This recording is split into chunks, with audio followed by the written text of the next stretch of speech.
Yeah, see how it's like slightly open on the side there? It really looks like somebody partially opened it.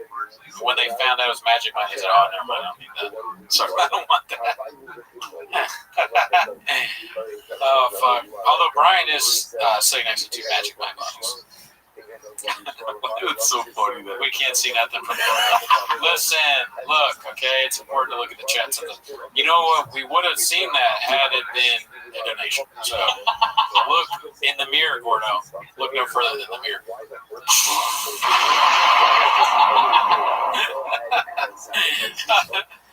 What is this? Oh no, you started the long one too. Ouch, that's only for the big bits. Okay. Oh, okay, that's the intro. My bad. It's been so long since I've turned this one on. This is funny. These the soundboard's crazy. Cooney is looking ripped. I haven't been in the gym in years, Daddy. Alrighty, let's see here. Abu Dhabi, baby. Oh shit! Apparently, Papa would ask the baddies to talk about the black dicks they've had. Oh Jesus! Great animation posted by Gordo. Shout out to Gordo. Is he in here? He just rubbing. Man, it smells like sausage in here. Good job, Gordo. I say that quite a bit. He called Marin a cook. Yeah, And like, I feel like it's an overused word these days. It's like he was a liberal cock. It's like yeah. I've said that I heard from a girl that you like to hear. This is from the girl's mouth. He would get during sex. He would say, "Describe the biggest black dicks you've ever had." Oh my god! I was like, I can't unhear that. This is a shop sexual fetish. Wait, women tell people that? Huh? Yes, sir, Gordo. Oh yeah, Gordo's here. Shout out to Gordo right there. Look at that face. What the fuck? Savage. It's that guy right there. Hell yeah, dude. Shout out to you, Gordo. Thanks for posting that. Oh god. I saw this earlier. I'm such a gooner. Oh, But why is this on here? I don't know. Old Barney. This is Slow Joe. It is? Yeah. Oh, wow. I know that body anywhere. Okay. Oh shit. Who's taking the video, dude? Yeah, who is filming that? She was me. Oh my god. That's so aggressive, dude. Yeah, some crazy AI shit. Oh. I don't like that. I don't want that. It was me, Poppy. Wood. So was mariachi music in the original video? Or is it? Tiger's filming it with how low it is filmed. I don't want that.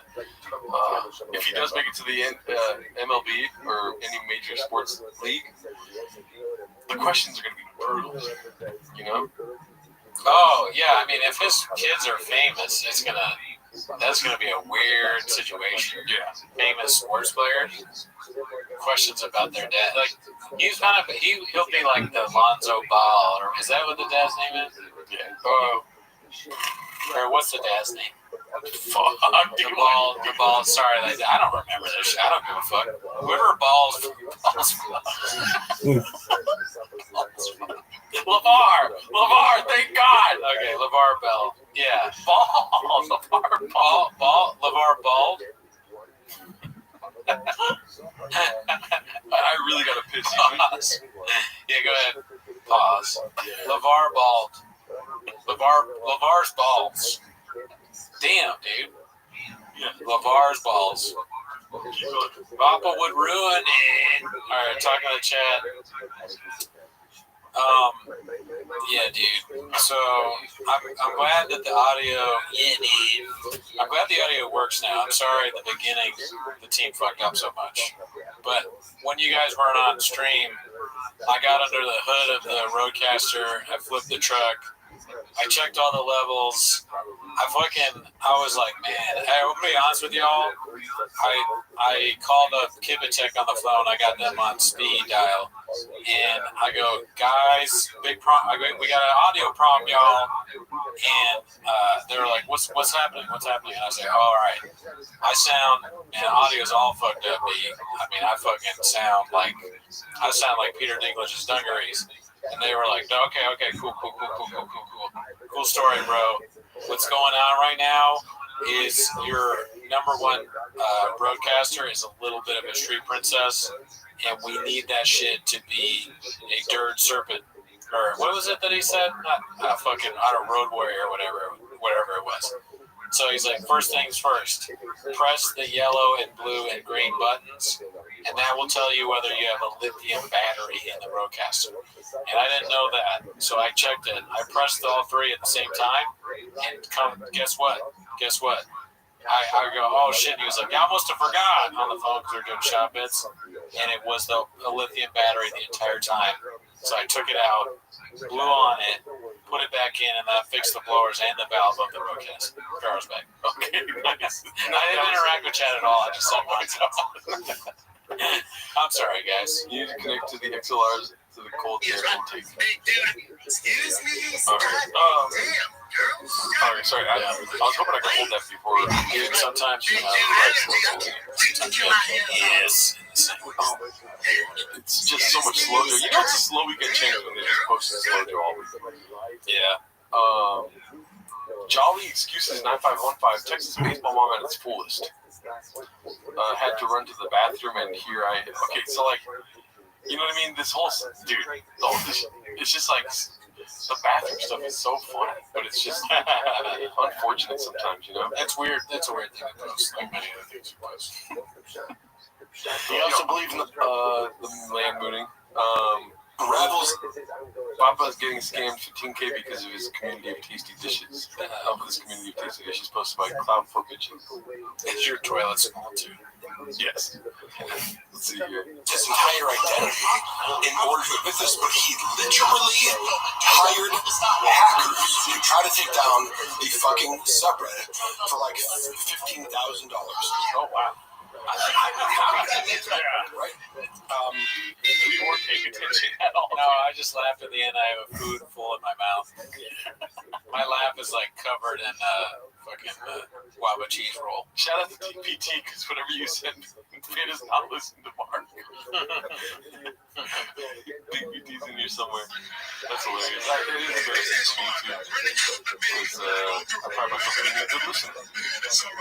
The eagle has moved 2 men walk on the land. Been hunting since just a kid, posted by Clint Fuller of Chips. Yeah, this is a terrifying photo. The photo to me looks like something you'd see on a website advertising clothes. You know, like it looks like a Diet Starts Monday post. Those might be Diet Starts Monday. That might be a Diet Starts Monday outfit, honestly. That's something you do. What do you think he's going to do with this photo? Get another color tattoo. It's disgusting, dude. I hate it. I hate the color tattoos. The Chombies is crazy. Yeah. I will say this is a terrifying picture. This is like whatever that guy's name is, getting on top of the roof of that building in the university in Utah. Oh, okay. You know what I mean? Oh, because the bag looks like it has weapons in it. And this is him walking into the studio here. He does look mad, yeah. That's your boss. You're going to have a bad day at work. Brennan Shop in the studio, Real Tree Outdoors collection exclusively available at Nordstrom. So it is a fucking clothing manufacturer. 4 tags. Why would Nordstrom or this clothing company hire Brennan to do this? He must sell a lot of clothes or something. I don't get They it. keep advertising with him. And the beard thing. So maybe they realize something we don't. Shop's listeners buy clothes. What if it's an entire thing of people just mocking him like we do? That's not realistic, though. Honestly, dude, this makes me want to never stop. This makes me want to go to like 2 times a week Timo's. Just like we need to bring him down somehow. Dude. Santos Studios. Santos Down Studios. Santos Studios. Unscathed wear. I want to see this mark who the tag Yes. Let's see here. So we're here. Where it is? Oh, okay, there it is. So they just do fighters' clothes, or UFC guys wearing clothes. Been hunting out of the closet at my mom's house since I was a kid. Vicious Aloysius. Great clothes for truck walking. What else you got, Jim? Damn, it's all fucking. Fuck this guy. Scott, why is it more important to find your talent than your passion, as you suggested? Just sell ammo out of this fucking true text. 16 likes. What are we doing here, bro? 36 likes. Where's Don? All your passion is already rich.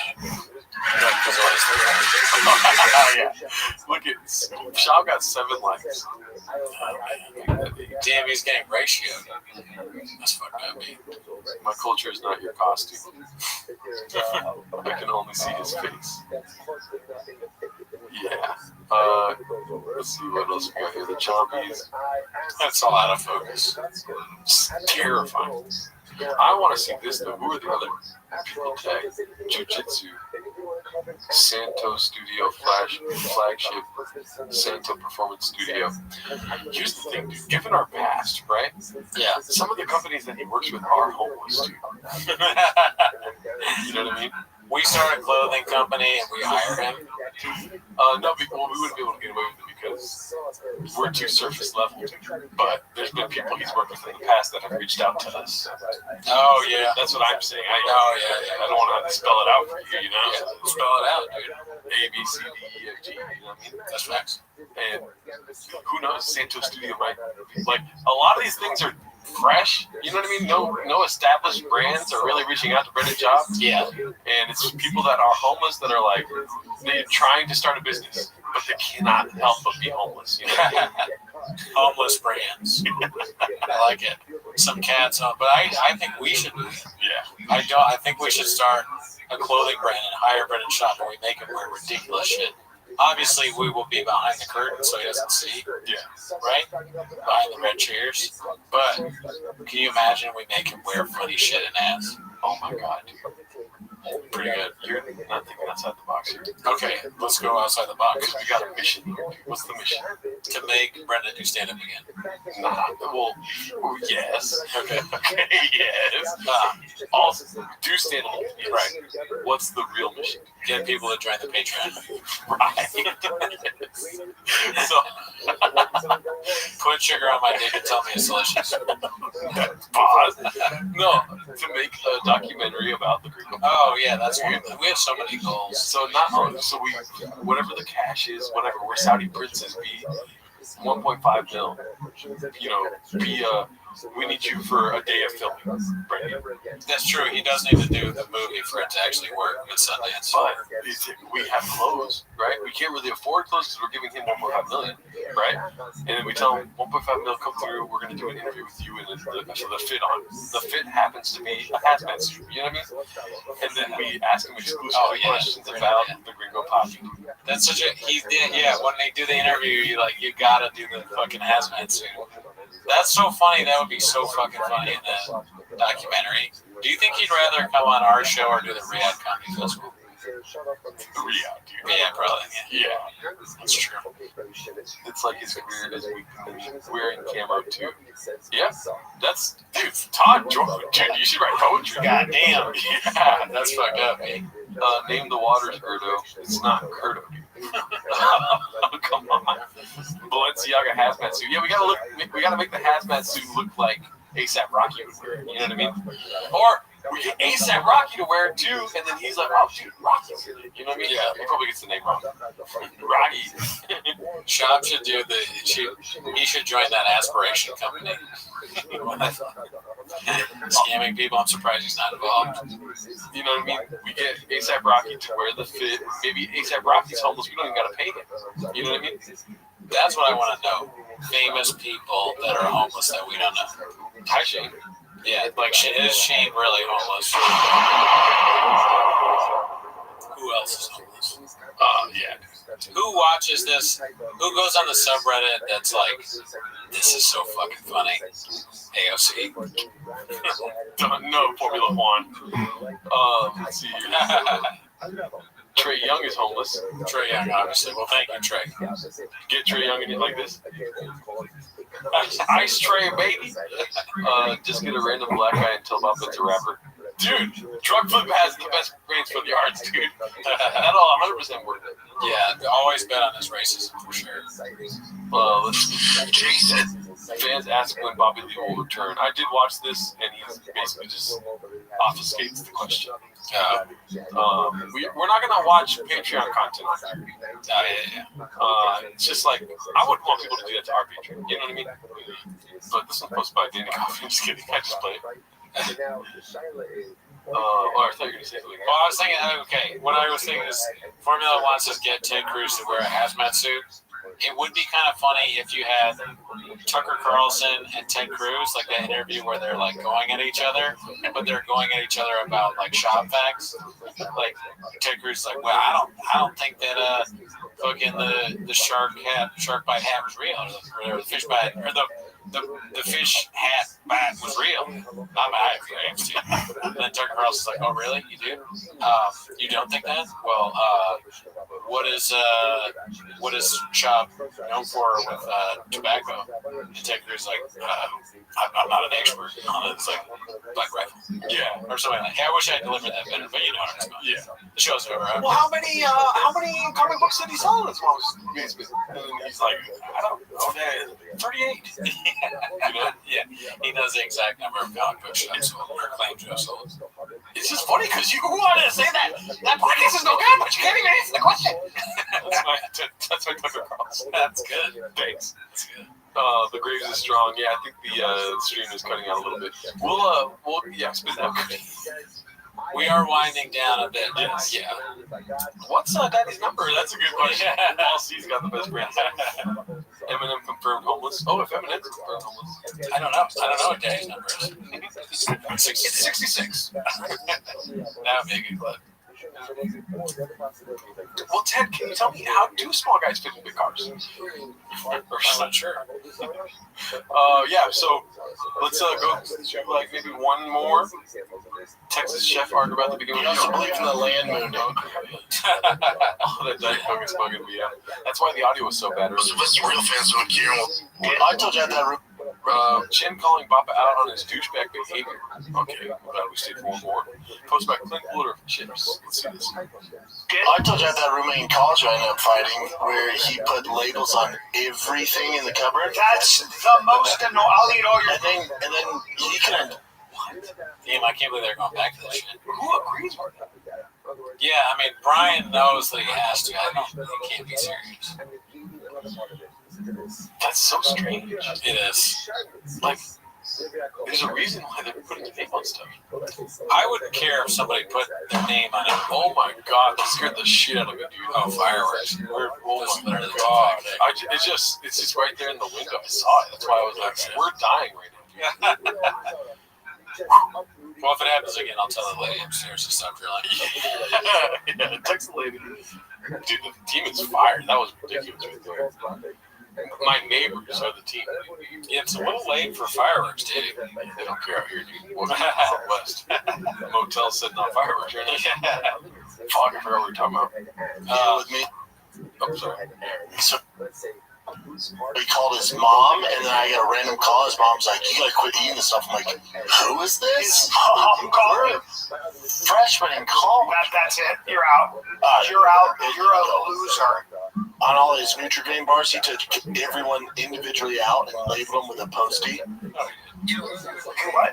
He like took them all out, and now they come. Usually everybody just come in a box, and then they're each individual. I hate He people took like every single one out and wrote his name on it. Well, that's like people who they buy a really nice car. I mean, Listen, if you believe shopping, it's like it's a real problem. You can eat stuff to the point where he has to take every single individual one out and put his name on it. He's worried that Shop will forget. Yeah. He's doing it because that's such a crazy thing to do. It must be that the roommate is doing it to help Shop. Yes. He goes, Shop is eating too much. I love the guy. He doesn't know what food is his. So to help him, I'm going to write my name on it, and I hope that helps. Because if that were to really happen in real life, the guy doing that is not okay mentally, right? Like, his roommate is a crazy person. Every nutrient bar. Yeah. Aren't you fucking idiot? Nutrient bars suck. You're gonna put one on every one of them? It's so unlikely that someone would do that. Yeah, I would just put that Sharpie in my ass. Why? And I know this is different, but they'll keep a car cover on it, and they'll drive it once a month. No, it's so good. I'm like, hey, listen, then they Drive wash it. it. I'm like, fucking drive it. Drive it. Drive it. You Drive it. precious bitch. Drive it. But Greg, did you actually take the stuff after he labeled it, or only before? Oh, yeah, I took it. That's on you. I'm halfway through the Charlie Sheen documentary. Change the subject so fast, dude. Wow. Well, it's been an excellent stream. I don't know if you want to, but I am interested in seeing what the likes are like right now. Dude, I wish I something checked tells me my I'm getting pissed off, dude. This is ridiculous right now. Oh, you guys, dude. I thought we talked about this. This is going to cause serious audio issues. That's like if 85, you might not be able to hear me. Is this thing working? I don't even know if the computer's working. Maybe there's something wrong with the YouTube counter again. Sometimes it gets off and shit. Just like a YouTube counter, just like a roadcaster. And sometimes you got to go to the backup YouTube counter, flip it up, check the hood. Audio's king. Audio is king. Yeah. Audio is very important. Yeah. Otherwise, you can't hear what people are saying. It's crazy how you can be in the middle of a podcast and be like, damn, I'm being real funny right now. You know what I mean? And then towards the end of the podcast, you go to the like counter and go, I said nothing funny. Not even once. You did the whole dolphin thing, too. I did it. I'll do it again, but our podcast hasn't been funny in any facet. Yeah.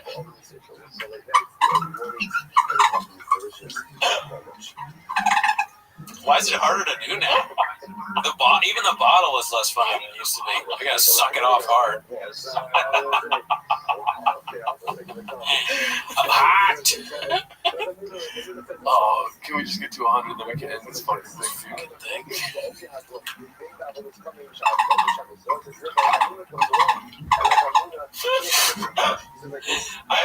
But the first time I did it, it was so fucking loud, and I laughed so hard that I spit out water in your parking lot. I thought that was so funny. I kept thinking, what if I did that at work? What if I not unknowingly did that sound? I'm a moron. I don't know how straws work. I don't use straws, though, my man. I told you, that's true. You're not gay, so you don't use straw. I've never used any straw. Look at this fucking thing. Look at what it does. You press a button, it goes. And then it makes a dolphin noise. This bottle sucks ass. And then in the parking lot, I was like, dude, you're not supposed to do that. It has a straw. You just leave it straight up. And you go, oh, no. Yeah, I said, oh, no. I know, because I'm a moron. Dude, this thing sucks so much ass. Contigo? Yes. Contigo, it's awful. It's hard to drink like this. Like, you're supposed to drink it like this and not tip it over. It's incredibly hard to get the water out. This is clearly just a bit for the show at this point. This water bottle, I hate it. Even doing that, it makes like kind of a weird noise that they can't hear. I hate it. I hate the dolphin bottle. It's worse than T-Fat Gang. Let's see some comments before we get out of here.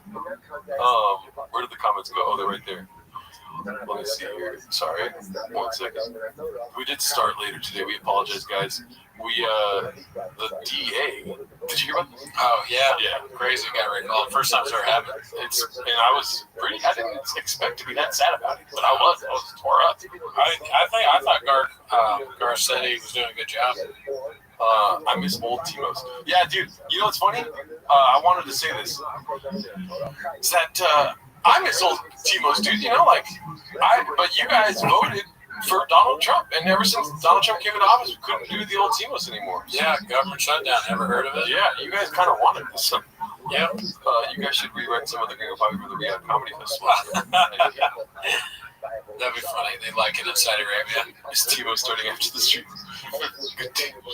Let's see what else we got. Kobayashi on that model. Dolphins, but people starting to golf hard. High top and low socks with shorts is insane. Who's that? You probably shot. Okay. Good douche. Trump shut down old Timo's. Facts. Yeah, roll so debate us. Shout out to you guys though. We love you guys. Thanks for joining the stream. Appreciate you guys donating, joining the Patreon to help with the audio. It's so important. Yeah. Especially these days in this economy. Only you can help the audio of this podcast. Guys, just keep in mind, I know it's a group effort to make this show work, but, you're a huge part of it, and when you join the Patreon, you will be able to hear what we say. That's a promise. That's a tiger fact. That's a tiger fact. So just make sure you do that. Yeah. And, if you guys, the more people that join the Patreon, the more awake Cooney gets. That's true. I'll be more awake, and I will keep me from going to Saudi Arabia, too. Yeah. But I'll go to Saudi Arabia for like $10, honestly. Yeah. Gerardo will go to Saudi Arabia for bigger furniture. I'll put sugar on their dicks. Finish the sentence. But yeah, go ahead and end it. All right, guys. We'll see you next week. Abu Dhabi, baby! And I'll see you in Valhalla, dude. Later.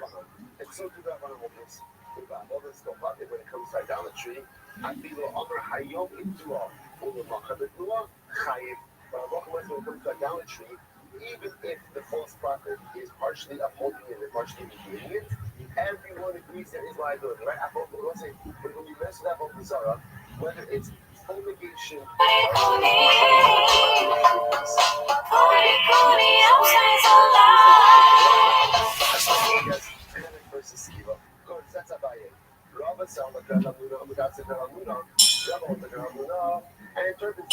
Hey, what's up? My name's Cowbell.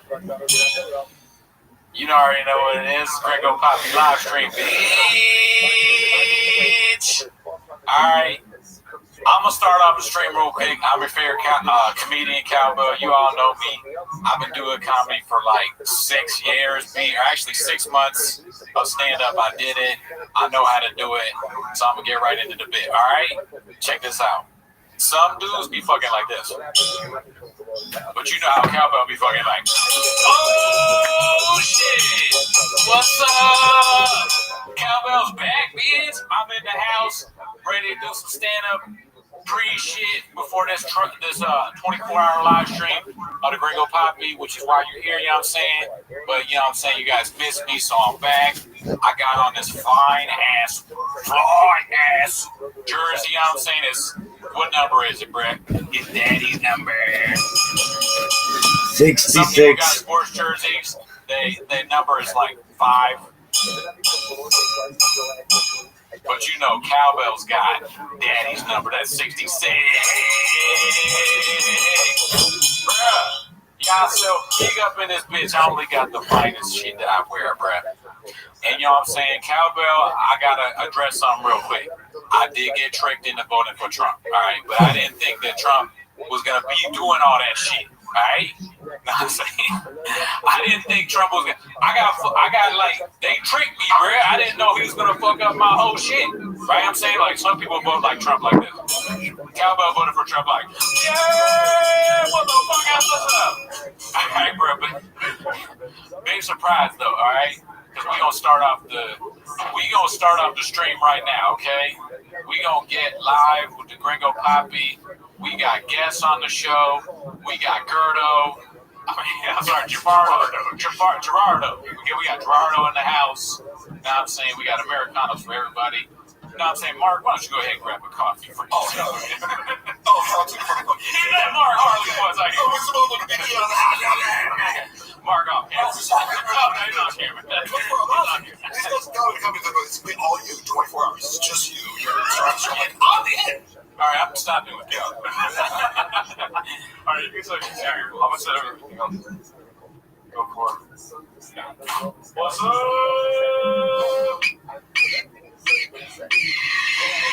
Do you know what Twitch streamers? Where's Tyson at? Yeah,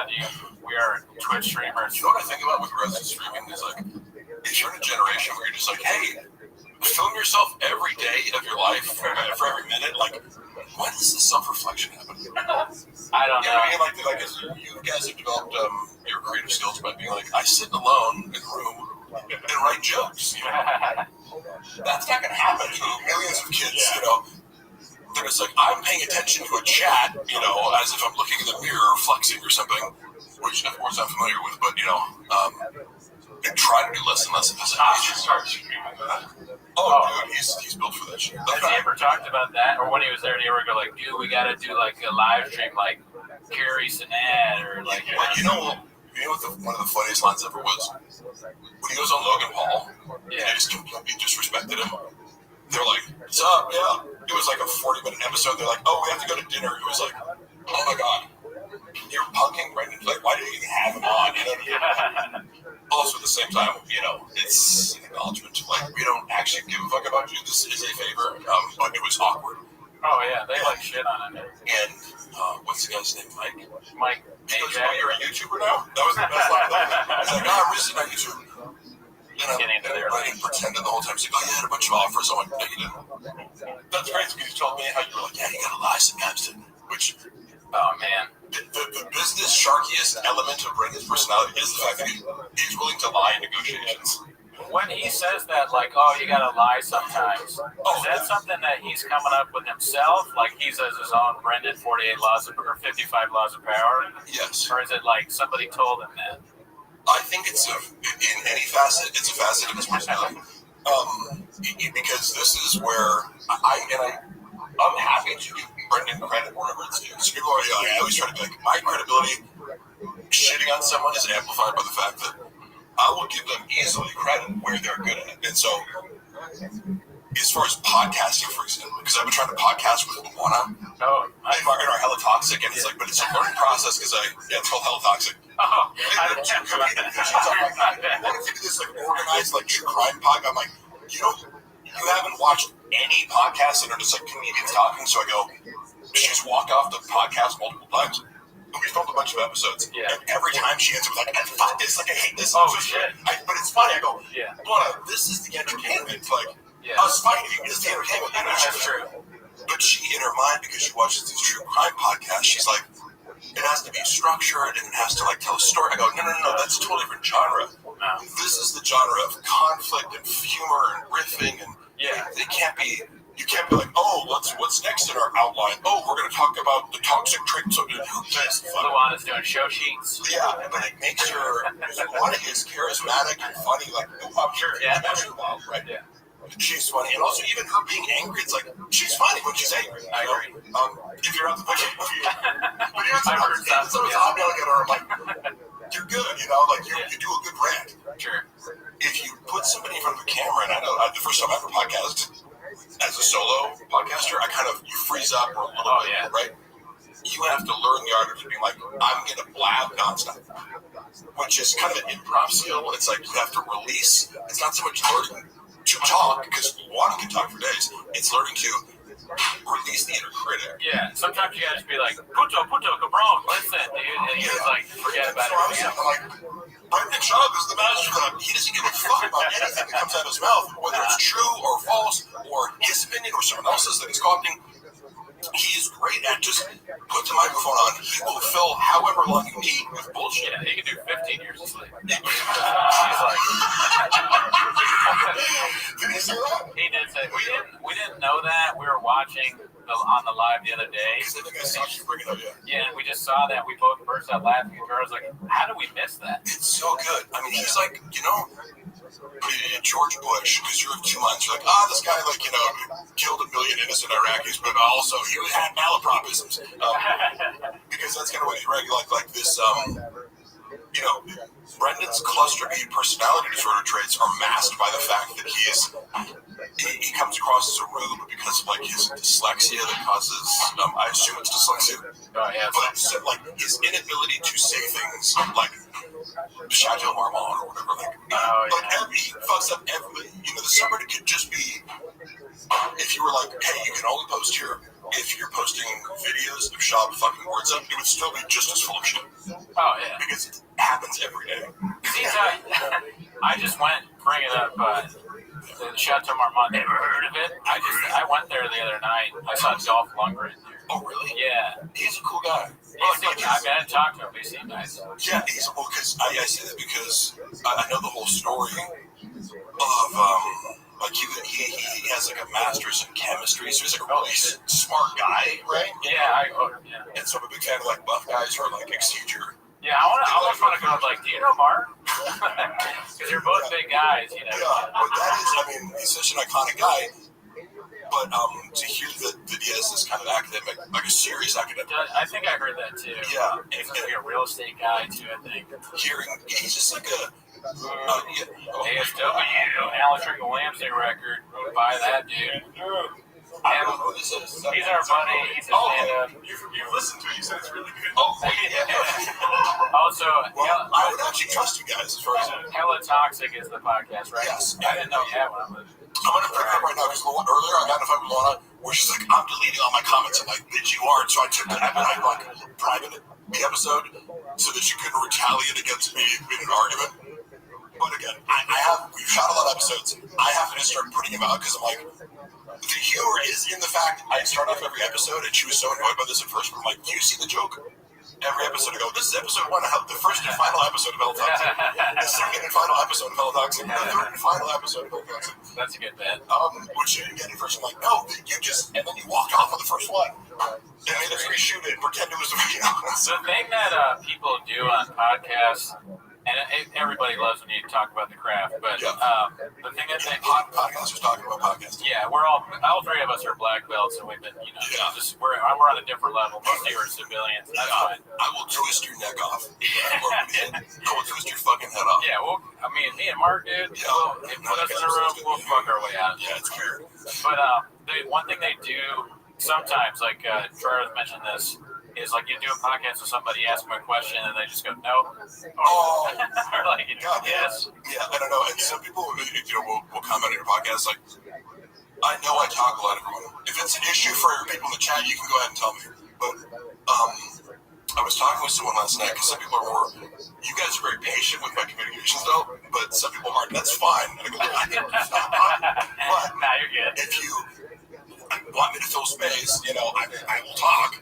How needed on this show. It annoys the shit out of some people, and I'm okay with that because I wouldn't want to listen to myself either. So I don't want to put. Let's see. No, I can't. I don't know. I was gonna put a poll in the chat, but I'm reviewing evidence from my labor law suit, by the way. And so I'm like, because Brendan's like, oh, Mark, who is this guy? Literally, his legal argument is like, barely knew the guy, didn't work for me. Like, I buy him tickets to come on the road, like fuck around, but that's important. So I was looking at this. I'm like, oh, that's crazy because I have like, 12 hours of you taking photos and doing social media stuff, and you text me to do videos. So it's like, you realize I have the most devastating arguments. But it's like, Brendan, no, if you're watching this, I don't have anything on you, and keep telling your lawyers total bullshit that's going to lose you. Do you want to be? Have at it, but do you want to be talking about your legal case on the pod? You don't care? How is that going? It's so fucking stupid. How's that going? I got a settlement hearing for the Golden Hour one. For some reason, that was delayed. They combined some of them, but I actually, he's a beast of a lawyer. My friend Rob, who I went to college with, shout out Rob Pebble, brilliant attorney, and he's like, I don't say this lightly when I say people are geniuses, Yeah. He's so smart that I can barely understand what he's saying sometimes because I'm like, he'll start going off on how he's using AI to create like a structure, like a whole, basically like a service that replaces paralegals, like using AI. And he'll call me from a bar and start going in, and I'm like, I'm not smart enough to understand what you're saying, but I love it. If I can get 10% of it, but this is who I had. It's like he's an animal when it comes to legal shit. Just because he's so highly organized, he created a database for me to upload and categorize every bit of the thousands of pieces of evidence I have to just destroy Brendan's shop. And it's like he has no idea what's coming for him because he didn't see Rob before. Yeah. He was guiding me to file the case in the first place because I went to him. I'm like, hey, just quick advice. Am I allowed to ask for the $16K that you owe me? And he's like, ask me a series of questions. He's like, Were there pay stubs? Were there meal breaks? Were there all these normal business practices? And I'm like, no. An intake. That's hilarious. And so he's like, so it turned out he's going to owe you a lot more than that if you're willing to fill out this paperwork. Oh yeah, you calculated your damages fee. Yeah, and it's like, That's interesting. but it also was a lesson in like, Brendan doesn't do anything correctly. You open a business, you think, like you just go, there's labor laws that you have to, none of that. Yeah, None of that. doesn't surprise me. None of that, but I'm sensitive to that because I go, I'm being berated about like, hey, you didn't show up at like 11 p.m. on Saturday night for like, you didn't stay through the whole live stream. I'm like, am I an employee or not?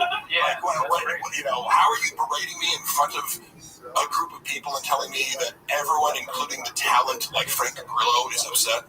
Which is an actual text message I had where I was like, oh, the talent is mad at me too?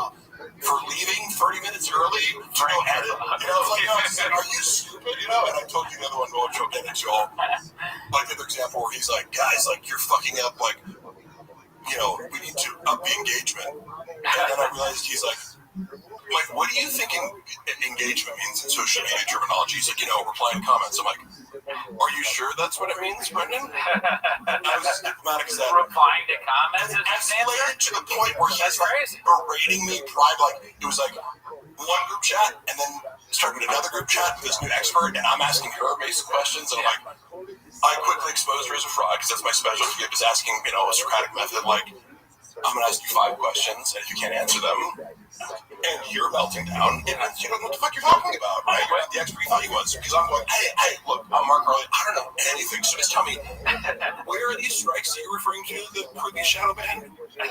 One example? No, I'm sure. This game. He's got like a sheet where he's like, no, we got a bunch of strikes here, dude. We got 10 strikes, so that's why we're shadow banned. Because yesterday, I looked at it. Now you locked me out without telling me to give this bitch access to the whole account, and you're claiming that a collaboration with Teddy Swims means that the non-follower engagement has been fixed. But where were I looked yesterday at the strikes. He has no strikes. Where are these? He had a collaboration with Teddy Swims. I swear to God. So he buys a bunch of bots. The main thing that I was trying to fix, which is super frustrating. He's like, we need to do better. I'm like, bro, I've given you so many ideas and different techniques and posts. Your non-follower reach doesn't exceed 1 to maybe 3%. But it was like, yes, how are you 1% non-followers? It doesn't make any sense when you look at analytics. Oh yeah. Because the Thick Boy Network page with like 25,000 followers, it's hit or miss, but you're at least getting 20%. And if it goes viral, it's like 90% non-followers or whatever. But I was like, every single time you're getting 1% non-followers. Like, I couldn't figure it out. And I've tried everything to break it. And so he brings in this expert because it's like the creative director he used to work for. Right. Referred to these people as the magic bean salesman. He's like, the magic bean salesman here is, to get Brendan. Another person tricking him, yeah. When a revolving door of like fraudsters. Yeah. And my specialty is kind of being like, without any expertise, I can prove that this person is wrong just by a series of like Socratic questions, Which again, I'm bad at everything but 2 things. Yeah, it's funny that he pushes you out when it sounds kind of like you're giving him advice. You're like in his corner. You're one of his guys. Yeah, and he's like, no. The Magic Beans guy wants to tell me about CBD. He helps kids with cirrhosis of the liver. Yeah. What do you think about this right here? Oh yeah, it's form. Great form. Yeah, that's perfect. Yeah. Fuck yeah. How many can you do? You're approaching 10, I think. I wasn't that boosted enough, but. Oh my God. That's Charlie's good. a numbers guy. Okay, 2 more. If you do 10 more, you can have a cookie. Go to failure or near failure. A cheese roll. You're at a great point right now to do some virtually. That's awesome. Seriously. See, we told you Gerardo's on the kiwi diet. He's fucking shit up right now. Yeah. During the pandemic, the podcast is switching. Gerardo's getting fat. So, you can, in fact, get super jacked doing push-ups. Oh, yeah, I love it. Yeah. It's just that it's more time consuming. this you have to do. And Stream's over, dude. That's all I want. yeah. Dude, you were mentioning. I have like it reminded me, the Frank Grillo thing reminded me of. I remember that interview where he was, because we watched a bunch of clips from it, and I saw him. I went to this movie premiere that he was in, and he was dressed like very like Metro kind of tight, like V shit. And was he? You said he got mad at you? I always wondered what he was like after that. He didn't get mad at me. He made this up. What's funny is, so this is, again, as I collect my evidence, one of the things is, it's like, I have to prove the hours that I claimed, which was like around the clock is what it really worked for. So when Brendan started smearing me privately, like, I'm not super vindicative. You know, like, I just go, look, give me the fucking money, you owe me, I'll walk away. Right? The only reason I even started, and I didn't leak his DMs, that was actually somebody else. Somebody who I sent them to, who was an interested party, as like one of his long-term side pieces, but I was like, I intentionally tried to go, I'm going to focus on Brendan's treatment of me as an employer. That's it. Sure. In retaliation for, you didn't pay me like the severance or the additional things that I'm owed, and so now I feel justified in talking about this. People like Police Bitter, I didn't want to work there.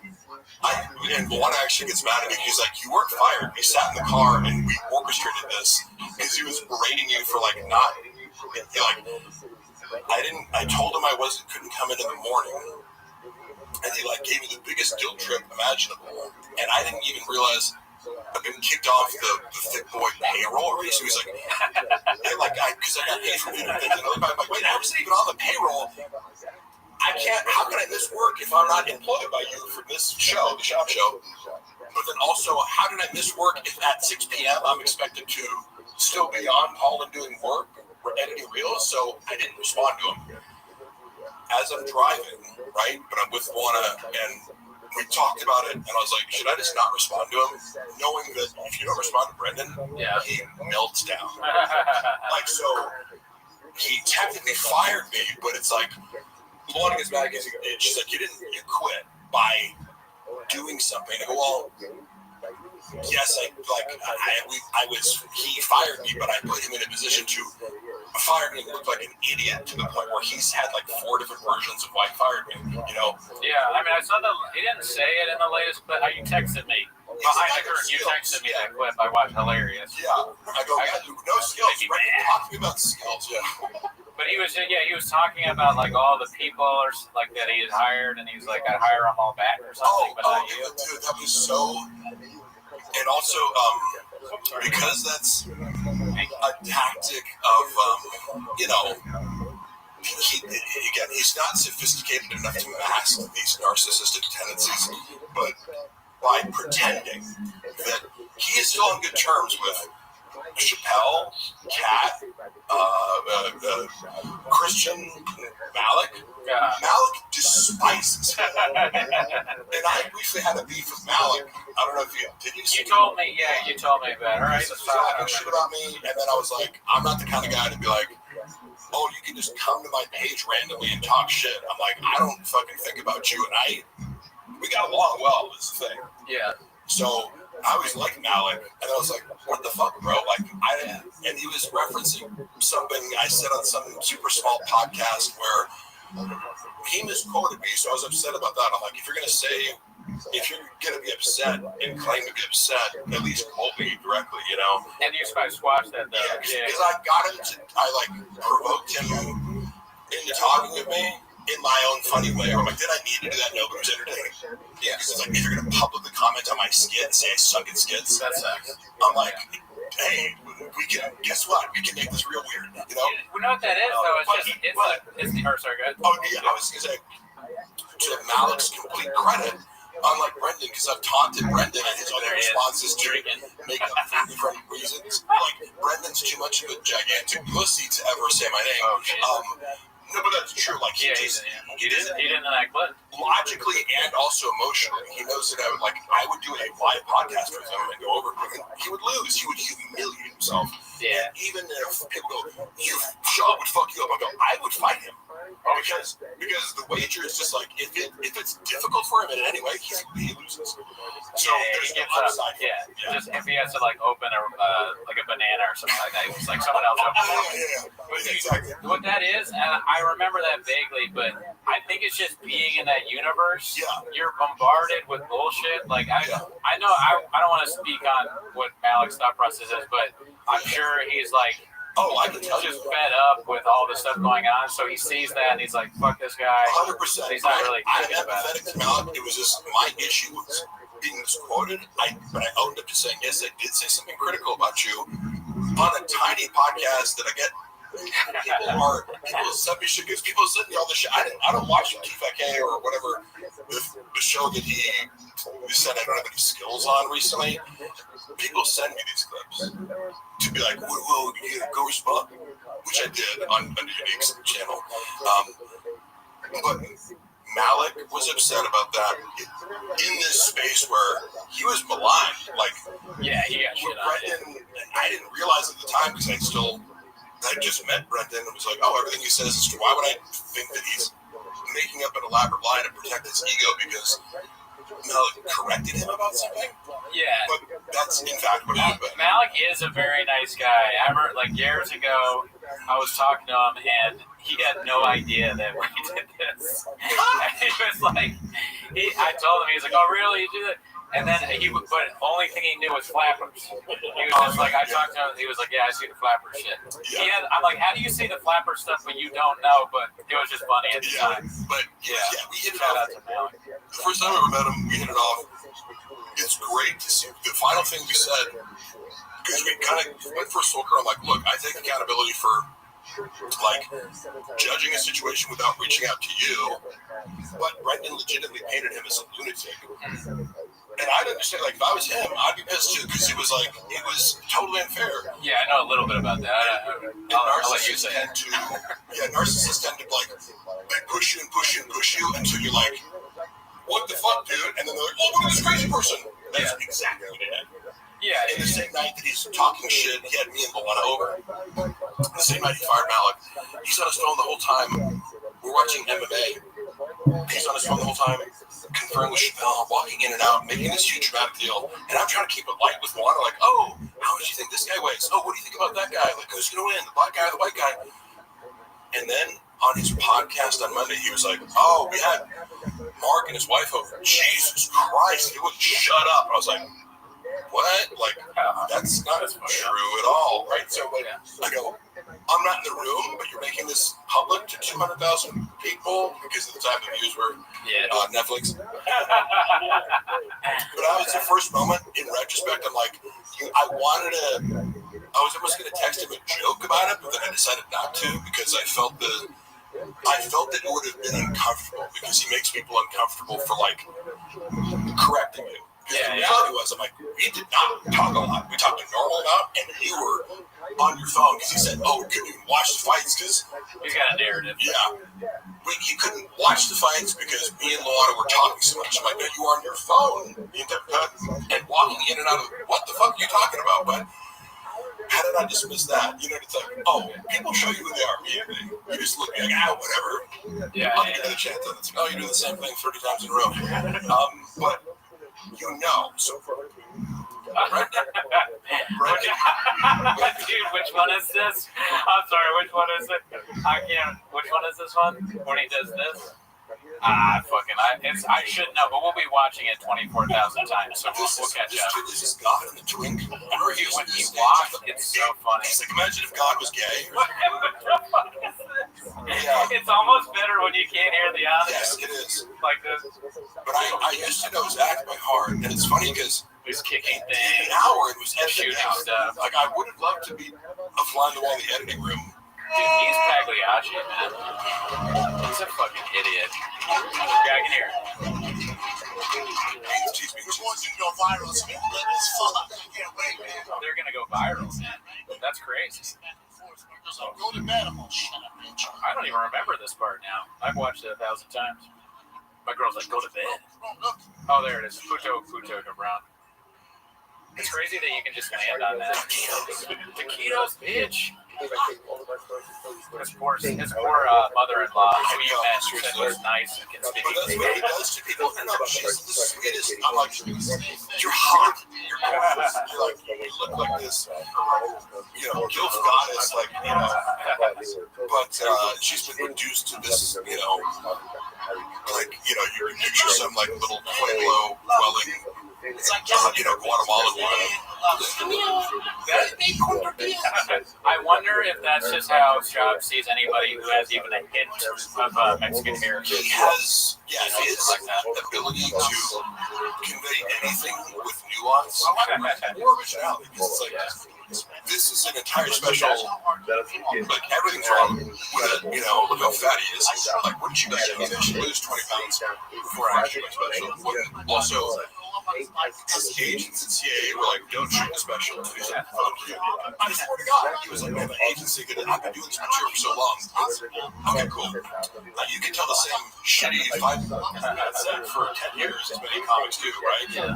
That doesn't mean it's good, but you got better at it, Yeah. It's not good enough. Maybe listen. Wait, who said it's not good enough? His agents and CIA. Oh, agent. Oh, They were like, it's he's not quite ready. And they were more ready about it. That's crazy that he was part of that. I mean, I guess he's big, so it makes sense.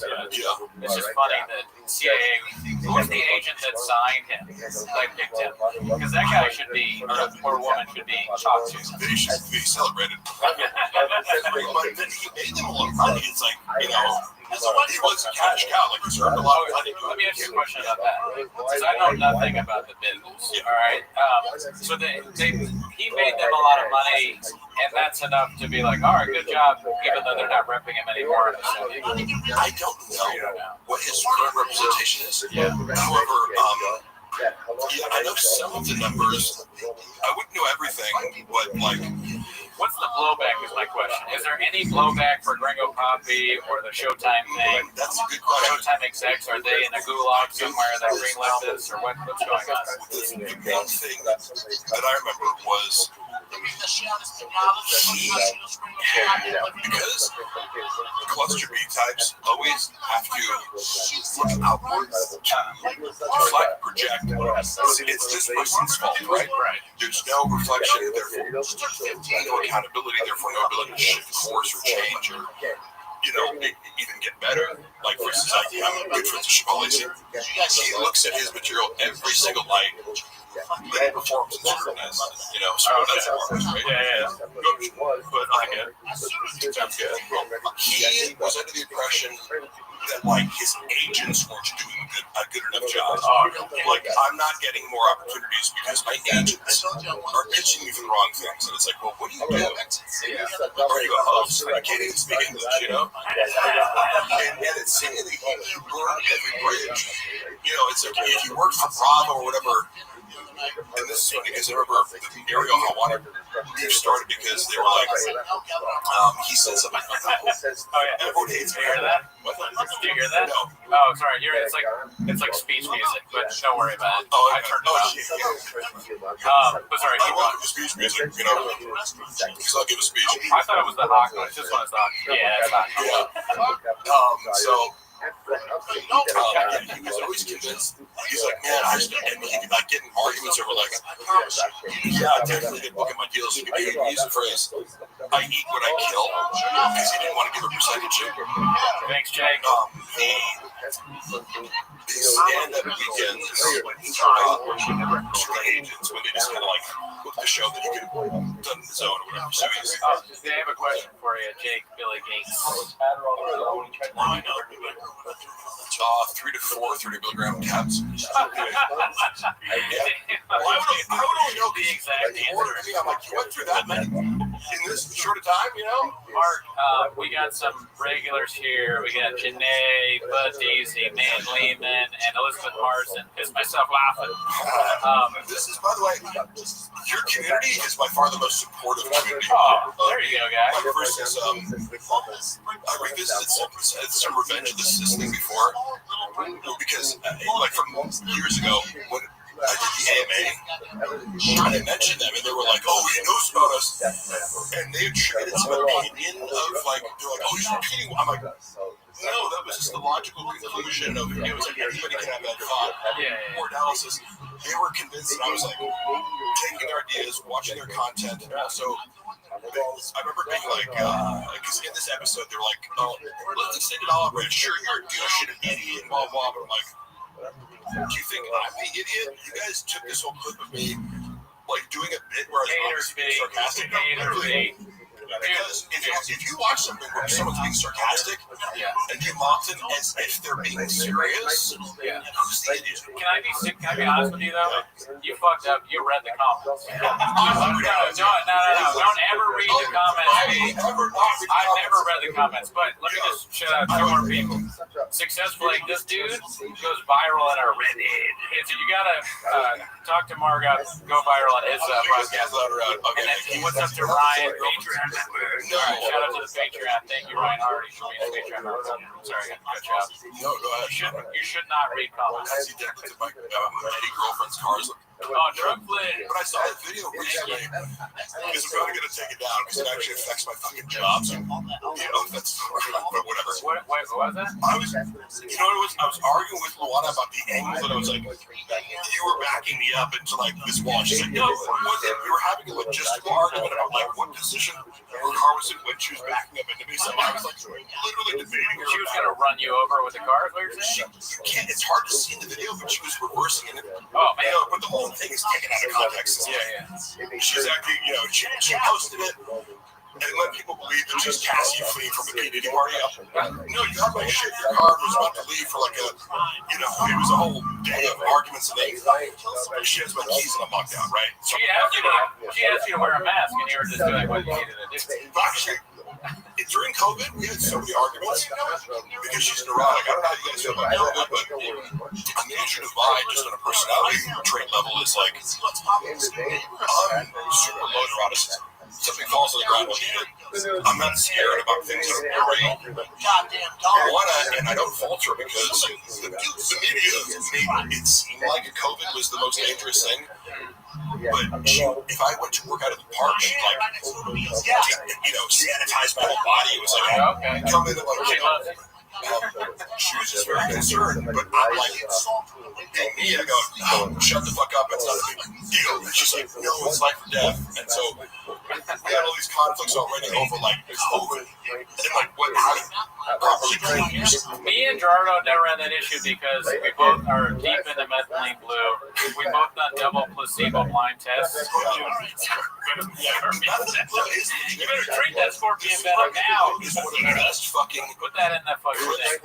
Ryan, I like how Ryan has just gradually regained power in this dynamic.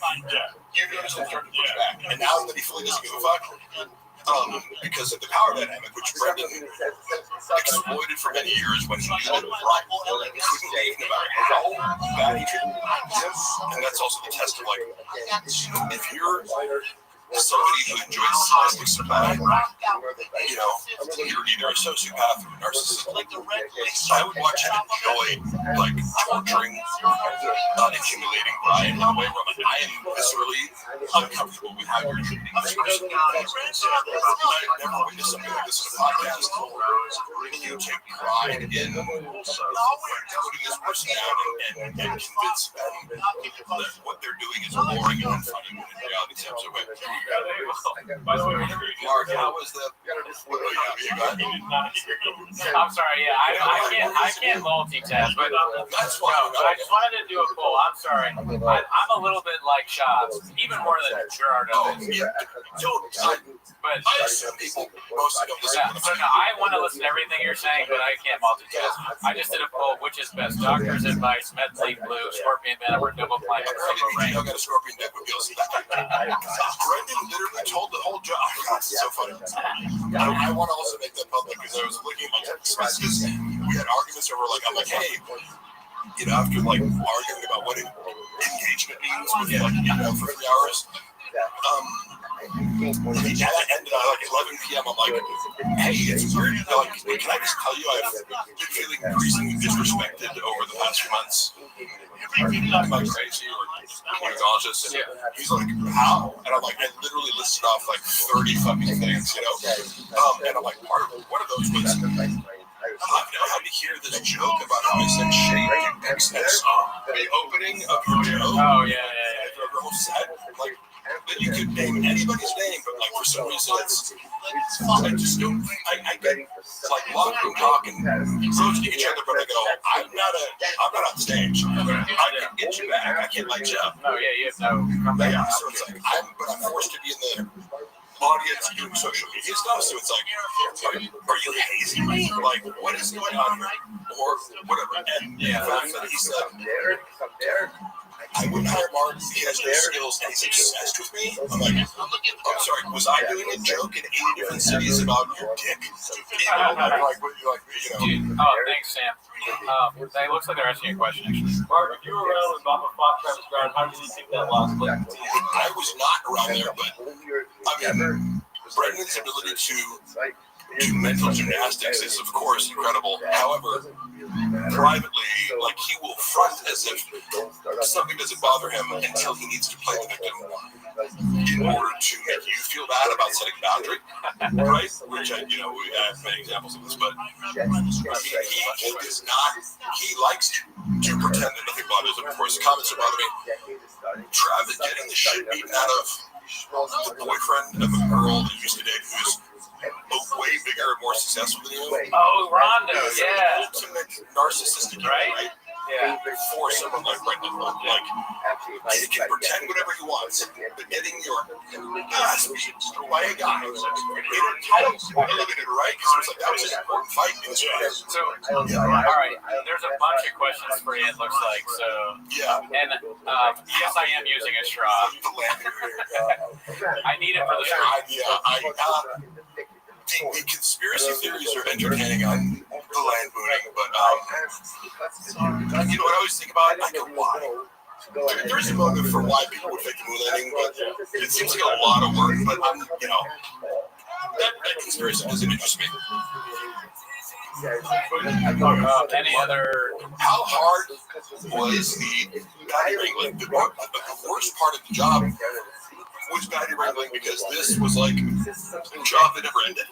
You're dealing with a sex addict who's constantly asking you to be the intermediary of arranging sex acts. It's constant attention and validation. So this is the part of the job that made it 24/7 was he's constantly texting me any baggies. And I have to go to his Instagram and check. Jobs with any new messages, and then he'd type out instead of, because like, look, I can write to bitches. I can dumb it down to sound like Brendan. Like I can chat GPT Brendan's voice. He's like, he says 4 things. They're all retarded. He says thank up. Right? Instead of thank ya. Thank like it's a Native American term. Oh, Like think got me thinking. Yeah, kind of like he says notorious to known. It's like the word notorious implies known. Yeah, he says learning lesson. The term lesson implies learning. Yeah.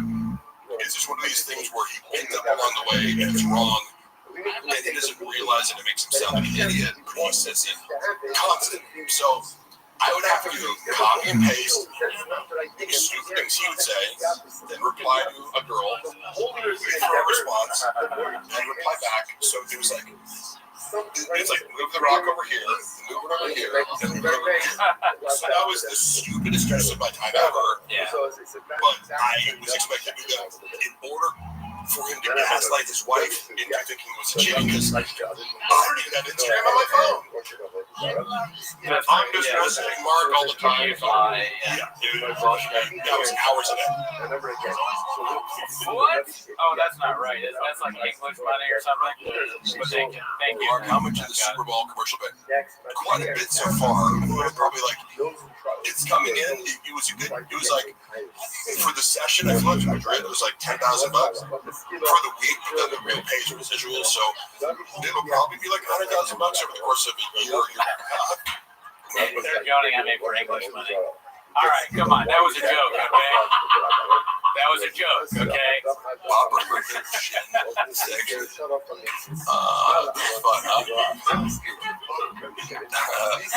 is live. These fucking bitches says people comment the fact that they say like, yes I do. But this is how I think I talk about it. Take it as I know it's going. Take it as a sign of sincerity that I'm not trying to be charismatic. I'm aware of this dick. I don't care enough to give it up. If you want to give me a speech without Mark, what's the story behind the bean cheese? Poor joke writing, I would say. Yeah. As I said before, Brendan gets a single laugh from a joke, it's cemented as a funny joke in his mind.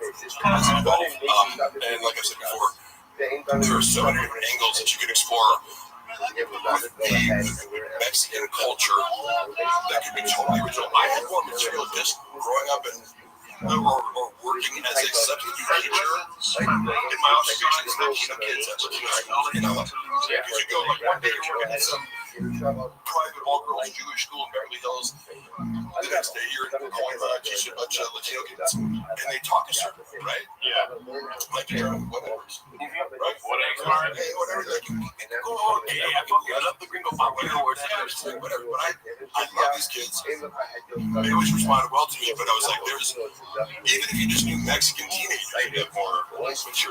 Oh, yeah. I mean, he knows nothing. Almost less than nothing. Like, how do you not say no mames? Like, in this whole thing, how do you not come with no mames?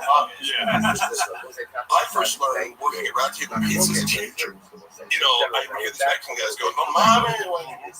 Yo, suck. What is the actual translation? Yeah. Like, you can dissect that. Yeah. Right? Don't suck dick out of nowhere. No mames. Stop sucking dick, Cooney. No mames, güey. Pinche güey, pendejo. Yeah, cabrón. I won't give it to him. Puto cabrón. Hilarious, dude. Yes, but that just didn't happen. Yeah. You don't have to be literal, but it's like, well, you're being not funny and not reflective of reality, and you're transmitting all this is about you. So people push back on you, like, this is in reality. I go, well, none of it is directed towards yourself. It's all directed at other people, and it's like character assassinating other humans. And if it's stereotypes rather than exploring who they actually are, everyone's dissect like. Okay. That made me think of this. Okay, so Gringo Papi, we originally met. We did the whole thing about gentrifying the language, and that was amazing. I think honestly, that is maybe my favorite thing that's ever happened on the show. It was amazing. That was really good, and you deserve credit for that. No, because I was Decolonized, yeah. I was like, you just can't use the word, like, you can't put that together anymore. No, it's very funny. You colonize it. Both of you then. A very astute observation from Did you ever see the How many houses were gone? I fucking took 8 before I came. Oh shit! Did you ever see the Crystalia special? The one that he dropped? Not recent, but I saw his hour where he talked about being canceled when he first came back. Okay. And I gotta give it to Chris. Like, again, go as you do well. When I saw that hour in person, I was like, he crushed it, and I was like, that's a great special. Yeah. I don't know how it translates. I didn't watch it on video because I've seen it. He has a bit where his dad's all depressed and stuff, and then he goes, Oh, this is the latest one. I didn't watch that. and then he goes, I did that. And they slam you in the chest. Yeah. But okay, my question, the thing I thought of was, that's a whole setup. Yeah. Okay. His comeback special. Yeah. So what made me think of this. So we talked about the Gringo Papi. That's an assault on Mexican heritage and Latino culture. It would be much worse, and don't conduce yourself here, fellas, Asian Papi. Oh, okay. Yeah. What if he did something like that? That would just be, wouldn't that be more racist? Yeah, I'll cut that part out. All right, we don't need to go into this. The world for him to do stupid stereotypes. Yeah. Jamal Pop did a little bit of that. I never saw his first special until later. Like, because can you meet someone, you're like, look, I got a bunch of crazy haters. And I totally get why, because in normal life, there's a certain percentage of people that project, like, the absolute worst interpretation of what I look like on my personality. But being associated with Brendan, it was like, oh, he is a narcissist, so everyone perceives me to be equally narcissistic when they don't get that I'm like, I'm more autistic than fucking narcissistic, you know? Like, I'm awkward, I'm not fucking exploitative, I'm not whatever. Sure. I have a million character flaws, not in the same direction that Brendan does. We all have flaws, man. Yeah. Like, no, I'll cop to everything. I'll still man your argument. But I am a narcissist, but it would have to rely on taking accept compliments. So, I don't know too much about So I want you to see this question. Martin should start a podcast about loser comedy / podcast culture. No one even semi-inroad into orbit. It's funny. Yeah. Yeah, I kind of don't. I'm not a big hater, like, because that's like a trend for podcasters. It's like everyone who's on Rogan is not funny. I like Ari Shaffir's special. Yeah, we like Ari. Yeah. Shane Gillis is amazing. Yeah, Shane's great. I like Mark Norman a lot since I did. Like, I don't know about that one. I mean, listen. I don't want to hate on Martin, but he's not for me. Yeah. I understand that comedian. He's a murderer, a tactician. You know, but he's kind of like a constant late night comedian, right? Yeah. His jokes. So I appreciate like the genre that he's in. He does that well, and also in real time, his clips. He's incredibly quick. Right. He can give you some. You know what else is quick though? Stage 4 cancer. That's also you die right away from that. Dude, that was really good. Dude. That was Mark Norman level. Everybody said Silver Hack about Joe Rogan, but it was one of my funniest. Oh yeah, I mean those are great clips. I'm not listen, Mark. And in no way am I saying I'm funny or better. Obviously, he's a great, like he's a very good. I like his stand-up, but I just don't. I don't enjoy it at all. Anyway, and I also think that like people don't realize. I look at comedy like genres. It's like, do you not like this song or do you not like country? You know, country. That's a good rap way. Or whatever. You know, all comedians are different styles and genres. So, I find Mark Norman laughable and trite. That's what Jeff Dye said. So Jeff Dye is the worst ever. But so Mark Norman, like, I like Jeff Dye. Is the nicest person in person. I can see. Yeah, he was nice to me in person, so I feel very bad about saying that. And like, he's been out of the whole group that I met there. He's the one person who like checks up on me. Yeah. He'll be like, I miss somebody. He'll meet up with me. Like, so. I'm definitely a bad guy. Like, he was nice to me, and I shit on that. I always want to give people credit for, like, before I say anything about his comedy, I want to establish Jeff Dye is in real life one of the nicest people, and it was funny watching the Mark. Sorry, I got this fucking acid reflux. I was watching this Mark beef with him, and Jeff Dye's crime was like calling out the fact that Mark Maron's an asshole. People, I didn't really. I was like, wait, it helps him at the end. Huh? Like, well, this whole thing, like Jeff Dye, that helps Jeff Dye. That whole thing, it's like now people are talking about Jeff. He can go on the podcast. He has something to talk about. I empathize with Jeff because I was like, he was like, Mark Maron is mocking me, like, oh, Jeff didn't get hurt.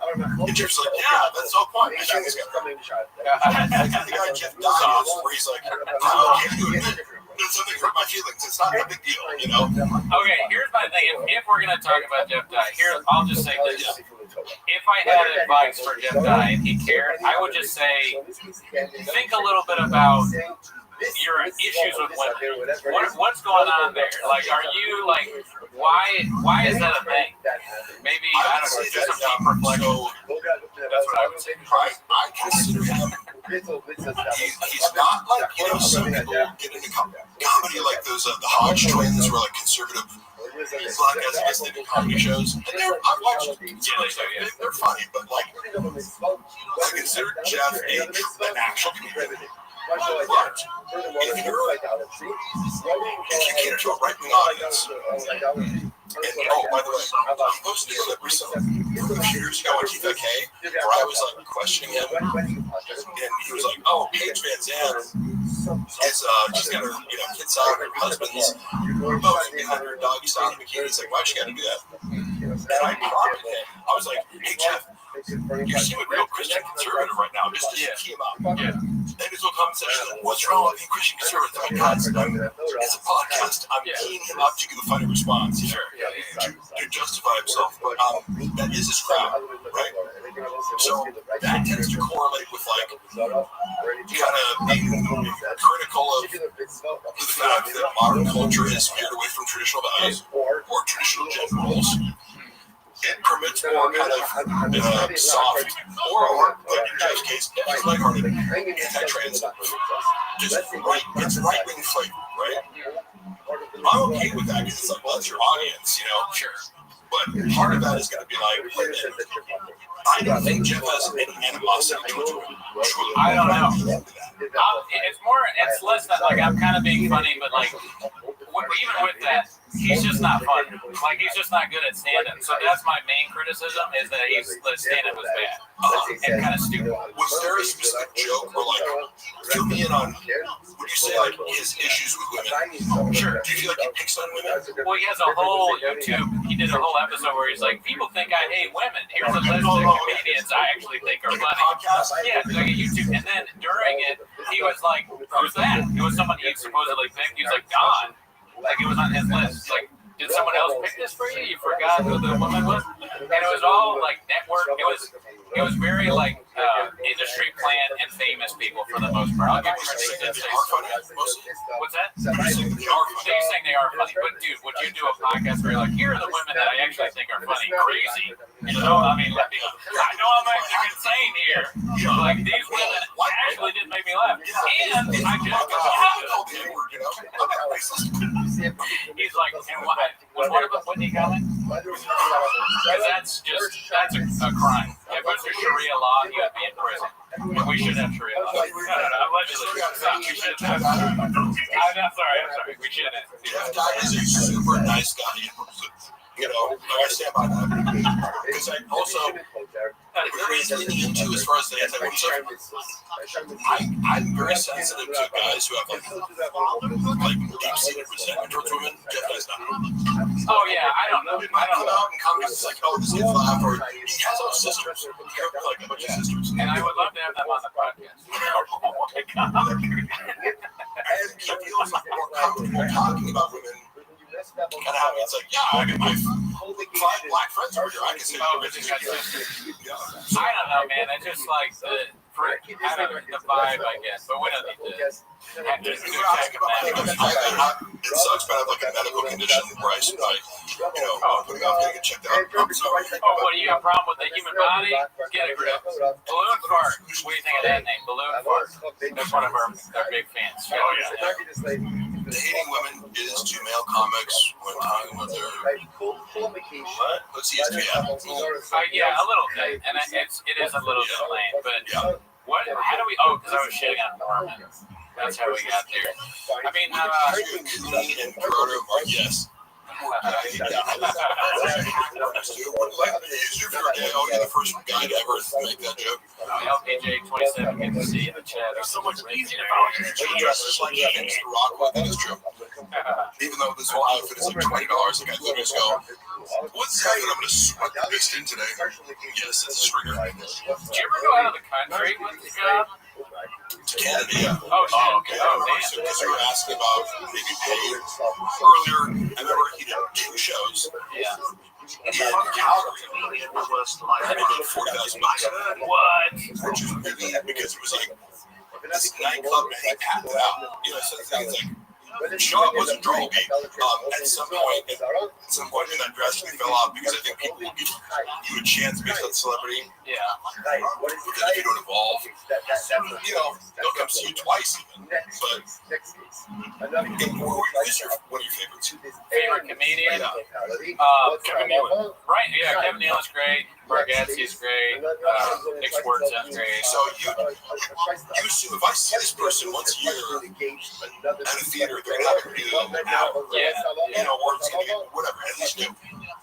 If you watch him not get shittier over time, when you're already spotting him, like knowing, this guy is from another arena, we'll give him some credit. You're like, that's good for a guy who's just fighting people. But then you don't evolve. Are you going to go back the third time? No. Yeah, that's a constant criticism. I agree. I'm sorry. BJL could easily be a action star. All the guys who are running the bot farm stuff. I definitely missed the boat with a lot of things. I should have just started hitting steroids heavy, in my early 20s and became a fucking WWE guy. Because now I'm doing like commercials where I'm playing pro wrestlers. I should have just fucking done that. Oh yeah, dude. I text you about that. You're on a run, man. It's awesome. It's been fun. Yeah. Very cool to see you on TV. Yeah, did we do some Pistachios one? Which one? The Pistachios commercial? I've seen them all. Yeah. But were they? Is it fun? That is a question. Is it fun to do that? Love commercial acting. Like, some of the days, the first Bosch commercial I did where I played Macho Man, we shot in Canada before the Super Bowl, and they hired me for the Super Bowl after this one. It was like a 17-hour day, whatever. It was so packed, and like, but it's just my element. I hate doing so many jobs, and I've worked so many different shitty jobs. Acting, even when you're actually busy and the focus of everything, and I'm standing in a singlet, it's cold outside, I'm doing each like it's commercial stuff to be perfect, so it's like that 30 seconds does take the whole day because every single second of it has to be perfect. Like the cinematographer is an Academy Award winner, so but I love doing that shit. It's such great. I've never done it, but I consider a lot of the work we do with Rain, like when I have Rain on the podcast, kind of like a commercial for Rain. We're trying to get a deal with Sure Shot and Mine. Spots the other day. There used to be a fridge and think, why I fucking lived off these. I would have like 6 a fucking day. That's crazy. Running on no sleep, fucking, batty wrangling all night and waking up. You need it. You gotta message girls. You're not gonna just do that without me. Nicotine pouches. Yes. No, I just started to. Somebody sent me a bunch of like early nicotine, but it's kind of nice. Oh yeah. You love it. Oh yeah. Yeah, I was worried about getting nauseous because I'm like sensitive to it. Oh, so it's like, oh, here, take this. It's like, Sean was taking like 18 milligrams at the time. That shit would make me nauseous for years, but if I take 2 back to back, I start hiccuping like crazy. When you get commercials on TV, what's funny that happens to me, making it about myself, is that I get like 6 or 7, maybe more texts from other people being like, Mark's on TV. And we both get messages on Discord, Reddit, and they post to you. My breath is burning Cooney's nose. Yeah. Oh, is it an energy drink? Or just I have bad breath. Listen. That's a false embarrassing. If you find out you have bad breath, I'm like, oh, shit. No, I don't know how to do this. Cooney won't volunteer this information, but he broke both of his wrists playing basketball once. Oh, yeah. Do you see the scars? See the scars big? Surgical scars. You got crossed up. Yeah, I guess you crossed them up. No. Oh, but check this out though. I was pulling plants the other day, and I hurt my wrist. Look at the difference between this one and that one. Do you see it? Like that. See how this is kind of swollen up still? Nobody sees anything. Right? No, Mark just said yeah. Shut up, Gerardo. See how it's like way bigger than the other one? You don't see it? So, 2 months. I think what happens is it's like some torn ligament or something, maybe. Yeah. Or like a cyst or something. You're enabling your mark. I gotta orthopedist appointment. It's gotta be something. All right. But I'm sure it's fine. I don't think it's gonna need surgery or anything. But my doctor told me, he was like, "But you'll live. That's a cool name." I didn't mean to do that actually. I did that. Actual, just for special. And when I found out that Brendan added a stereotypical Asian voice to a handsome, professional Asian doctor who has a flat West Coast American accent, I was like, no one ever teaching that it's bad to be racist. Hold on. All right, so Mark, this is my best friend, back on both of Bashir. He's asking you a question. Does Mark have an insight on barn doors? Fake BJJ black belt? Is that what it's more called for? Oh, yeah. I believe all the stories about him faking it, that is something Mark would do because he fakes everything. Like, I can think of 10 different things where it's like, he wanted something, he's like, I want followers, I buy them. I want reviews on your hobby, I buy them. Now, does he have grappling skills? Of course, but I'm not educated enough in this world of black belts and what the real experts consider black belt, but his story was like he didn't have it And his son was like, "But where's your black belt?" Oh, well, it's technically, to me, it doesn't really matter because it's like, you'll see guys who are submitting people all the time. It's like, oh, but he's only a brown belt. Like Mighty Mouse is a brown belt. He's submitted so many dudes with crazy submissions that technically he's a brown belt, but it's like he's the best to ever do it. Like to incorporate BJJ into MMA. So any belt is impressive to me, except for pockets for black belts. Yeah, I think Brendan's. I don't doubt Brendan's grappling skills. I assume they're better than his striking skills because of his lack of coordination. Speed. He doesn't look very fast. Like that's powerful, but just not like you know Ilya Japoria. Yes. Like so, watch him. His boxing is so crisp and precise. And then we watch Brendan strike. Like he looks like I would want to get caught with one of his haymakers. But it's sloppy. It's a sloppy striker. Yeah. I wonder if they were gonna stick on belts, like what kind of belt, like English language for Brendan, probably white belt. Acting ability, probably white. He's probably white belt on most of this thing. But actually, I want to ask you a question. With sticking on the beer thing, I don't really know much about that controversy, but what I heard was like what guys were doing is like they cut up their ear, right? Is that what it was? It turns out it's RFK. Fuck, that's accurate. You don't want to go. We have Mark Hartley. We nice up like a retarded old frog. I'm gonna mess up my ear for the pod. You don't think he did all those roasts are very accurate too. I'm sorry, what did they roast you on? Somebody said, you're saying like RFK, which is accurate. I love accurate roasts. Like, and again, I was talking about Red Deal. But they're also saying your mama black belt too. People take it too far. It's like, you're literally just trying to be mean, but it's out of touch with real. If you roast me accurately, I will laugh along with you. Okay? Yeah, they say I fuck squirrels, so I believe everything. I got small teeth, big gums, rock and ball. It's like, how many things you can say? You think I don't know how I look, motherfucker? Somebody said that broke his wrist coughing. How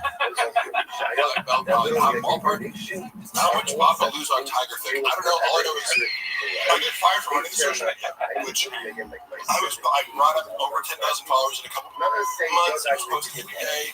I came up with a strategy that I hated, but I'm like, this works. Which was, I came up with a little lingo where, like, let's say, like, Tiger Burn after, like, psychiatric introduction. He hated when I did this shit. I took him to the T-Second IG account and started talking to the haters in Serbian language, and it was like, oh, this post has 4,000 comments now because I'm helping these people, and then also making it indistinguishable between everyone's using this language, and nobody knows just hater. We're all using it. He got so freaked out though because I shot person asked me question later. I didn't tell them I was going to do this, but I'm like, clearly, if you're a rational person, you go, did you notice how this post got 10 times more engagement? On a page that's leaking followers every day. Oh, we try to stick with exactly what you mean. Cool. Okay, great. So, same thing with Type of Thick, where I was like, I came up with this catchphrases and things, and immediately was like, oh, this is working. Because you don't know how social media engagement works, where like what drives engagement when you have no money is like making a community and interacting and being unpredictable, whatever. The big one is, oh, my investors, it's really him. Oh, yeah. Just being like, I don't like this, but you'd be like, oh, the team of the investors don't want it. I'm like, yeah, you're just the pussy. It was like his dread. What's the Rock's tequila? The Rock has tequila? Yes. Oh, yeah. Like you wanted to raise the market. It's Alpha Moana or something like that. yeah, I'm like, cool, give me $20,000 for a photo shoot. It's like, I mean, Hollywood is fucked up at that point. Like they're naming a Disney movie the tequila brand. We gotta shut this thing down so we can figure out what's going on. That's actually sharp logic. Because remember he thought that Dana White stole fucking Friday or fucking Wednesday or whatever. Oh yeah. He goes, "You just stole my fucking idea for this thing." I'm like, "You said it 1 week, and Brendan, Data's been doing the show for the past 3 years, and then you convinced yourself that he stole your like the to make a show out of it. It was crazy." Yeah. And just getting into it, you're like, "Yeah, for sure." Data's stealing your ideas. I mean, podcasting is a dangerous thing. My wrist isn't working. You have hiccups. Gerard does. But dude, honestly, you know who else had hiccups? Fucking Jordan Carlson. Calm down, One of my York stars. he's not the greatest ever do it. Yeah, what's funny is the only way to fix this is to throw up. We've been the wrong thing that we do on the pod. Drink a rain and you'll throw up. If you The want. most famous person on Mark's phone contacts. I don't know a guy named Antonio Banderas. Oh, shit, dude. I'm gonna put the hot noise for that. Antonio Banderas. It was super cool. But Oh, from the he commercial. FaceTimed Luana. Luana's like a huge fan, and I was like, "Hey, first of all, he was super gracious and complimentary. He was like amazing to work with. He's so cool." And I was like, "Hey, I have a little favor." In full Macho Man Randy Savage style. So I'm like FaceTiming Luana. I'm like, "Hey, what's up, bro? I'm in Madrid. Guess who's here?" And she was like, "Oh, yeah." Like, so nice. you know, he's like, "Well, don't have to do that shit." Yeah. He's a very cool guy. Desperado. How would Shop say Antonio Banderas? Fuck, that's a good question. He would fuck it up somehow. Banderas. Yeah. Antonio Banderas. Let's drop a syllable. Banderos. Banderas is good. He was in that the last movie that I saw that he was in was that movie Baby Girl, which kind of sounds like something that Shop I would saw say. his performance was amazing. Yeah, that movie. I really like that movie a lot. Water threw it on, and I was like, kind of like doing some other shit. My phone needs to be. Oh yeah, it's great. Great film. Never seen it. The emotional. Oh, we have more English. Oh yeah. I'm trying. I want to read the chat. No, yeah, read that. Also, Snapchat. If I'm saying that wrong, I do pronunciation, but Bob habitually runs out of everything and becomes a drug addict. It's always already been. no, it's English. Okay, so I'm curious too. What you speculate on this? Like, you know, it's this slow train wreck. Yeah. Because he's impervious to like. And by the way, me coming out to like talk shit about him or like my work experience there, that was not an attempt to like cancel him. That was an attempt to preempt the fact that I knew he was going to go on a smear campaign, which he did probably. But like I just seen him do it a bunch of other places. So it's hard to like. You can't ruin his career. He's too established to be like, you know. I mean, if Chris D'Elia can sell out fucking theaters, like after that controversy, like there's no controversy that would like end Chop. But the trickle of like the trickle down is the funny part. Yeah. At what speed is this declining to? But it is not doing stand-up because he can sell tickets for right material. Yeah. Because that requires honesty and self-reflection. Yeah, I mean, that's not a good. That's really not. It's hard for a lot of the Roganverse to do that. I think. Honesty, self-reflection, and I think. I mean, I don't know because I've never had a ton of money. Yeah. But it may get harder as you like if you're able to just go buy a Rolex and fall asleep during the day. It might be harder to do self-reflection. So as a comic, because I consider comics under this umbrella of like, you didn't get into comedy to be a millionaire. Like if that happens, great, right? But I presume if you start out by doing open mics and working your way up, it's because you have a love for this art form, right? That supersedes any materialistic pursuits. You like, yeah, it's an outgrowth of that, great. But Brendan had this mentality of materialism kind of validating his craft. It's like, well, I have a Ferrari, therefore I'm good at stand-up. He's like, not really. Versus a guy, and they just think of him because he's a very close friend. Chappelle Lacey has an artist mentality. You know, like Chappelle Lacey could give a fuck about any clothes, cars, whatever. He could live like a hermit. He cares about his standards. With me, I have a very quick set of like a set of rules I live by. Okay, first of all, always diet starts Monday. Second, all right, I'm up at 4:36 every morning before my. Then, yeah, exactly. I took that from him, but he got it from me actually. Yeah, and then also like I never read the comments. No matter what happens, I've never seen anything. I like, what is this, Justin Lang? Never heard of him. Don't know. I don't have Justin Lang. Yeah, I've never in a million years. All right, we got a forward here. Antonio Banderas, yeah. Antoine Jameson. Antoine Jameson. John, That's a good one. See, you're thinking like a writer. That's the thing I like. some of these Writers. it's almost like I read about the John Africa thing. So many of the Shamanisms I'd seen, and I had no idea where they stem from, and like years later, Anthony Hardaway. Sorry, I would find out, like John Africa is one of them. He said John Africa. Yeah, it's great. Oh my God, look, John Africa. Mike Tyson. Imagine Mike, not to insult Mike Tyson's intelligence, but he's the one correcting I it. think Mike Tyson is very intelligent, by the way. Seriously, I don't know. I mean, I think like he's so compelling. He is women. It's true. You guys know more than that intrigue about him. It came out in 2008. I just brought his son theaters. Yeah. And I brought my girlfriend who wasn't really familiar with his fighting. Getting to see somebody who's never seen Tyson fight on his highlights, it's jaw dropping to me. When somebody's never seen Tyson fight, look at this guy beating the shit out of him. In a way that humanity has never even seen before. Now, he's also had this transition into becoming this extremely thoughtful, like I would consider him philosophical. Like he reflects and he thinks, and he's sincere and authentic at all times. And I think that comes. that's what Brendan presents, because Brendan hates Mike.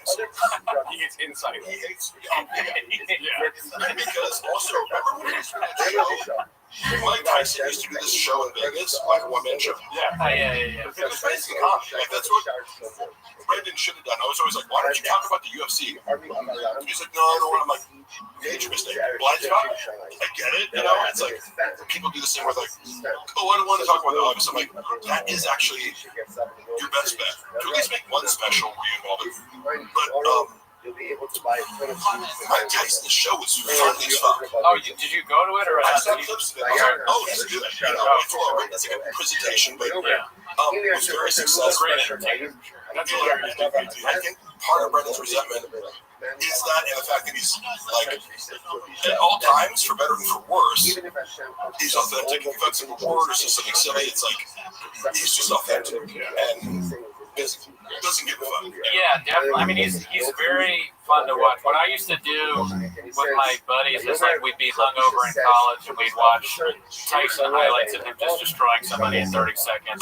Same with Fedor. We did the same. Oh yeah, and I recently got like, because somebody told me, I was like, who's your favorite? When I got into fighting, and I kind of only Conor McGregor got me back into fighting in 2015, watching pay-per-views. And I asked him, who's your favorite fighter? I go like, Fedor. I'm like, who's that? Because he wasn't in the UFC. They start watching his fights, you're like, holy shit, this guy's great. Yeah, he was the best. Somebody sent me a clip of Fedor interview with Luke Thomas. Have you ever seen that? It's hilarious because it's like Luke's like, "What's your favorite book?" And Fedor says something in Russian, and the translator's like, he only reads Russian. Like, what's your favorite movie? He's like, he only reads Russian movies. You wouldn't get it. And it's like, you would not understand. You would not understand. That's funny. Who hated first? Sean or Tyson? Yeah, who hated who first? I think Tyson's really open-minded. I don't think Tyson hates anyone. Yeah. I swear to God, because like that's part of his journey. Like you can just tell I don't think he holds animosity towards anybody. I think he's completely evolved as a human being. My favorite fighter is Cody's wife. Fuck you, Mark. He had a great comment. He said, yeah, he was like, anytime you fuck up Mike Tyson, I think Mike Tyson today could knock out Chop easily. Without question, being Mark sounded like he's having a stroke. Yeah, so if I am, bitch. So the fuck. I had a stroke before. Do a few hog noises. Yeah. We were talking about, one thing we constantly talk about on the podcast, we have to address it, is the violence in my DNA. Looks like that when the segment is over. Holy shit, it's boring. Hey, what are you doing right now, dude? What are you doing? You're fucking. Go watch I porn. don't know about that one. You're doing a little bit reading of comments. That's a duck noise.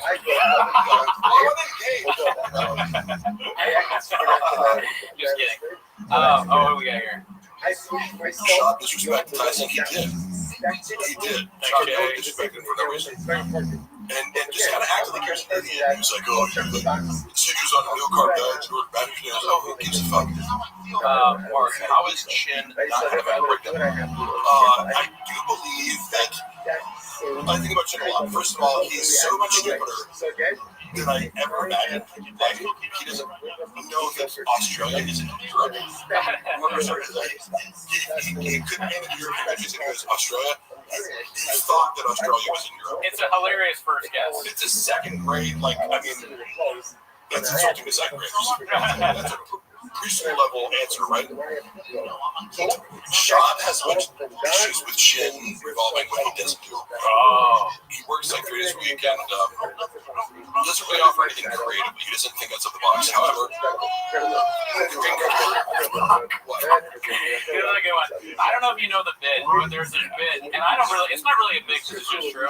Everything that Gerardo owns is kind of small. It started off with the fridge because he had a guy deliver the fridge, and the guy was like laughing to himself. And Gerardo's like, hey, what do you think's funny? And he goes, I used to have a small fridge. Oh, fuck, so it is small. But then he kept having other things that were a little small, right? Like, so if I'm like, a single guy living by yourself, dude, what the fuck? It was fine, and we would never have known about it had Gerardo not made a big deal about how mad he was at this guy. Like, Gerardo was mad that this guy said that he has a small fridge, and it is small. So we're trying to deal with his anger. Here's the thing, Mark. He came to do one thing and one thing only, okay? See that botched paint job in the corner up there? Trust me, nah, thank you, dude. You had to go paint that up there, right? And then, well, I'm like, do you need me to clear it? So, like, I'm over here, I'm like, do you need me to clear anything out? And I turned to him, and he's staring at my fridge, and he goes, with the, you know, put the whole like a Roman accent type shit. He's like, oh, you got the small fridge, huh? Yeah, you got a small fridge. This is Gerardo's deodorant. This is too small for he you. has a fridge syndrome. What are you supposed to put this? I I got small armpits. Mark could eat Gerardo's fridge. Yes, I did. Don't touch the Gerardo. Later, Puto. What a fucking idiot. Mark, we got the back of Gelato's fridge that he can't try. Wait. I don't need one right now, but we also have Diet Cokes. And then if you do want food, you can also at any time. Diet Coke make you nuts, dude. Yeah, I will drink a Diet Coke soon. The only thing I'm going to do is just try to throw up later so I don't have to. Is this your coffee drink? I wanted to know. Because I got you an Americano, because that's what we drink. Do you drink Americano? Yeah. No, I don't mean like literally, but is that what you drink? Mexicano. Come on. I love them, dude. That's one, I share that with Delia. Our love of iced Imagine being like, I'm a white guy, but I'm just going to make a special about how Mexican people suck. It's a crazy move. It's like, it's a very You want to put them out. It's like, this sounds fucking stupid. Mark, will you sing the Golden Girls theme song, please? Thank you for being a friend. Yeah. Round the corner, You ever go to Porto's? No, where is it? It's a chain here. There's a bunch of different Portos. You're not a baked goods guy, right? Are you a baked goods guy? Oh, yeah. Because, like, Porto's is a famous chain here. It's Cuban bakery. Very, it's like not expensive. You can knock out all our sponsors at the beginning here. Yeah, I mean, I wish they sponsor. I love this place. I think it's a great. I will try some of it. They got potato balls there. It's a great spot. Can you imagine? We need to get a sponsor soon because I just. Mark, do you think Brandon offered Chin anything monetarily for moving to Austin? I do not. So, and I've thought about that before. I think he offered him zero. Whereas, if when you work for a corporation, people would just be like, "Oh, here's $15,000 for your move." There's no fucking way that Brendan offered anybody. So I'm sorry, did you say he moved on his own? He didn't have to pay? That's my assumption. That's great. It was he didn't have a place to live. He would justify it as like, why are you paying you? I pay you up $100,000 a year to work 3 days a week. That's just nobody does that. He's like he's alone in that. Like you move and I don't give you any money. Because like, Mark Beach looks like Lil Nas X on steroids. Do I look like a big black dude? Is that what Lil Nas X is? I forget.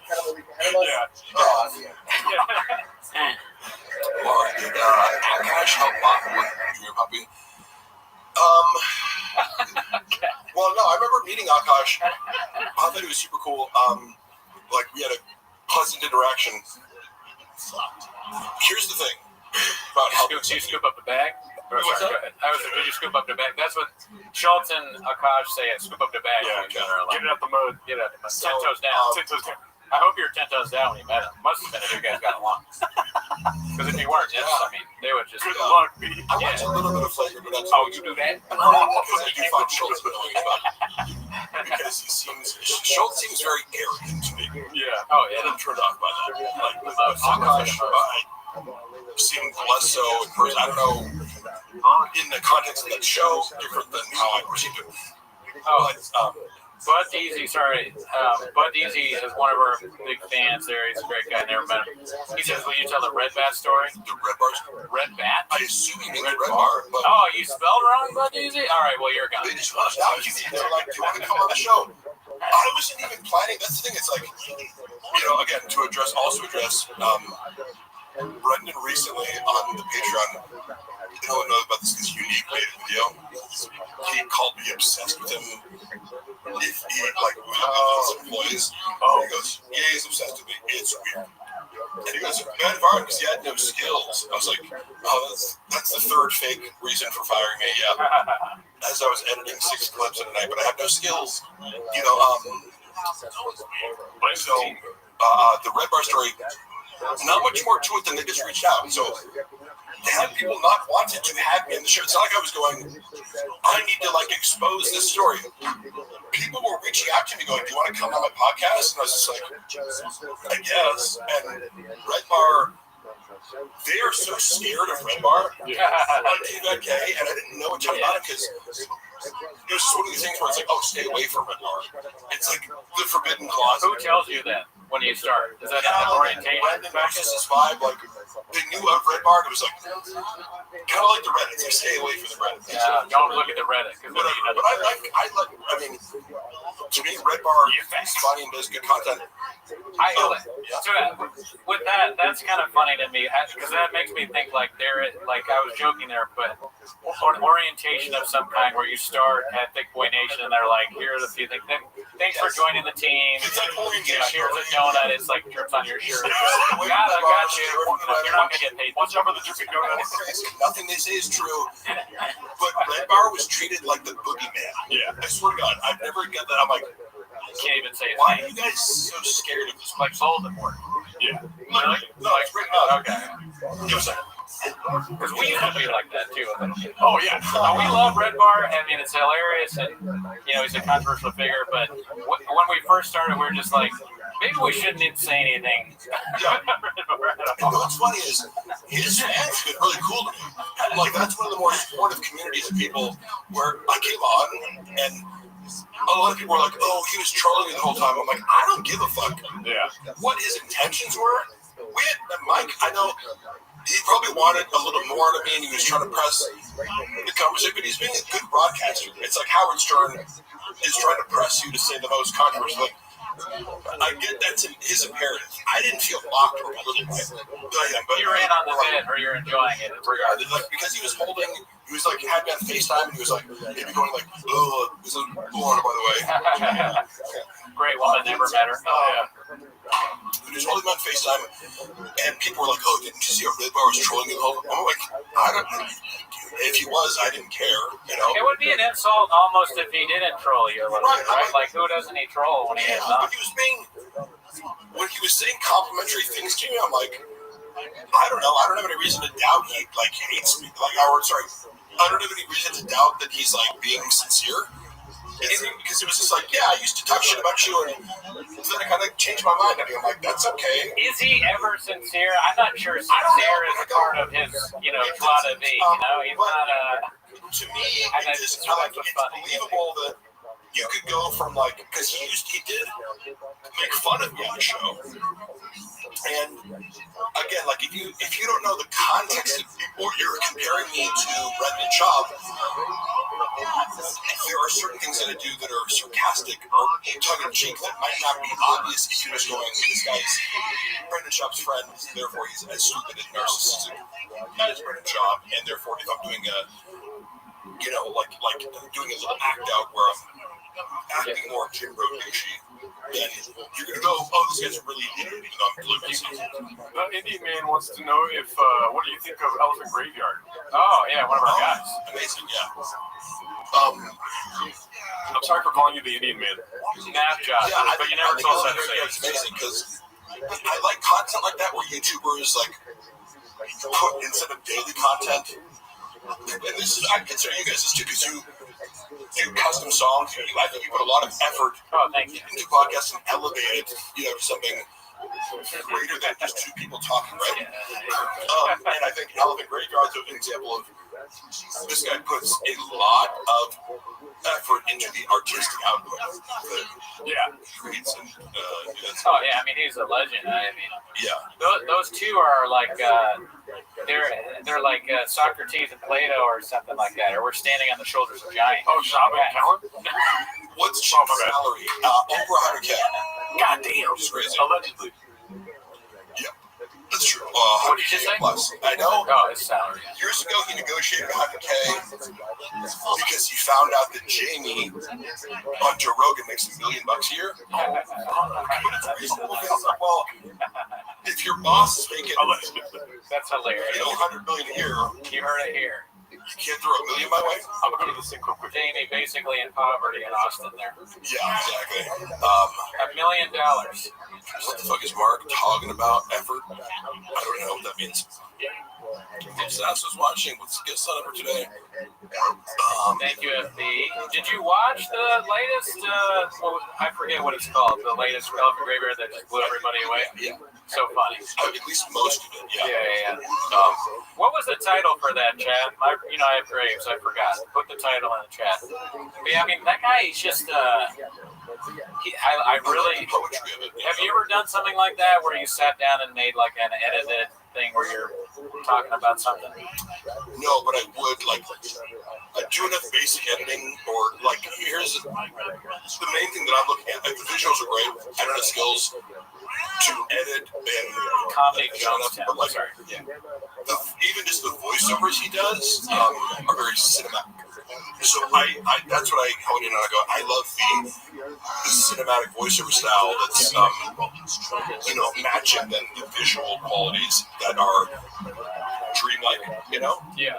the transitions. I could never edit that shit. That's a Gerardo skill. Because he makes great artistic choices. For all, it's literal. It's not like he's what he's voiceovering is directly what's on the screen. So he's making artistic choices. And what is the moment to moment visual? So you have to do that, but also have this kind of poetic narrative for the whole thing. Top Jimmy, I saw your question. Can you post it again? Because I don't remember what it was. Graves activated. So Top Jimmy, I'll keep an eye out for you. Chat. Mark says, how do all my Mark in the chat, not Mark here, but Hank rather. How does Gerardo keep all those kids in the bedroom so quiet? Fuck you, guy. They're watching the stream in the restroom right now. All the Patreon ads. Oh, trolls. so I remember now. Top Jimmy said have you seen all of Callan's specials? Oh yeah. No, but I've seen him do live stand up. Like in Cali? Yeah. Yeah. I've seen him at the store. Yeah. What do you think of it? I mean, he's terrible. Yeah, he's the worst ever I've seen him. But that doesn't mean that he's not also technical level for no. Here's what I look at. I go, his act outs, his they're horrible. top. Okay. He comes out. You see this? Because I'm not objective. Because I like Ryan. Yeah, you're his as a person, You can't say he's bad. and I like at least when people use different. I appreciate physical comedy, or that he's doing something. It's he's making choices that you don't like, but he's way better than stand-up than Brendan. Yeah, I don't know. I mean, I'm not sure about that. Cooney's trying to pay the bills. He has to pay. Oh yeah, that's why I'm doing it. I think Jeff Dye's probably better than Callan and Shaw. I mean, Jeff Dye's fine. But Totally fair because it's like I want he's better than that. comedy should just be an instinctual reaction. This just make me laugh or not. That's the only measure of Right. whether you like it. But that's the thing, though, because like now when I watch Brendan Schaub, I laugh like almost every time. But I don't laugh. I don't even laugh when Callan does the hawk duck thing, which I love. I love it. Unironically, I love the bit, but it's not like gonna make me laugh. Yeah. My son, not a duck. That's the stupidest thing I've ever heard in my life. Part of when I see clips of Brian on the podcast, as a friend of his who likes him, it makes me sad because Brendan is such a bad comedic partner most of the time. Oh yeah. Like he doesn't understand the basics of comedy or improv or yes-anding, so it's like sometimes he gets it, but he doesn't. He shoots Callan down way more than he should. Callan is very good as a comedic partner of reaching people up. Him and Chris D'Elia have great chemistry because he allows Chris D'Elia to make him the victim of the comedy. Yeah. And everybody's like, wait, that's not fair. As Chris D'Elia's roasting him, he knows how to keep it going. You hit on two things that happen in our show. One is, okay, I will start with Brian and then I'll do the D'Elia thing. Yeah. So Brian, when we're watching Brian and Schaub, Brian will go into one of his bits, and granted, it's not funny. What is it? Oh, someone says, Mark, does Papa have any incriminating info on you? Fuck no, dude. He has no idea what I have on him. He has no fucking clue. You know that movie, The Dark Knight Rises, when Catwoman, played by What's-Her-Face, leans into Christian Bale, it's like, there's a storm coming. That's literally what I think of when I, think of what's coming for Schaub. I have to keep this under wraps because part of it is my... okay, so to put it out on YouTube would be detrimental to my financial bottom line. But it's like... He doesn't even know what's coming, and he's too stupid to realize I have everything, Right. He should have just nothing. He should. He hired a private investigator to go to Luana's house, and Luana owns the private investigator. Oh shit. Well, I mean, she's charming enough to be like, and she knew more about but Luana is skilled at manipulating men. So, but also, she played it very, savvy, and I applaud her for that. She was able to get the fact that Brendan Schaub was this guy's employer out of him when you're not supposed to do that to private detective. And I have, and I somewhere on my phone, but I can show the guy's card, I can show the letter he wrote, and put to our apartment door, not realizing I was living there at the time, you idiot. Yeah. But he's operating on his suppression. And I remember one called me. He was like, "What's this guy doing out there? Did you serve me with some papers or something?" I was like, "No, because I wasn't home." Crazy. I said, "Go look at what he wrote. He wrote this note, put a number on there. He was still in the area, so go just call him up. He's a private investigator. He didn't say shop because she talks to him. She knows what he's inventing. Are you here because?" And she's like, "Who do you work for?" And I said, "Well, I can't really say." I go, "Oh, is it Brendan Schaub? And does it have to do with a bouquet of flowers that someone sent to his house and he's claiming it Mark?" And he's like, "Oh, okay, you know what this is about." And he's like, "Let me tell you the real story. One of these girls that he was having a long-term affair with, he was smarter than the rest. She has an MBA and just a more accomplished professional and just somebody who you shouldn't cross. She fucked around with the wrong girl. A lot of these girls he dates are idiots, but this girl, after he crossed the line with her, having lied to her the last time, she sent a bouquet of flowers to Joanna, saying, just outing him for having long relationships. But the note started off with, "This is not Mark." So, it's true, it wasn't Mark. However, it gave them just enough of a thing to go, "Joanna, obviously it's Mark because it says this is not Mark." Yeah. And then he invented an entire story whereby I somehow went to his house with a bouquet of flowers and a note and hopped over his bed.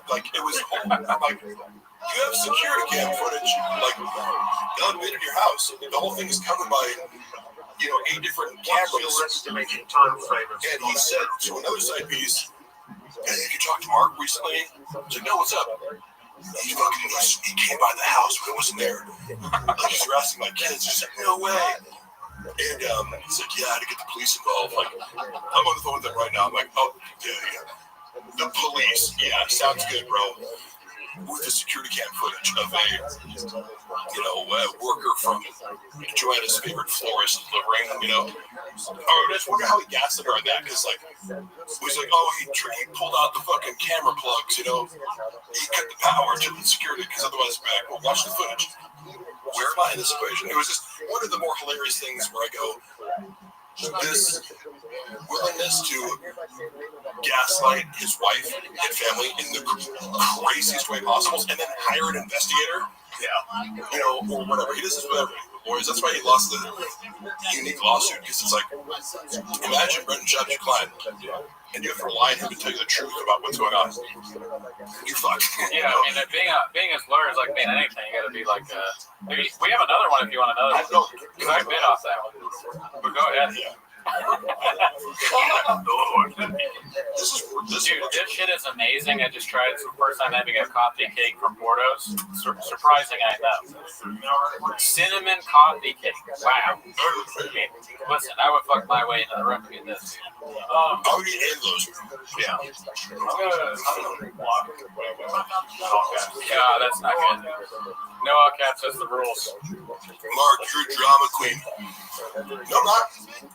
Hey, if somebody runs a fucking smear campaign against me to try to ruin my life and make me unemployable, or lies publicly about the reason he fired me to make it look like he wasn't a fucking idiot and threw a temper tantrum because I didn't text back for 2 hours, I get to do whatever the fuck I want for the rest of my life. I got enough dirt on you to murder you. This is what the fuck I do. Mariah, it didn't recur to you. Seriously. Brendan's so fucking stupid. Kyle Samuel wants to know, and you probably have already answered this before, but how did Schaub handle the drug walk situation behind the scenes? Freak out and handle it terribly. Like, his always, I will say this answer, it's a choose your own adventure where it's like, hey, make the worst decision possible. If I would, the funny part is always, if I'm tagged in a video of Brendan Schaub's handler, I'm like, how could I be someone's handler who doesn't listen to any other human about anything? That's facts. You could give him the best advice ever. It's like, hey, what you're about to do, like Joe Rogan said, he needs someone to say, what are you going to do? No, don't do that. Yeah. I would say that to him. He just wouldn't listen. Yeah, facts. It's like, how are you going to handle this drug walk situation? Stutter on fucking, I went through your DMs. You sent a peach emoji to fucking a picture of Andy Letterman's ass. I saw that. But you're like, oh, I would never hit on her. Doesn't make any sense. I mean, how laughing at him on this fucking Flagrant podcast for stumbling over his words. How do you handle a drug walk situation? Obvious. You text Bobby, I'm going to kill you. But moving on. Christian L. Literally, it's like, as ridiculous as that Mark broke into my house story, it's like, how can I make this the absolute worst out of this universe fucking problem? I'm just being like, yeah, we already know you're a cheater. Just admit to it. Just be like, hey, sorry. Yeah, I mean, you're right. I just read the situation. So Christian L, we know it's just Chan chatting in. He's only giving $4.99. He's not making very much money. Yeah. But he said, let's see, scroll back up. Oh, he said, Mark, what is Schaub's most redeeming quality?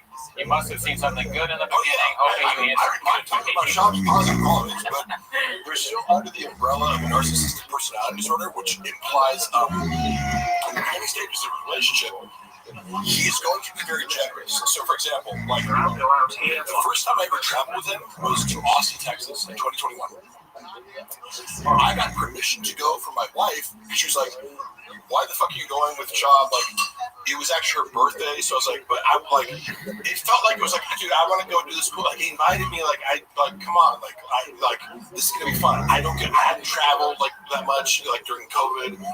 So and Chappelle, who Luana loves, is going with us. So she was not okay with me going for no money. But I was like, oh, so I made up a lie I was like, oh, well, Brendan's paying me $500. I told Brendan that, just being like, you're in on the joke. I'm like, oh, that's how I got her to do it. But then he gave me $500 to cover my ass, so I could be like, so that was a good deed, right? But yeah, no, I can name many things where it's like he'll be generous, so pay for food, all these things. But that's a short-term strategy to earn trust, loyalty, so that in the end, next year or at some point, as he values you and tries to exploit you, you feel indebted to him, right? Oh, thank you. So I would deliberately stop taking things from him because he'd offer, like, when I was having issues, like, me and Luana started having conflict because she was working a shit ton. She was working, like, 2 graphic design jobs. She was suffering from burnout. Like 2022. I'm traveling with Shab, fed up to my fucking ears with this bullshit as he's increasingly being disrespectful. So, like, I got this crazy boss who's disrespecting me all the time. I'm traveling, then at home I'm working after being in the office. So we're both like high conflict. She's like mad at me about Brendan being like exploiting me and not getting paid enough. And I'm like mad at her because I'm like, I'm coming in the door from traveling, and she's like giving me the stink face, but I understand her perspective. And then, you know, You're talking about like how he's a good guy. Oh, okay. Yeah. So, or the things he does well. That's the other end of it, is what I mean, where it's like he sets it up so that later on the road, he was making me feel like shit for whatever reason he felt like owed him, right? Yeah, because it owed him. And I had to finally be like, look, dude, like, you're not even treating me like with 100th of the respect that you treated me last year, and I'm like putting all my time and effort into training you. Like, you think you're doing me a favor by doing all this? Like, yeah, I, you know, am college educated, professional writer. I do all these things. Like, I don't need this job. Like, you're underpaying me, and I agreed to do the same fucking. I didn't even negotiate. I was like, what's Christian paying? I'll do the same thing, and I'll do more work for you. Just to prove to you that if you want to pay me more, like, and then I'm still being shit on, like, fuck you. So yeah, that's so funny. The first time I've seen a guy tripping on acid reflux. I almost took 10 acid before I came. I'm like, would that be funny if I was on acid? Oh no.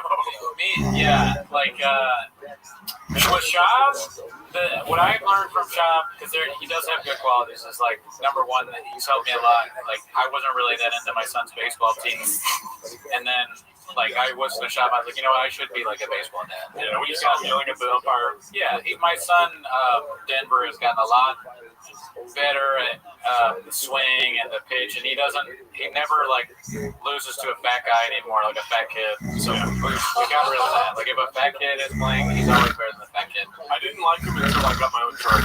Yeah. Oh yeah, you know, hey, reading the Reddit post by one of the baseball parents was so fucking funny. Because now again, this constant identity shifting of like, now I'm a baseball dad and this is my kids in my life. After cheating on their mother publicly for, a decade.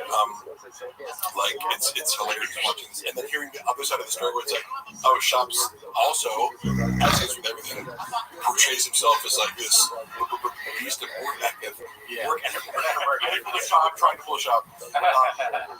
Then you hear the other side of the coin, you're like, oh, so from a third-party perspective, Shab is just a lazy fuck who likes to eat chili dogs, so, but yeah, and then there's some footage, too, where he's, like, fucking up all the, like, he can't even, like, throw a baseball or catch it. Man.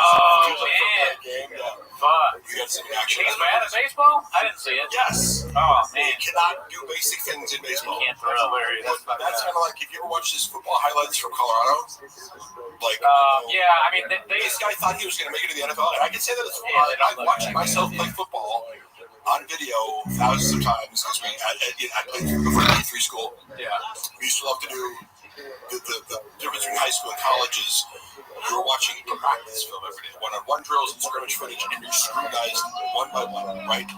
It's humiliating when you fuck up, because, like, as a freshman, I'm like, I don't know how to play football, like, and your coach is ripping into you, but it's a great, like, you're learning a whole new humility exercise. So, but I look at Shop and I go, I know what it looks like. I'm not saying, like, I had great, good moments for me. I knew, like, when I was performing well, and it gives you an appreciation for, like, NFL caliber, but you have no idea until you see yourself play football on camera.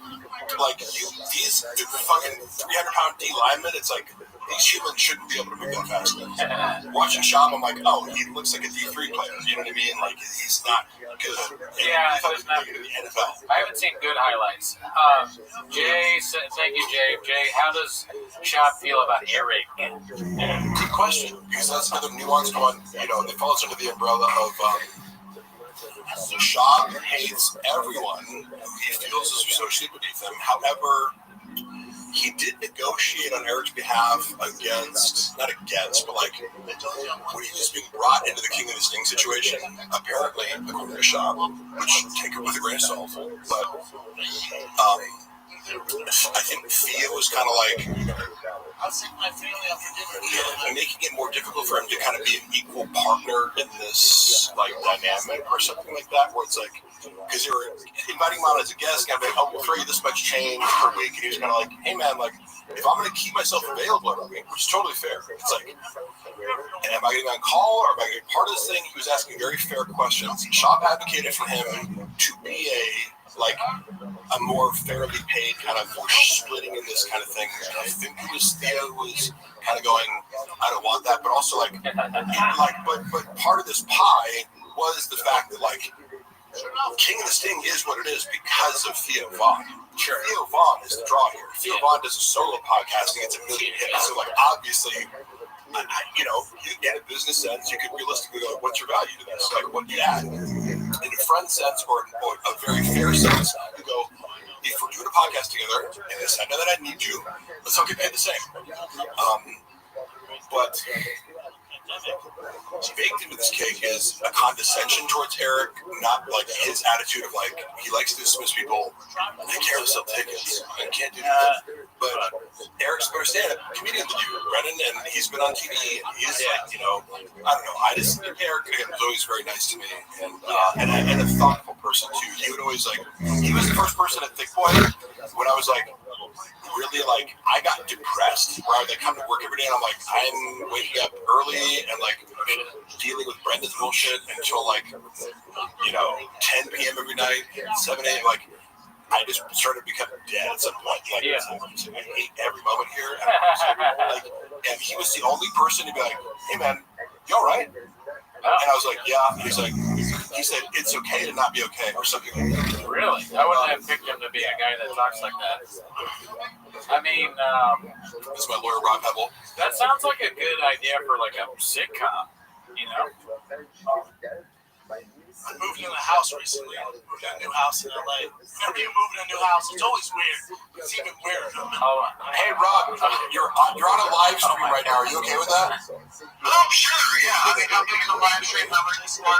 There's a lot of people watching actually for this the Tenant to Shop thing. Funny enough, this is my labor attorney, Rob Pebble.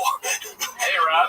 Who's about to destroy Brendan Schaub in court. Oh, actually, no, he's not. He's totally incompetent, and it doesn't do anything. Rob, we're actually having an informal discovery I conference was right going to now. share a concept with you. So, going up this slap meeting that we have going on, I want you to be able to for yourself, and I never know the potential client. Ring stuff, all that stuff, the doorbell, all the ring security stuff. I'm good. Why not? Of course. So I want you to actually go through this whole process. I want you to think about how do we scale this? There's CLC advisors, right? Yes. We can throw in like this, figure out their cases, situations just like yours, and doing the guinea pig. Yeah. That's what yours. You're doing this because you're a creator like me, and you are going to teach us where she decides she wants to do this. I'm a lawyer, usually don't want to crazy barber calls, right? When I get you guys, we'll then like go proceed together because I'm going to hear a guy that makes you also on both sides. Yes.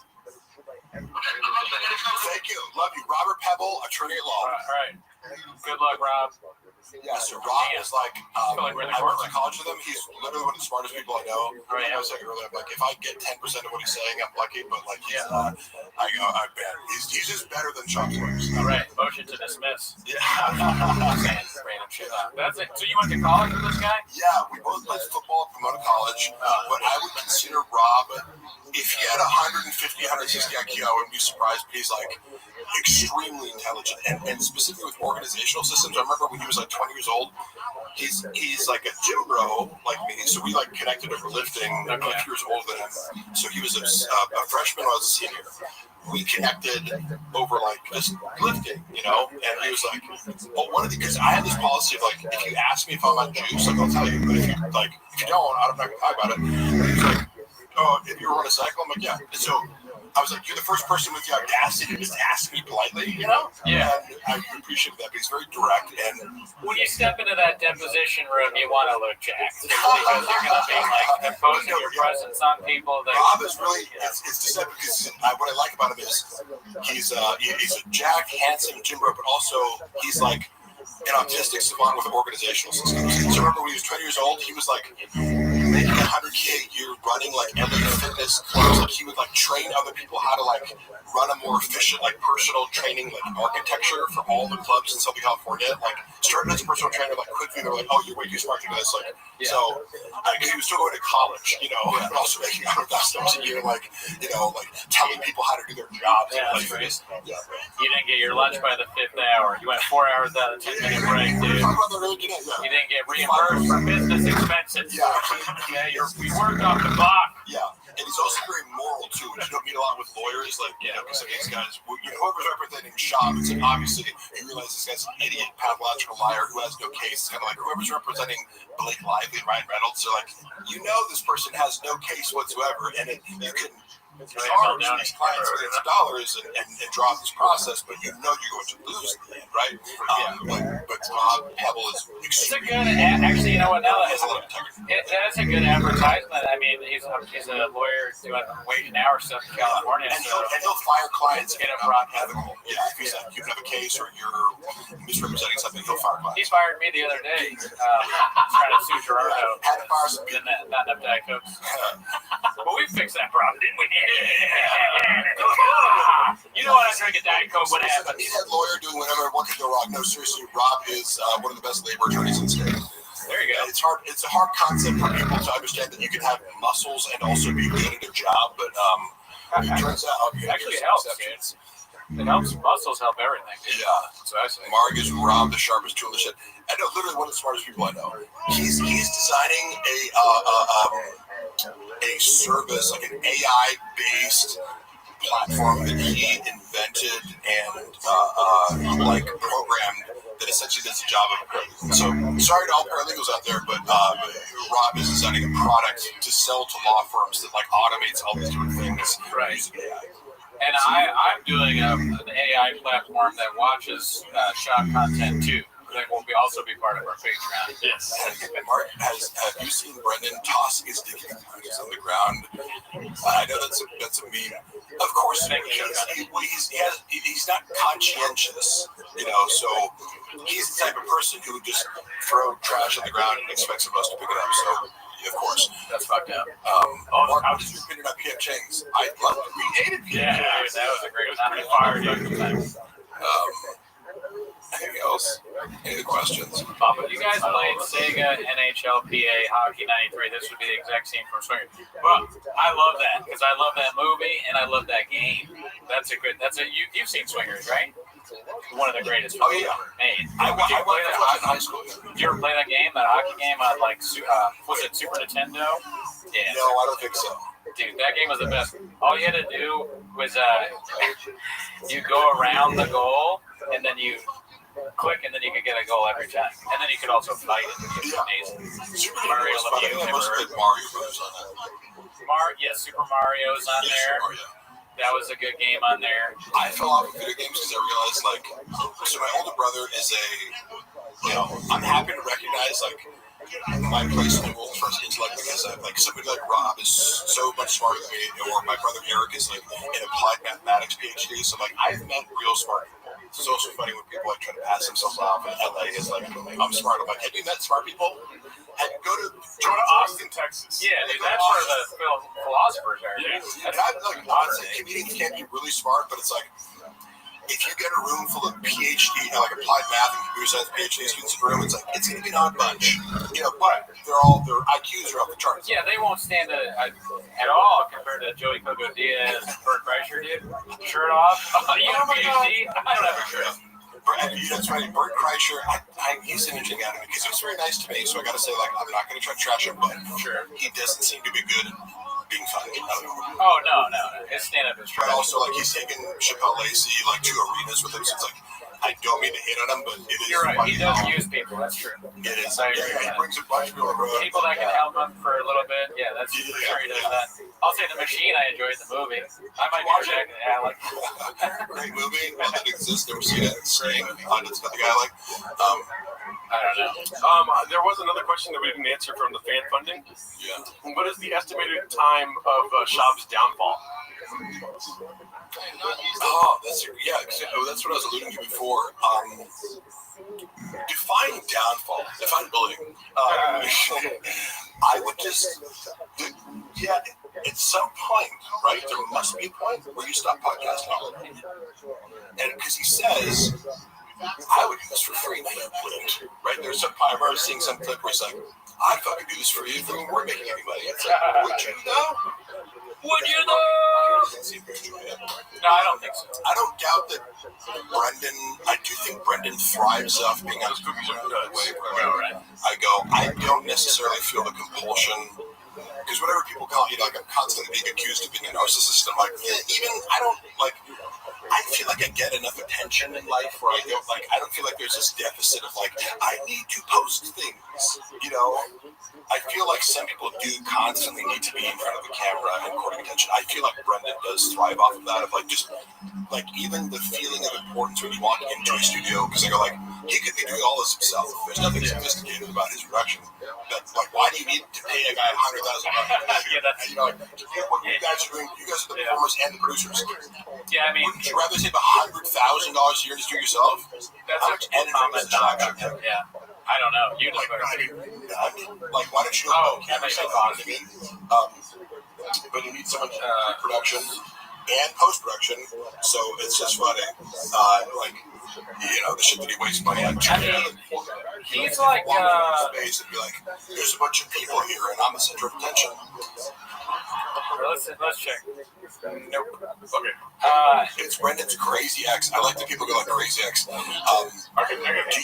you think Brendan is a sane person? And again, hey, how did I get into the show? Did I beg you guys to come on here, or do people seem to be interested in having me talk about Brendan? No, we begged you to come here. If you were like, hey, come on my podcast and talk about fucking lifting weights for an hour, I would. But I'll do 10 more push-ups. I'll do 10 more push-ups. Once my wrist is better, I still think it's a funny idea for me and you to go to the gym. Because I want some time to prepare. Because I think I can probably still do 2 plates maybe.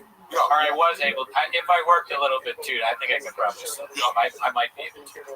But I would need you there to make sure I don't die. You would come back quickly, but just kidding. Would you want to film it? I'm saying 1 plate. I'm like, let's do 1 plate. Yeah. I can probably do that. Once my wrist is better. Stop being blockbuster. Yeah. I can do 2 plates 25 times. Get Baldy and purple shirt next to you, Jack? What does that mean? Oh. Or, you know what? Elizabeth Marsden said this earlier, and you and me, or Gerardo too, doing a race, to see. Somebody said, who's got Mark no talent? Is that me?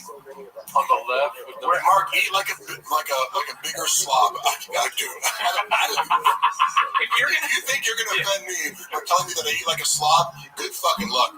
I mean, if you say the words "oh" for no talent, you have to be specific because look at the 3 of us. I assume people want to say that. We all struggle. We're all imagine thinking I'm insecure about my own talent. I know exactly how untalented I am. I'm not sure I could ever do 2 plates. Maybe back in the day. I could turn that good stuff. Yeah, once I roid out. Yeah. Roided? Because then the violence in my DNA with the roids, I don't know. Don't worry. I like the idea of like raping people with steroids. Yeah. Like tying you down and be like, you're gonna be on steroids now. Naked bitch. What was Bob's attitude towards Rogan getting close with Shane Gillis and bringing him into the Rogan Strip? I mean, When Brendan and Shane hung out, I think we were in Philly doing shows, and we went to some Barstool event, and Chappelle Lacey has been one for Shane. So I knew about him a little bit like before the SNL thing happened, and I remember watching his. He did a really funny bit to me about being like a sucker for like Trump advertisements. Because he was like, I'm the guy, like I'm the target Trump bit. And he was like, I thought it was really funny and a good angle on Trump. I love his Trump impersonation because I feel like it's neutral. It's not like, oh, hey, Trump, look how he just does it. It's like, finds it funny, but Wait, who was that? Shane Gillis? Shane, yeah, he's funny. Yeah, he does a great bit where he's like if Trump was before Trump was somebody attempted to assassinate him, he goes, Trump would like be if he did get assassinated, it would be funny. Yeah. Sit down, you're gay. Yeah, man. Yeah, I'm sure that Brendan resents the shit out of Shane Gillis. I've said this before. My take on Shane Gillis versus Brendan Schaub is, you know how Brendan Schaub's like cosplaying as like a blue collar guy, like trucks and blue collar and this and that, and it's like Shane Gillis is like actually that, like where he's like kind of he's actually kind of a history nerd, and he went to us, but he actually played college football, like was no lineman. His level of self-awareness and his level of like he owns 2 pairs of pants and a couple pairs of white New Balance. This is such a hard concept for Brendan to rationalize. He used to look at me and be like, "Oh, you like don't care about materialistic shit?" I'm like, "Yeah, because I'm not rich. Like, why would I buy expensive shit and try to look like wealthy if I'm not, But it was like, I saw his mind spin. It was like, like how not totally obsessed with material wealth. Schaub's girl for sure cheats on him too, LOL, Tim. That's kind of funny to me because it looks like it's maybe his girlfriend's profile and he's commenting from that and clarifying that it's him. Yeah. Marty said, "Hey, on your face, what? You just walk Bob into his truck. Hilarious." I don't know. Who is I still have Brendan's come on my nose. Remember, YouTube's big, don't get. Oh, yeah. I'm looking. I like the idea of people raping people. Hey, don't clip that. You're taking it out of context. This is bad because I always tell people like, "Oh yeah, for sure." I'm like, "Yeah, you don't take juice one. If I do it for you and you don't know and you're asleep, then are you taking steroids? If you don't know about it, 100% B. Yeah. I don't even know what you're saying. Let me see here. Mark, are you still working with Jim Stepani? Yes, I am.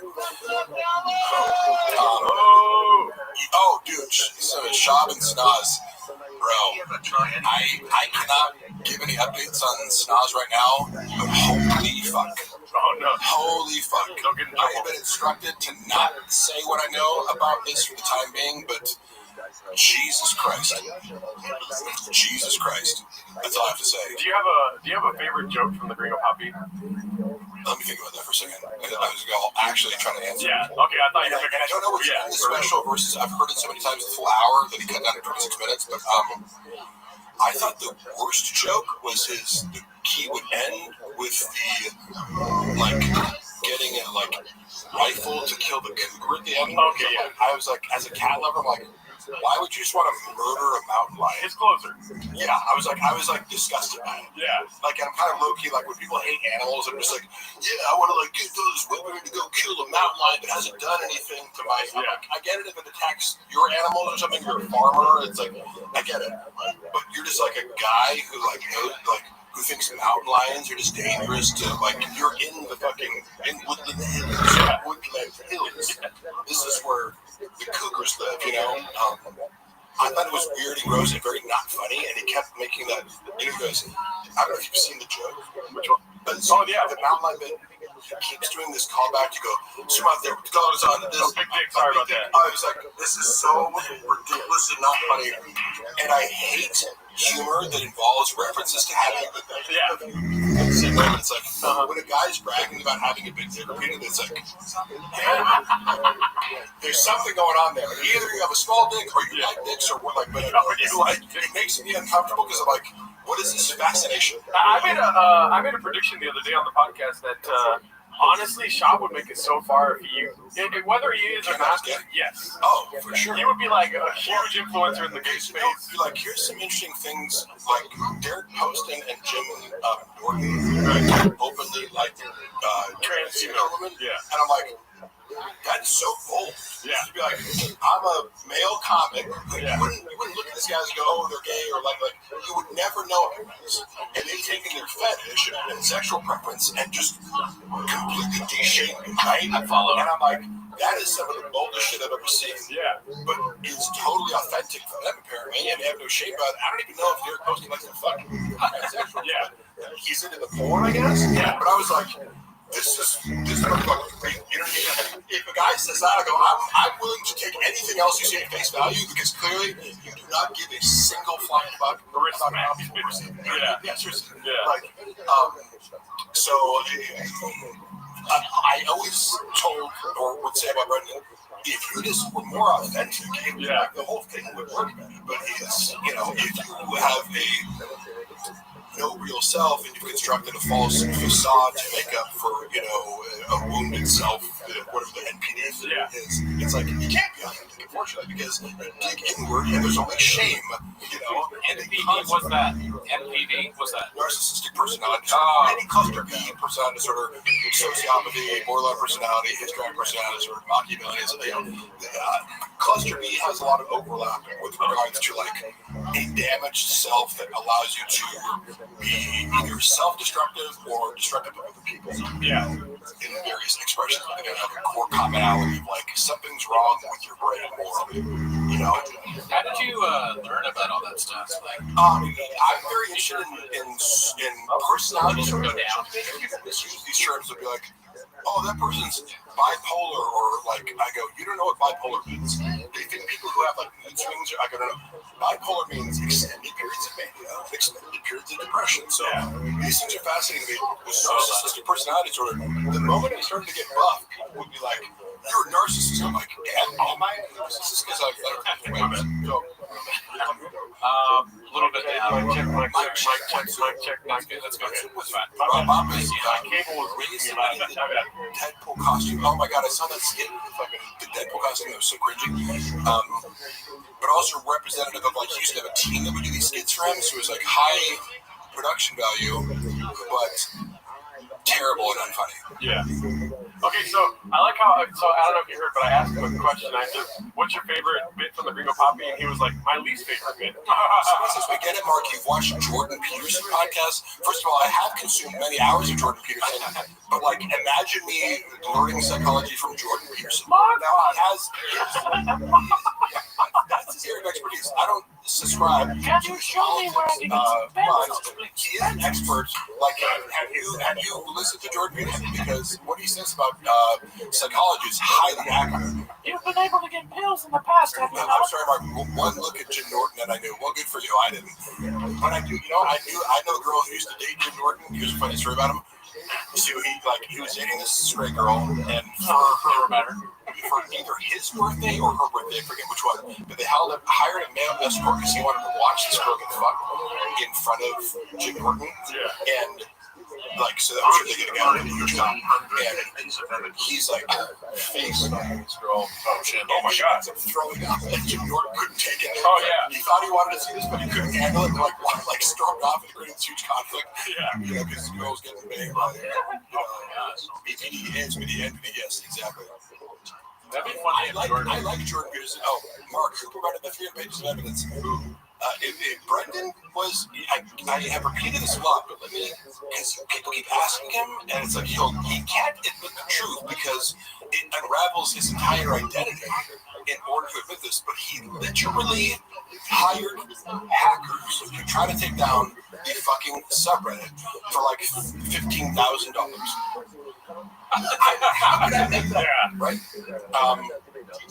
I mean, it'd be funny, like, Jordan Peterson, if he wants someone else, Peterson on crack. Thank you. I like Dink PT's comment. Does BGL cry like Peterson when talking about men not having sex? I have no shame in crying. If you don't give me sex for a little while, I might fucking cry.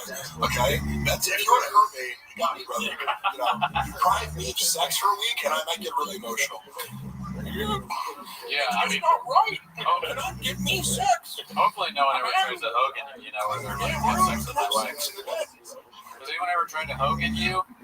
Asking for a friend where they like, or they're like, have sex with my wife? I feel like Jordan Peterson might do Like a red bar, once he withdrew the sword from the stone. I don't know what that means. Beachel is steamrolling this life. I'm sorry if I'm steamrolling. Oh, you're good. I'm sorry. We got 24 hours of this. It's a long time. People don't realize how long we got the podcast. 24 I hours. have the benefit of being like, I can leave whenever I want to.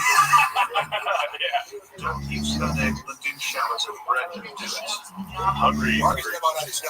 You know what I did take? I took the microdose of mushrooms before it came. I had a coffee, fucking energy drink. I saw you drink one of the range, yeah. That's pretty good. And you guys are like, okay, so the last time I went to your show, I know you guys like had a working or tired. Like I took pre-workout before I came. It doesn't take much to get me going. Yeah.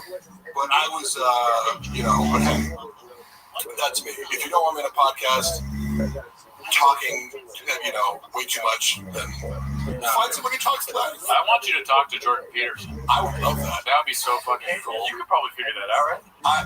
I would like to talk to him. What I'm was he went on Jim Jeffries, and this is a rare moment where a political pundit, Jim Jeffries, asked him a kind of gotcha question, and normally pundits get very defensive because he made a point. He's like, so would you say that this? And Jordan Peterson goes, yeah, you're right. And I was like, what? Yeah. Did Jordan Peterson just admit that he was wrong about something? So I respect him for that because he thought about the question. I was wrong. You don't have to.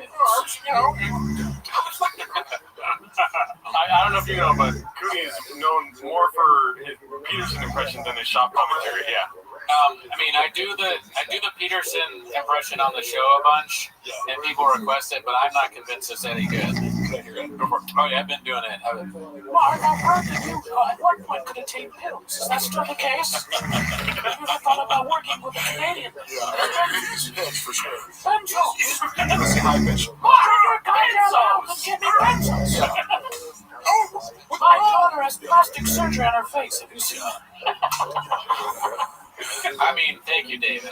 I'm still not convinced. It's really, it sounds too much like when I do my mom. Impersonation of my mom. Has Mark ever laughed genuinely? And why do people think I don't laugh genuinely? I'm very open with laughter. I don't try to shield my laughter. If I think something's funny, I laugh at it. Can we get some more English money in the chat? English money. Snapchat. Where are you at, boo? Do you want, are you saying English money because it's in pounds? I'm joking around. He fucked up. I did it on purpose. It's a private shop. It's a joke. Now, there was a guy that gave us, I'm not sure what ruble. Was it rubles? Yeah.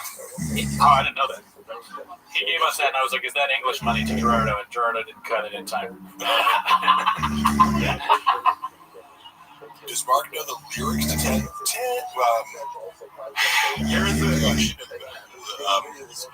Let me picture it because I'm confusing it right now with I'm falsely confusing it with all the songs you guys do. Give me the start of it. It's Time for my favorite time of week when we get to hear your papa trying to Pencils now! 10 minutes of shop. Yeah. Thank you. I kind of read the melody. It's Dagestani. Oh man, Dagestan, ever heard of it? I want to see BGL and Miguel have a race when we get the trip. Do you know Miguel? No, probably not. I've never met Miguel. He's our friend that used to do the show, but he hates the show now. He sounds fast. Wait, he sounds fast. Oh, He hates the show. he hates the show. He hates our fans because they were making fun of him a lot. Probably because of what we were saying. Yeah. What do people expect to go to live stream and not get made fun of? What? Yeah, take that, Miguel. What if I was on here and everybody's like, look how cool Mark is? I'd be like, you guys trolling? Nah. Like, did you get a bunch of bots to be like, Oh no, we actually made a decision Thanks for bringing that up, Mark. We made a decision. We don't want any more bots watching this. Yeah, dude. I know.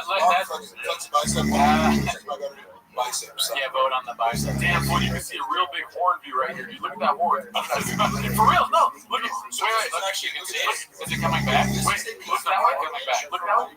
No, too much. There, go ahead. Just go like back and forth right there. Oh, can you see it now, though? No, I have a horn. I had that thing. Oh, nice. Horn Brothers, bro, doing that. Yeah. Horn Brothers. Off our shoulders. Look how cool Mark is. Thank you, finally. But one thing we do need to be clear about, we get a lot of bots. All of the 100% of the negative comments are bots. We know this. Yeah. Every time someone criticizes us in any way, it's just another one of those bots. Yeah, we actually a lot of bots. We do. Saying something recently, it's like, oh, haters in the bots. It's like, yeah, people are paying for negative comments. What? They're doing that to us. Go ahead and make sure they get What is your favorite TV show that hates These you? bots. Actually, my favorite TV show might be Barry on HBO. Here's something that you money about. Oh, thank him. Top Timmy, appreciate it. You're not a bot. That would require athletic talent. I can tell when someone's a bot because if they say something negative, it's a bot. He doesn't want to be shirtless, so he would not be pro wrestler. Hey, Mark, what happens to his chug giveaway? I don't really know how giveaways work. Like, I've been trying to follow that story, but I'm just like, I assume whatever Shop is doing is fraudulent. Like, obviously, but that's my presumption is. Yeah. If you tell me that it looks fraudulent and you know more about giveaways than I do, I believe it, because why would Shop do anything that doesn't benefit him financially, or involve some sort of misrepresentation of reality in order to benefit him? the only giveaways I do are facts. Yeah. Mark, you ever catch a snacks? I saw Brendan piss in the sink literally everywhere. And the creative director at the time pulled him aside and was like, I have one request. Could you just not piss in the sink? Holy shit. And Brendan, I think, agreed. He said, oh, yeah. What a stupid thing to ask for. I would never ask somebody for that because I just assume they're going to piss in the sink. It's like, why would you ask about that? It's like, if someone comes to your house, it makes sense for them to piss in the sink if they have to piss. And, dude, I've pissed in all my friends' sinks. Oh, that sink is full of piss right now. Horn Brothers is when you get horny at the same time. Hilarious. Oh, fuck. Really? You get horny right now? No. I don't even have a horn. I'm rock hard. If y'all are wearing hats inside, please, it's great. Listen. Doesn't matter. That counts. That's a bot comment. We found a bot comment. We found a bot. We found a bot. but I'll take my hat off. Mark, is it going to donate some cheeks? Did you ever call Brendan out for gripping the soles of his dirty shoes while sitting on podcasts? I noticed he had a lot of weird mannerisms. Like, he does, like, self-soothing activities. Like, he rubs his legs a lot, you know? Yeah. Like, he's very tactile. So this is a neutral observation, just because certain personality types do, like, rubbing behaviors, or, like, he's always doing this on his knees. You know, he's like, what is it called? Stimming? Yeah. It's like self-soothing. Yeah. But he would constantly. Oh, yeah. He does that all the time. I still do it once a night. Compulsively to what word is the most. I have my own compulsions, but then if people make you aware of them, you become self-conscious. Yeah. I don't know what my compulsions are. Oh, I used to play with my beard all the time. I still do. Yeah, he plays. They would talk about that on the pod. Like, they were like, oh, Cody's at his beard again. Tell him to stop. Yeah. Good luck with that. Mark, you hook up with What's Okay, go down. Yeah, Mark, did you have with No, you don't need to read that. No. You don't need to read that. Jamal, let's see. Did Chop take his big juice straight or require a rain chaser gray? That's good. Oh, shit, dude. It's called autism. Shop's not autistic. Yeah. He's mentally retarded. But not autistic. Why won't he answer about Sanaz? So I got word that Sanaz called me deranged. But turns out, you know, hopefully you'll find a better future, but she's the most deranged person who's ever worked for Shop. And I wouldn't say it if it wasn't true. She's crazy. Why is she crazy? You have no fucking. You almost forgot. I like crazy juice. It wouldn't surprise me if she ended up in jail the next 2 years. Let me just say that. Whoa, that crazy? Maybe. Okay, allegedly. Sure, I get it. Why would I say something that didn't come out to be true? You know what I mean? Did you ever see? Let me rephrase this question because it is one of my questions, Mr. Mark. What's the most creative you've seen Shop take at once? I like the. Jesus Christ! It wasn't Happy Hippo. No limit. Like he takes an amount that would make me nauseous. You know what I mean? Where I'm like, and I'm taking kind of chance. It's like one could be fine. Yeah. It gives you some sort of buzz. It's a liquid. He would get happy. There was Happy Hippo shot. Oh, I thought there was like intravenous. It's like heroin, right? I'm sure you could do it if you wanted to, but Tommy Lee was talking about how he used to do like Jack Daniels intravenous. Oh wow! Who did that? That's crazy. Who said that? Tommy Lee. Oh, He was already injecting a bunch of drugs in things. And I'm like, this is, I don't know. I just would try to minimize the use of you inject things in if you didn't need to. Just drink it. You don't need to inject it. Why do that? I'll tell you why. Because I love benzos. That's why. So funny. It's like, there are people here. Look at all the people that are excited. Here's the paper mache. I used to inject benzos directly into my penis. Both Oh testicles. my God. That's not even when it was really bad. I Mark, come, is that like the show's called the Gold Shower? I come pills of benzos. That's good. Cootie plays with his left eyebrow like That's a true. fucking. Christian, you're blocked. Bot comment, bot. We got bot. What do you know about We got bot. I got bots. I actually was surprised so many bots her and Brenda didn't have sex. Right. Allegedly. From what I know about now. Yeah. And I say that with like, I'm not slut shaming anybody or like, I'm not one of these like, of course, I go, I know enough about her to know her proclivities. That's all. But what do I know? I'm just a guy who I heard she stands 10 toes down. That's what people were telling me. She stands 10 toes down. She does stand 10 toes down. I mean, I don't know. What is your favorite bit from the Gringo Poppy? If you had to pick one. Wouldn't it be cool if I was gay? Things like, it was just like bros, like COVID with the bros. Yeah. Just everyone was gay. Yeah, now we fuck each other, yeah. It's a good one. I just remember being like, ugh, like, it's just so hacky. I don't know. It's just like, I'm confusing my favorite bit with just kind of like what I thought about the most, like watching him do it and like do a twink act out, or like, what if God had a little twink assistant? It's funny how he works gayness into everything he does. Yeah. Like it has to be. Yeah. Because look, playing high school football or whatever, it's like you're always making gay jokes. Oh, you're gay, this guy's gay. But when you see like a 40-year-old man constantly making gay jokes, you're like, what's going on there, bud? Yeah, it's bad. What's going on in Constellation with penis for every single episode you have to talk about? I don't even believe that he plays video games. Right? Because you know the bet he's like, we play video games with each other. Like, what video game does he play? No. Right? So that's just like, he's like a non-human friend. Like, He doesn't have a fucking console. he's too stupid to play. It's an abstract thing where he's like, guys play video games, right? I can pass it off to something that I do that's normal. He's probably bad at every single video game. Video games. Yeah, because video games are. I get up video games and I realize how much better my friends are than me. I'm like, oh, you're actually good at Tony Hawk. You know, it takes 3 years of playing it every day until I can just get as good as you. Yeah. A guy who's good at video games. I really just play Tony Hawk for the music, if I'm being honest. We're not doing all caps, y'all. You actually like it? You like that? You don't like all caps? No, I mean, it's just like attention grabbing, and and it's also like if they're not here all the time, it's like I'm not gonna. Yeah, you're taking away time from Top Jimmy. Yeah, they tell us how you jokes all the time. Gay jokes all the time. Brendan Shaw does. Yeah. So it's you making gay jokes. Well, listen, you think I'm Antoine Davis? So it's a hacky shit, but Mark would be Albert Frozen scenario. I certainly would be. Why would you expect gay guys fucking love me? If we do any kind of gay jokes, I really. Gay community is some of my biggest supporters.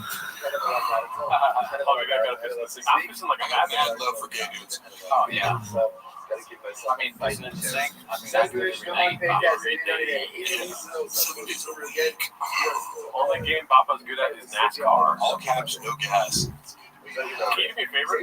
Adam is one of our loyal supporters, and he has a wife named Ellie. Can you say, what's up, Adam and Ellie? Make sure to cuddle tonight, something like that. You know, Hey, what's up? What's up, Adam and Ellie? Make sure you cuddle. Yeah! Get your motherfucking groove on. We need some little animals. Yo, let him have them cheeks, dog. Dude, if Ellie is not being turned on by that, then I don't know what else to do, Adam.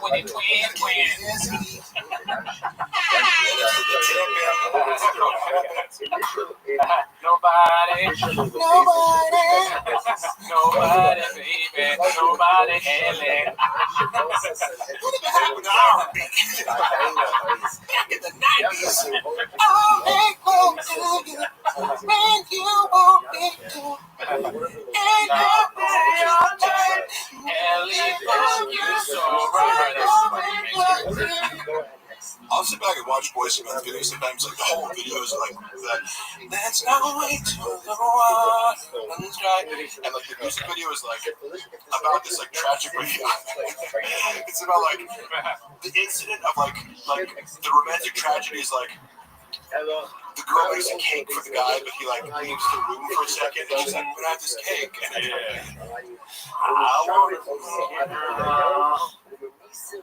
I want to show you, Ellie, that Adam needs you. Adam needs you, not you. Oh, sorry. Yeah. Adam needs you. Taquitos, it's keto. Yeah. My baby is right there. Sorry about that. About to shoot up a cougar. What if we were gay? Give me some benzos. Beans and cheese. Beans, cheese, beans, What if I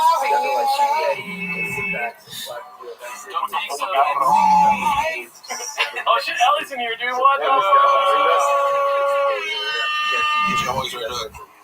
Well, that was cool. I actually wanted to do that. That was great. Knock that out, yeah. That was great. I think you could do so many versions of that song. Yeah. There could be a shop version, Peter's version, Gerardo version. Yeah. I like the part that I'm permanently part of the Thick Boy album. Yeah. Shop took down all the episodes where I appeared as a guest on The Fight with the Kid from the video. There's still like clips of me from the episodes on the Clips channel. And you can still get the audio version, but like this was like just like me, you know? It was like, ooh, like even though I appeared in like 100 episodes after that, like in Cat's Chair or whatever, I'm like, oh, you got me. You took down the 5 episodes and I'm on a guest. That's fucking You said you're still on the record? Like Music? you can find me. He didn't take down the audio versions of the videos I'm on, and then there's clips where it's like, oh, Mark Harlan talks about lifting weights on this episode. Yeah. He didn't quite finish the job. He erased me from Never lazy. I guess. I like this. Versus Cooney at hour 22. Two S words. Frijoles y queso. That's pretty great. Trump hasn't gotten called out more for saying he played in the NFL.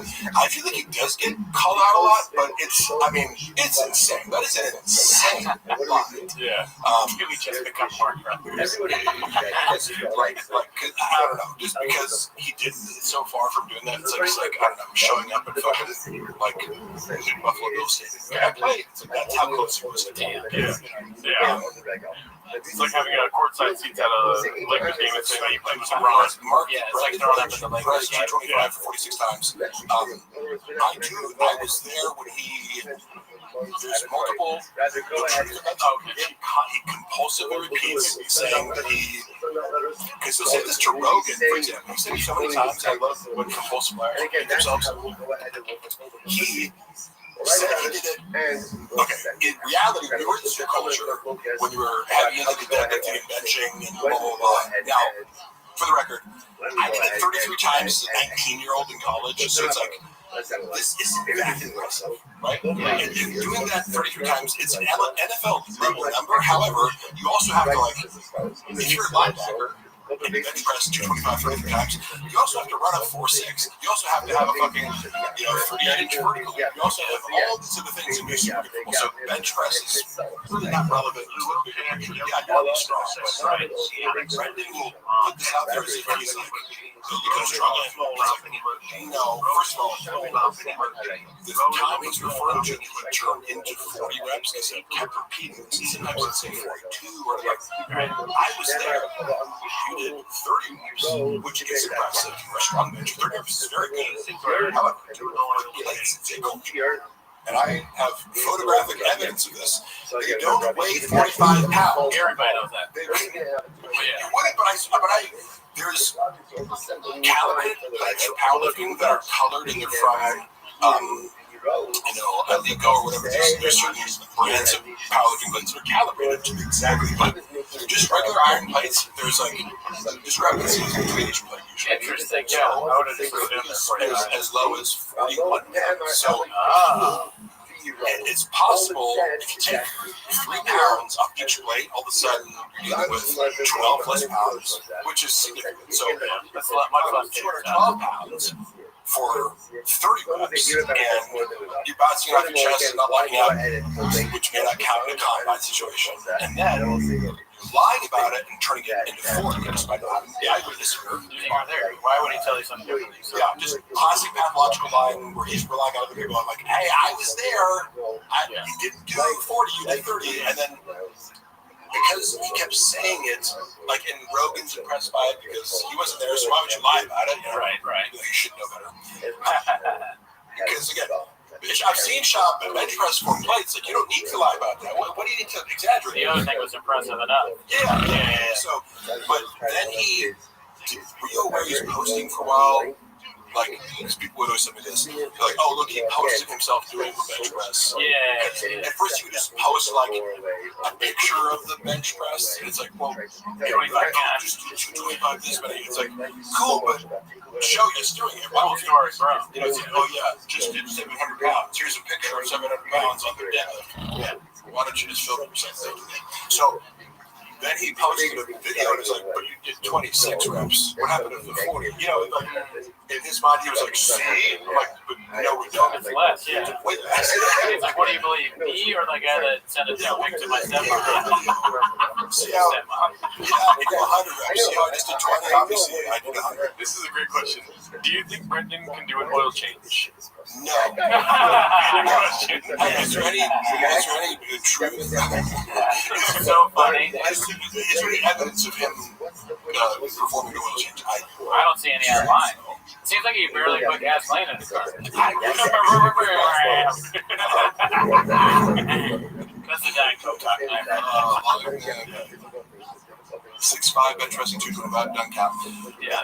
Okay, so what the doesn't count thing was really funny because we were looking, and I think I maybe present this video when I was doing current events, but I showed a video, and maybe it was in Brian's opener.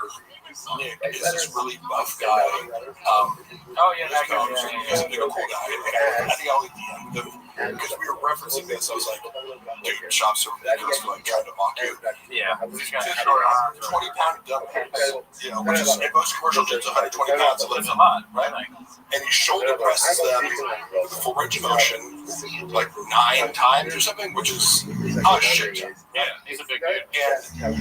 But he had so if you know the wrist strap, it's just for wrist support. It's so your wrist doesn't collapse. I need that. Help you with strength, right? If you put an elbow wrap on, that creates an elastic advantage where it's like there's a rebound. You're super add weight. Simply just for support. Sean looks at it and goes, he's wearing wrist straps, it doesn't count. It's like, what? It doesn't help you lift more weight, it helps your wrist vibrate. And he probably doesn't either is lying or he doesn't know it. But he's just, this is his logic for everything. What's the thing I can use to dismiss the person who's doing better? Yeah. Because he could be sick. It doesn't even count. What do you have to do exactly to help you lift more weights? Oh, I don't know. He like hates anybody that does anything. You know, when the question like, It's true. No, true. can you either say can Chop do a oil change, and then someone else, I think it was Mark Ware said can Chop change a tire. The real question is can Chop change a light bulb? How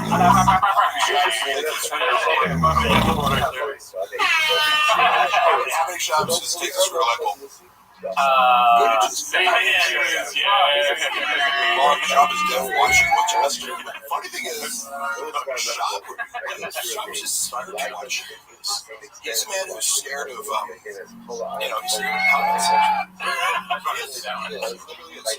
Yeah, I mean, so you know, he really doesn't read comments? He's scared to. Yeah. Like, I read them because I go, give me something to argue. This is fun for me. I read them compulsively looking for conflict. I just learned a long time ago that you can never, ever read, even if the live streaming notes, I haven't read a single one of these things coming out. Baseball dead letter, what did you guys think about what happened to Papa's dog, Donnie, and he guesses? Donald Trump's dog. Oh, Donald Trump, is that dog off the pod now? I don't know. Probably his own solo pod. You know what it's weird as I'm looking over all this stuff? Big dog. Big Big dog pod. events. I had this video mention on my phone when I lost my cat in late 2021, early 2022. My cat went missing for 8 days. I didn't want to really turn up about it. I thought the cat was dead. Like, you have to accept if a cat goes missing, you're like, you have to accept. I remember that, yeah. And I sent to him privately, like him and Chappelle video, like, as we just found a cat. And you're sleepless, like you haven't slept with me, you're looking for a cat, you haven't stayed up at night, that takes shifts. It fucks with you mentally so much. And I'm super into my animals, so it's like, this is all I can think about. Sure, you're right. I sent it to him going like this, and then Chappelle, like, we found, our cat Spider. And it's a video of him coming and eating rabbits. He was eating for 8 days. It was like raining and so cold. It was like the coldest day in fucking, January, like ever. It was the day he got lost. We were super worried about him. And you hear like Luana's like talking to her mom, like in German, in the background. And they were both kind of like crying, like, and I'm faintly going, but I was emotional, He plays it on fucking Fire and the Kid and starts making fun of us. Oh, shit. He was like, I got Luana in the background. I'm like, you're doing a Hitler joke about Luana crying because she's speaking in German to her mom, and then like making fun of her. Hey, cool, bro. Like, but it's now I don't take offense to it. It just tells me like, you have no empathy. No, probably not. You don't understand people's relationship with pets. I know that too, because we lost a cat, Brogan and Shorty Pie, our cat. Can't find it. Yeah. No, it's Haven't seen him in a while. Cats, either keep them indoors. I don't take my cats outside and monitor them and keep them inside. But cats want to be outside. How many cats do you have? Oh, shit. And I walk them every day. Really? With like a leash? I don't walk them, walk them. They like to play in the corner of our apartment. And they just like to smell shit and get outside as much. But if a cat had its way, it would be outside most of the day. I like cats, but I have a dog. Yeah, I love dogs too. Yeah. Do you have cats are easier. Like, if you're looking for that's why. yeah. Sure, you cat daddy. What's that? I'm a lifelong cat lover. And but I also love all animals. There doesn't have to be the dog cat, dichotomy here. I also love dogs too. It's just dogs are higher maintenance. Yeah, you can't really leave with the dog. You have to make all these plans. Dogs are like have someone come feed it. We selectively bred dogs to be more attached to humans and need more human attention kind of by themselves.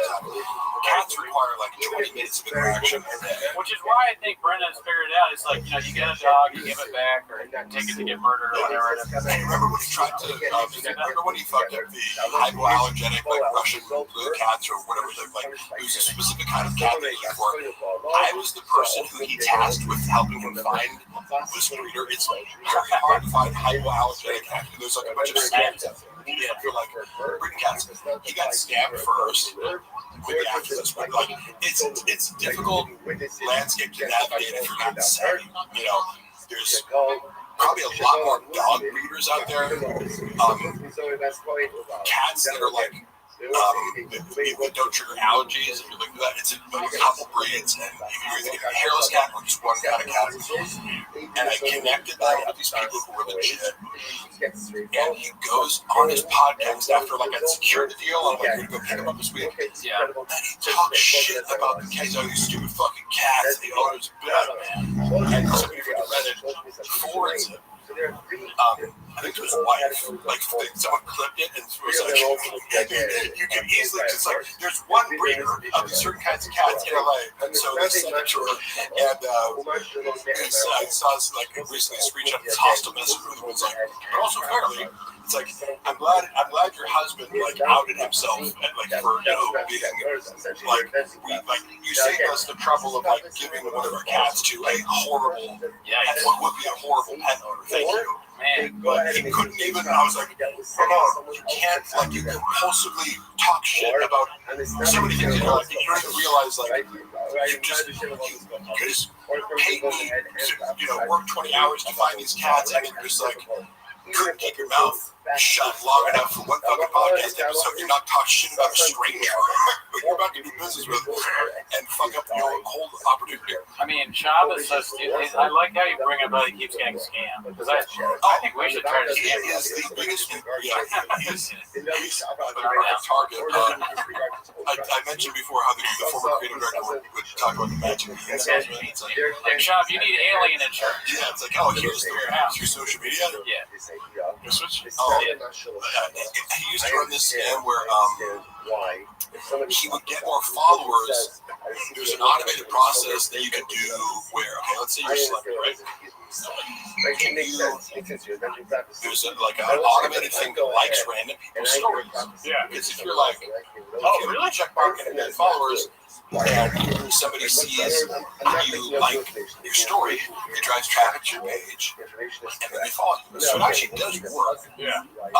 But at the time, it was being counterbalanced by the fact that he had like fucked with Bobby Lee, and like so people were just like unfollowing him by the thousands. Yeah. Like, you can't make up for this. Like it would have worked if you had a net neutral following, but some engagement. I was just going through all these screenshots and people would be like, oh, hey, thanks for liking my story, Brendan. Like, I've been sending it to him since, like, he hired this guy, I remember, and, like, stiffed him in the final month because he just didn't feel like pulling it. Allegedly. Yeah, it was like $5,000 a month, like, run this thing. And so it's not getting any results. I'm like, well, it is. It's just, if you look at how many followers you're getting, it's just being drowned out by the unfollowers because of your own action. It's crazy. Yeah. It's crazy because when you hit that hundreds or millions, it's like you don't see the following rate really. Yeah, but just somehow someone didn't play on their content on the NFL. Yeah, exactly. The delusion. Somebody says, Mark, you know how hard it is to play in the NFL, but somehow somebody who didn't play on their college team is playing in NFL. Wait, is that a reference to current players? If so, I don't know. I don't follow NFL currently. Guys, can we let PGL Tom be? He hasn't got a person. Guys, stop. Let me talk. Jesus. That's not a life. It's been so much fun, dude. This has been amazing. I like how, okay, so how many times is Gringo popping in a play? I mean, we did the math. I think it was 57 or 58. I don't know even what number we're on now. I will tell you, we made the first 3 hours bearable. I was thinking about the production value versus this first one. Yeah. Like, it's like the first one looks amazing. It's the theater, has the lights, everything's so perfect. And it was like, this looks like it was shot in someone's basement. Super 8 camera. My favorite joke is actually on the first one of Shops. Which one? When he's like hunting with Joe Rogan. Shut up, Goody. When he's hunting with Joe Rogan and he goes,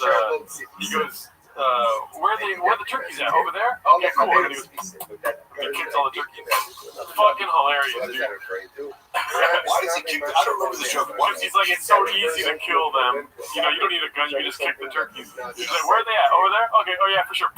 You start kicking them. I don't know, man. I like all these jokes about like callousness towards animals. Yeah, that's a good point, Mark. I mean, turkeys are great. You ever see those wild turkeys? They're so funny and they're kind of friendly. Yeah. Some of them you pet them. I get hunting more turkeys. I kill one elk and eat the meat for the rest of the year. I totally get that. But I don't know. Trophy hunting is overrated. But I get like the argument for it is it drives animal conservation. Sometimes you gotta kill a deer. I just wouldn't ever sign up like, yeah, let me go kill a lion. You wouldn't want to do that. So I can put his head in my fucking living room.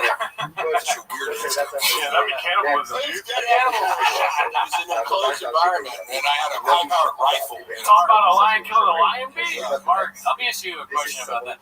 Do you feel any kinship to lions now? That's a ridiculous question. You always have? I remember as a child, I saw this guy, an article about a guy who somehow had he had a pet lion, but there was some he might have been South Africa, like he lived in a place where there would be more like an actual lion in the wild, but he befriended a large cat, and there are these people you can see them on the internet where they like this one famous South African guy who he kind of has his herd of lions, and he also has hyenas, but he knows all their behaviors.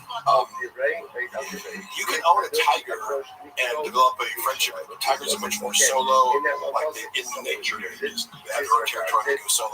But lions are highly social. They're the most social beings. So, I've always thought it would be so cool if I could have a big cat. Because they act just like regular cats, just bigger. Yeah. And instead of scratch my arm, it's like, yeah, but, this question I wanted to ask you next right here. I think you got lost in the sauce here. Oh, what? We're already on another kick of the Gringo Poppy? God damn, dude, not enough, man. Did he delete it? It was a great question. Oh, here we go. This is it right here. Do you think Brendan has ever read an entire book without pictures? No. Such a quick note. He only reads picture books. He hasn't read Hemingway or Jane Austen. Jane Austen. do you guys remember, how do I say this? Chris Quantity was also nice. The guys with that, but I have a little Tim Kennedy story. Indirectly investing in that. But he was on the Food Truck Diaries, but I was reading there, and Kim was very gracious to me. I also get that he seems to have told some ridiculous sociopathic lies that I'm like, what the fuck? Again, isn't it enough to be a Green Beret who was a great MMA fighter? Yeah. You have to invent, that you didn't want lives in order to see and no one's checking that for you. And they're like, hey, bad idea. Who's around you?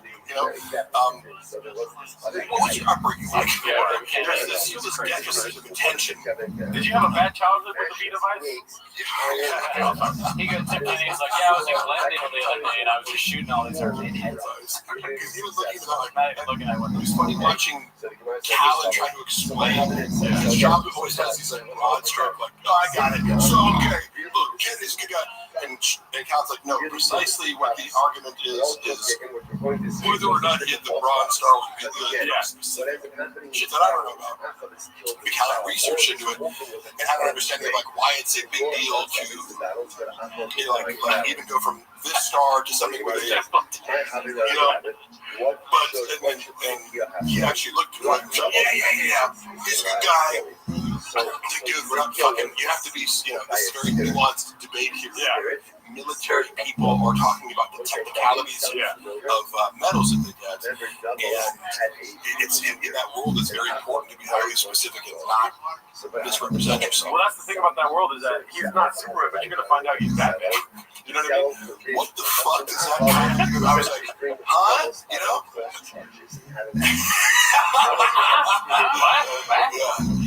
I like that sometimes the physical because we're just watching the physical component of this, but what he perceives as this is gonna be a fun thing, this makes sense. I like donuts. Well, I'm glad that we have a line in here with the game. content It's of a Yahoo. It's just his name is Geraldo. I don't know. I'm just like, You just get used to it. well, I'm a guy with this fucking squirrel device, so My big question to Tim Kennedy, by the way, was I will the go morning that Tim Kennedy was coming on the show, yeah. who took it, he was promoting his book. Guess what I text like at 8 in the morning? Hey, could you like read the book real quick and like give me some notes? Oh my That didn't god. the whole thing, but I had to like scan. I had to download the book and read the book and like find like a few. You know, it's like give me like a book report by now. You know, so I had to like feed Sean questions so that he could pretend as if he had read it. That's why. Right? And I'm like, why not just say you didn't read it? Who gives a fuck? Nobody thinks you're a reader. Yeah. And then you go, so I didn't read the book, but tell me about it. Yeah. And allow Tim to talk. Right? He can Why tell does- you. why does everything have to be predicated on the lie? Make yourself, you know, because that worked. It's like he asked the questions that I told him to set up because it was just thematic. It was like, oh, so you're talking about this in the book, you know. And teed up Tim perfectly. Yeah.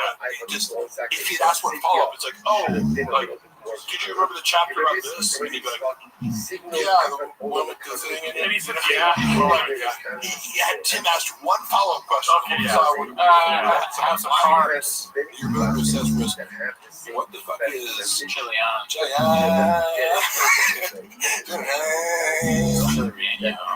What the fuck is Wingus McDingus? I gotta skip a Tim Kennedy out here. Tim Kennedy. Ever been killed by him? Mark, did Brendan after that video of everyone congratulating him for his Ringo Poppy special, or did Chin actually come up with that on his own unprompted? It was planned and prompted, but here, let me say this. What kind of person would you anticipate? Like, it's like, it's almost like, oh my God, you threw this surprise birthday, but it's like, I don't want that, you know, like, don't give me an emotional thing, friend. Like, I'm recording a podcast. yeah. So, Goody tries to make me cry all the time. It's telling of what the environment necessitates. Like, Shin's anticipating that this is something that needs to happen. That Brendan, if it didn't happen, would feel insulted. Yeah. He needs to have some sort of self-congratulatory, emotional, like, celebration of his record. Academy. Yeah. You put out a 26-minute video on YouTube. Tweet. What the fuck are you talking about? You know? And that's got bumpers too, so it's like 23. And it didn't accomplish it. It's like maybe had this one set of awards, like you won the Mark Twain Award or whatever, like something, or the Andy Kaufman Award for comedy.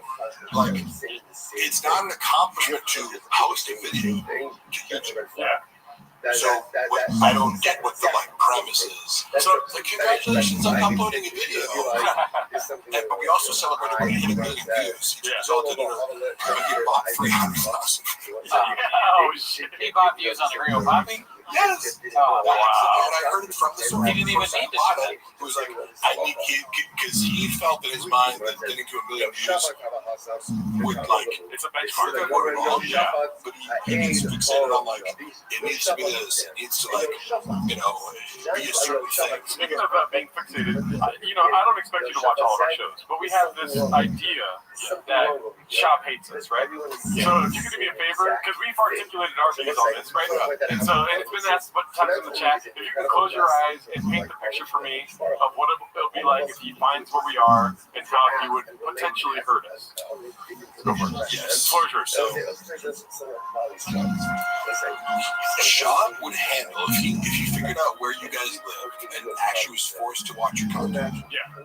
Which you would have to force him to watch it, because the moment anybody made any sort of fun of him, like, he doesn't just like it's fun for me to be the butt of a joke. Like I said before, it's like, if it's a good joke, like, please, by all means. If it's shitty, okay, but your community is very fun. Yeah. You're not like you're not vicious. You leave unscathed when you're here, is what I'm saying. I mean, like, out of all the places that like make shop content, you guys are very fair. Thank you. And good. Thank you. Now get to the part where he comes in and he We've gets done destroyed. I've never counted. If you were a normal human being, if you had 10 minutes of fucking Chris D'Elia or Brian Callen, they'd be like, oh, that's hilarious. Like, you guys like do a podcast about me every week? Like, that's funny. Shab would hate it. Irrational. Because you guys are, it's all fun and spirit. Even though we love him. Yeah, like, yeah, we're like, you know, yeah, it's all good spirit. He would hate the moment that he discovered that he was the butt of a joke by prequels, you know. He was like, beneath him. Yeah. These guys are companies, right? So it's like, who are these companies in their mom's closet and doing, you know, and so he'd use every attitude to dismiss Your uncle shit. And then he would imagine beating up or talk about beating the shit out of you or outside of like, yes. Shab would never confront you face to face because he has an aversion to face conflict because I'm not saying he's scared to fight. Obviously, he fought in the UFC, but he was paid to do it. And I assume he has more nerves, and like some people are less bothered by it. It's like you think I'd be Nurmagomedov gets nervous to fight. I think that's the coldest motherfucker. But some guys, admittedly, like George St. Pierre, like he just be admitted to being very nervous, and it makes sense. He's kind of a nerdy guy, but he's just trying to fight. But it's like you're in an arena, and some dude trying to beat the shit out of you. Of course, but you walk in here and 2 fat dudes are eating pound cakes. Yeah, that's a joke. Here's what I'm saying though: is that Brendan in real life, despite like his success in the UFC, he's not somebody who enjoys like conflict per se. Like I enjoy confrontation more than he does. You know, the idea of like beating the shit out of someone who deserves it. Like for example, if like you know, obviously like if I saw some dude like bullying my friend, like he would be like, oh, I get to beat the shit out of him. Nice, let's go. No violence. But that's predicated on the idea of a moral compass, right? Where you're right. You're fucking smart, Mark. Dude, yeah. You guys literally enjoys physically inflicting violence on people just because you're capable of it, and it gives you pleasure in the act of committing violence against people. Like you draw pleasure from that. Brendan's not a sociopath, but it implies like there would be a world. Now, of course, if somebody attacked his wife or kids, of course, it's not about. I have no doubt that he would defend them. But he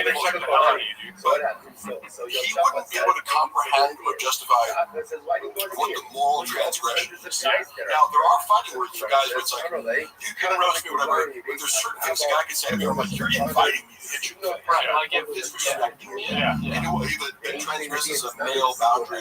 Like if you ate someone's Triscuits and they were like, hey, why did you eat my Triscuits? And then the mom calls you. You probably have to yell at the mom. But if you say that my mom That is a predicate for physical violence. And that's a funny thing to analyze too, because that shows you the moral compass is broken here. You're attacking the guy because you ate his food? Wow. What the fuck is wrong with you? Brian, wow.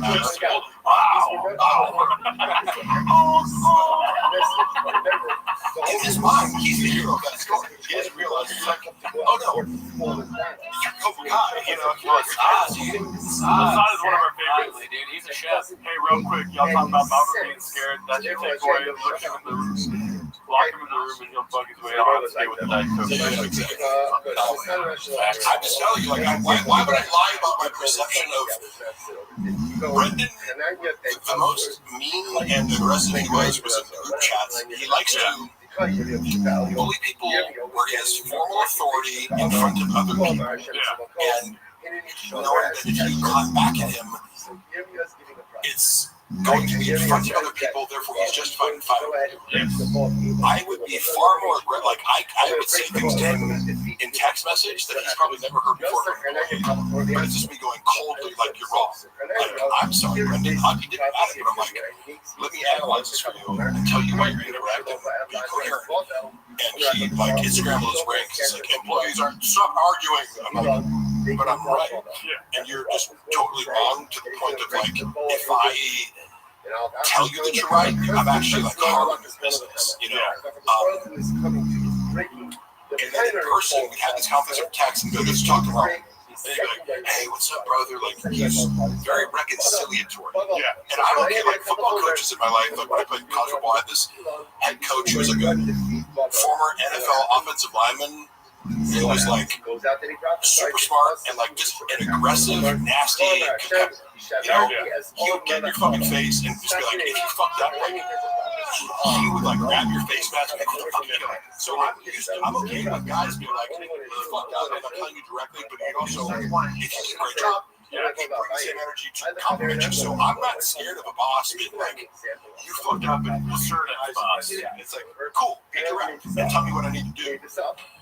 But Shop is like, he'll get you in a text message group chat, but then see you in person, be like, hey man, so I gotta turn it down and be a little, I'm like, okay. You want me to say be a yes man more? Is that what you're saying? You know? You want me to not point out that you're a fucking idiot to the group chat? You want me to tell you what we think will happen? Yeah. You know, you're very diplomatic. I mean, we're more on your side now where we don't believe people actually hurt us. You know what I mean? But we used to have two big red chairs. Only for the sole reason that we can dance around him while he tries to choke us out. Yeah, we were thinking the chairs could maybe give us some time. We'd like hold them right in front of him and he'd try and get us. That's hilarious. Last line of defense kind But then Bobby Lee told us that we don't have to worry about that. Yeah. Tiger Belly's money is pretty good, but most of that we just put right back in the pot. Yeah. As you can see from the photos. Yeah, the cupcakes. He pays us pretty well. He's a good boss. Bobby's assertive. Yes. He'll tell us like, you know, hey, there weren't enough clips about, you know, like More beans, more cheese. Yeah. You know, where like we still know Mr. Whole Foods is. I've given you guys like years to find that out. The mastermind. Yeah. So it's like, I always talk with Bobby every night. I just remember that phone call. Oh yeah, I saw it too. He Yeah. called me up, he's like, we fucking got him, dude. We got him. He's behind the serpent. I'm like, no way. How do you know this? Oh my God. Fucking hackers that I hired with a duffel bag full of cash. It's open. I'm like, okay. Here's what I'm going to recommend you do. Don't tell them about this. Yeah. Let's just get through. Yeah. Try to maybe gather some more information. Wrong. Sure, let's do it. Stupid suggestion by you. This email address that these anonymous people gave you that might be Bobby Lee's email, but maybe not. Because you don't have to verify your email. Maybe like, right? As a big 12-year-old that they threw of like, I verified this is true. You gotta give it up to that guy that doesn't matter that made that motherfucking email Tiger Belly. Oh yeah, that guy, dude. That's a bad Chef's kiss. All you do is lie to me. Somebody out there actually did that. Yeah. And made Brendan Schaub ruin his career. And Brian was threatening people on behalf of the server or whatever. Yeah. Flapjack. Honestly, how well do you think you do in a real fight with Baba? I think you'd be surprised. Mate, all I've ever said about fighting Brendan is that I wouldn't be scared to. It's like I played fucking college football against guys who are bigger and stronger than Brendan. I wrestled heavyweight in high school. A lot of guys. I was like, do you think I'm scared of getting punched in the face? Yeah. I've been in more street fights and we're like, I'm just not like, do you think this engaging in physical violence with guys roughly my size scares me? You must not know me. That's how I feel about Agostino Zinga. I probably beat him. That guy's like my wife's DMs. Oh yeah, I heard. Like, it was so funny. I was like, hey, do you think Luana would go for you? Like, He's in my DMs. did he? Oh, you're trying to fuck? He's trying to fuck? Or it's just like he's listening to more than that. He said, give me devil face emoji. Did he say that? No, he was actually kind of polite. I mean, hey, shoot or shoot. But Yeah. he was like, you know, hey, if you're ever in London, like, come through. Well, it was polite, but like he was hitting on her. If you have any London blood, come on through. We said, you crash out at Joe. You didn't give him this comment. What the fuck are you talking about? Crash out. When did I crash out? When you know, my wife was hiking my. I crushed that every night. Walker on the way to Sequoia National Forest after locking me in the apartment. Trump flew back this a little earlier. has Ryan taken loans or something from Papa? Is that what we saw? No. He needs money for alimony, dude. When Brendan was drinking, how much alcohol was he drinking? A lot. Because I remember keeping track of this, and I remember I'm looking through some of the photos that I have on my phone that I take at Chop Show at 9 a.m. Yeah. Fucking large, like, covered in whiskey, you know? Yeah. Like at 9 in the morning, and then he just keeps drinking. You can see his face, you know, where he looks bloated. It's like, well, you're drinking whiskey all throughout the day. Checked up from the chin up. And then he would do, I remember I tried to calculate how much whiskey he was drinking based on, like, he would take a large, like a glass this big, we're big with comedy clubs, where you serve like a Diet Coke in, with whiskey and ice. And I was trying to be like, okay, you need about like 6 shots, like to fill this up with the ice. You'd have one of those, maybe more. Let's say, so he was drinking at least 12 shots of whiskey that night over the course of 2 shows. And then little less than I was like, he was at least drinking 30 drinks of whiskey a weekend. It was, oh my God. And then go to Monday. So, I mean, is that alcoholism? And I'm like, I don't know what the definition of, but I don't know if it is or not. He seemed to at least have a very high tolerance. Yeah. And it was part of his act. He's like sipping a giant glass of whiskey until he's able to finish by the end of the show. And for somebody who struggles to pronounce words, it's not a great look. Yeah. By the end of the second show, he'd be like, you know, he sounded drunk on top of What was that yellow thing he was drinking on the where he dips out? It looks like a banana. He drank out of it in a weird face. Oh, that was the show. Oh, yeah. Celebration of Tiger Vanessa. That, I think drinking that even one time makes you an alcoholic. How dumb were the baddies that hooked up with Bappa during his comedy days? Were they just names? A lot of them were, but a couple of them were very intelligent and like. How is that? Women are, you know, have to understand that like the draw of status is enormous for most, even sophisticated women. It's like, yeah, you're famous. He's also, you know, tall, good-looking athlete, right? Like, is it surprising that Brendan Schaub can has women offer themselves to him? No. A lot of them are dumb, but a few are sophisticated, but they just see through his bullshit.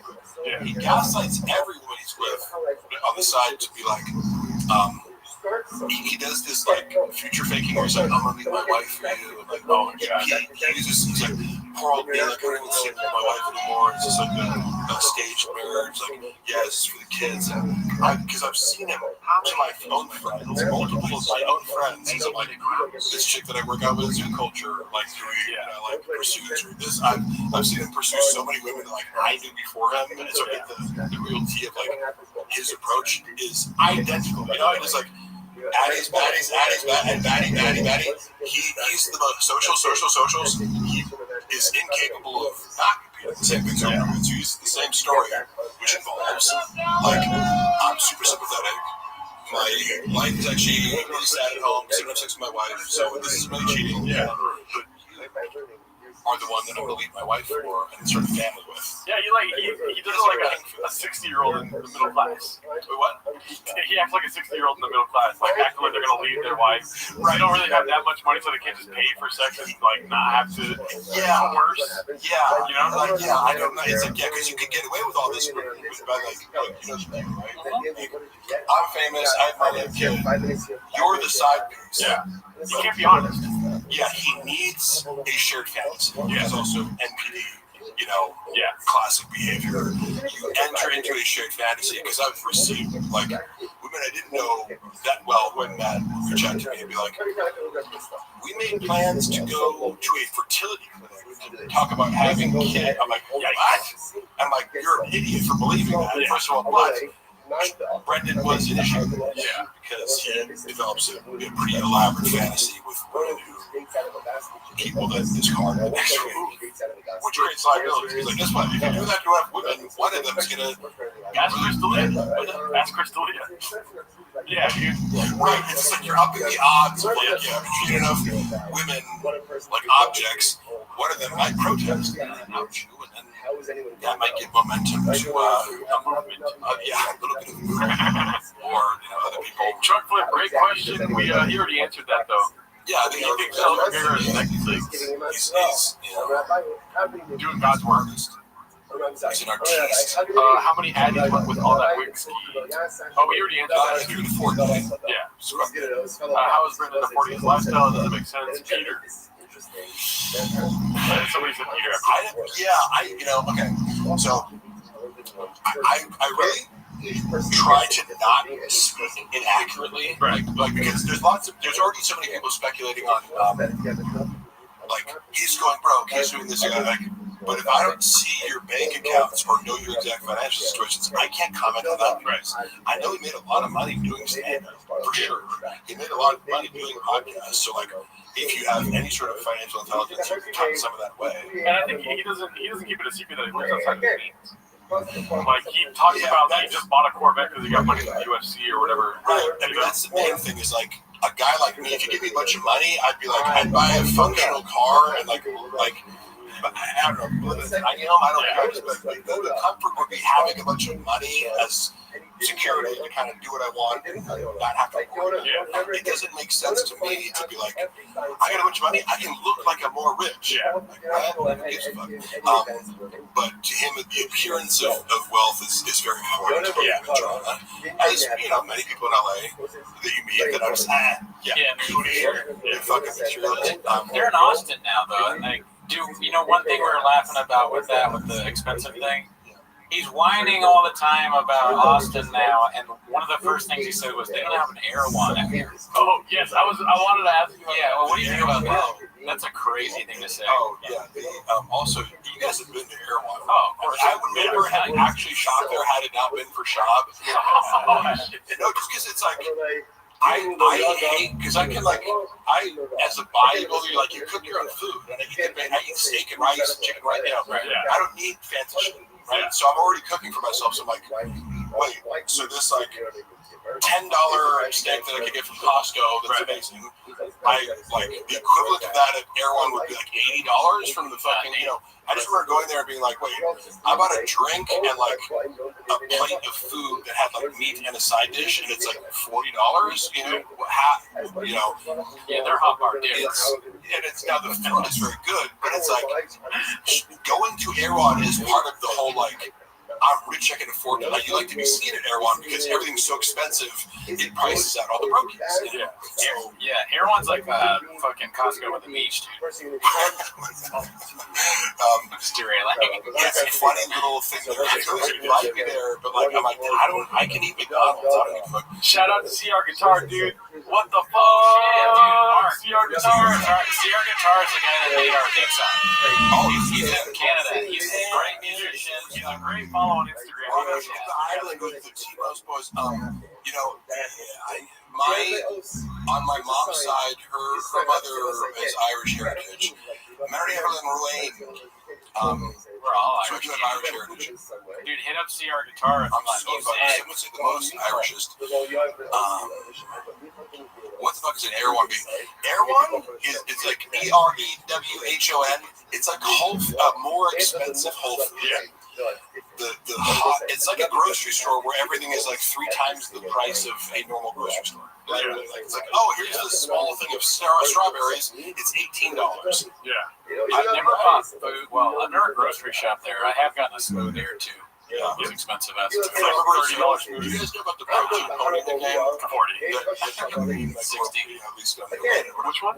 So, Theo Vaughn referred to me as protein pony when I was out of the room. Oh, wow. And it became this little moment where Sean got mad at me. Yeah. Because here's what happened.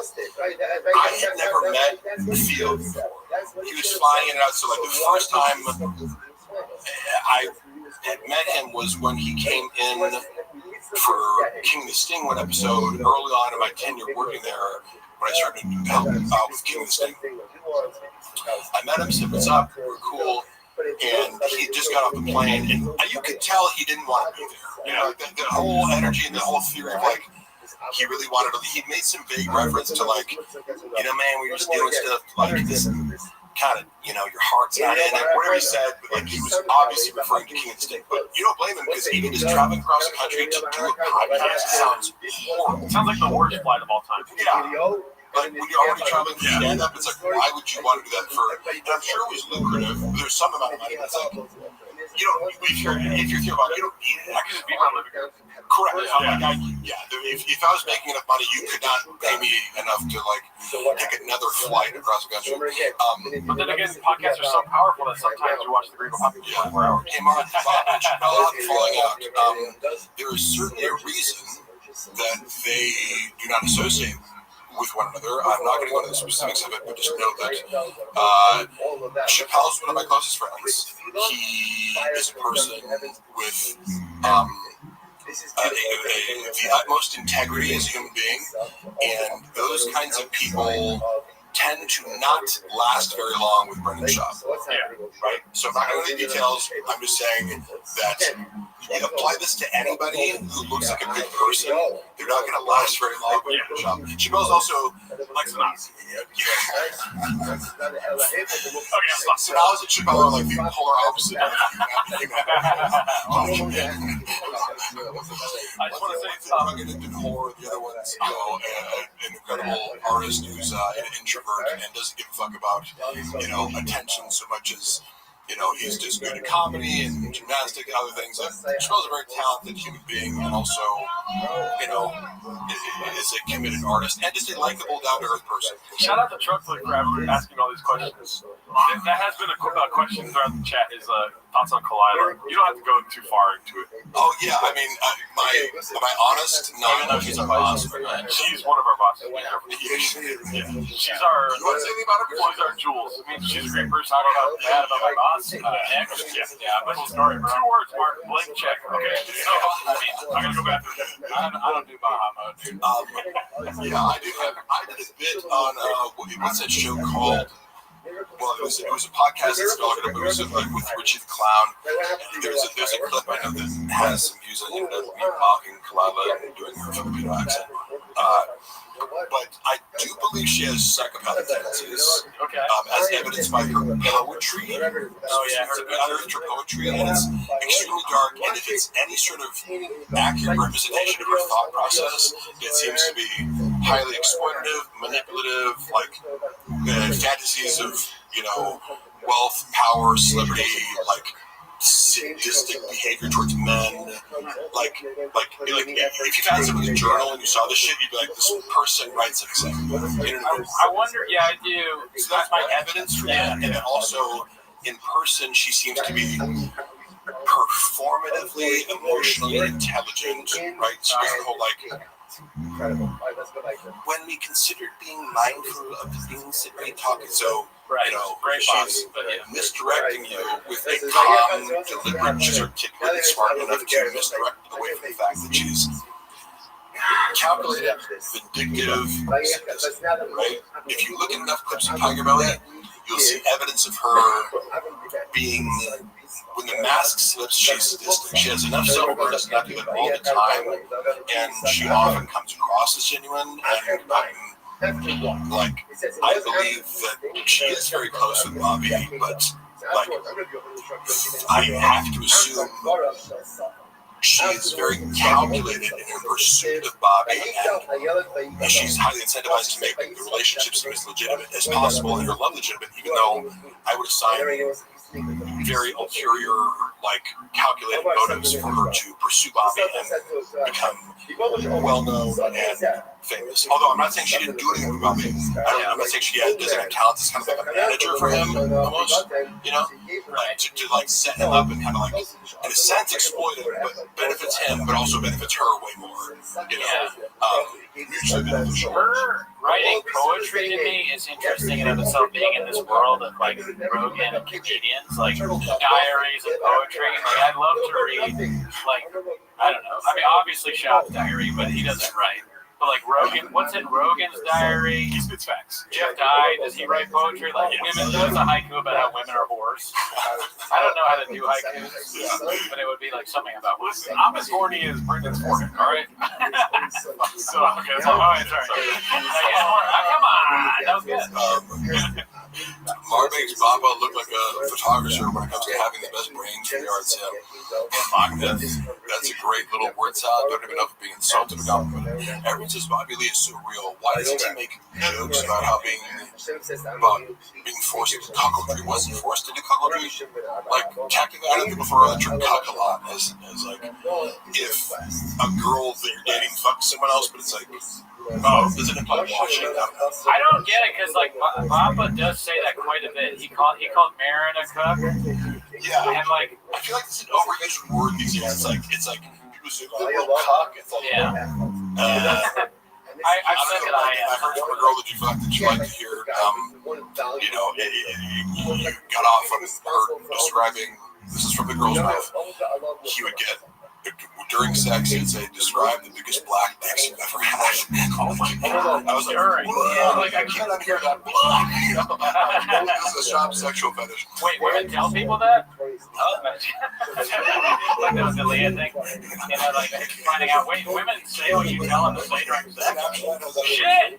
Hold on, we got something. Our thoughts on slow joke being the most superficial person. Can you get Rob back on the phone? Get your lawyer. I need to thread some lawsuits. When I said that during sex, I didn't know that you could say it to other people. Can you screenshot that? Man, dude. Fuck it, somebody just asked me a question. Oh, what am I on slow joke?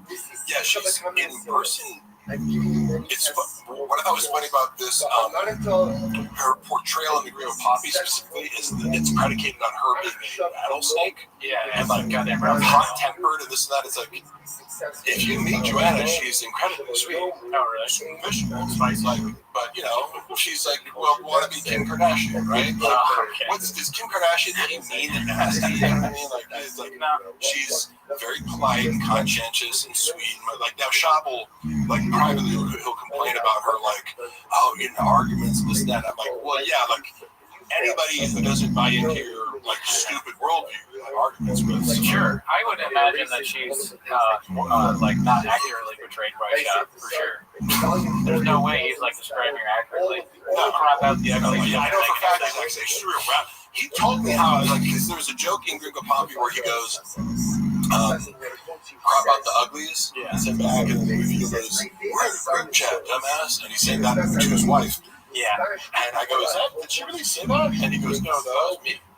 I was like, oh yeah, we told us. Oh, the opposite. There's always a swapping going on, right? There's always a projection or a, like, reversing of the victim and the offender. I'm fast for service. Let's call it what it is. 40 chess. Oh yeah, he's playing 40 chess. 40 chess, 5D chess. Like 3D chess is enough. People have 40. Like he's playing 80. What is chess? Yeah, 10. Yeah. So we're on right now. What's the 8th dimension? Well, it's 40, like 40. Oh yeah, 40. I mean, some people are just giving money. I know, it's very nice. Thank you, Tim. They're just giving it. I think it's because like you're already spitting facts as it is. They don't really have a question. They don't question the facts that Mark Harley spits. Somebody said honest thoughts on Brian Callen. Okay, love you, Brian. You want to hear something funny that I learned recently? Oh yeah. I don't think you. I mean, I don't know. I don't give a shit if he cares. I know somebody who was flying him around in his private jet, going back and forth between Austin and LA. So it was for a time period he was flying in LA. Right. So I know the wealthy individual who I'm personal friends with, JD, who I introduced to who was using, and Ryan loves rich people. Ryan's favorite people are rich people. He also likes people in cow costumes. You wear Lopez. I don't know what that fucking story is about the Lopez. I don't know. I've seen it out of context. I'm like, what the fuck was he doing? He certainly was bitching. So, I find it funny. This guy who was ushering Callen back and forth, he told me some stories about how he is the most ridiculously and astoundingly unpunctual person I've ever heard of. Damn. He, like, him and time and deadlines were like, now he would sometimes come late.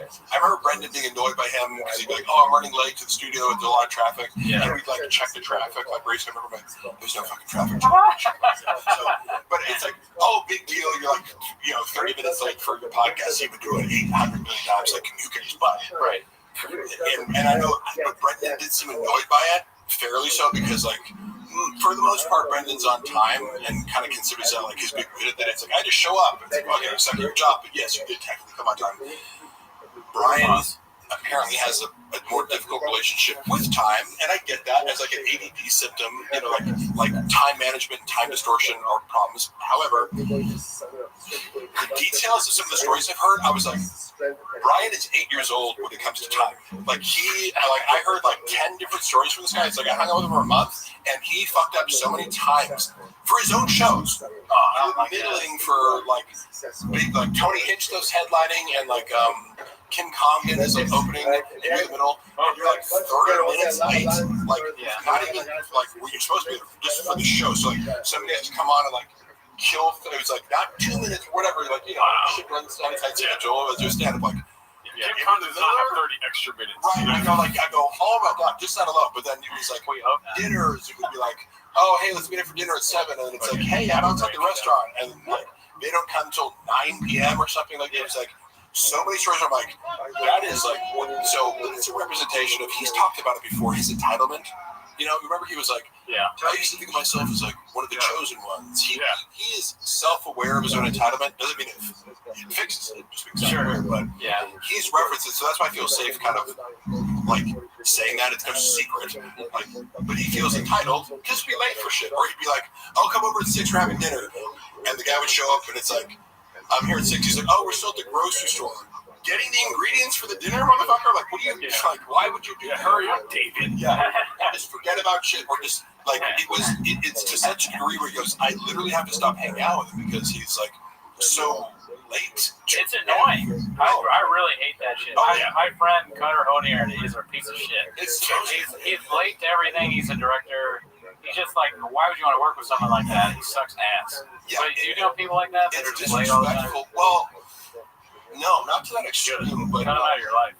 You can get away with it more. The more status you have, like, because you hear about these celebrities where it's like, you know, for example, I don't know if you're following the Lively just about letting lawsuit, but like, you hear a lot about like actors holding shit up on set, like The Rock and Vin Diesel, like they were talking about how like Vin Diesel would like hold up production. If you're an A-list actor and you want to have a temper tantrum, there's not much you can do to like force Vin Diesel out of his trailer for this one show. Right. It's gonna cost money. But what do you do? Fire him? Like there's no like mechanism in place to like punish you for not showing up on time. Yeah, what are you gonna do? Volume punch me? I know there's something there. Like, what did he say? Thank God. 3 hits. Exactly. Trump wants to know Tony Hinchcliffe go. Oh yeah. Tony Hinchcliffe. Do you guys have thoughts on Tony Hinchcliffe? Oh yeah, we do. Yeah. Go for it. He's really? Oh, no. I don't want to. He's absolutely horrendous at stand-up. Yeah. You know, he's another guy that was actually nice to me, kind of amount of like kept eye when I met him, but his stand-up is just very bad. You said something that was very, I think, good. When he's on Kill, do you like Kill Tony the show? Not really. Okay. Yeah. I mean, here's the thing. Kill Tony show is great, right? But he's only a part of it by name. What I said the other day was that he's an open micer that got his way. Like the fantasies of an open micer, Tony Hinchcliffe for some reason can just achieve all those. Yeah. And without really the talent. To corroborate that, because I also met him, he was really nice to me, he made a funny joke about me. He called me like half man, half centaur, or some funny joke that I was like, oh, that's funny. I thought he roast, you know, that it wasn't mean.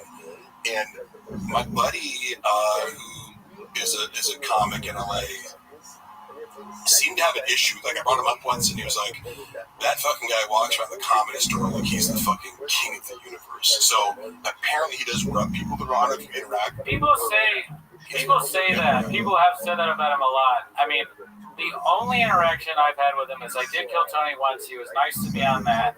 And then after the roast battle, he gave me some compliments. Yeah. So, like, both times I was like, and he didn't need to be nice. He could have slammed me because I bombed. So, both times I was like, all right, well, this guy's a nice guy. But that was before. So I do still feel bad about clowning him. But my thing is, I want to be as honest as possible. His stand-up is god-awful. We watched one shot, and you can't even find it online. Because they took it down, right? They took it down. I have seen him actually do that in person, the thing where he's, like, acting like a big deal. Yeah. I told this story in the pod before, but I was at the roast battle once. And he tried to make fun of this random open micer in the crowd. Yeah. And this open micer, I like the guy. Yeah. But again, I'm going to be honest. He is not fun. He is not going to stand up. He's somebody who actually might kill me. So I love the guy. I love him. But At least at the time, he wasn't very good at stand-up. He said something back to Tony, and then Tony tried to slam him. It didn't go that well. But then the open micer was like, your special one shot. It's terrible. No one liked it, and he got a big pop, right? Yeah. And then Tony tried to come back at him, and it bombed. And then the open micer went back, but he was like, "Yeah." Well, I too. When I remember, there's been some moments in my life. I remember we used to roast each other in my fraternity. We'd like, as part of the initiation, you could like anonymously roast people. You would tell one of the pledges to like, you'd write a roast, and I'd be like, I'd tell the same like. Until you do about goody, you gotta go goody, and Small T that bitch. is it not true that you're fucking write some roast, right? Yeah. So you know it's coming from. So it was very fun. One dude, like who, like he was, I think, closeted gay, but because he was also like really in your face, like narcissistic and like overcompensating straight. That was what made it like, you know, I'm just out of gay dude, right? But like he was a dick and a douche and like a narcissist. Right? So the final joke of the entire evening, somebody goes up to him and goes, like, "Sir, whatever, you're gay and no one likes you," and it was just like. Boom! Like people laugh and it was like sad, and then I remember he said, "Did you fucking say that joke?" I'm like, "No, dude. Why would I? That's so mean." That's a great. You can feel But it's one of those things that Brian's like this. You just go like, saying your special sucked. Yeah. And it's like, if it did, and you just have to say that, and it gets a laugh, like, what are you gonna do? Yeah, it was so much worse. It was so much worse than that because he kept trying to think. Oh yeah, and then you're trying to one up it. Yeah. And it's not It working. got worse and worse, and the crowd started chanting the open micer's name and like, "Coney sucks, Coney sucks." Yeah, it was insane. I said this on the podcast, and two people actually more than two people, they messaged me about it, about other times that exact same thing happened. So this has happened to Tony 3 times at least. Yeah. Random open mic. Somebody said Mark should sign up for Kill Tony, and if he gets pulled, do some shop. That's actually a fucking brilliant idea. I would go up and do my own the dick joke that he did about me, where I send terrible dick pics out. Like, you and I'd be like, confront him about it. I'm like, hey, could you like maybe? I didn't tell him not to do it. I'm like, you understand how people might perceive that as being disrespectful, right? Like opening your entire act with like Mark Harley is bad at everything he does and sends shitty dick pics, and is also a moron who's bad at like security and is going to get me killed. And, yeah, you shouldn't do that for an employee or a friend. Yeah, I was like, okay, that's what you want to do with Mark? I'm a hungry wolf. That's what. You fucking they give a hungry wolf a fucking chance. Spill the beans on his motherfucker. What I do like about, because I know David Lucas personally, and I consider him a friend. I like their dynamic, and I like when David Rose killed, when David Rose and Tony Hinchcliffe.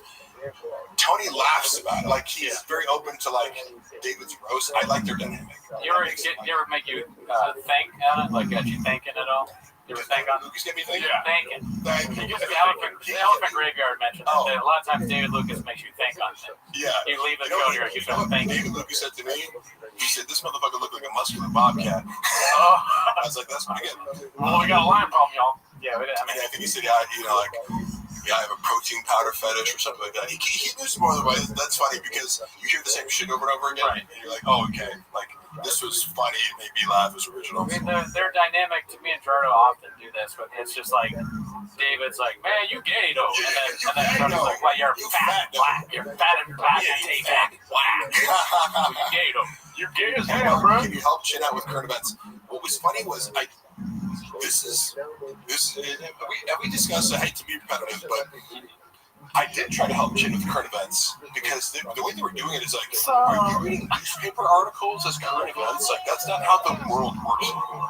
Get a fucking YouTube video, get a viral clip. Like, why are you responding to like, a girl was kidnapped, and then Chin's reading it out loud or whatever. It was like, Jesus Christ, this is like the worst part of the show was current events. This is not, the world has evolved and left news articles behind. So I was like, going, what's hot right now? Andrew Tate, and like they loved the first one. The first couple ones I brought in, they're like, "Oh, that's hilarious!" And it's easy because it's like a YouTube short. It's on the internet. And he's hot, so you get to react to what he's saying, and he's like, "Oh, Andrew Tate's delivery is funny, it's brash and funny." And then he did this.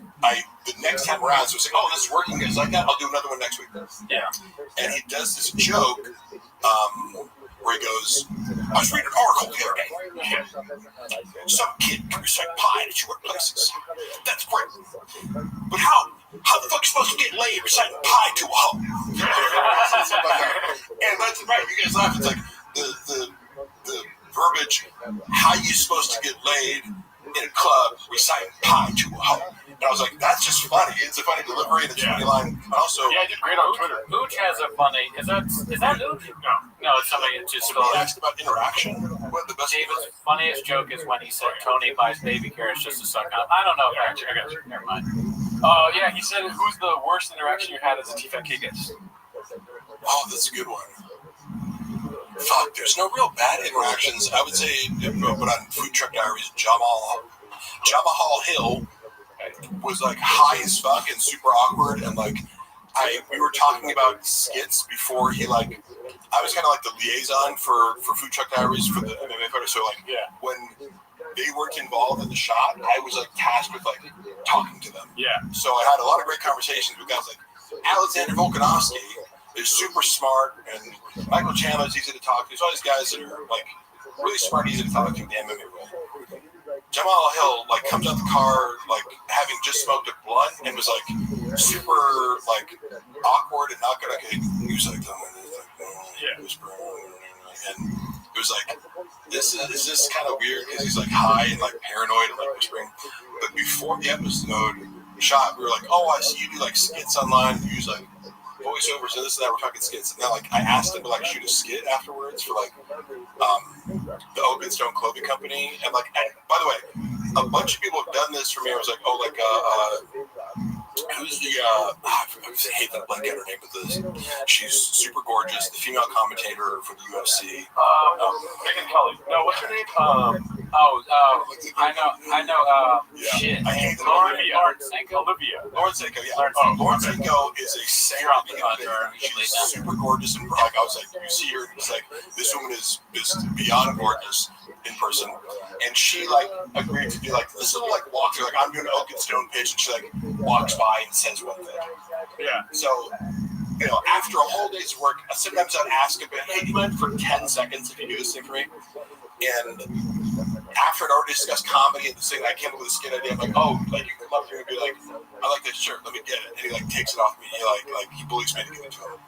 I was like, oh, would you mind it? He's like, and he got super awkward about it. Because I'm like, you can say no, that's not an issue. But he's like, so like, what are you compensating me for? I'm like, oh, I don't really make, like, I could give you like realistically like $150. And he like laughed at it. I was like, oh, I'm sorry. Like he just kind of like humiliated me when it's like, he's like, like, because I've asked him for like Volkanovski. I was like, oh, do you mind taking a picture with this? Like my buddy has a supplement company. He's like, yeah, this can't post it publicly, but I'll take a picture with it and send him. This is a cool thing. Yeah. Most people are pretty cool. You're under no obligation to help me out. But the way he did it, I was like, all right, like cool, like no big deal.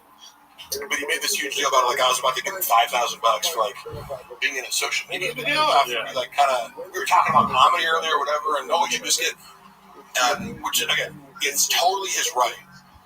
If it would have ended there, I wouldn't be talking about it. But then I get a call from Brendan. He's like, did you fucking try to like get Jamal Hill to do a like promo? I'm like, how did that get back to you? Like he's like, his manager called me. I'm like, did he? Yeah. You know, like his manager, Jamal complained his manager talk to you, or there's a woman there who came with Jamal Hill and like was this obvious like social climbing like bimbo. Like, later, you know, that was like disappeared with the fucking like you know she came over and it's like, oh hey, what you guys are doing the conducting business in the King of the Sting room for 2 hours, cool. You know, but she was there. I think Shab had left and she was still there. I think she must have like used it as a predicate to like reach out to Shab. She's like, oh, does you know like Mark made Jamal really uncomfortable? Like as a way to like kind of be like, oh, I'm just looking after your best interest. But like, why am I being reprimanded about asking a simple question to a guest? Like we're in a production studio. Yeah. He just did. Was he paid for this whole episode? Like I like it was just because again, I'm totally open to being said no, but Brendan even considered it was like this was the worst episode of like Food Truck Diaries ever, and I don't disagree. Yeah. And Matt, again, he doesn't know anything, but he left that salty taste in my mouth because he's like, you could have not been a dick about it. Just because people who are bigger than you, like Laura Sanko doing one for me was fucking so cool, and she's like gonna be, bigger than, I don't know, she has way more appeal than you on social media. The Jamal Hill? Sorry, I missed something. Yeah, although he is like, he was a champion. He's become, the world is now seeing that he's very likable as he copes with his losses. Like, I was not a fan of his. It was funny because Brendan was like, he'll never be champion, and then he was. I was kind of like, it was funny that you kind of like said that to me. I was agnostic as far as his fighting skills, but it was Lauren Sanko. Okay. Lauren Sanko is gorgeous in person. Like, she looks hot on camera, saying in person, it's like, has Mark answered who Bob makes cannabis using? Who the fuck is there? Probably George or janitors or didn't we get into about the Pure Spectrum? Yes, okay, Pure Spectrum lawsuit. That's a great question. All I can say is Brendan introduced the idea of the Pure Spectrum lawsuit. It must have been 2021 because we were at Zoo Culture lifting alone.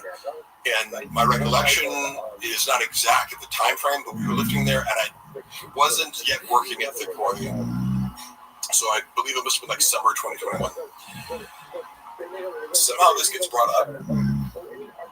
He's like telling me that he had to sue them. Yeah. Right? And so his version of events, again, when I first know him, so I have no reason to distrust everything he says, which I now, like, anything the Chop says is like, take it with a grain of salt, because if it involves him being wrong and other people, like, and money and numbers, it's like, none of this is potentially true. You could be a kernel of truth, or you could be flipping it entirely on its head to, like, project, his bad deeds onto other people and reverse victim and offender. But he told me what is literally an upside-down version of the story that is on record now, which is, he said this. I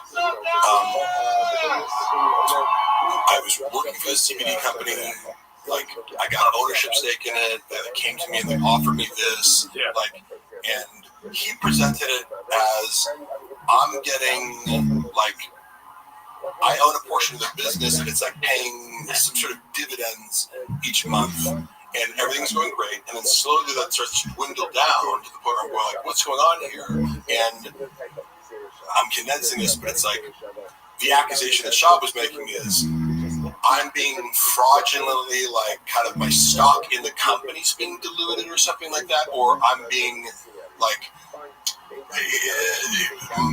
what I should be getting is being artificially deflated, and I have to bring someone in, like, accounting, and audit their numbers, because I'm supposed to be getting, it's like big check, and then it gets smaller and smaller and smaller, but, like, the company's growing. Like, he was like, there's some sort of inconsistency where my paycheck is suspiciously getting smaller for no reason.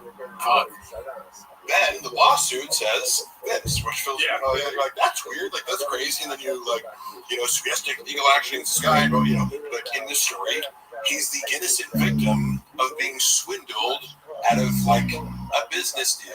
You know what I mean? He was unfairly treated by a guy who, like, Magic Bean Sales. Yeah.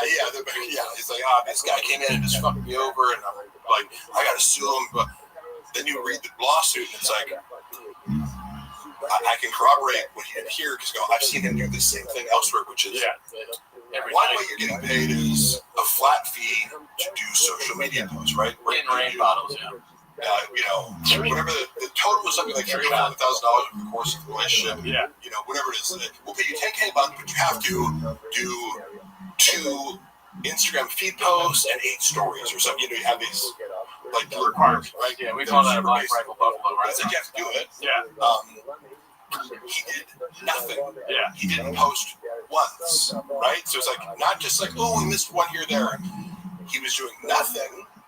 Maybe talked about his podcast, stuff, like, in his mind, he justified it, but he was paid hundreds of thousands of dollars and just wasn't doing it. Like, they look back at whatever time frame, they're like, hey, so it turns out you posted no posts and no stories. We have to stop playing movies or like we have to dissolve your ownership. So, and then the ownership of the company would be another source of revenue if it pays dividends. And then also like using a code, like use code shop. So you're getting the percentage of the sales using the code. Yeah. So 3 streams of income. Well, if you're not posting like the code, if you're not promoting it, if you're not hitting the post, your pay is going to get docked. If you're not getting commissions, your pay is going to get docked. And then the ownership stake, I think, was negotiated because they were like, well, instead of us suing you for the $300,000 that we gave you to do nothing, how about you just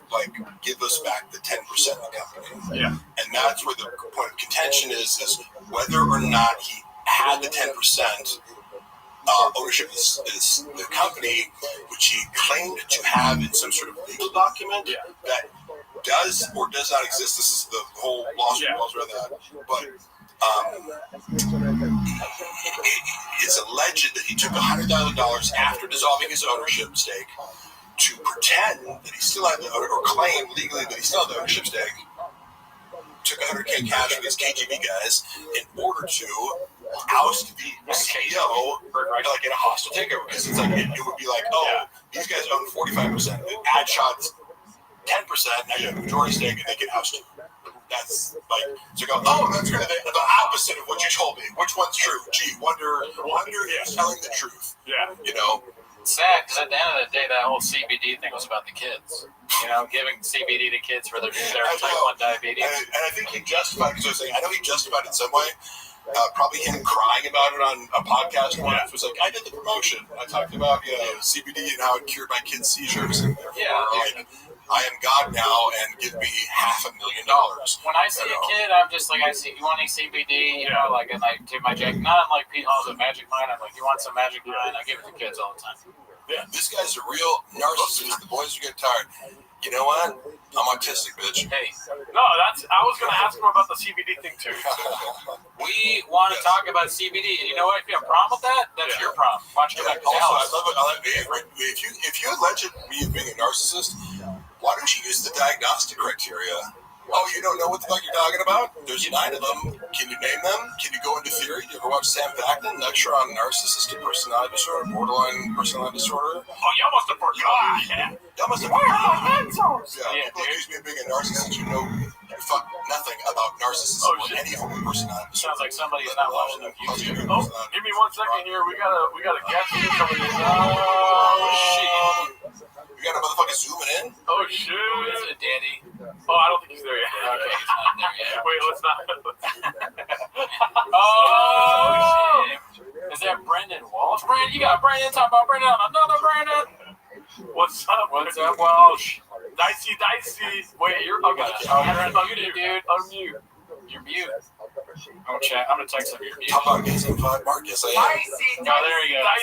Yeah, dude. What's up? What's up, Walsh? How do you make a big How can I hear him?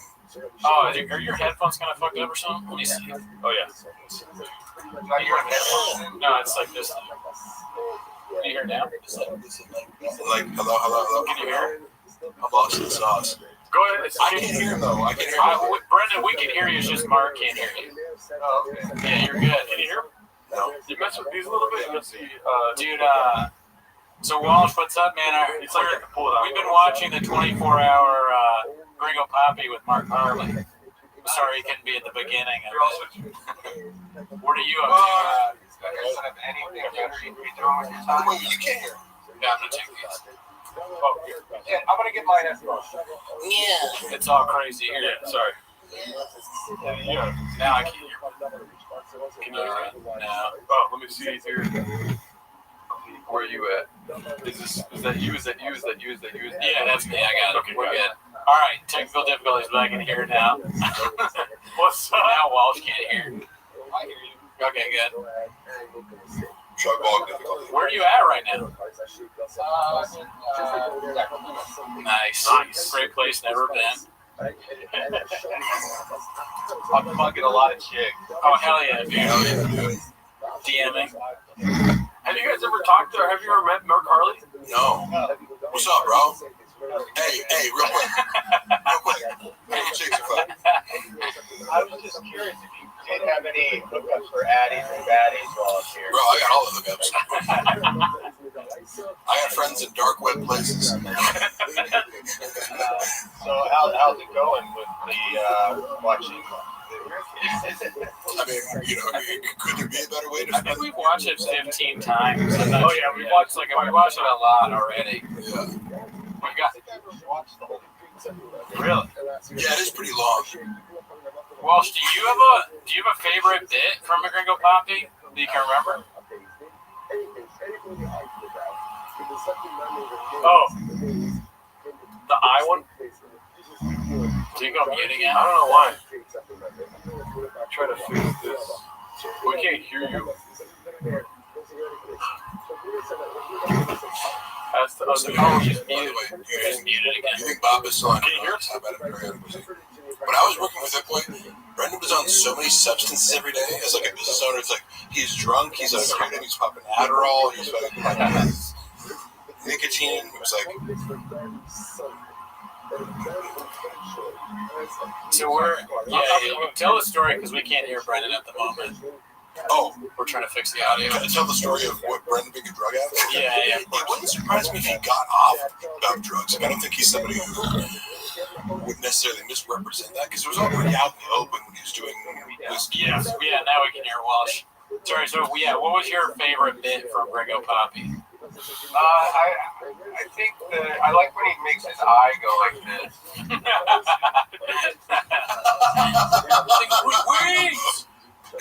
Yeah, the COVID stuff is good. You do stand up? Yeah. Oh, yeah. That's Well, funny. mostly I am the head coach for my son's T-ball. I don't know how. Yes, that's your identity. Is that why you're in Sacramento? You're doing some T-ball stuff there, D? Yeah, travel ball. Oh man, that's brutal, dude. You got to do a lot of time with travel ball. I'm surprised you could do this. Thank you. Well, it is funny. I mean, I texted you this, Ernie, but it's like it is weird, like reading. I dip in and out of the Reddit. Sure. I feel like it is an unhealthy. What? No. Get the fuck out of here. I do have the empathy too, where I'm like, God, could you imagine, like, put yourself in his shoes? Like, imagine you stumble across a Reddit board where people are just picking apart every second. Well, can I tell you though, I felt like that because I didn't know what it was, and then the first time I ever appeared on TFIK, barely knowing Brendan or his history or the Reddit or anything, all of a sudden the next day I appear and I'm like, they bring me out as like a guy to talk about lifting weights and anabolics and dieting and stuff. So I'm like giving what I would consider benign advice to people, and then the next day, like, I'm being bombarded with like, you fucking ugly loser, you're the worst actor. Like, cause I at that time I only had like acting reels on my YouTube, and it was like thousands of comments like, you're the worst fucking actor I've ever. I'm like, what the fuck is this? Like, what did I do to these people? And having no concept. But then Brendan was also like, did you get a bunch of hate? Like, I just want to let you know. So I'm like, I immediately dismissed the entire Reddit as being full of crazy people. But then you have to, so it's like, oh, okay, yeah, they're just lunatics. But then you go back and go, well, Brendan has been, a public narcissist who, like, compulsively lies on air for, like, a decade before this. So, there's a reason for it, because he repeatedly makes these mistakes, even just, pronouncing words. He's a little cow, but yes, it would be scary. However, if I was him, like, my best advice would be like, if you could go back in the time machine, lean the fuck into it, dude. Like, own the community or participate, or if it bothers you deeply, pretend like it doesn't. Otherwise, it's going to get bigger and eat your life, Well, I'm just curious how he does process all of this. Yeah. He's aware of it. I mean, it's brutal. Everything in his go-to coping mechanism is anyone who's criticizing me is coming from a place of jealousy, which dismisses any criticism as legitimate because you're going, I'm superior to you. Over 100,000 people consistently. Yeah. And honestly, it's illogical that's what winds up sucking me back in, because like, you know, I'll tell Tony this too, where I'm like, you know, I can't you know, have better things to do with my time. I can't fucking do this shit anymore. And then, you know, I'll step away for, you know, a month or two for free, and it'll just, you know, it'll just be one of those things. Like late at night, I'm fucking, you know, everybody's in bed, goes for sleep. My girl, that's the thing too. You know, my name's Brendan. I'm a failed comedian. I'm a failed podcaster.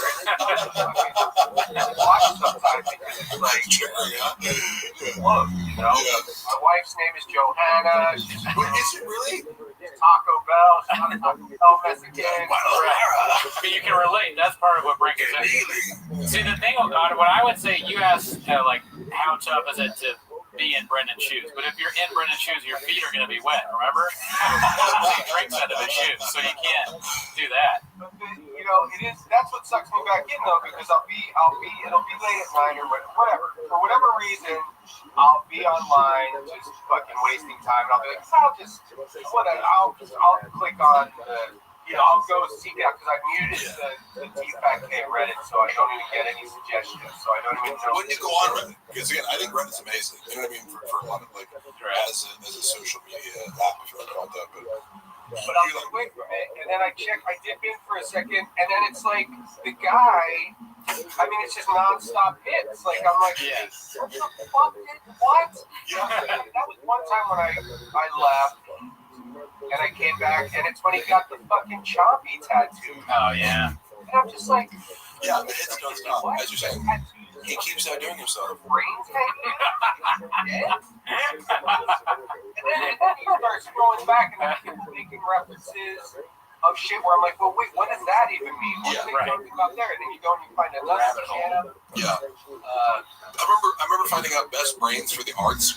Oh, yeah. The clip was him attempting to discredit a group of black MMA commentators. Yeah. And you're just like, oh my god, you're like openly racist. Yeah, that was just legitimately a racist thing to say. Yeah. It made no sense. And it didn't make sense. I didn't even know I didn't know where Best Brains came from. It was like, come on, these are the Best Brains, because we're like a black panel. Yeah, it's like Cormier, I think, and somebody else is like, we get what you're doing. We get it. Yeah, It's like, all we get it. You're trying to do like the diversity hire thing, and it was just like, do you hear the words that are coming out of your mouth? Like, I mean, he said, we were laughing about this today. Well, he said, I just saw that movie, 15 Years a Slave.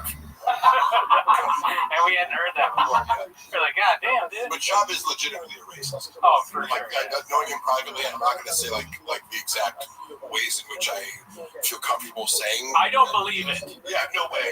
Like, the Hydro Copy guy? I've seen various shades of racism expressed, like, depending on the circumstance. If we're completely alone and there's no one around, he's going to express racism in a certain way and more subtly in other ways, and it kind of slips out, you know, even when he's on fucking camera and he knows everyone's watching him, he still can't help but be racist. But there's some sort of, I mean, yeah, simpletons are racists, right? But like, I always feel like, I'm like, were you raised this way? Like, is your dad racist? Because I get empathy towards people. I go, look, if you were raised with certain terminology or attitudes towards other races because your father or you know, like, or your community acted that way and it's normalized, like, I bet people from South Africa sometimes are like, the way that they talk about black people, I'm like, you know, that sounds really racist in America. Harold Shaw was born in South Africa's dad. Shut the fuck up.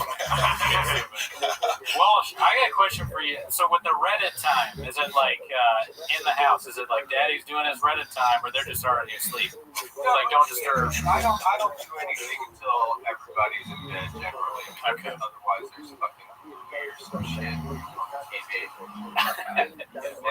But it does get. I mean, I haven't been this bad in a while, but there was a period of time when I did have to step away, when it was literally the first thing I would look at in the morning, grab my phone, check, you know, whatever. If there was a text message, I'd look at that, and then the first thing I would do was go on Reddit and see what I missed. But it's a testament to the creativity of the group. Addiction problem. Like, you're going to it in the morning, and there's nothing. You're like, damn it, there's something.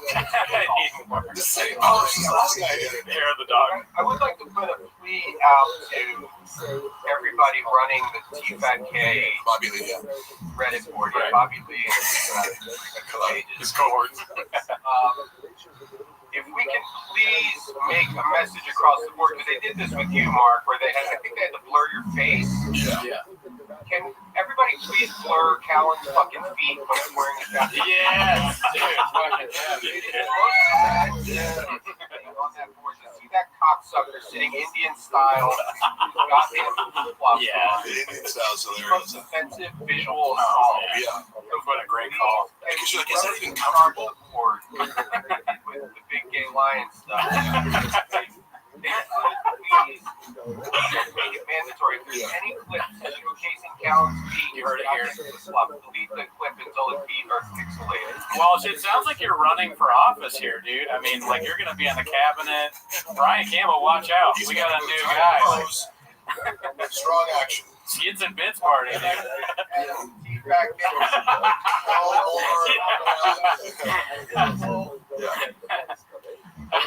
There is no black T-Fat K or white T-Fat K. There is T-Fat K.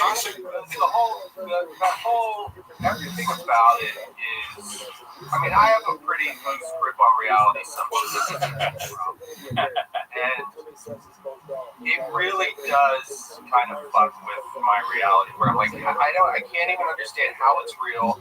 I don't understand how, because like I said, you know, like I podcast and shit. All of us here are less successful than Shaw. Yeah, dude. No, that's not true. No, I'm very. Have you seen my Ferrari, bro? I think I'm doing it right now. Well, yeah, I guess it's for you, Mark. Yeah. I know.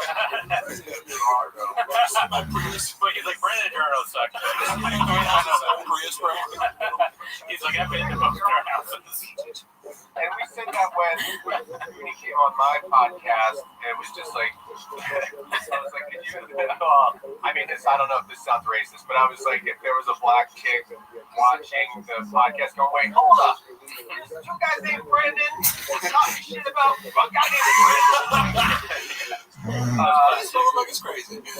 But the whole, this really does baffle me, like how, because it's like, okay, you know, people shit on their, because I guess, you know, they used to get hundreds of thousands of listeners for one stream. Several hundred, yeah. I remember it was like looking back, it was the average was like 250K. So around 2019. I don't know. There was a lot at some point. But Those are bone zone numbers right there. but the people will be shitting on it, and like, you know, oh, okay, it only has like 30,000 listeners. But, or viewers, or whatever the counts are. It's so huge. But even that is hard for me. I'm like, who? It really is confused. Like, who? What? I would like to know people who are true fans of the show. Getting like, and it's just from a fascination standpoint. I mean, that's where all of my interest in this is. Like, I don't even revel in, like, you know, mocking him, or I don't take any pleasure in you know, his failures or whatever. I mean, it's truly like a Jane Goodall style. I'm just completely fascinated with it, and I can't wrap my head around the fact that any of it is real on any level. Like, you know, and I do vacillate from thinking, like, you know, I mean, I can't give him this much credit, but I mean, because I do try to look at the you know, positive. I don't know. I want life to be nice and amazing. Yeah. So I'll think, like, this is, maybe he's some kind of a genius. Like, maybe this is a true, like, next level Andy Kaufman thing going on. Wouldn't that be great? That's the only acceptable explanation, even though I know that it's not true. Yeah. Right. But that would be amazing. What if it is? He masked off Pagliacci. We talked about this before, but I think it's fascinating too. And I think it's something that, like, it's evergreen. It keeps going because he has all these hits, like you said. Yeah. And he is fascinating in a moronic way. Either way, yeah, I mean, it's like every time, and I don't check in on it every day now. One of the funniest things he said recently was that I have no sales, which is like so ridiculous. I was like, everyone, it's like this, like everyone, it's like the it's like I'm gonna use. So that's probably what you're thinking of. That was his one miss. Yeah. there's something new, and it just blows my fucking mind. The new stuff that I remember, like the last one was the Moonding. He said land Moonding. That was big. Yeah, because even just as I said, the malapropisms and dyslexia based. I don't know enough about dyslexia to say this, but it's the most innocent form of what he does because you're mocking somebody with like a speech impediment and like some sort of what would you classify dyslexia as, like a learning disorder? Yeah, learning disorder. Right? So, but sometimes people will stop at that and go, "Oh, that's not funny." It is funny, but it's like you could go like, "Don't be a bully," but it's like, wait. Watch this guy further and start to understand that he's actually a narcissistic bully. And then you have a whole new world of like things to justify the It's really hard to defend him. You know him well, but on the surface level, On a regular basis, where it's just mind blowing. And then what else has he done recently? We've got a poll in the chat, and I just wanted to check in on the viewers. And I asked him because Walsh was talking about the hair of the dog checking the Changs in the morning. How long he's been on Changs, and the winner is 8 inches. Of course, classic. Looking at the Reddit board, this is another thing that blows my fucking mind. Because like when he sees if he is in fact looking at this, right? I feel like if he is any level of a human being, he would have to. Like this, if this was happening to me, I would just have to stop. Like, you just make believe it doesn't exist. I don't know how else you can go with it. But if he is checking in on it, because like one of the clips up top here is him shoving those fucking nicotine pouches down the cushion of his chair. And that's the thing, is like anytime you try to find a shred of humanity in this guy and have some kind of empathy, all you have to do is open up the Reddit board, and within 2 seconds you're like, never mind, fuck this dude. Like, it's just like that. Because it's a basic feedback mechanism. If you had even 100 people in a subreddit commenting on the things you did, I would be curious enough to go like, is what they're saying true? Like, should I be ashamed of things like, people will make fun of me for saying like, which I do. Not enough for me to really try consciously to expunge the word like as from of it, but it makes me self-conscious and makes me think about, should I try, but there's none of that, right? Because he is very scared. He does not visit the subreddit because criticism is very threatening to people of this certain personality. So is he just? I mean, he obviously was raised in a certain way. I have some insight on that I thought was interesting. If you want to hear. Suffered any criticism or so, yeah. One story sticks in my mind that I think you could extrapolate a lot from, and he tells the story because he has these like moments of like vulnerability and he's telling a story that seems genuine and sympathetic because you couldn't make up the details. Like, it's not, when he's telling a story where he's the hero of the story, it's less likely to be true, but sometimes he'll tell a story where he's the victim, where you go like, it's embarrassing enough where I can tell there's real pain there. And one of the stories was, as a kid, do you know the story? No, I'm just laughing. It's embarrassing enough that there's real pain made me laugh because I'm a bad person. So. Wait, what? I'm a bad person. I'm just laughing. No, I'll be like, I'm trying to describe it. Because like you, by the way, people think I have animosity towards like Brendan. It's like, no, he owes me money and he's tried to smear me, and I like keep that warfare kind of private. I can also look at him objectively. Oh yeah, Walsh. By the way, if you ever need a lawyer, we had Mark's lawyer on earlier. I know you have Frank Cum. He might rival Frank Cum though. Rob, what's his name? Rob Pebble. Rob Pebble. It sounds crazy. Robert Pebble. He would have like a crazy link. Shop has no fucking idea. His name is Danny San Francisco. Shop is banking at because I did a settlement conference that went totally sideways because they were like, oh, here's on paper you owed $150,000. I'll offer you $2.5K. I was like, suck my fucking dick, bitch. Like, but my lawyer wasn't there, so they think I'm like, I don't have a lawyer, and I heard like basically what their defense is going to be because I heard the lawyer regurgitate what Brendan told him. I'm like, oh my God, like, you have no idea that he can't back up anything that he's saying here. But go ahead, believe that. I'm sorry, I derailed you. Yeah. The story I was going to say is, as a child, let's say he was, I don't know, between 10 and 13 or something, he starts off by saying, I used to love strawberry ice cream.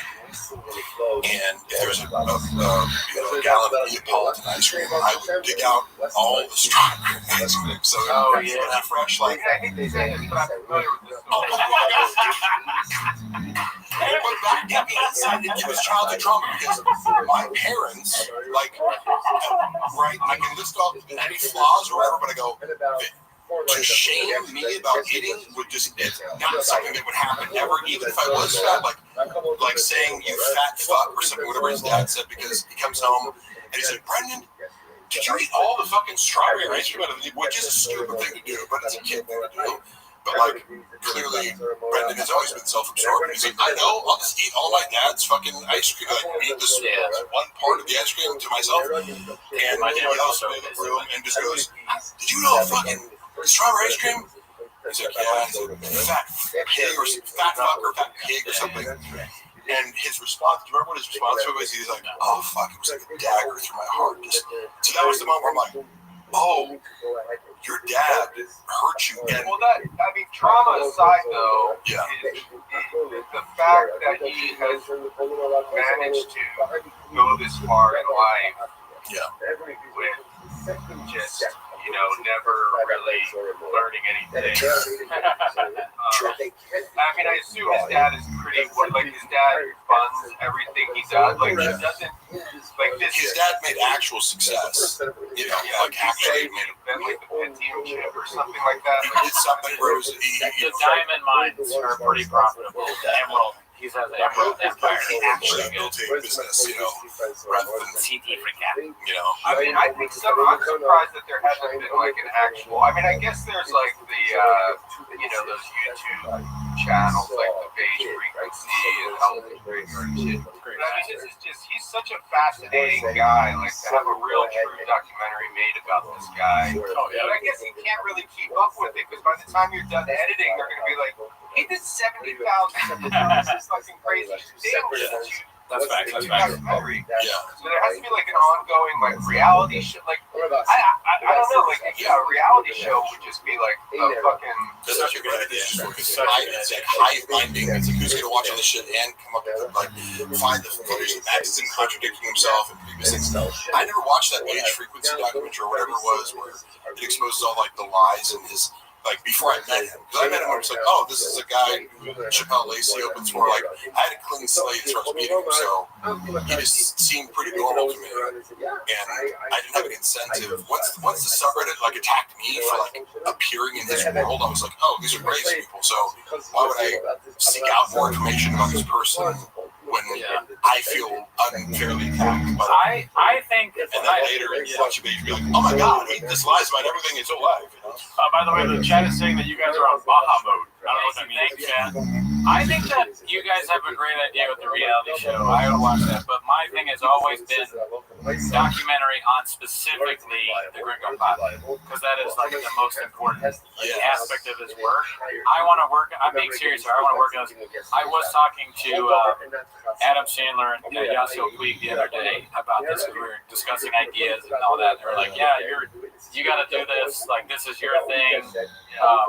That's something. But no, I do think that the main thing that I would like to see is a documentary on like the building of the set, who wrote the stuff, like how did he come up with the jokes, like what is people's reaction to it, and then obviously Papa comes in it and we interview him at some point, or the director does. I would like to contribute some things like I could add a few key, not everything, but I go like, I was there for the conversations where, I'm friends with the editor who's being tasked with like you're sending. It's difficult because I edited for Brendan. I learned how to edit for Brendan, and I was like his normal paid editor was having trouble editing clips down to 90 seconds. Yeah, he'd be like, "Oh, here's 5 minutes clip, get it down to a 90-second Instagram reel." Right. And I would treat him like a writing project. Like, okay, let me do this. Like I learned how to do that because, and then Brendan started trusting me, right, to like edit more. So I did have a little bit of editing experience. one of the things with Real Poppy was he kept going, juice up the laughs more. In his head, a stand-up comedy special is funnier. Juice up the laughs if the laughs in the audience are louder. And so it was like repeated. Like, he sent it back, you know, he sent the dish back 4 times to the fucking kitchen to be like, warm it up, warm it up. Like, dude, how fucking loud do you think it need to be? You know, so people might notice that it sounds ridiculous because it was ridiculous because you're like, dude, you want it more loud than that? Like, do you think it's going to make the jokes better? Or are you tricking people into laughing? He doesn't know anything, yeah. And by the way, the reason I brought up the strawberry ice cream thing was the insight was he has an issue with seeing other people eat. I eat a tremendous amount of food, but I'm also in shape, right? And this is a difficult concept for him because I think one of the reasons he wanted to be friends with me was like, I think he thought he was going to get like ripped by osmosis. And I'm like, yeah, we can work out in the gym together. I also run 6 miles a day, and I also like eat a strict diet. And you know, if you want to get ripped, you have to like live the lifestyle, which I don't always. But if you want to get to 9% body fat, you have to do a lot of things, right? He believes that it's kind of like, well, if I'm around this guy, I'm gonna, you know, and then probably became disappointed later. He has a very strange relationship with food in that, like, he hates when other people are eating around him and he can't be eating because he publicly presents a facade that he's on a carnivore diet or he's on this diet, which means if he's around other people, he has to keep pretending that he's on carnivore or he's not eating or he's doing this. But then it's keto, man. Like, I had enough inside to be like, he said, yeah, I stuck to the carnivore diet today, but then like, oh, I had a pint of Benadryl. So like, you're not on carnivore. That's not a carnivore. I can't be like, What a child. no, I ate steak, and then the next meal I ate, you know, a bunch of candy. That's not a carnivore. You didn't you just ate steak and And candy. he would say something crazy like, yeah, I'm on the carnivore diet, but I ate 10 bags of Skittles yesterday. It's like, That was man. every day with him. I don't think he stuck to a diet for more than 18 hours at a time. So I go, well, you wonder why you're not losing weight. It's because you just you're eating an additional 1,000 calories of fat. Right? But he, like, in the green room, he's like, in the green room, he's in charge, right? The Oprah isn't on there, but that's where we get fed, right? So I'm ordering like, oh, can I get, you know, 2 orders of chicken tenders because I eat a lot of fucking food. And if it's Saturday, yeah, I eat good all week. I'm gonna have some fucking chocolate cake or something because it's free at the Improv or, you know.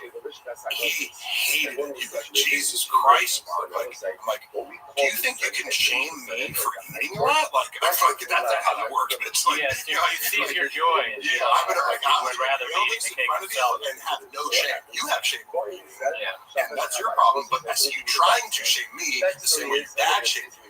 And this is part of a body dysmorphia or eating disorder complex that you have that it becomes very transparent because he has this like contempt, you know, for other people eating around him, and there are multiple stories that see like when other, but the moment he get in private, like he wouldn't want to eat before show, but then after show, he's like, let's go get pizza. I'm like, aren't we supposed to be dieting, or you want to go get pizza at 1 a.m.? Like, you know, He's like Chuck E. Cheese. It's Yeah. like Chuck E. Cheese. his relationship with food is They have a cat down. you know. Do you think, and I get a quick use of the boss here, real quick. So do you think he would his, like, narcissism, would he give, like, if somebody did present him with making a weekly reality show with him, would his narcissism outweigh his, do you think he would allow that? So would he allow a camera crew to film him and his family? If it was, yes, if you pitch it to him as this is something that's going to glorify you and humanize you, which I came into this world because of my father. I go, and a student of storytelling, I go, the best thing you can do is to counter the narrative from the subreddit, which they've co-opted your life story, right? And they're telling it for you because you don't want to tell yourself accurately. You don't want to talk about your UFC shit on stage. You don't want to talk about, I go, you haven't written your narrative. You need to write a book or do something where it's like, I am Rabbi Rothschild and I'm XYZ. You're not doing that well enough, so other people are doing it for you in a very negative way. So my first recommendation to him was like, you need to reassert your own narrative. Hire a ghostwriter, hire me, hire whatever. But what you're not doing, like from a publicist standpoint, is framing your narrative correctly, and you're ignoring the fact that other people are doing it for you, thinking that helps you. It doesn't help you. You have to combat that other narrative that makes you look like shit. But I had a few novel ideas that I thought were fun, but like from, for example, I took over the TFAK IG and started talking to the voice of the page. I was like, I'm going to talk in Shabanese. Somebody would say, like, what are we doing here? And I'd be like, oh no, B, or so, like, I would respond. And it drove the people commenting nuts. So they keep commenting, like, what the fuck is this? Because it broke the mold, and all of a sudden, oh, you can't do this. I'm like, oh yeah, I can, bitch. I didn't tell Brendan that I was going to do this. It was an experiment. And I thought that he'd be able to see, like, hey, do you see how I 10x the engagement by like co-opting the Reddit speak, and then it also blunts the force of like the haters come to the page and they plant their seed by going dicey. If everyone starts talking that way, all of a sudden the fans and haters can't be distinguished. He immediately he gets uncomfortable when he's the butt of the joke in any perceivable way. He was really scared of that. I started editing because again, their page too, even like they're just leaking followers. Let me change something up. I started editing the clips in a way where like I'd have these like weird zoom ins and how like like do like a little bit different editing style for the clips because it's just normal. Sure, but Brian and Brendan, because of their egomania, like, and self-absorption, like, no, like, we're funny on our own. They don't, it's like, hey, guess what? Like, I study comedy too, bitch. Like, you're not the only person in the world who has ideas about comedy. They always thought they were like, let me teach you about comedy. I'm like, okay, I've been a screenwriter for 20 years. Go ahead. Like, any idea, this put them at the butt of the joke because the clips by zooming in on certain things that Brendan would say where he's like stuttering or something like that, it was funnier, but it made him the butt of the joke rather than like, oh, we're telling a funny story. But if you do something like that, and I'd be like, I edit it in such a way that zoomed in his mouth as So you were editing that to show that? and they hated it. And I have a couple examples of what I did that I can show. Like, there's probably still up there, but they were like, they also, again, I was taking, Brendan and Ryan. Okay. And the creative director at the time, because Creative director. No, this guy, he's actually very talented and quit. Right. He quit, and I heard the conversation. I was the only person in the studio, and the next day, Brendan goes, "I had to fire this guy." I'm like, "You didn't fire him. He quit. He told you that you were the worst boss he'd ever had." Like, I was what? I was there. I heard the phone call. Like, how are you instantly turning this into something that's the complete opposite of what happened? But he had to explain to Brendan because he tells me, he's like, Brendan's like upset about the reels or you're editing him, and he doesn't understand that like you're open to feedback and just trying things, and that this is a style, like an artistic style that you're experimenting with. And Brendan thought that I was like going to be too sensitive to I'm like, I can edit it. This is harder to do. So like, you're going to edit it the easy way. Sure, I can give you 3 normal shape reels, but these ones are getting more engagement because it's weirder and more kind of like watchable, and but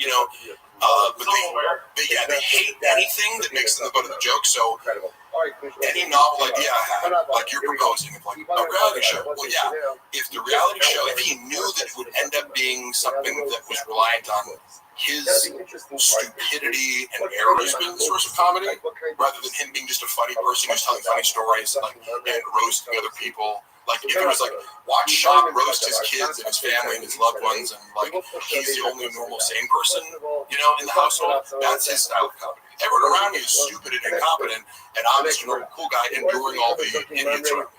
That's how he perceives, like, his role in his comedy universe. The moment Brendan's the butt of the joke as a bumbling retard, he's out. He would not even, entertain it in any facet. So you just got to trick him into it. Well, right. So we got to figure out a way to trick him into this. You have to do it long form and edit it all at once. Well, again, he's got to be kind of so detached from reality. I don't know if his wife would point out that, because I don't think you have to have an angle of like making fun of it. I think you just pretend it's reality, and it's like, he wouldn't necessarily be aware. Yeah, it wasn't overt. You could make it seem to him like it was great, but it would read as funny. Okay, I got an idea. Here's it. I gotta leave. Okay, sure. I just one question. How much does Callan get paid for being on the? My understanding from Brendan, which you can take with a grain of salt, but also it sounds about reasonable, is that because Brendan takes a fluctuating percentage based on like Tika keeping running the Thick Boy Studios and kind of taking care of the ads. Callan shows up, does his job, and gets $25K. That's my understanding. $25K a month. Yes. See, none of this makes sense. Nor does it mean, I go, how do you have a podcast of $40,000 where you split it's like $1 per listener? You know, I don't know. I don't know how they get that much money. I mean, Harold must pay Brian that money straight out of the bank account for that. Yeah, and that could be right. It could be exaggerated from Brendan. I don't know. Brendan Walsh, I just want to let you know, somebody has posted Jersey the Real Dog on the Fire in the Kids subreddit. Request blur all future posts of Brian's feet. It's company policy to respect the victims. Bean cheese, bean cheese, bean cheese, bean cheese. You're making waves. I hope people stick to that. Yeah. Well, You guys have fun with your little hate rally. all right. Well, you and me, we're gonna do Windy City Heat 2 with Brendan Schaffler. Okay, that's our next business plan. All right, love you. Bye. Nice meeting you, big. Nice meeting you. Thanks, bro. All right, see you.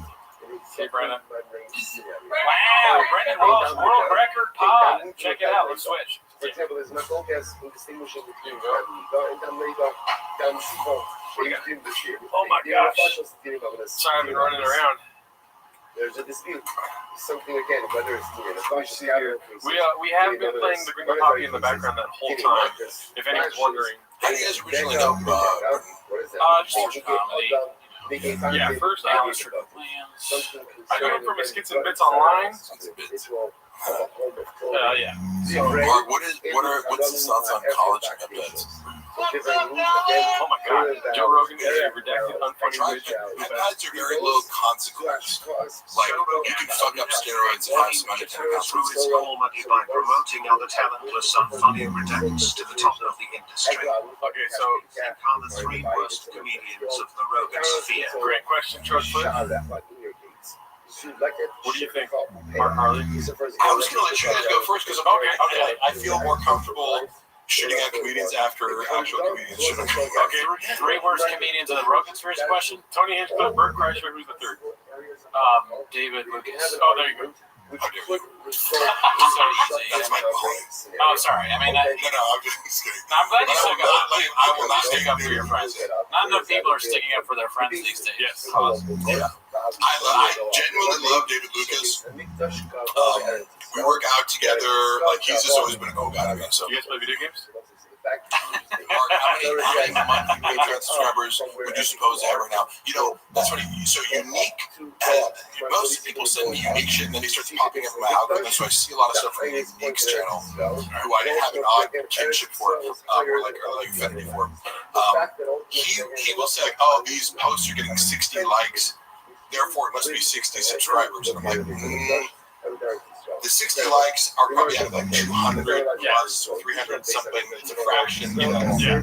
I would assume 500 max. Yeah. That'd be reasonable, right? Yeah, let me see here. Let's do a quick study. It wouldn't shock me if there was 500 subscribers. Because it was like, okay, if you get, let's say you get 50K monthly viewers, you know, that's one out of 100. I mean, look how strong you are. You got 438 viewers with 342 likes, dude. What the fuck? Hell yeah. Since David Lucas works out, David Lucas is actually very strong. Yes. You'd be surprised, man. He will twist your neck off. Walksboss has a lot of stuff to say. Walksboss, first of all, let's put all your comments into one comment next time, yeah? Did Shop farting loudly during the business meeting really ruin the sale of Tiger Dick? I've never heard that before. But 100, it's when you can say shit like, I wouldn't put it past him. Yeah. You know, how could you, like, Is he a gassy guy?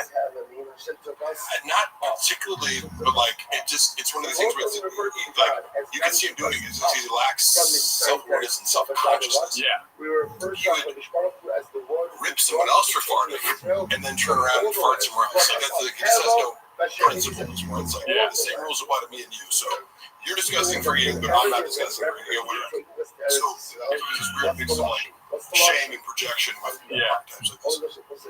Let's see here. I'm gonna make this a little. Can you make me more tan? Do you naturally tan?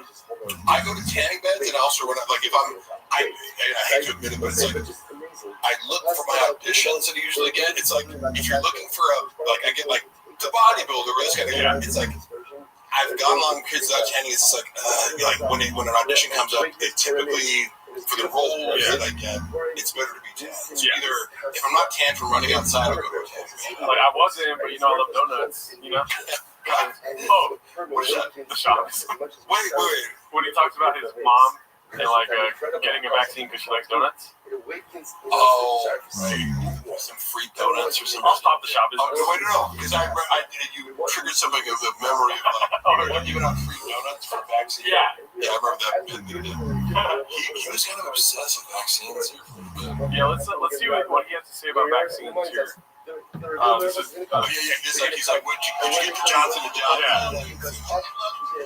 There's always one guy. No, fucking my real quick.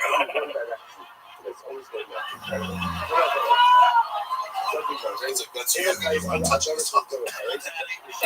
It's funny because he's outwardly he pretended like he was not anti-vax, even though he actually was very anti-vax. Oh wow, yeah. And I'm agnostic about I got the vaccine just because Luana was paranoid about it. Yeah. But I'm like, I don't give a fuck either way. But it was funny watching somebody have this, cognitive dissonance of like, you feel like you have to tell people that you're not against vaccines, but then every time you're alone, you're like, look at that shit. Well, you've seen the most recent Joe Rogan episode with him, right? Where he talks about vax. And autism, yeah. And it's funny because it's like, that conversation be like, I've read RFK's books just because I'll be like, when someone's like, this guy's a lunatic, and then I hear him talk, and I'm like, if you can get back to his bullfrog voice, that I was getting earlier, as a joke, actually, I think because I go, this guy's coherent and clearly has an encyclopedic knowledge of certain things. So I go, I'll read his books and hear him out. Like I'm not, and I realize it's polarizing. Yeah. So I've read the arguments about the connection between vaccines and autism, and I don't know enough to actually I didn't dive deeper into it. But I go, I'm aware of it. But somebody like Brendan Schaub should not be discussing this. That's not your place to discuss. Thank you for having me on the fighter and the kid. How much have you lived for? How many chicks have you I caught 5 squirrels last night. And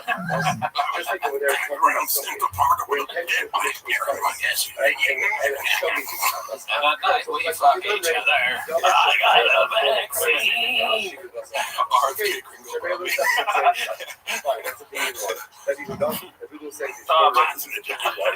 I transferred the comments over to you just so we can have a Oh, full nice. screen comment. It's good. BGL is like Bradley Martin with a beach.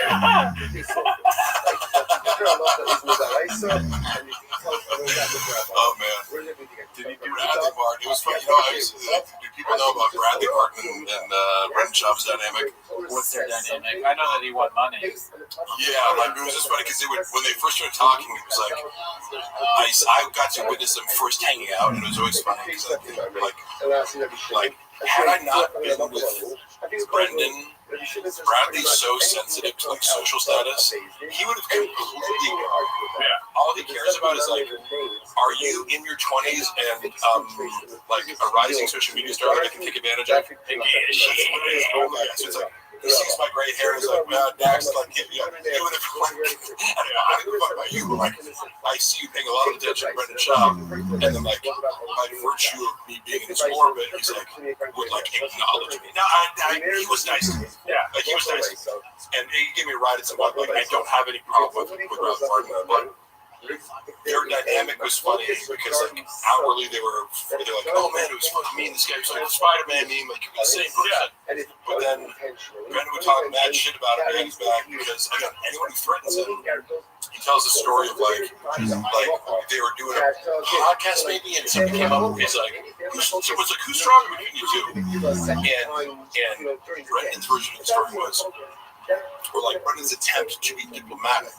Right now, Bradley Martin's super strong. Like he's not just a big dude. He can deadlift 700 pounds. He can bench 4 something. You know, it's like he's strong as fuck. Yeah, stronger than Brendan because that's what he does. And you can just look at him like, yeah, okay, Brendan's strong, but like Bradley Martin's an actual power. So Brendan tries to answer the question first. He goes, "Oh, I'm sure, like, you know, he's trying to be like, you get me a deadlift, I can do bench, or kind of, I'm sure there's some lifts that you get me." And Bradley's just like, "What the fuck are you talking about? I beat you up." Which is true, right? Brendan was like so taken aback by that. Like he had to tell me, like, what the fuck are you doing? But he was just saying, we're trying to be like, oh yeah, I get you. It's like, but that's not true. Literally, like, have you seen me squat 6 plates? Can you do that? You know, it's just, you know, but it is when it's like, Jesus Christ, like, this guy's insane. I'm obviously I'm the star of the show. Yeah, like, there is a question I wanted to ask you that was in the chat here. and then he accused Bradley Martin of being gay. Because he was like, Brendan saw his girlfriend. That's like saying, like, I breathed today. If you're in the shop, Literally, I'm trying to tell you, like, that's another part of this whole, like, weird gay fascination. Was like, how many people do I have to hear you talk about being gay who you have no evidence of being gay, and it's either, are you lying about the person being gay, which is super fucked.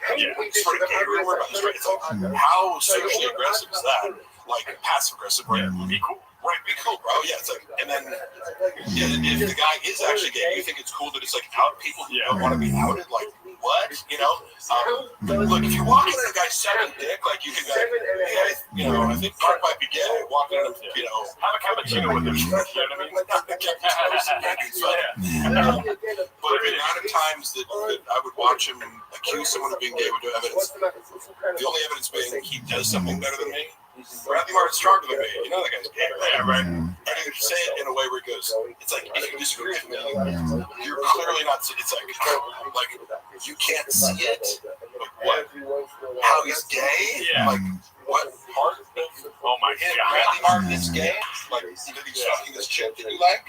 What's happening to it? You know, are you trying to hit on him? You can always play your shops game and be like, well, dude, that can never be as gay as you. But I wanted to highlight this right here before it goes away. Kodachrome Graphics. Mark, do you have plans for a new podcast? If so, do you need a piece of an editor? Just plug it out. Hit me up. Hit me up on Instagram if you want to do that. So me and Luana, as I mentioned before, we've been filming episodes of Hella Toxic, and basically we're like, I'm not going to release it without her permission, but we're arguing over the source of like the comedy. I'm like, the fact that you're walking off and getting mad and we're fighting is the source of, I'm like, that's what. So we're kind of arguing. We shot a bunch of stuff, but empathy for Luana, which is she doesn't have experience podcasting, and I am a little bit impatient. Like I go, I could be more gentle. However, it's like as I'm setting everything up, and it's like hot outside, and through the AC, it's like it's on my seat, I'm sweating buckets, and she's like getting pretty. I'm like, hey, could you like could you wait a little bit, like you're just not being in a bad mood when I'm like I'm your other worker, you're sweating my ass off, and you're like. I need to be Luana. Luana. He's the Luana of the pod. I'm the Luana. He's the Luana. Oh, yeah. I'll lose my shit. Yeah. Is that true? Oh, yeah. Oh, like in the setup and something like that? Yeah. All right. Have captures on camera where I'm like, I'm annoying the fuck out of her, and then she like walks off, but I'm like, no, Luana, like. Now she's mad about it. She's like, "This doesn't make me look good." I'm like, "Nobody cares whether you look good, but you don't look good." It's like, none of us have ever looked good.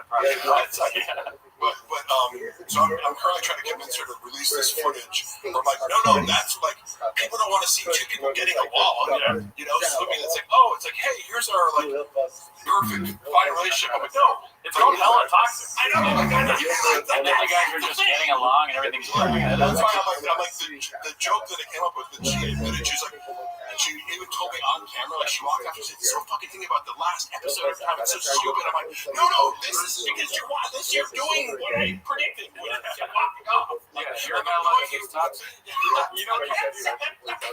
I'm out of your talking. You should, in the intro, have you like lifting a car. That'd be great. That would be fucking hilarious. Yeah. Then like the intro theme song. Yeah. And then have her in the car like rolling her eyes like, here we go again. Because Oh god. Meaty Felch, Meaty Delta, Meaty Let's go leaning into it. You should. That sounds good.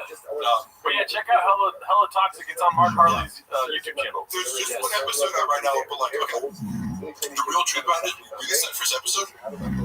It's a fake first episode because we filmed the real first episode, and we spent too long talking about, like, we just seen this movie Sinners, Oh yeah. and we were both bitching about how we didn't like it, and she's like, suddenly we're about to get to a part where we had planned, which we wanted to talk narrative, and we were like reading, we planned to like read out messages from when we first met 10 years ago, like I don't think people would choose in Germany. I was like, I want to make that part like the serial narrative aspect of it is we're gonna like tell our story, but also just like banter. As I'm about to like pick up the binder with the thing, she's like, "This is fucking sucks." Like, she's like, "Well," I'm like, "Wait, like, come on, like, no, that was fine." She's like, "We're talking about Sinners for 40 fucking minutes." I'm like, "It's okay." She thinks too much. Right? Yeah, it's like trust me, people aren't like, "Wait, they spent a minute too long like talking about a movie." Yeah. People are just Yeah, if you think too much, you don't get great shit. Like Ringo Bobby didn't put any part into this. Just put it on YouTube. I forget sometimes that I'm like, you have to practice that, you know, and like just the art of releasing your inner critic and talking nonstop, right?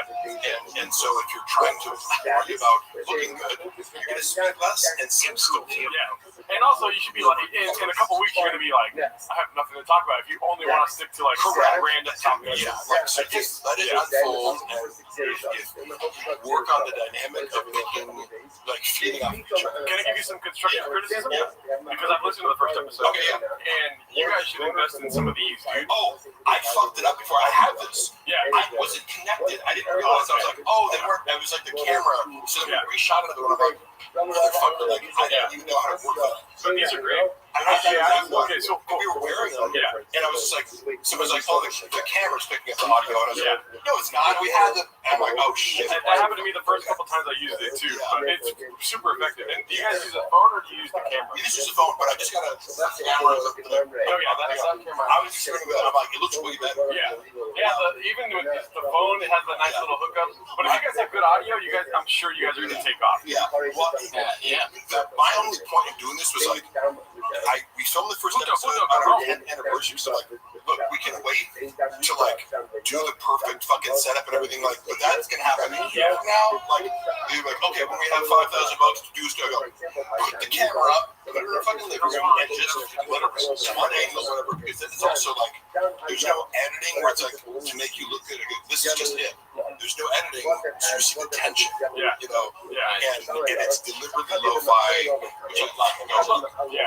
I hate when people like pretend like that they're bigger than they are. It's like, oh, we need this whole podcast, and it's like, we're getting 100 views. Why do you need to fucking have this whole official space? Yeah. As if that's the thing. No, be interesting first. Get a storage unit. Right, yeah. Somewhere to put your truck. Yeah, that's what I said. Yeah, Brendan, it's like, Brendan, why wouldn't you just shoot everything in your fucking own garage? Like, you have the space to have the studio. Yeah. You And can't, like, why wouldn't you just make that the thing? you can't wait for success to come to you. That's why we don't have a Rain sponsorship, but we have Rain out. As if we did. Yes. Because one day Rain will find us.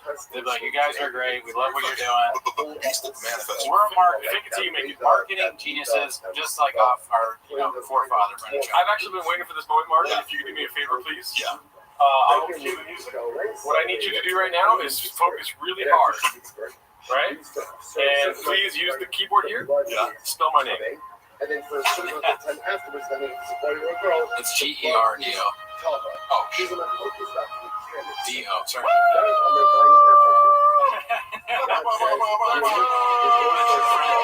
That's a good guy right there. Most people spell it with an F. I was saying Jafardo. That was great. is spelled giraffe. Gallardo? It's kind of like chin, not knowing that Australia isn't in Europe. You go, how did you like figure out how to feed yourself? Yeah. You know, how did you My name is like? Gerard. Gerardo, can you get me some benzos? Benzos. They're all trying to tell you how to spell it. You got it right, y'all. Gerardo. Just Tosto. Gerardo. Grimaldo. Gerardo. Look at you guys. I'm here for Oh yeah, you didn't spell it right. Cockfest. You didn't put any salsa on top of it, so it wasn't spelled correctly. I like that is probably my favorite joke special because it's so that was like the viral bad joke. Yeah. It was like what's a Mexican cookie? Mexican a chocolate chip cookie with some salsa on top. It's like Pillow. because Forever. Sorry. no, I mean like you know like could there be a worse lazier joke? Yeah. You know? I mean, I never thought of that before.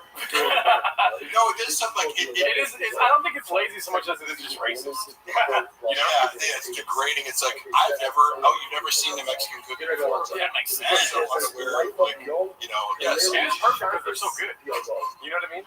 Like, a salsa cookie is disgusting. Yeah. But a Mexican cookie is Disneyland, dude. Yeah. That's what I always say. Mexican cookie, the thing you brought that one time specifically. Yeah. It also implies it's like, oh yes, Mexicans don't know how to make food. Yeah. Why would you put salsa on cookie? Yeah. Facts. Everyone knows Mexicans don't know how to make confections. You know? They're really upset. They're saying my name is Sharpie. I don't know what that means. Jafardo, Gerardo, Geraldo. Oh, I'm sorry I can't spell your fucking name, dude. I didn't sign up for a spelling bee. I signed up for a 24-hour fucking podcast starring BGL, dude. The flyer you sent me said BGL, 24 hours, we're not going to talk. Be careful, BGL. My car is very heavy, okay? My car has a hybrid battery. We reenact that here. Yes, please. That would be crazy. If I could water down the footage of what's actually out there, it'd be great. But this is what I do all the time. Hey, to have BGL lift your car. It's like a carnival act. Yeah, this is just a stunt that I do. It's my thing. He's the world's strongest threatening man. Oh, I'm sorry I used the fucking car one time. I apologize to the car. The car's in court. The car got a temporary restraining order against me. You know, you couldn't do that to a truck. Hey, Mark, please confirm if Bubba ever told you that he had baddie hour time with Whitney Cummings. Yeah. You're saying that Chop had sex with Whitney Cummings all the time? I mean, I'm just saying, it's my honest perception of it. Oh my God. I have actual confirmation of it, and my inference from, I'm not making a stretch, I'm not guessing. It's like my impression based on what he told me was that they have had casual sex as friends over the course of 7 years. Yeah. So, I mean, according to him, So that explains, like, you know, you brought it's up. not like he'd lie about it. It's not like he's like, oh, my big flex is like, I'm fucking with you. They're friends. Yeah, this is like you brought up Sinners. It's like that explains why Whitney Cummings lost her funny and Brendan Schaub got really funny. You know what I mean? He had sucked it out like a vampire. Yes. So he took her comedic ability to sex. And that was one of the things about Sinners where I'm like, wait, so you become a vampire and all of a sudden you're really good at playing the film? Yeah. It was like, this is confusing me. I didn't like Sinners because the rules of the vampires were clear. I'm like, what is the... Okay. I'm like, you're introducing the vampire rules too late. Suspending your disbelief was like running over hurdles. It's like, I got suspended. Yes. Well, it was... And then it's like Whitney Cummings is like Sinners because she's a vampire snake. I gotta say, hey, you know what? I don't know what you guys think about this. I'm going to introduce when Whitney Cummings went on Flagrant, do you remember this episode? It kind of became, I think, a little bit viral for the fact that, like, my perception, I think other people's perceptions too, there was, they were like kind of ganging up on her and being like, and I was watching out, but like, I try to not go out of my way, oh, women and you're bullying. It's like, hey, you're a female comedian, you can fucking hang. It was like, are you guys going, it seemed like they're going out of their way to like be a dick to her. And it made me uncomfortable. Well, now you're talking about the hierarchy of suck, which is like, where is Whitney Cummings compared to Flagrant? You know what I mean? Well, like, I'm not even commenting on her comedy. I'm just like, why do you have someone on to be a dick to them? Yeah. You know what I mean? Like, I watch porn, but I'm not going to watch shit fucking shit. You know what I mean? If it's actually mean, it's probably lame. I mean, you could poke fun, I guess. I didn't see it, but she's not. She's better than they are. Like, I'm gonna say this: Whitney Cummings funnier. Who's the 60 Kim? Whitney Cummings is funnier than Akash and Andrew Schultz and those goons on the couch. Like, I used to people ripped one of her specials and I didn't watch. I was just like, oh, people really was bad. I won't watch. Like, I'm not gonna. People are like, oh, Burn the Boat sucks. I don't really feel the need to watch shitty stand-up specials. Yeah. Right. But like, Steve watched it every week. like I've seen Whitney. There was one where she had like an AI robot, and I was like, "Oh, that special was good." So I like Whitney Cummings specials. Joke isn't the one with the robot. No, we watch jokes. I'm just saying, I don't think Whitney Cummings is a bad. Like, I know maybe some stuff she's put out was poorly achieved, but I've seen enough to go like, yeah, she can write jokes. She's better than Brennan, whatever. But I just remember watching the Flagrant episode, being like, they're really going out of their way to like be like a group of guys kind of ganging up on her. She calls it out. She's like, "Are you guys like really doing this right now?" Yeah. Like, they're like, "Oh, they kind of gaslighting her." Like, "Yeah, just take it." It's like, but you're being meaner than like, you know, when Logan Paul's on the episode, you're kind of kissing his ass. Yeah. Like, Yeah. being a dick. Yeah. You know, it's just, That's funny to me. Like, treat Mike Majak way better than Whitney Cummings. Like he's a god. yeah. You can't insult that guy. It's just a little trashy to be like, but when a girl comes on, it's like, we're gonna bully her. Like, like I don't know. You gotta bully everybody if you're gonna bully Yes, you like or nobody. keep seeing energy. Everybody get these jokes. Yeah, it's just weird to like crank it up like in a not because it's not one-on-one, which I would get if you're like, okay, I'm gonna interview a girl a little bit differently, or maybe add some tension vibe to it one-on-one. But it's like there's 6 dudes here. Yeah. It's like a couch full of guys like all trying to like take their shot at like, you know, like roasting Whitney Cummings. She's horrifically bad at comedy, but so are they. So it's not fair. Yeah. Again, all that aside, it was like on a human level, like I feel bad for her. Yeah. You know? I kind of feel bad for her too. Sometimes I watch her, not just on that episode, just in general. I feel like she's a confused person. Yeah. And she's constantly under attack. That is for. It does seem like even when she's not being horrendous online, she's being attacked. Yeah. When she's just being normal, kind of. Yeah. So she has a target on her back. It seems like. One thing, you know, so Tim Dillon riffed about this, about going over to her house, and it was like, he was like, you know, went on this great rant about it. It's like, you go over to her house, and it's like, you got 20-something hit. Like, he's describing, like, the, you know, menagerie of people that are at Whitney Cummings' house at any given moment. And I remember I saw that after Brendan Schaub had kind of confirmed, like said something similar to me in private about, like, who hangs out with Whitney Cummings at her house? You know, like people who take drugs. It's like a weird mix of people. Kind of like January 6th shaman. The guy from I can see him there. There's a certain weird kind of eyeball collection of Hollywood people. The lady for the Cincinnati Reds that was racist back in the day, she died, and she's probably there. Yeah. So Brendan described it very fun. Tim Dillon like ranted about it to her face. It was like really funny, and she was like laughing in acknowledgement that it was accurate. I'm like, that gave me some insight into like, I think she does probably use a lot of drugs. Like, okay. Yeah. Who's the guy that killed Khashoggi? That guy, Ben Solomon or something. Yeah. He's probably there. Oh, Khashoggi, fuck man. The Ayatollah's in the corner. For a second, I was thinking about that. God damn. I just imagine she picks people like her. Now she's gone right wing, so she can't have like Reese Witherspoon. Yeah, she's super right wing now. She can't have like fucking the Disney stars over now, but she's transitioned a little bit. She's gonna have more like right wing people, like Tucker or maybe or whoever, Christine Levitt and the I don't know, women that are conservative, I guess. Yeah, Tim Dillon. Women that are conservative. And Tim Dillon. Okay. I mean, I I think she's somebody that just doesn't. She's not authentic. She's struggling with her thoughts, so she just asks herself, "What do people think?" And then she does that. And so that's what you get. Oh, what's cool? She's a constant. Is this cool? Yeah. What's cool right now? Okay, that's what. Wow, Matt Rife not cool anymore. Sometimes people will wake up and meditate or pray or something, but she wakes up and she goes, "What's cool?"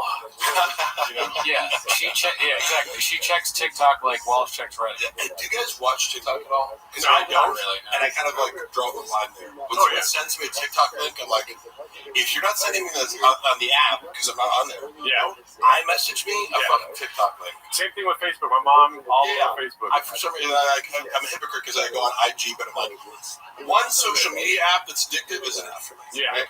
Yeah, TikTok is too much. A lot of those go unseen that I get sent because I'm just not on it. Yeah, I just don't give a fuck. My sponsor sends me so many TikToks, and I just put the haha. I do the Goonie. I put haha. Yeah. I blocked Jardo and Esmond too. So they can't send me stuff. I exclusively send them Aspen Gold TikTok clips. I'm gonna block your dad too, just preemptively now that thinking about it. Because if he ever gets on TikTok, I don't want that. I don't want that. Shit. I forget the shooting thing. What is the shooting thing? Is that the lion thing? Yeah. Yeah, it's Roseanne. Yeah, dude. That's the last thing a lion sees. Isn't this the joke he talks about our studio? He's like, I'm going to go in. How many bullets do you think kills this mountain lion? World star! World star! They used to say closer. Yeah. Crazy. This is such a bad joke. Yeah. Some would say the worst. I heard that he wears those night vision goggles, but they're not on, so he's just blind. Dude, could you imagine? Could you imagine going to his house? Of course. And he has those. Yeah. Or like, are these the goggles? Podcast episode. We're wearing them. They're just not on. Does he really have goggles? Do you know? It wouldn't. Is he a night vision? I know he has guns. I don't know. He definitely has guns. Which is also like when he was claiming that I broke into his house. I'm like, why would I visit my ex-boss who has AK-47s in his house? What kind of fucking, you know what I'm saying? Wait, why would I go harass a UFC heavyweight fighter who has an arsenal of weapons? Yeah. And who's father-in-law is a LAPD officer. On the bullet, it was engraved that if you're reading this, you're redacted. Homeless cat. Yeah, eat this, homeless cat. Eat this homeless cat. Fuck, man. Catch this, you blockbuster. He's definitely coming for us at some point. Yeah. I'll fight to the death. It's a matter of when as opposed to if. I remember because it's funny, when he chose to. I would love to. Earlier you asked about Akash giving notes. Yeah. And one of the things I wanted to comment on was how do you give notes on somebody on a stand-up special that's already been filmed? Yeah. You shot it, motherfucker. It's like, hey, can you give me script notes on the movie? It's like, well, that would be at the script stage. You have to watch it in the set and give them feedback. Yeah. Right? So he was doing a lot of can I get feedback on this on his finished product? And it's like, well, unless I have access to all the footage and angles and jokes you took out, I can't, unless I have the raw footage, how can I give you notes? I'm not an editor, and that would take weight, So I remember he was just thirsting for, is this good? Hey, Rogan, is this good? And then it doesn't get back to him, or he says, oh, hey, I'm proud of you. And then later, he said he didn't watch, that story was, did you watch it? He didn't watch it, Yeah. And it's like, well, clearly, he didn't fucking watch it, It's like, yeah, hey, good job, buddy. Yeah. I'm doing 8 3-hour podcasts. Definitely have time to watch. I mean, there is precedent for that, though, because I think it was Joe DeRosa just did his special. Yeah. And he said that he had already filmed it. I keep thinking it's whenever you see What's Up Dallas. Let's see, because it doesn't happen. Anyways, that's our donation. Cockfest. But Joe DeRosa filmed the special, right? Ladies and gentlemen, I'm Bro Whisperer. Not used to that. A demo. We got your own mails. That's what I specialize in. I'm a real cockfest. I don't mind it though. I'm the Bro Whisperer. I'm the Bro Whisperer. Is Chin's family dishonored by him, Mark? Oh my God, that's an aggressive question. Probably not, because he's maintained steady employment. Have I told you? I don't know. I don't mean to be repetitive. the connection that I see between Korean culture, what I know about Korean culture, the Malcolm Gladwell book, and you know about this? Like, how, like, I like what Malcolm Gladwell books because he focuses on these little interesting like anecdotes that proves some broad point at 10,000 hour rule or whatever. One of his books talks about how Korean Airlines had a disproportionate number of crashes, and they tried to trace it back to like basically the communication between the pilot and co-pilot was stunted or stifled because in Korean culture, hierarchy is so important to every aspect of how things are done socially. Like, you don't, if you're above me socially, you can't drink tea before me. Like, it's very strict. You do not question your boss. Like, so it's like, Chin's a perfect employee for Brendan. I'm a nightmare. You know what I mean? Like, it's like, because I'll talk back to you when you're wrong, you know? Chin's like, whatever you want. Like, I'm just abiding by you're above me. I don't get to question you. You know? But also, Brendan he likes that. Despises the fact that Chin isn't like offering new creative ideas. It's like, well, you kind of get one of the other. Super loyal employee shuts up a couple of times. Or utilitarian. You know? So he loves it and resents it. But I do see that as part of the reason. How do you survive in the shop universe? You have to be totally compliant. You might be a shark. You never stop swimming. Non-threatening. You gotta be king. It's like he either has to have some sort of leverage over you or be so vital or whatever. It's like, you know, like I said to Chris D'Elia, it's like, if you're funny enough, it's like Chris D'Elia can do no wrong just because he's like so violent, his voice looks up so much to him. You're either like a god to him or like an appliance that never questions him. He is like a Jeffrey Epstein-sized void of like, why does everyone keep Shop around? He's not funny, and he sounds like fucking terrible to be around. Here's the thing, guy.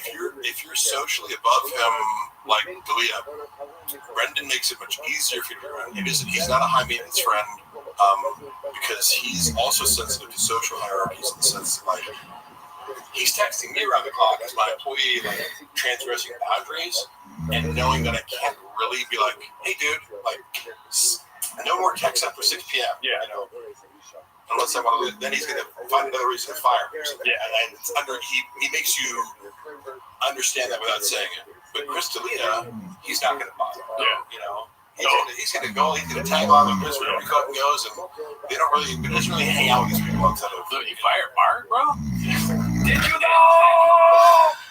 That's the thing. I like Mark. So Mark, I don't know what I don't know where Mark is left, but he was like really cool. Like we've been drinking Mark together, bro. Like, already know. Oh my god. I mean, Chris was way nicer though. That's good. Do you think with Papa, like who do you think he thinks is the funniest person, or does he even like him? George Carlton? You didn't know George Carlton. Yeah, because outside people like Jim Carrey, it's like obviously like how old are you? 34. Okay. Because I remember I grew up on Jim Carrey. Yeah, it's like that was the funniest motherfucker on the planet to me, and I still think it holds up. It's like he's like you know, and he was a stand-up comedian who went into acting and sync.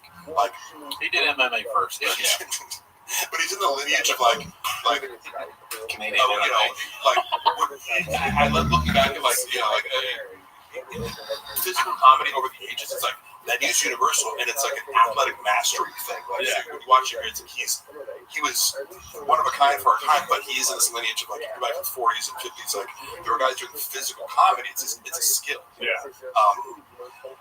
You never know because it's like, oh, I used to love SNL. It's like, oh yeah, who did you like in SNL? Name a skit. You know, so like he likes the idea of liking SNL.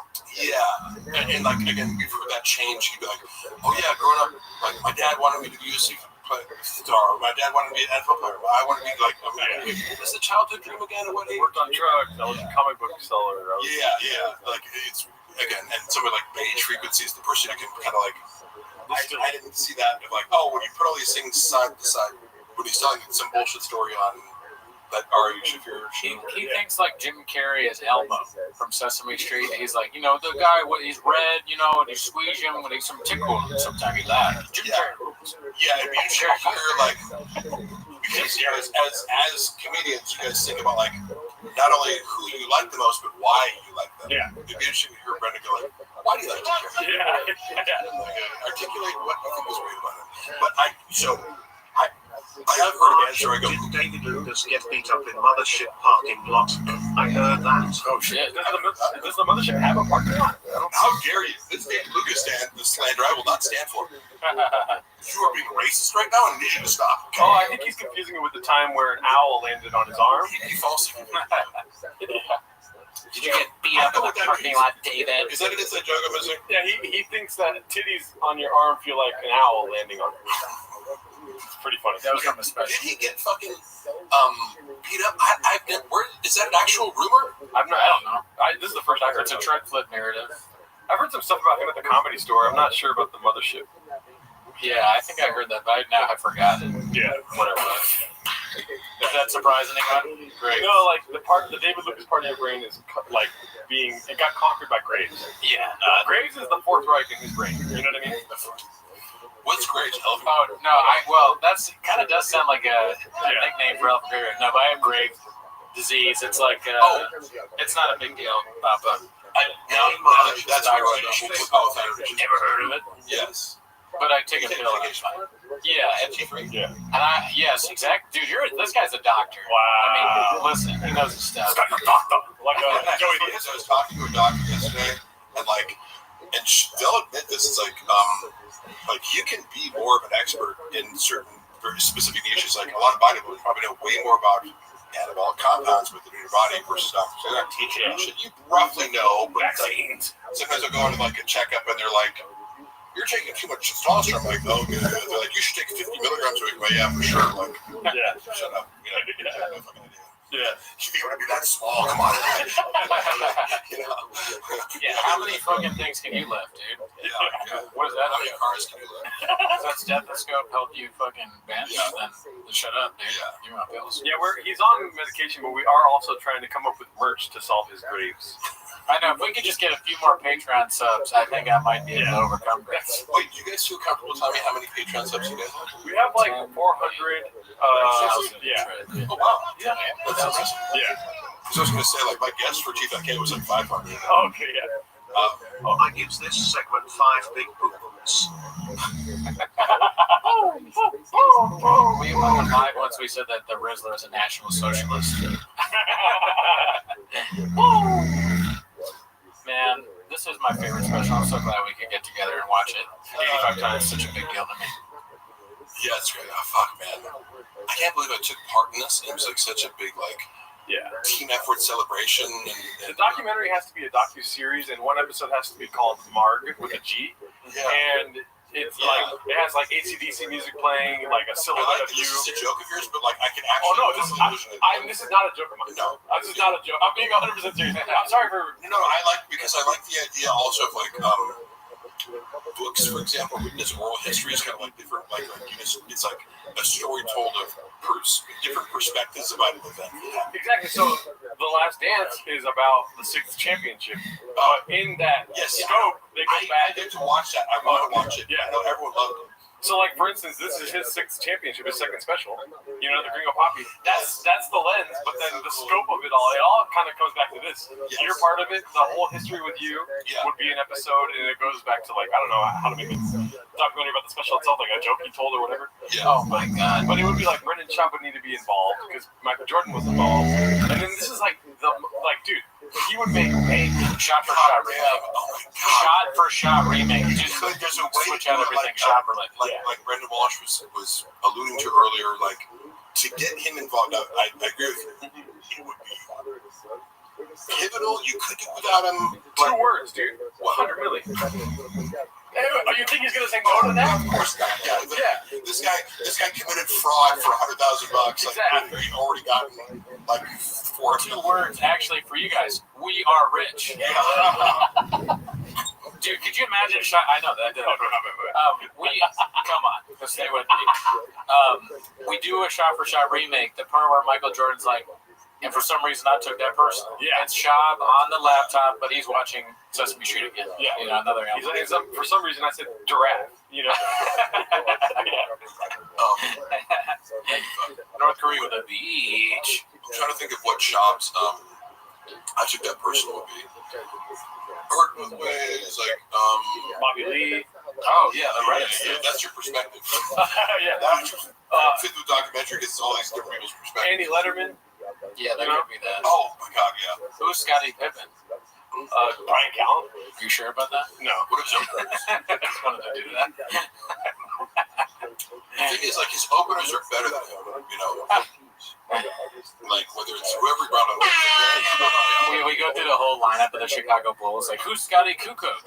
Who's fucking BJ Anderson or Tony Kukoc. Scotty, dude? Stay with me. From what I understand about the rivalry, by the way, between Scottie Pippen and Michael Jordan was so intense, they were like, they bet on like the size of their sons' penises or something. Oh my it was like God. crazy, like where. Yeah. I don't know if it's about right now. It's conceivable because these guys are like egomaniac competitors, like kind of. Mark, can I ask you though? Did you read that online, or is that a Tiger fact? You know what I mean? Thank you.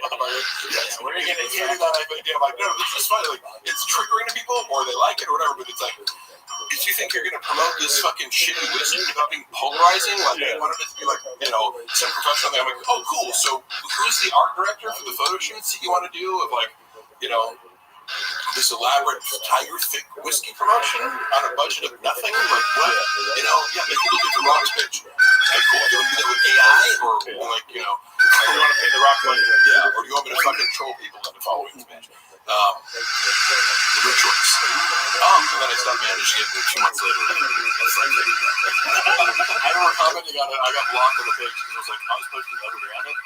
And like, I got fired for putting an extra C. Yeah, the fourth seed. Yeah. Which took it to I was looking at screens because I got to review all my evidence. He was so fucking pissed at that. He was like, fuck. Like, he's kind of like, dude, like, one person saw it on Facebook. Yeah. Because it didn't even, you can't hyperlink on Instagram. So it went to a Facebook account. Me and Jay were both like, there's a Facebook account? Like, Yeah. it's auto posting. None of us were aware of it. One person commented on it. It was like, no likes. What? Hey, might want to check the spelling. He's like, motherfuckers. Like, as if he just like accidentally, you know, uploaded a picture of himself fucking a dude to the internet, you know. And he's like, oh my God. It's like, Yeah, it's happening all the time. and then I get fired, and he's like, okay, so wait, like, what? Like, you know, I'm getting, and then, but you go, you assume you got someone else lined up, right? And then I have to watch it. Like, when I left, I was like, how come no one's posting to this page? And, you know, like, yeah, hey, how's the replacement going? It's not been fixed. Yeah. We're actually in hour 5, y'all. What the hell?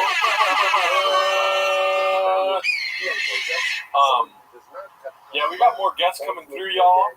Luana's saying, I wish you'd come home right now. And I said, okay, I will. I'm announcing it. Okay, sweet. Dude, Mark. I'll order, yeah. No, I'm not going to, like, suddenly exit, but I was telling her yes. It's the wind down. It's the Mark wind down. Right. I said, I'm going to leave in 5. We do have to address the bots later, so. Yeah. Like all the negative comments, it's just, I don't know why they. Yeah, anybody say, like, it's so funny that so many, like, that someone would pay for so many negative comments about me. It's just like, fucking get a life. You're telling me. I don't know who pays for it or where they come from, but I just, you know. It might be an inside job. I did text Bobby. He did not respond. All these bots. Mark, gonna go to sleep for 18 hours. Fuck, I wish. That sounds so I nice. know, right? What the fuck? Right. No, not us. Not us. He fucked your replacement. He certainly did. No, I do think so. Allegedly. They're like, yeah, like, she's texting him fucking outfit pics at like 3 a.m. at a big time. I will say, dude, every time you come through, I am. What is it called? I don't even know what I expected beforehand. You know what I mean? And then you break both your hammies and you fucking beat my expectations. You know what I mean? Right? Oh, every generous even like, hey, let Mark like ramble on forever, you know. Which again, I appreciate people let me do that. People are like, "Are you guys gonna get food?" And I'm like, "Mark is cooking." You know what I mean? I told Luana, you know, I'm like, let me cook, bitch. Because sometimes, like, so, okay, Luana's personality, here's where we conflict, is like, sometimes, like, oh, fuck, man, I was, along with some evidence that I was, like, reviewing, like, you're looking at old shit on my phone, and I'm like, I found this recording of, we lived in this apartment, and my cat was killed by somebody who I believe, like, we had reason to believe it was, like, an Airbnb to an adjacent place, like, hit our cat. And it was like very traumatizing. So I don't mean to like be flippant about this. It was like horrific to us because it was like somebody killed my cat, ostensibly from a car accident, put the cat on top of a cardboard box that had been turned upside down. So like, and then a neighbor was like knocked on our door on like Sunday morning and was like, "I'm sorry about your cat." We're like, we both lose our mind. We run out, and then it was like the area where she used to hang out in this like the grass area, like it looked like a car had driven over the sprinkler, like the sprinklers burst. So it was like, wait, like Buffalo usually hangs up there, and it was like it was an Airbnb that we were already annoyed by because it's like you turn this apartment into an Airbnb and now people are coming in left and right and they don't understand the situation, playing music, blah blah. Yeah. And I was just trying to get answers and closure from the person who runs the Airbnb. Yeah. So I was like, I got a hold of this guy who ran it, and I was like, well, first of all, the guy who cleaned it, that was our contact, and I was like, hey, do you have your boss's number? We just want to know, we just want to know what happened. You know what I mean? We're not like trying to sue anybody. It was just like, we know what happened. Closure. Yeah, closure. Yeah. And immediately they were like, we did not do anything. Like, don't text us while. I was like, whoa. And then I found the number for the guy who ran it, and he got in touch, like I think he called me or something, or yeah, it must have been because it was like I didn't get the number from that guy. Then I get a number from this. It was like, hello. He's like, he just started screaming. He's like, you fucking on the fucking. He said, I'm gonna kill you on the phone. Oh my god. What? Like, who the fuck is this? Some guy named Vito? I was like, I had no idea who he was. I don't know, this guy screaming at me on the phone, telling me he's gonna kill me. And I'm like, it's trying because I'm like, my cat just died, and and I'm just looking for closure, and you're telling me that you're gonna murder me? Asking questions about it. So I was like, so I had to eat that, right? Because I'm like, I have no idea who this guy is. He's then blocked me, and I can't like. And then like a week later, I'm coming home from the gym, and I see these guys in front of the Airbnb. I'm like, oh, that's Vito, and he's like this small Asian, like Filipino, like gay man. Like I didn't know what Vito. I was like, I'm assuming this is some Italian dude or something. Yeah. But I figured out like, oh, because they're like looking around and like looking. Oh, we gotta like. So I presumed I go, like I walk in and go, hey, do you guys run this Airbnb? They're like, yeah. I'm like, hey. On the phone, like I get up in his face. I'm just like, you said you wanted to murder me. I go, why don't you do that? And I bust in his house, right? I'm just like in his house, like, hey, so I wanted to give you that chance. He's like, fucking touch me. I'm like, no. You said you wanted to murder me, so I'm going to give you that opportunity right now. Yeah. Right? And I was like, the whole point was like, I'm going to make this person feel small and tell him like, he's like, I'm going to call the cops. I'm like, go ahead and call the cops. I'm going to stay here until you attempt to murder me. What are you, pussy? Like, you know? And like, again, that becomes a hate crime if I touch him. But like, I wouldn't beat him up and I go, I just want to make sure you know that like, you made a mistake in trying to tell me this. I'm going to go, hey, like, say to my water comes in and starts talking like you motherfucker. I'm like, what? I'm ruining my intimidation tactic. Like I am trying to make this person feel very small with the silence that's created when I said I'm giving you the opportunity to murder me, and then he has to say nothing. Yeah, because he can't. You know, and I'm gonna stay calm. So I'm like, someone's like, hey, look. When I'm done, you can yell at him. So like now I'm arguing with one, and then he's arguing with her. And I'm like, oh, like so I have a recording of that because I'm in my phone, and I'm like somebody just be like, hey, go in. Say anything. Yeah. I tried to murder him, and then you do it to me. Yeah, right. And then like 30 minutes later, because I left, get the fuck out of my house. I'm like, make me. Why don't you murder me? So I just kind of went around like touching stuff and was just like, oh, what are you gonna do? Call the cops? Like, yeah, I'm opening your drawers and like, yeah, I'm in your Airbnb. Oh no, but it's a nice glass door you have.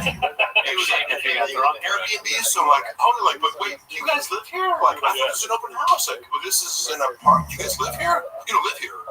You rent it? What did I'm trying to get them a bit like, oh, you run an illegal Airbnb. Like, oh yeah, man. Like, so what's your position here? You live here or not? Little Triscuit's open? I'm hungry. Yeah, I'm just trying to like intimidate him, make him feel comfortable, make him go, get out. And then he has no power over me. Like, until the cops escort me, right? But I left on my own accord when I felt like the job was done. Yeah. And then the cops, like 20 minutes later, come over to my house and they're like, they're like, hey, were you in this guy's house? I'm like, yeah, I was. Can't do that. I'm like, I know. Thank you. No shit. trying to arrest a lion officer? I don't know if that's a good idea for you. Yeah, bro, try it. Try me right now, dude. There's a guy in college I knew who, speaking of a shirt, one of the guys on the track team, he was being drunk and disorderly, got tased by the police at a party, and he like ripped the little things out, and he goes, "I'm an athlete, I can take it." Damn, I'm sorry to hear about your cat, dude. Yeah, sorry, man. No, I didn't, like, it is sincerely, like, losing a pet, Yeah. super emotional.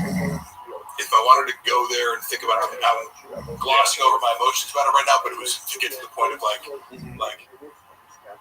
the humor of, like, would you want to be a tough guy and then your wife's, like, nagging you? It's like, stop right now. Like, Yeah. because that'll happen with the strong personality, like Luana. Yeah. It's like, hey, can I have your shirt in a second? Right now, I'm being the tough guy. Speaking of which, Luana's have to come over now. Okay, yeah. Okay. I have to eat something. Not sure if I can. I got a sausage for you, bitch.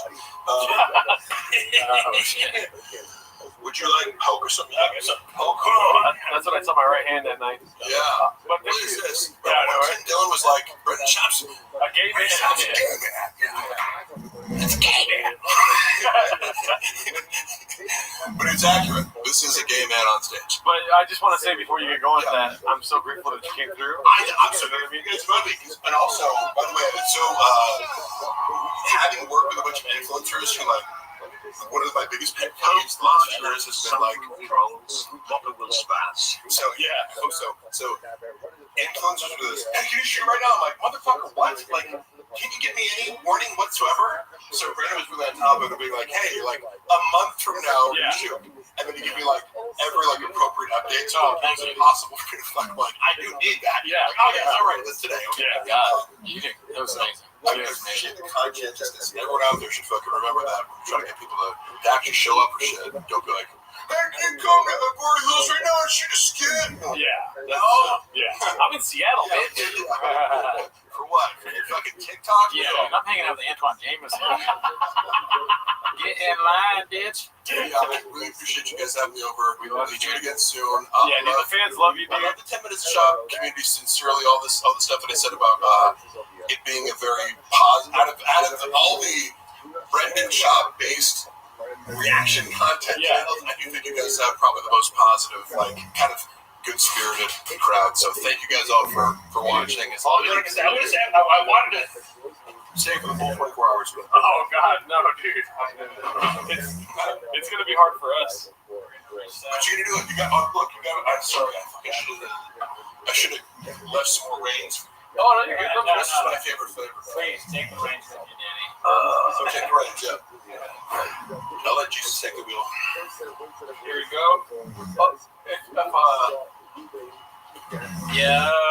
Oh, here. Real quick, come over. Yeah, okay. Yeah.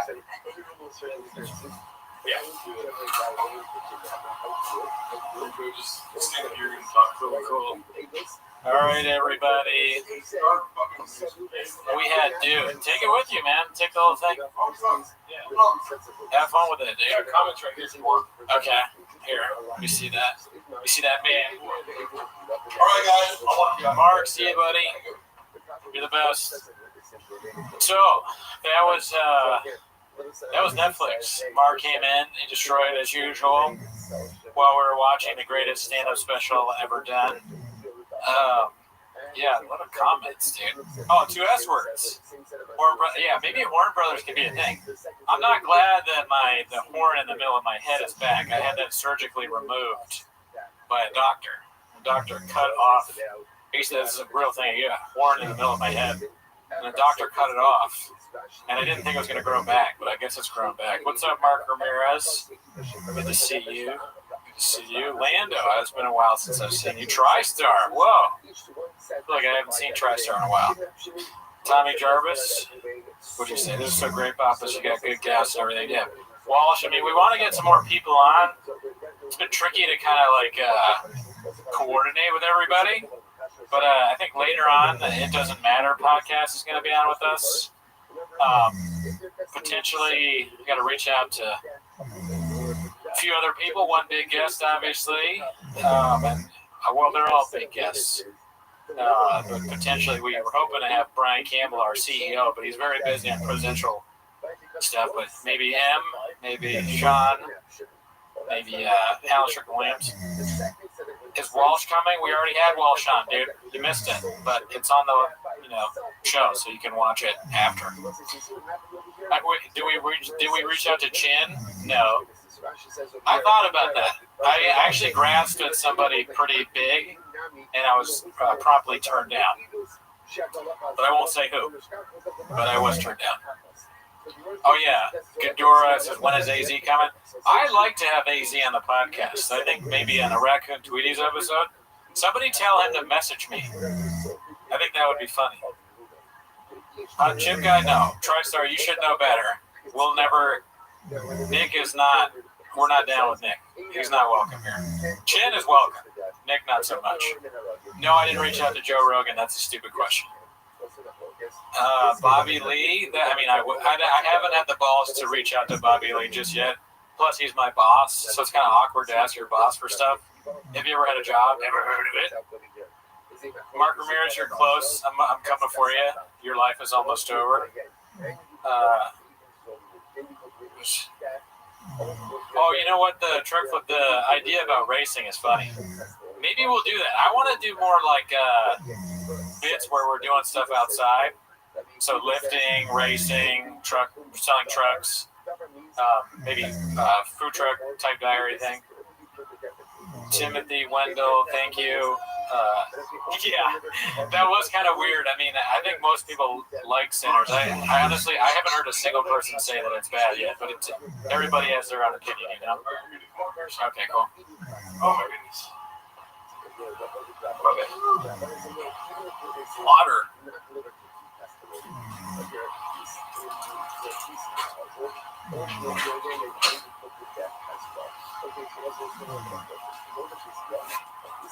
Oh man. Give it up for Gerardo, dude. Like organizing all this shit. I mean, how do you even film in this thing? Got chairs everywhere, different setups. I think we're probably gonna move back to the couch soon, so we can, because most of the guests are gonna be the Zoom. For that, we're not gonna have people show up in person going forward. Oh, balloon fart. We don't matter. We don't count, dude. Oh, right on that. Yeah, guys. Give it up for a smart Harley, dude. We gotta put back on that. Oh, Unique. Yeah, I don't know about Unique. I don't think so. I wish him the best, and he's funny, but I don't think I want to deal with all that. Too much, dude. That's a little too much. That guy really talks a lot. Shout out to Largo. Shout out to you guys. We got a lot of people in here, dude. Cody Quayle. Shout out to Gengar. Hilarious. Gengar. Somebody from the beginning. Cody. What's up, dude? Thanks for watching that long. You got your phone? I did. It's over. I did have it. I'm not sure where my phone is. Oh, it's over there. It's over there.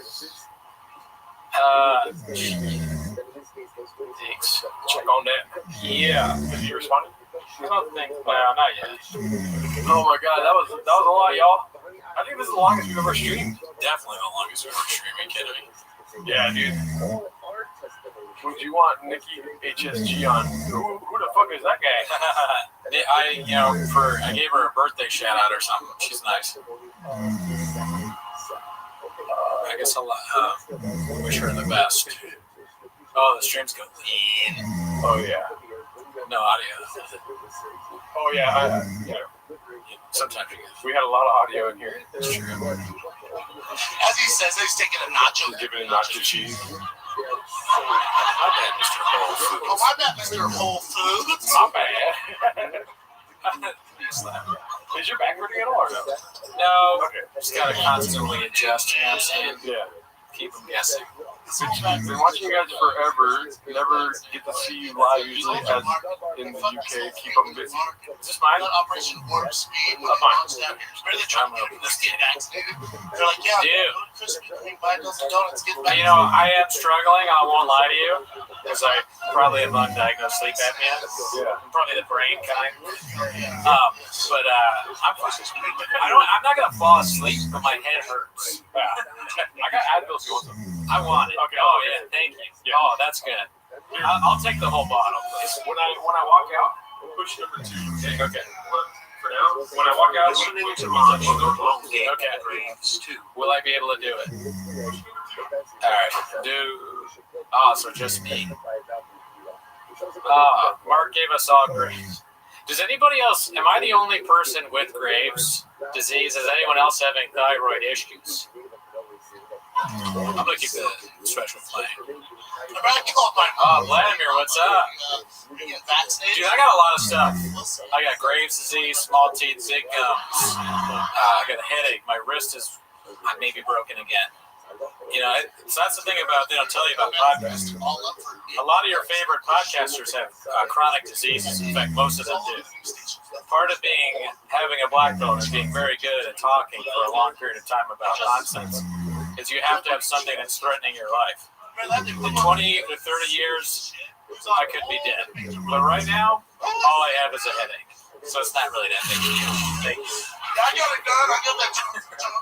I was telling him part of podcasting is having chronic disease. I think that's true, though.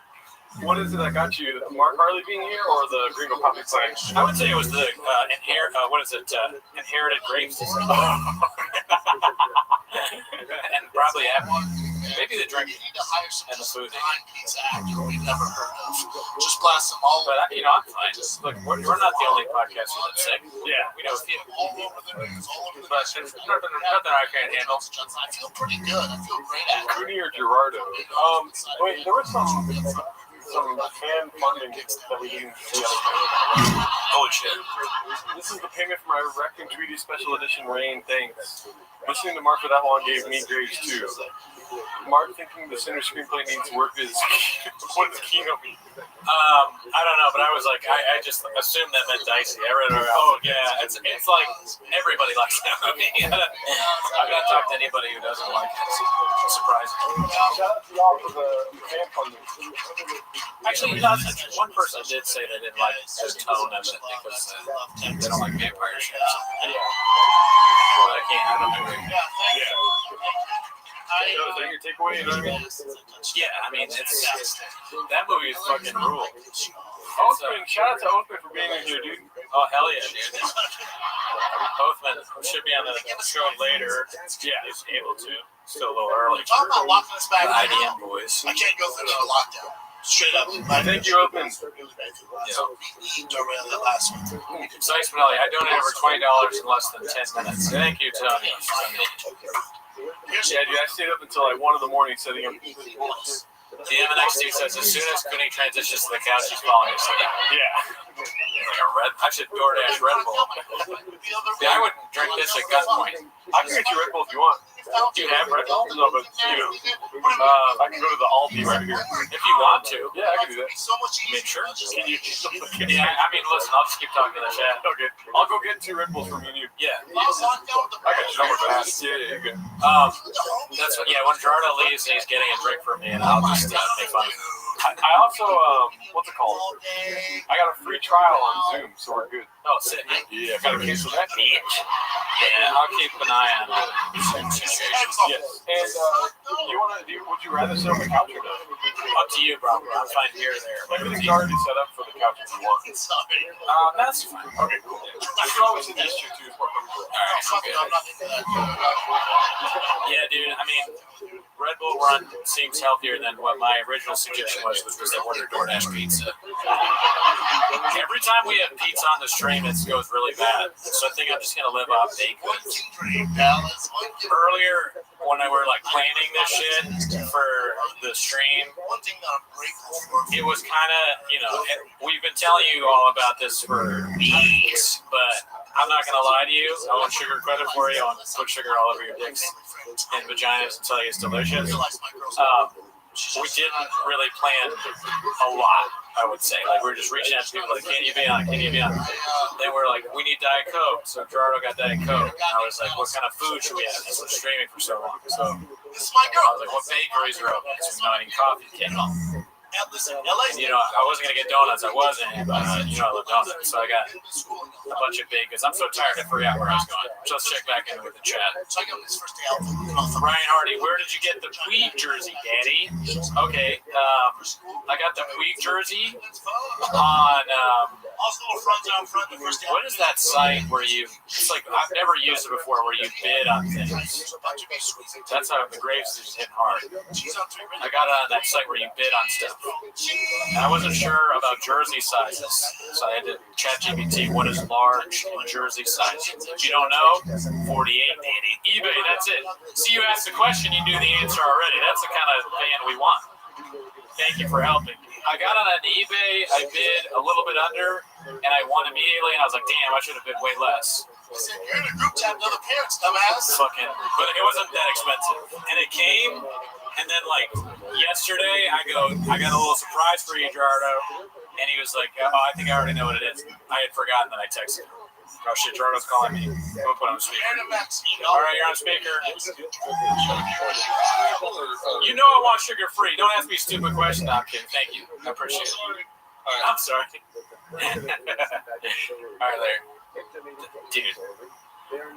What you guys are sugar-free people, I'm assuming, right? I mean, is it? I'm glad that he asked, but because sometimes people aren't. But I gotta have a sugar-free. But anyways, I ordered I was talking to Gerardo, and he's like, I think I know what it is. I'm like, what do you mean? He's like, the Yasal Puig thing. Apparently, I texted it to him earlier, and I forgot. It's just, you know, I mean, the Greg's is really recently. I just don't remember anything. I might have even just said that twice. I'm not really sure. Yeah, dude. I mean, all sugar-free soda is pretty good. So I think it's all great. Dana Bone, would have been cool if you guys could have gotten Matan on. I don't have any connection to Matan. I think he's funny. Sure, it'd be great to have him on, but I don't know anyone that knows Matan. So if you all know Matan, you can tell him to come on our show. If he has the time, we'd love to have him on. He cracks me up. Originally, I was sort of like, I don't know about this guy, but now I think he's hysterical. Fucking cursor. Cooney doesn't put sugar all over his Red Bull until that's exactly right. Couldn't have said it better myself. Thank you, FB. Appreciate it. Thank you. Thank him.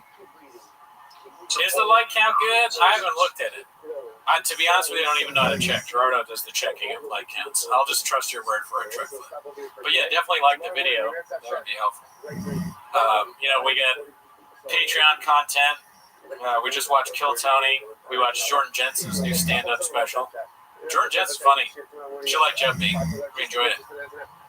Pretty good. Pretty good stuff. We watched on the Patreon. We watched specials and we review them. Never heard of it. Synthetic sweeteners give you cancer. I'd rather F up my teeth. Listen, Skinny Popeye. I mean, you could just drink neither one. Don't F up your teeth. You gotta make sure you got a dentist, B. You don't want to end up. Gerardo's got all sorts of teeth problems. I just have small teeth, but I don't have any cavities.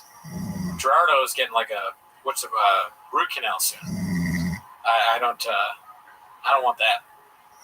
And that's true. TriStar puts a good point. Everything gives you cancer. Fucking, I'm gonna turn back on the special now. Then you fucking Gringo Poppy probably gives you cancer if anything else. Thank you for the food, but nah, I don't. Field Trippers, you're wrong. His singing his ass. Disagree. He's got a good voice. Maybe he sings well. The real deal Holyfield. This shit is. Just never work out. Not for this more. Boys goes, dude. Hit 2 when Gerardo walks in. It's already, I think probably 4. But, when Gerardo, yeah, I should hit 4. Should I hit 4? Spicy. Thank you, dude. Oh shit, Dude, when we first got together, she was an authentic Mexican food. What flavors are they? White gummy bears. Sour gummy worm and white gummy bears. White gummy bears is a strange choice. Why white gummy bears? That's so weird. Rain is like racist or something. What is the question? Gerardo trusts me so little with like streaming that he's doing a poll with 3 energy drinks in his hand. If I let you do it, the computer will break. White gummy worm. White gummy bear. See that? I fucked it up already. Shortstop for the Dodgers. I haven't had a Red Bull in like 5 or 6 years, dude. It's something crazy like that. But I'll do it for the stream. Anything for you all. We aren't sponsored by Red Bull. Rain is, we have loyalty to Rain. However, I will not drink it because of his voice. Shout out to you, Timothy Wendell. Oh my god, it's so good. I missed this. I will regret this in 30 minutes. Dude, let me ask you. Oh shit, it's a tough question. Let me ask y'all a question. Anybody ever remember 5-hour energy? I mean, I used to like to drink those and watch the ViralRabbi solo. But no, dude, those are like Sal Volcano. We watched him on the Patreon. And the one thing I agreed with him about is the feeling you get from having a 5-hour energy is indescribable. Yeah. It is not a good feeling. The second you drink it, you're like, oh my god, why? Why did I do this? What kind of job is this? That I need 5-hour energy to do it. That was when I had the most hourly of hourly jobs. Bookstore, restaurant, smoothie guy. I was like slamming 5-hour energies, making smoothies with apple stickers in it. Hey, mine has a sticker in it. Who's the guy making it? Oh, I'm sorry. I accidentally left the sticker on the apple. I apologize. Dude, giving me cheese. Dude, giving me cheese. What the hell, man? Should we carb load year round? We never tail off the carbs. That's the game plan. I'm talking sorry. All right. They go like, wait, Paul Pierce is going to be on the show? No. The truth. I'm like, hey, Paul, what do you think? What do you think about the Gringo Poppy? He's like, man, it's like it's fucking. Dude, it's half and half. They don't know which one they want me to drink. They're both so good. I mean, Rain is pretty good. I'm not gonna lie, I was pretty pissed when you drink my Rain because they don't even have that flavor anymore, dude.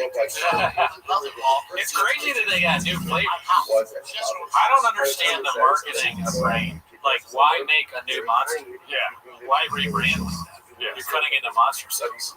It's like, we need something for Gen Z. A new kind of. I'm fine with it. This is the perfect energy drink right here. Well, coffee. But the second best. Which one do you want me to drink? I'm not gonna look. I mean, I think the white gummy berry. I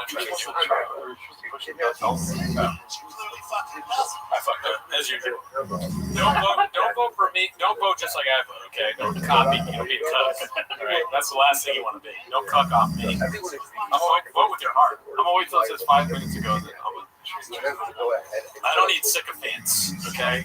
But if you criticize me in any way, you're a bot. Yeah. I was so upset. We should have started the stream off with the bots. We kind of killed the bot joke, but I forgot everything I was going to say anyways. So we met up last night and talked for 3 hours about this bot bit that we were going to do. It's not a bit, it's for reals. We're done with the bots.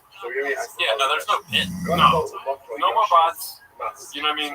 We're going to focus our attention, instead of on the comments, on coffee cake, stuff like that, donuts. It's just crazy, like the comments where they go like, oh, go back to Timo's every week. It's like, all right, bot. It's like, bot, you think I was bored yet? You think this is my first rodeo? Yeah. That's why I told Gerardo last week. I was like, there's a lot of people, and I told him to sit down so he can take it out. I was like, I got to talk to you. There's a lot of people that are watching us right now that think it's actually the first time that we've been to a rodeo. And he was like, you know what? Yeah, right. You said that.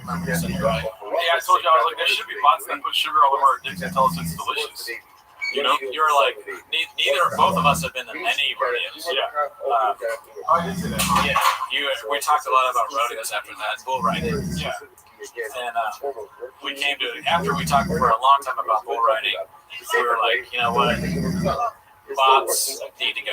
We have a no bot policy. We don't read the comments, so we won't know. But if we did and we saw a negative comment, we're just like, oh, that's bot ignored. Yeah. Don't leave them up. We're not going to delete it. Yeah. But we'll know that any kind of criticism whatsoever, anyway, even if it's not just like enough referential, like it's something that's not like you guys are beast, then I know it's about Yeah. You know, it's like, who's going to read it? The other bots. So why would we delete it? The bots are communicating and liking each other. Elizabeth Marsden, peace myself laughing. What up, Ireland? What up, Irish bot? What's up? Yeah, I do like a Schultz thing. What's up, fam? In Ireland, Brett? What's up, my fucking home country? I saw some Irish comments, so I was happy to see the Irish flag. And, you know, I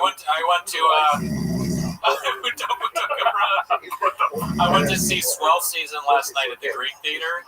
Shout out to Irish people. I don't know if any of you are fans of Swell Season in the chat, but it was pretty good. Never heard of the movie once. Never heard of it.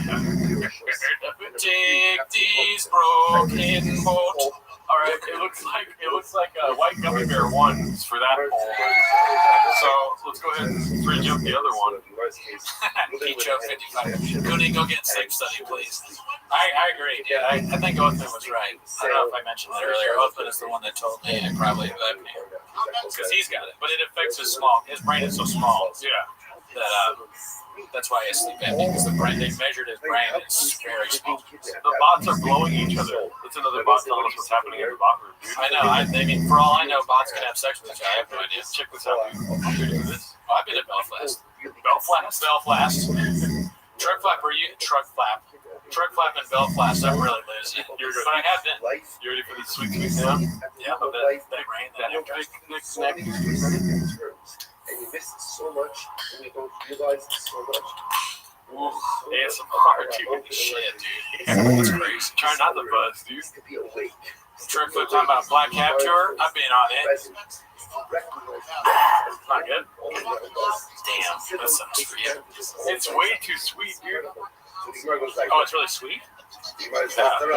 No. Absolutely not. Now you dig your own grave. Get that away from me. You're right, just smell my hands.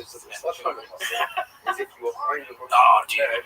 The crash from the energy drink probably, I didn't yet. The last time I had Red Bull, it might have been more than 6 years. Yeah, I think it was. Because it was I was hanging out with my old roommate from Philly, and they were drinking. And he goes, "Hey, I got your Red Bull. Awesome." And I was like, "Oh." And he said, "Yeah, we can drink some Red Bull. We'll stay out drinking."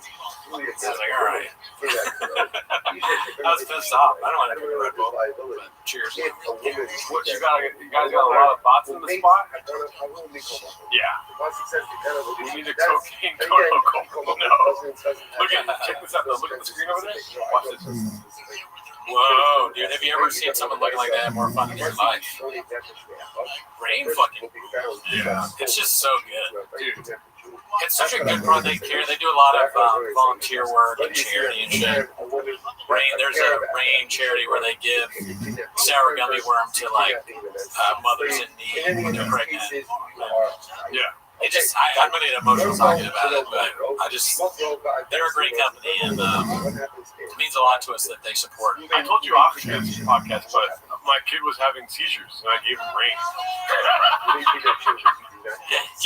That's so stupid. I'm so sorry. That was hilarious. Fucking Rain? The Rain treating seizures. Yeah. Oh my God. Justin's having a seizure. Quick. And they open his mouth, you pour in sour gummy worm, or cherry limeade. Cherry limeade's not Rain. That's Sonic, I think. Gee, you play music and Mitchin singing his ass. I'll do it for $3 for sure. Yep. I gotta turn this off. Man, shout out to Lucas Cicero. He said, "Oof, just turned on the stream. 19 hours to go. Praying for y'all. Pray." Oh, dude, I haven't seen enough Gringo Poppy yet. No, me neither. I'm just trying to get more in, you know. Oh, I did have a fun bit that we don't have to do it now, but we'll do it a little later. Okay. We're still waiting on some motherfucking gas.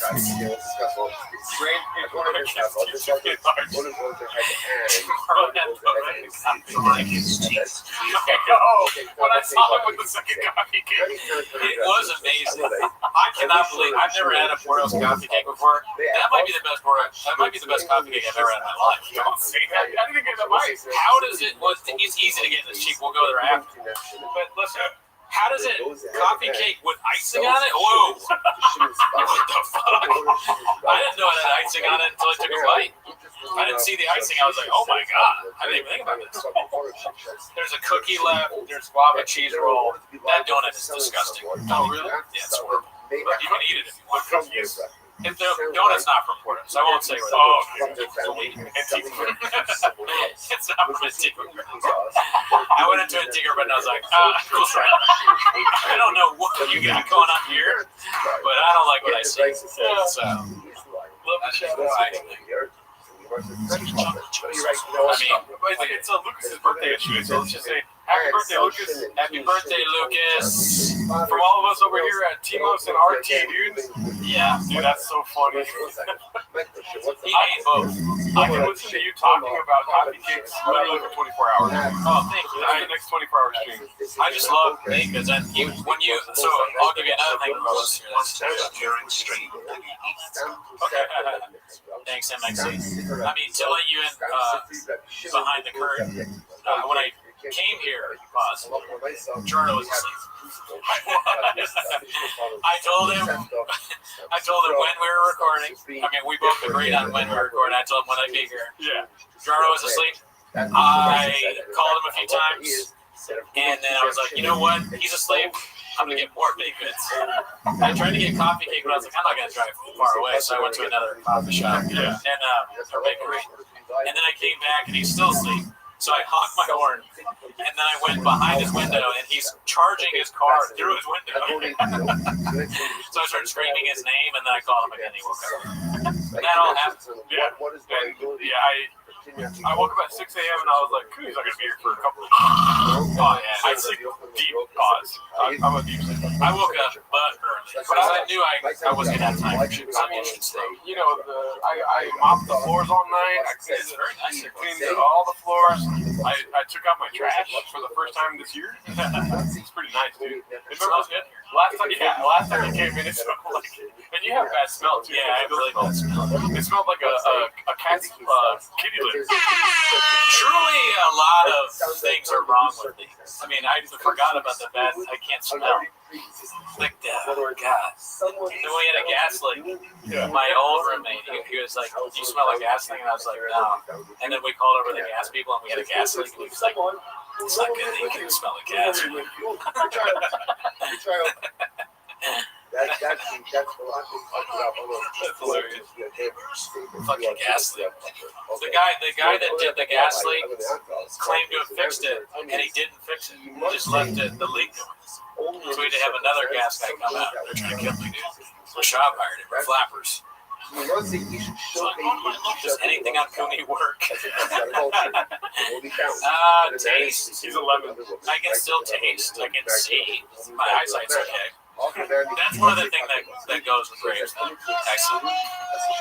So Mark has been a screener for 20 years. Everyone was equipped with the truthiness of that statement. On the screenwriter for 20 years. Everyone was comfortable with the truthiness of that statement. Listen, you don't come here for the truth. You come here for the facts, right? That's true. Yeah. So think about that. In facts, you can choose. That was so funny. You looked at me, the 20-year thing. Sure, I've been a screenwriter for 20 years. That was awesome. I wish I said stuff like this. I like how Brendan Walsh, in the same motion he entered the chat, he left the chat. Yeah. He was like, all right, I gotta go see you later.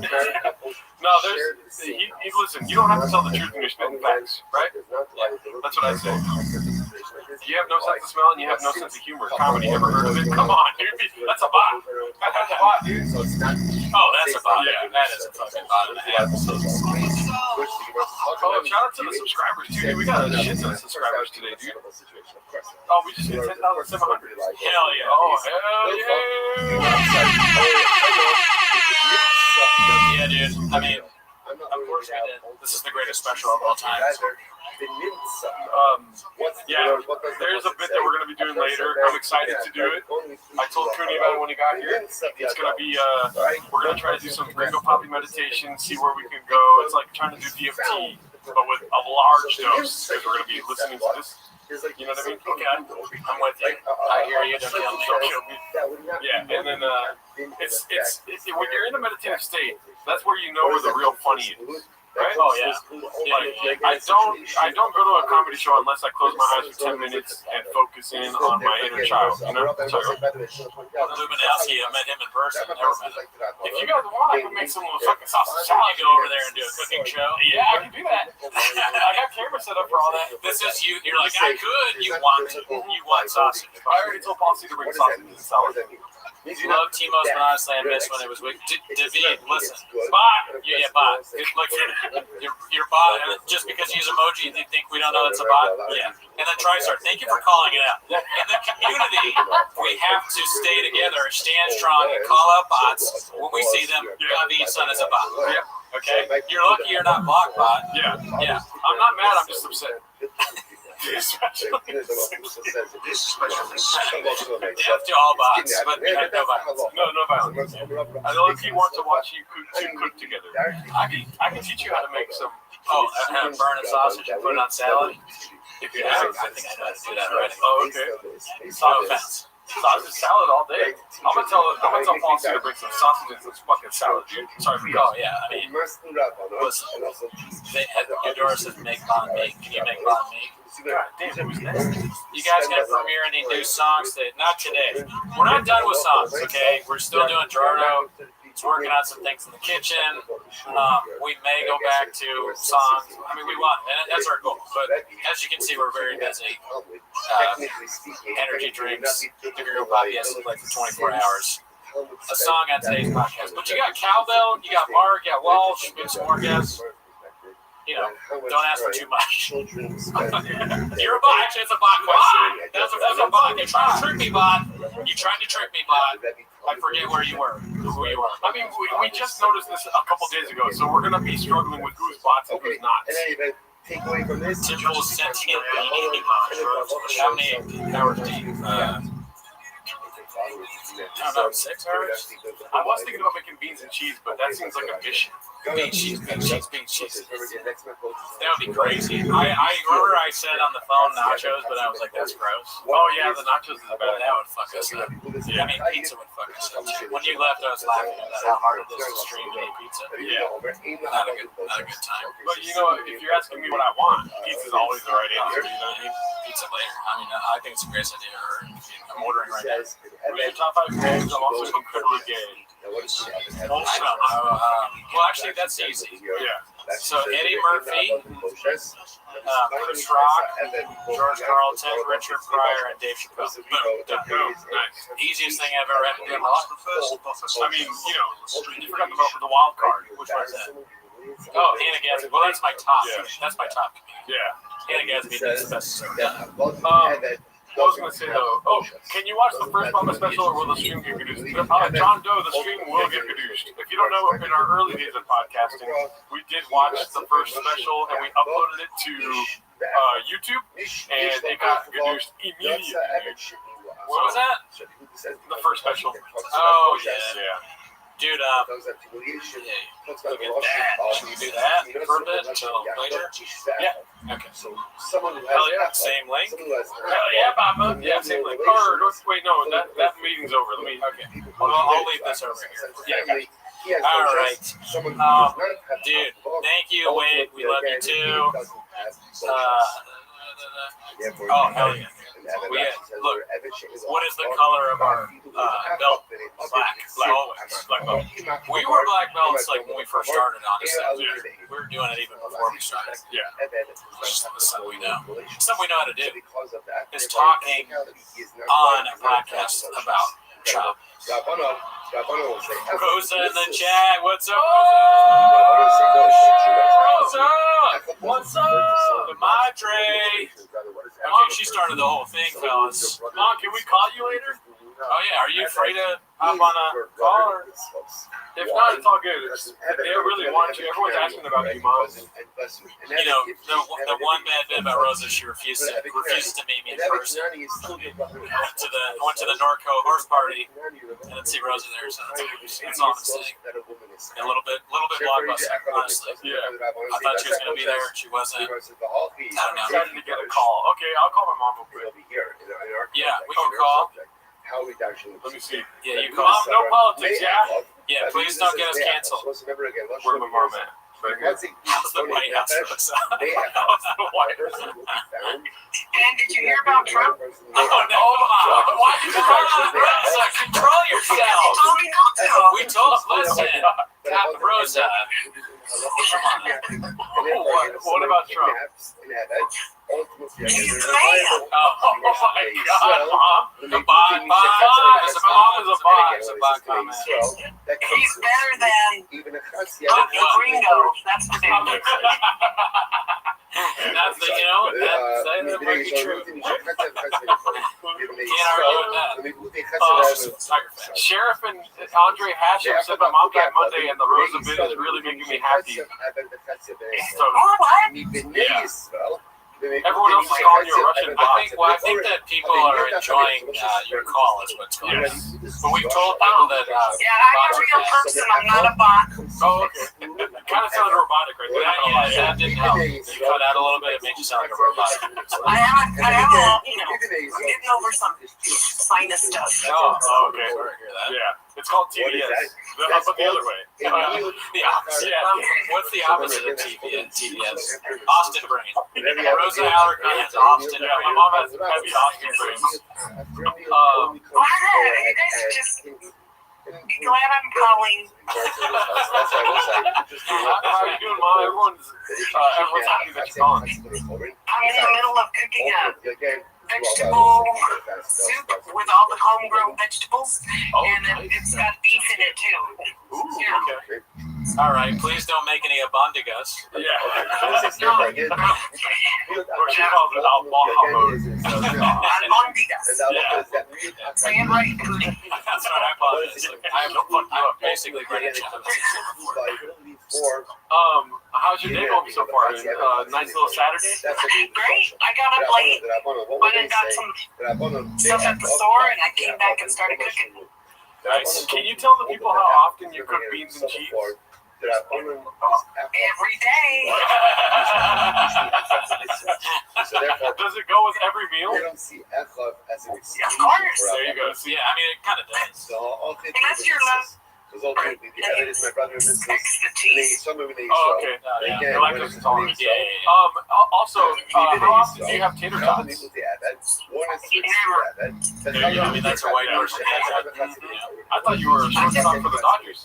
No, what? Oh, sorry. Have tater tots. Never had tater tots. There's no such thing in our house. We do potatoes, but we don't do tater tots. But here's the thing, like, I know that you're Mexican, right? But you guys have a lot of mayonnaise, right? Yes, the only best foods. You know what's funny, Mom, is I was telling somebody the story. Remember when I was a kid? We've talked about this on the podcast before, when the seagull shit in my sandwich? Yeah. Oh my God, yes. Somebody told me that the seagull laid a bunker buster in my sandwich. Hello. Rosa goes, oh my God, yes, like, you probably bother her with the story constantly. I do. It's her fault. Every day. Just to live with the guilt. Where's the allowed to go ahead and kidnap someone? Rabbi Yoshia Amar. She goes, oh my God, yes, like, you probably bother her with the story constantly. I do. It's her fault. Every day. Just to live with the guilt. I'm guilt-free. So you got beef, you got some vegetables, you just like, it's steamy in the kitchen right now, or what? Yeah. I have so Dad what did we already establish on this show? and I saw the carrots. They were like red carrots, orange carrots, white carrot, all the different colors. Yeah. And they look so pretty. I'm like, I want to make a soup for that. Yeah. Yeah. So here I am. Okay. So the Nice. interestingly enough, Nice. Well, thank you for talking to us. I know that you have no interest in watching the Gringo Poppy. Never seen it, right? No, he's an idiot. Why do you guys even give him so much glory? Oh my god. Thank you. I appreciate that. You think that what we do is glory or something like that. Glorify this fool. That's true. Did you see the guy that I had in my apartment earlier? Big muscle guy, Mark. Big muscle guy. Which one? His name is Mark, but we call him BGL for short. I missed it. I missed the early part. Yeah. I haven't been tuning in much. Oh, okay. You would have had skeptical hippo eyes if you had seen him on here. But thank you, Mom. I'll call you later. Maybe tomorrow. We have another guest chiming in here. All right, then go ahead. All right, have a great night, Rosa. Not as important as your next guest. You're the most important. I love you. I hope the boss haven't taken you too, Mom. I love you. All right, Mike. Love you. Oh, shit, look who it is. It's fucking W, dude. Alice Strickland. Live from the beach in North Korea. Everyone here is so stoked for Gringo Poppy. Watching my Dude, you look lounge out there. That looks like a comfortable chair, dude. Oh, I'm gonna bed, dude. Oh my god, even better, dude. That's the best place to watch it. We had Walsh on earlier. I don't know if you didn't see any of that, did you? Nah, man, I've been with my body. As you should. With Walsh, look, you get this. Walsh talked to Mark for a while. Mark Harley and Walsh. Yeah, it was pretty cool. I gotta say. What is That's fun. We've been going since 9, Danny. EST. Don't let that hard. Dude, Gerardo showed your record. Oh yeah, at the very beginning of the stream, I pulled out your record and was like, "Shout out to Alice Strickland Williams." We're trying to get people to buy your record. Yes. Yeah. Therefore, it makes sense to say that for my me and the baseball dads. Yeah, man. Well, you're following Rosa Alarcon right now. We were just on the phone with Mom. I did catch one of them. Oh shit!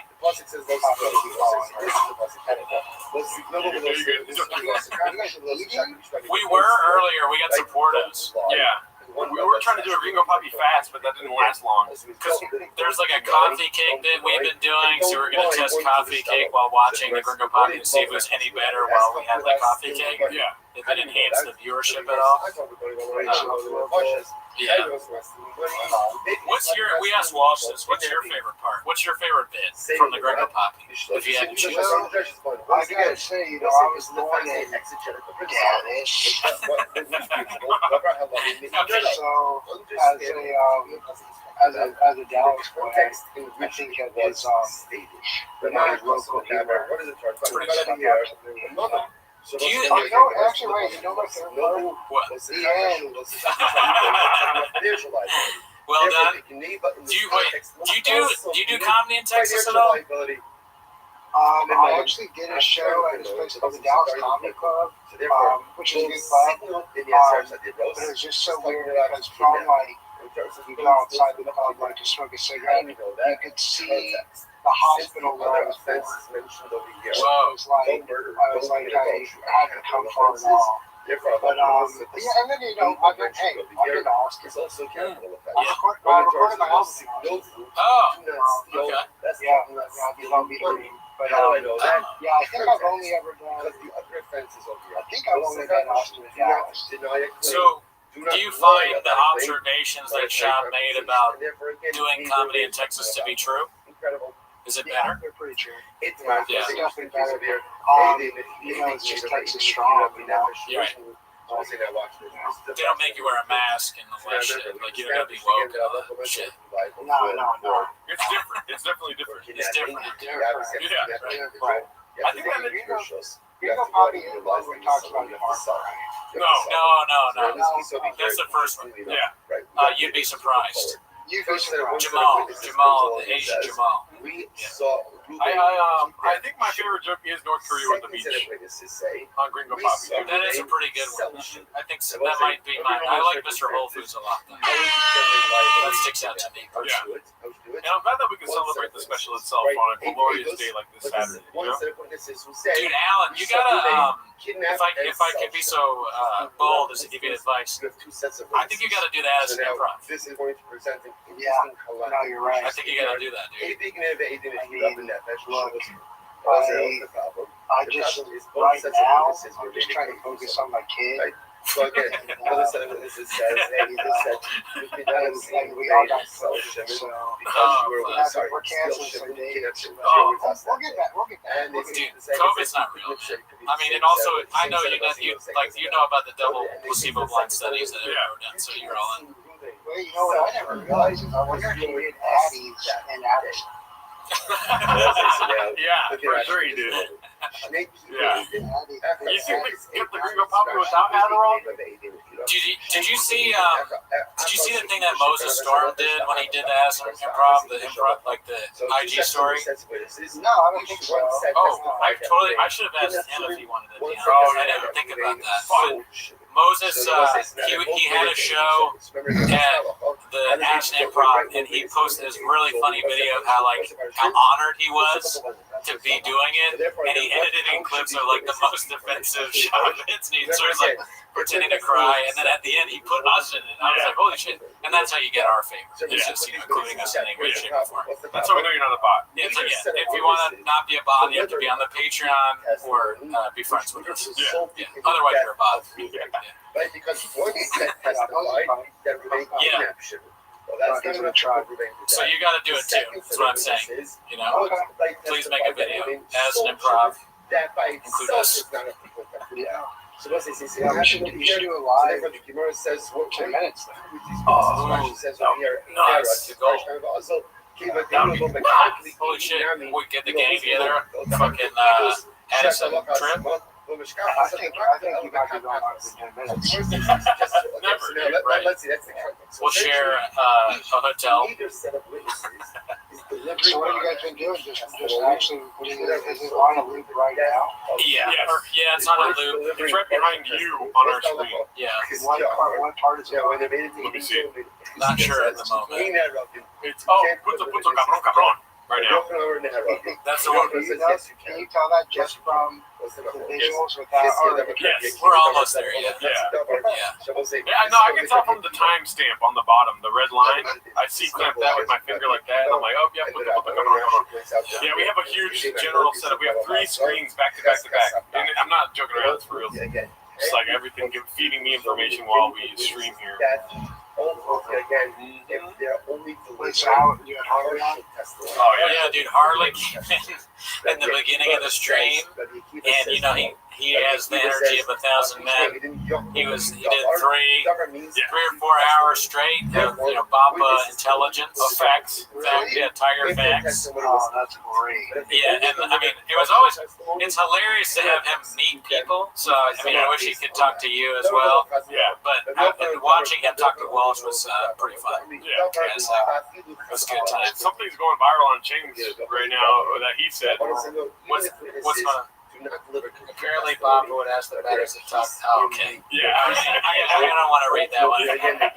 You can just go on the subreddit, or I'll send it to you. Not right now, but I'll send it to you. Eventually, let's try it. You want to I got you. Yeah. So when Walsh was on the stream, he was talking. You know how he talks to us about how he's like obsessed. He's trying to get off of it. He did that bit. It's pretty funny. Pretty good. You're not like deep in the stuff. I mean, you send clips sometimes, but you don't have the same kind of addiction that Walsh has, right? No, I'm not like Walsh. I think because Walsh has a family, that's why he's so addicted to it. I think you're right. I think so second set of witnesses he relates to Shop. Relatability, I'm not, I'm just a one big boy on my own. Yeah, I'm more of a Joanna than a Shop. Wine in someone else's who do you Who are you in the Shopperverse? Is a good question. We've probably done this before. I like Louis Vuitton more than I like baseball, you know? Is there anyone who's bald in the Shopperverse? Oh yeah, Howie. Maybe that's who I am. Yeah. I can see that. Oh, actually, right now, there's a coach. I've been watching college football today with my parents. And the coach of Kent State was a very Oh shit, I gotta check that out. I think they're playing right now. Yeah. I mean, how's your team doing? How are the Jags doing? Jags are okay. I mean, that'll be tomorrow. My parents went to Florida State. I've been watching that with them. And Kent State sucks, so they're winning. But they beat Alabama in the first game of the year. Besides that, they haven't really played anybody else. So, Shop would have started on all those teams, probably. He's pretty Shop good. play? No, I saw Shop play today. He played on like 17 teams. But neither were able to. He did. He was very good. Yeah. Buffalo Bills is the main one. I'm sorry to inform you, but I think the Jags are going to lose tomorrow. So therefore, Who are they playing? They're playing. Who are the Commanders playing tomorrow? Do you know? The Commanders play the Raiders. Yeah, that's right. Oh, Jags are playing says Houston. no. Yeah, they're going to lose. This says no. This gives basically. Only Houston's lost a game so far. True. I've always been a football guy myself. I don't know anything about football, but I'm in a Pick'ems league, and I picked the Jaguars to lose. But if they're only delivering partial tests, I'm sorry, I didn't know they were your team. If they were your team, I'm picking the fucking Commanders every week. The Commanders will probably be good, but they just lost to the Packers because the Packers are really good. Yeah. Well, any team would be better on Shaw. They would have had any execution. On the field, on the sideline, in the stands, commentating. No, I would love to see Shaw call a football game. Oh, yeah. Yeah. I mean, Shaw talking about anything is awesome. We were talking with Walsh about like a reality show. That was a new idea he had, a Shop reality show. But I still think the Gringo Poppy documentary is what I'm most interested in. Oh yeah, no, like a keeping up with the Shaw. Exactly. Like that type. Yeah, I could see that working. I could see Shaw hosting a hosting a Love Island or something like that. Shop Island. Shop Island would be pretty good. It's just people in Shopperverse that have to live together in a house. And you get to vote someone off every week. Yeah, I mean, Shop Island. Yeah, so different Shop. He did almost host Fear Factor like Ludacris, or like Ludacris beat him at that. Yeah. It's another. You know what show I unironically I love now is The Floor. Did you ever watch The Floor? I just saw a commercial for The Floor because there used to be a show called The Wall. No, what's The Wall? The Wall was, and it was the guy that was the voice. He used to be a weatherman. I don't know if he still is, but he would play announcer to a lot of things. So it would be called like, "Hey, here comes The Wall," and then it was like, like kind of an old cartoon, and like Wyatt Collier, whoever would like run through a wall. Yes. It would be like an imprint. Yeah. Like, it's basically like a wall comes at you with a weird imprint, and you have to get through the wall, make the pose. It'll like knock you off into like water, like whatever now. But yeah, so like I saw that there was what is the floor? Okay, so the tiles lie down. Yeah, The Floor is totally different from that. What you just described sounds like a show that Simon Gibson would host. But this show, The Floor, is a little more intellectual. If you like things like that, it's the guy. Rob Lowe is the host. He does a great job, and he's. So Rob on the floor. So all these people on the floor, and they are experts in different categories, and there's a randomizer that picks one or two people, and they battle against each other. So it's like a picture of like whatever, like let's say it's history and R&B artists. So like if it's R&B, the history guy go get against the R&B, and it'll show a picture of like Brian McKnight, and they go back and forth. And if you get the answer wrong, you lose time. And there's a timer. And it goes, and so it has all these categories. It's fucking I'm not doing it justice, but it's a great show. No, I gotta tell you, also, I got distracted with just imagine Sean saying RBD is RBD. BRB. He's like, I love Usher. BRB, dude. It's my favorite kind of music. Oh, really, dude? Fucking love that shit. Oh man, but yeah, no, the new season's coming out. It's hosted by Brendan Schaub. Check it out. Yes, it's gonna be pretty good. Oh yeah. No, I mean, what other shows could he host? What other game shows? I mean, Price is Right would be good because he wouldn't know the price of anything, and he would he'd probably start arguing. But he would do. He was the host. Also, this what he would do. He's the host of stuff. He's the host of Jeopardy. He says the thing out. Someone gets it right. He goes, "I heard both ways." Just like RBD, like the actual answer to definitely right. Yeah, not yet. I'm not sure about that one. What's the capital of Massachusetts? Boston. He doesn't even know. It's not true. Boston. Boston. I guess that's what was the suitcase show where there's money in it? He'd probably tell people the amounts by accident. What was that called? I think that might have been Make a Deal. Let's make a deal. Was that a Howie Mandel show? I'm not sure. I think you're right. I think it was for that. Yeah, I've been saying like. I know Howie Mandel is funny when he makes fun of Schaub, but I've been kind of saying he sucks. He's not good. Like, I don't understand why people like him. Howie was just like one of those. There's this old clip where you can watch Howie, like, you're like, oh, this is what he used to do. This is what made him famous. It's like from the 80s, and it's like, I don't know if he was actually coked up, but like it has that just like crazy energy. Yeah, I've seen that. You know what I'm talking about? Where like nurse glove over his head and close it out. Yeah, Robbie Goodwin retweeted that and wrote Casey Rocket. Howie Mandel's funnier than Casey. No, but I met Howie Mandel because I used to work with him. He came to the office one day, and it was like there was an email that went around, and it's like, "Hey, Howie's to the office. Don't try to shake his hand."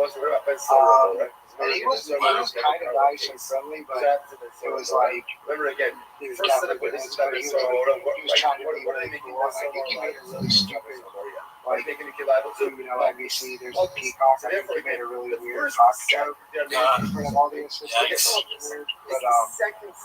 yeah. You can't do that anymore. Woke culture, dude. You get fired. At least he called out Sean's Mangina. That was pretty great. The Mangina thing. He just like, yeah, them's me nuts. That's the one thing I do like about Mandel is that he's clearly being fed these lines from like younger people. So like whether they're like Gen Z staffers or like, okay, here's the subreddit. They say he pisses in the sink. He has a mangina. Mendel's like, say less, I got this, man. And then he goes, every night. Oh, yeah, we are. Sorry, I'm dealing with a lot of stuff right here. Oh, yeah. It's wheeling and dealing. Yeah. Look at that, dude. I'll never miss this shit right here, dude. What the fuck? Alan is very good at stand-up, guys. He's a very funny stand-up comedian. As you've seen on Conan O'Brien, ever heard of it? Yeah. There you go. Comedy Central, when I used to be a trainer. Hey, Posse, fuck you, dude. Yes, it'll fit in my fridge. We're doing this bit now where, like, anytime somebody says something negative, we call them a bot. Yeah. If it's not referential enough, or reverential, then we say that they're a bot. And there's a lot of bots in the chat. Yeah, a lot of bots, dude. Yeah. We don't know how to get rid of them. What do you do with bots? Personally. Engage. Engage. You read the comments? Big mistake. Yeah. Tomorrow morning, in Oh, yeah, so what's going on? Where are you from? How many inches? I gotta tell you, being on the stream this long, easiest thing I've ever done. No, I'm about to that. It's very hard. People keep commenting like Cooney seems sick. Cooney's tired. Yeah. He'll fall asleep. You know. So what you did, you you started at 9, so Yeah. you have like 16 hours left. I don't. Oh my God! Why are you trying to make us think Look, about are this? you a dude? numbers guy? Yeah, Can we come invite on, a dude. numbers It's guy? I fucking mean, numbers this is guy in just- here right now, dude. What, are you a bot, dude? Yeah, bye. Maybe I'm less than that. Oh yeah, I'm a bot. I think it's 4:00 right now, right? Or 3:30. Yeah, we have a lot of time left, dude. Listen, we'll see how long the devices work. You know what I'm saying? 17 hours. Yeah, we'll see how long. I mean, because like things happen on stream. You know, like sometimes sometimes people unplug things on purpose. You never know. It'd be funny too if you guys ended up like causing a power outage in LA. Oh yeah. Watching Ringo. Too much Ringo. Oh well, you know what the biggest one was in history. You know about this, right? Have you heard about this? What? The biggest thing in it's Burbank technically, but Oh. the owner of Flappers had a poop so big that it Yeah. clogged the entirety of Burbank, and there was like no toilets worked, no running water, and it was all because of the size of Barb's shit. Yes. Yeah. You That's know. why you're not allowed to. That's why you're not allowed to smoke in Burbank anymore. Yeah. Just get Get a too ticket. big. It's because that's Barb's natural diuretic, and I think they had the leading cause was her cigarettes. Oh man, that's why they charge extra. That gas station charge on the bill that you get at Flappers is because of the toilets. So who's the kid that works there? Now it's not a kid. Josh Snyder? I that's was crazy. just I ran. He can't shit. That's weird. The craziest thing I ever. ran into Cooper and Shane the other day. And for some reason, we were talking about Flappers, or maybe he just went to Flappers or something. I was like, "Is Josh Snyder still there?" And they were like, "He's exactly the same." Dude. Oh my god. Yeah, you never in a million years, if you told, even with how ridiculous Flappers is, if you had told me back then that Josh would be the booker, the talent booker, I'd have been like, I don't think so. But I don't know why, because they had Richie before that. He was just as weird. Yeah. I think He's about it. like the provost of Flappers University now. He's the dean. Yeah, that's pretty impressive too. That's a lot of responsibility for one man. I don't know how he does it. I bet they really brainwash you at Flappers U. I bet you really become a radical. Yeah. Yeah, look, that'd be cool if one day Shane is the biggest comedian, and then there's two huge Shanes coming. Here's a question. I wonder if anyone. Here's a good game to play. Yes or no? Is there anyone good performing at Flappers this entire? Oh, that's a good question. That's a good game. Let me see. We're not allowed to check, right? No. No. I mean, I think you go through and you just see like, okay, yeah, like Maria Bamford's going to just perform at Flappers, but like you check and see if anyone. Let's see. Oh yeah, there's been some in my mind, Jeff Garland is 24/7 performing. Oh yeah, he's always there. He's a mainstay. But I heard a rumor that Jeff Garland's actually the name of the shit that Barbara started. She named it Jeff. Yeah. She took it Jeff. They told her you can't take any more Jeff Garlands, okay, huh? Yeah, look, the mainstays were like Jeff Garland, Hal Sparks, Alonzo Bowden. Who else? Tyler took a shit and she looked at the shit in the toilet, and then the Curb Your Enthusiasm theme started playing. Alonzo Bowden's like, what's that smell? Oh shit, dude. What? Who's playing? Oh, fuck. A Unique subscribed to our channel. That's crazy. Do you know who Unique is? No, who's it? So Unique is like this, now that he's our fan, Yeah. I have to watch my words. Yeah. But He's the famous YouTuber that got sued by Shop. Yeah, he got sued by Shop for like showing a video where Shop gives a piece of paper with a phone number on it to a cheat. Yeah. The baddie. Yeah. Shout out to Unique. Yeah. That post is crazy, by the way. I looked at that chart and that's nuts. Oh yeah. Yeah. Oh yeah. But that checks out. That checks out. You know that Sharp is Sharp on the mic. Probably. I mean, who knows? He's a wild guy. You know? Apparently it's 8 inches. You know, he always says that. Yeah, but would you say it that much?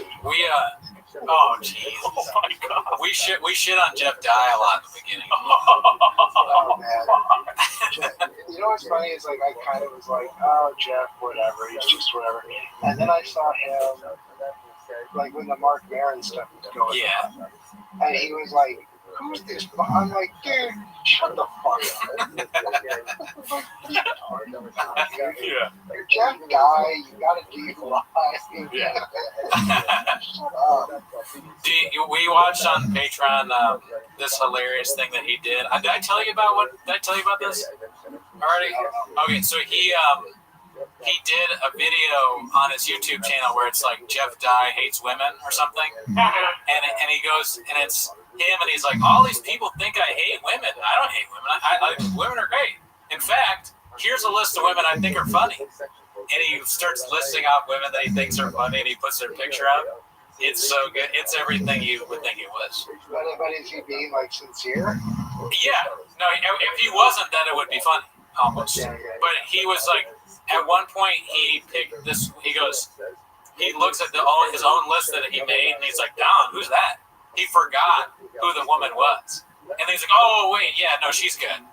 And they were all like, it was like Whitney Cummings and industry plants. But he's like, see, I don't hate women. I think they're, they can be funny sometimes. Saying stuff like that. It was amazing. Whitney's really lost it. No, she's crazy now. Yeah, we lost a good one. Whitney, like we should be able to call Child Protective Services 5150. Take that kid away from her. Oh, you're worried about the kid. I'm worried about Whitney.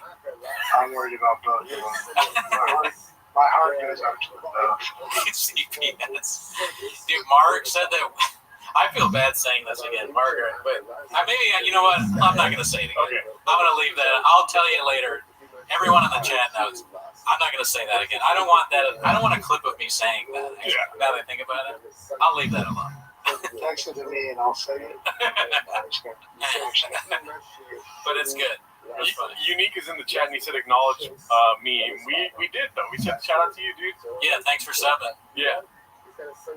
He said sub balloon. Everybody loves balloon fart. Balloon fart is one of the mainstays here. Balloon fart, very friendly. Originally it was Wadsworth, but then he disappeared. He waddled somewhere else. But Yeah, I don't know where Wadsworth is anymore. He left. Is Alan the graveyard? Sometimes he chats in, Yeah. but he's not. No, he hasn't chatted in today. I mean, he's a legend. I think he's in hiding right now. Yeah. Smiley face emoji. People like. Oh, sorry. You're good. No, you're good.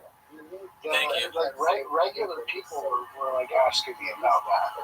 Oh yeah. Yeah. I mean, That really broke into like past just like insane comedians that talk about other comedians all day. Yeah, he transcended the box.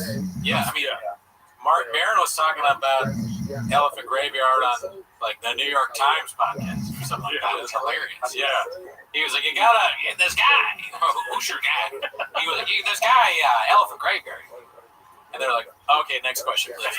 Please don't ask us. Please don't talk about that on this. This is a newspaper, sir. Ran by billionaire technocrats. They don't want. They listen. They got their own simulacrum at the fucking New York. Yeah, Jeff Bezos, believe me. Washington Post. Has Sean said anything about free speech in the past 48 hours? There was that one, the Moonding clip is about something about like how something's fake. I forget with the Kirk stuff. I was wondering if he said anything about Kimmel. I don't know, but you know he will. You know he will at some point soon. Oh, that's what he should do. He should take over Kimmel's spot. Yeah. Brendan Chops should take over Kimmel. How have I not thought about it? Do you know? Guillermo, Yeah, Chin is Guillermo. Who's Guillermo? Brian? I think Callan. Callan? Yeah. Guillermo's so much more talented than Callan. Yeah. Nice. Al, do you know the band The Swell Season? Or the movie Once? You ever heard of that? I've heard of one. That's like a musical Irish thing. Yeah. I saw them. Were you in that? I wish, Daddy. I saw them last night at the Greek, and the guy, he said that they were supposed to be on Kimmel.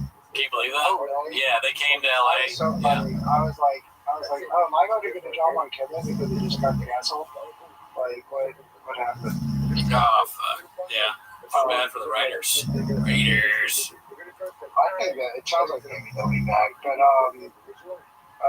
wait, isn't it Greek awesome? Oh, yeah. I mean, it's great. I went for the first time last year, and it was like, this is pretty close to me, so I can like walk there and shit. Nice. I'll let you know when. Yeah. I mean, I've been there twice. This time we got the seats in the front, and they were super nice seats. Good food, very laid back. Everyone's friendly.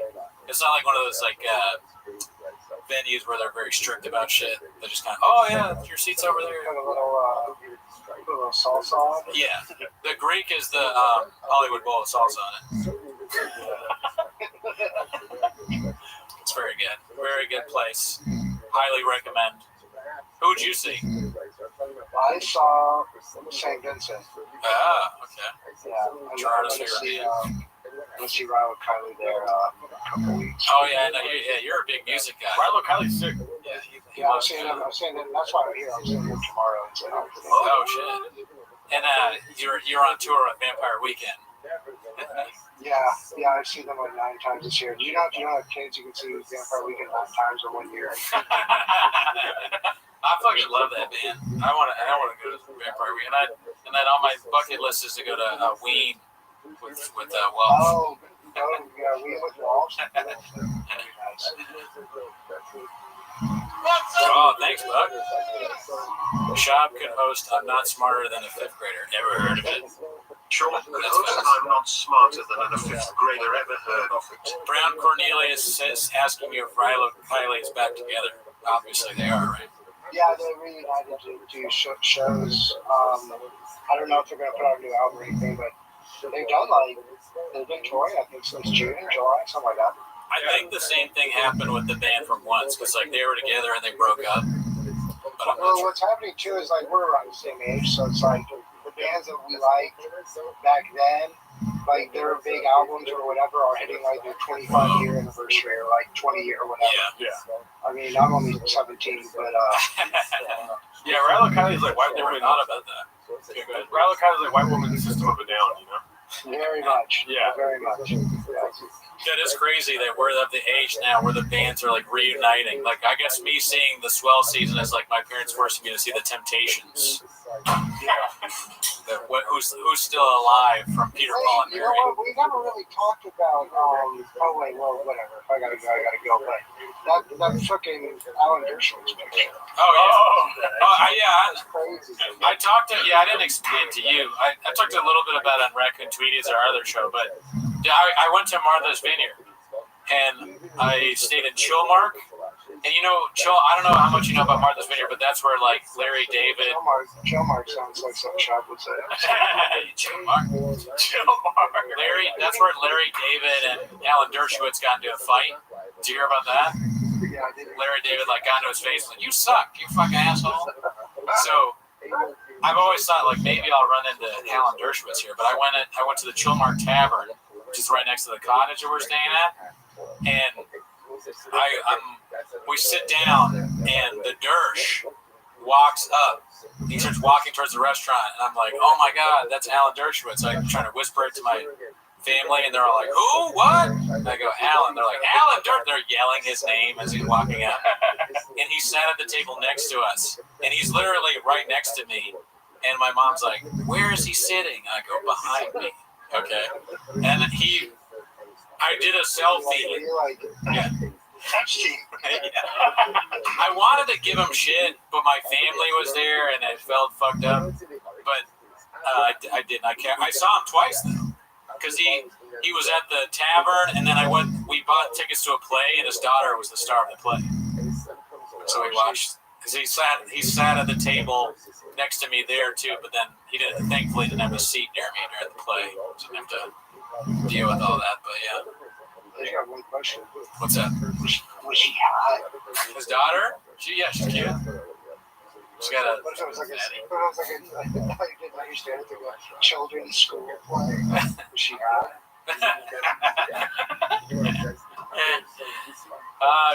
The play sucked ass. She kind of sucked, but she's cute. Yeah, Kind of boring. Shop should be playing. Shop should hit the board. Yeah, dude. Imagine if Shaw wasn't Glengarry Glen Ross with Bill Burr. I was gonna say she was just death of a salesman, death of a podcaster. He should have been in that, but the play was just. Do you know who Hannah Arendt is? You ever heard that name? Yeah, I think Never heard of her. She said she's famous for saying the banality of evil, describing the you know who. So the play was her getting interrogated. So it's like her and then a soldier. So Shop could have been the soldier, and that'd have been great. They'd be like, "What were you doing in the library?" "Oh, you're in the library. Books are gay." She's like, "Actually, I like books." So, "Oh, really? You want to fuck?" Kind of have a fatty, dude. I'd rather watch that than what I saw. Yeah. The lawyer could have been. That was another thing that happened. That's kind of funny. We got a phone call from Mark Harley's lawyer on stream. Oh yeah, his lawyer sounds ridiculous. He has like a fun Rob Pebble or something like that. Like he has a fake sounding name. Rob Pebble. It was always like he's like, "Oh, I can take this call from my lawyer. It's Frank Cum." Yes. Why did your lawyer have this offensive accent? He's a really good. The lawyer calls it a bomb threat.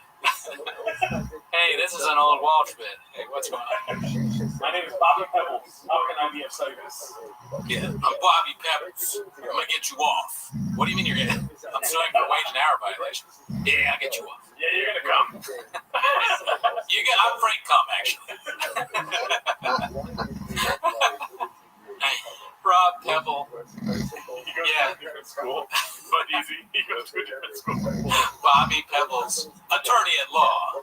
At laws. He sounded hilarious on the phone, too. He was like, "Here's what I want you to do, Mark." What? I tell him what he couldn't say on the pod or something? Yeah, well, Mark was like, "Are you sure that you want to be on, like, the pod?" He was like, "Oh, yeah, that doesn't matter." And I did mute it, but then they were like, "No, leave it on." I was like, "All right." Attorney-client privilege exists even if you're on a podcast with 400 people listening. If you didn't know that. Funny if, like, he just gets a bunch of clients from the street. Oh, they should. He's the best lawyer around. That's what I heard. Not for Mark. We got BGL. It's good for you. Yeah, exactly. If you want a big attorney. Big good lawsuit. Big good lawsuit. Good. I'm a big good lawyer. That's what BGL stands for. What are your qualifications? I went to Yale. Never heard of it. Daddy. Shop should give a talk at Harvard. Speech? Oh, yeah. Commend that. Absolutely. Like today is the first day the rest of your life. How do you mess that up? He's like a rest for your life. I want a rest of your life. Is there any pictures of Shop in a graduation cap? That'd be great. Man, I want to see her at dunce. Yeah. How did he graduate from high school? That's surprising. We should be doing way more Shop AI. Yeah. Shop is like a little like kid going to school with the lollipop. Yeah. I mean, Shop in a diaper. Pajamas with the hat on. Shop in the Oval Office. There you go. Shop in the Oval Office. There you go. That's a good question. Not to get political, but we could. I mean, who's a better president, Brendan Schaub, Donald Trump? It's tough, isn't it? Schaub. Yeah, I think Schaub too. Schaub's first term was better than Trump's second. Trump's first term was better than Schaub's. Oh, okay, yeah. That's right. Yeah, and I can't remember either term because I have Graves' disease. Yeah. He graduated because he played sports and was a beast in high school, so the coaches make sure they pass by telling their teachers to pass them. That's probably true, Squab. He graduated because he sold so many comic books out of his closet as a kid. Yeah, You got a special comic book salesman. Right. A major Exactly. comic book He got a degree with the marketing. What is it called? Device. Yeah. Yep.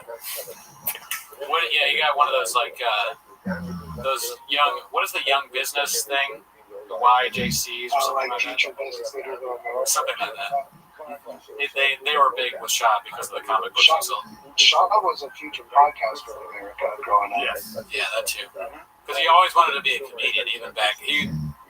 It's too bad he never had to live out his SNL dreams. Yeah. He's a little old for that now, I think. Shaw was in 4-H because that was as far as he got in the alphabet. That's as far as he got in numbers and as far as he got in the alphabet. 4-H. Well, thank you, ASW, for coming through, dude. Yeah, we love you, Love you, man. brother. And, Good luck. Godspeed. we gotta get back. We got some business to do, dude. We gotta watch some Gringo Pop. Yeah, we gotta get back on it. You know what I mean? Later on, trip. Alrighty. Where were we, dude? Oh, we're back on, dude. Let's go. Nobody checks these guys. Where that they come on the news and sweaty as shit. It's on all the major roads. Holy shit, dude! Oh shit, back to the Gringo Poppy. I got it done. I got that Johnson Johnson, bro. I don't feel good, bro. I can't stop sweating, bro. I feel like my wings. I'm gonna lay low for the next one. Destination. Remember that moron? That moron? It's all in marketing, man. Like, they need to hire some just dime piece actor we've never heard of. Yeah. Just blast them all over the news, right? Just someone who's fun. Get them on there. Just put them all over the news, all over the nation. Like, yeah, dude, I get the Johnson Johnson. I feel pretty good. I feel great, actually. If I'm being honest, one side effect, if I just want to be up front with everybody, goddamn dick's down to here.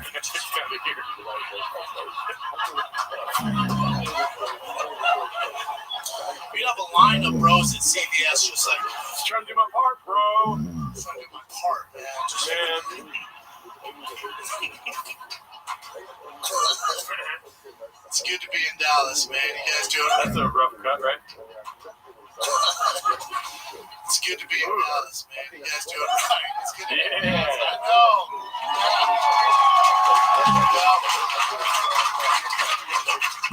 There's a reason I decided to shoot my special here, man. You guys just give me so much love. I absolutely love Texas, man.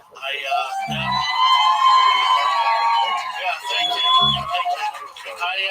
I've been touching that since I touched down. It is fantastic. LA is not like this, y'all. LA is North Korea.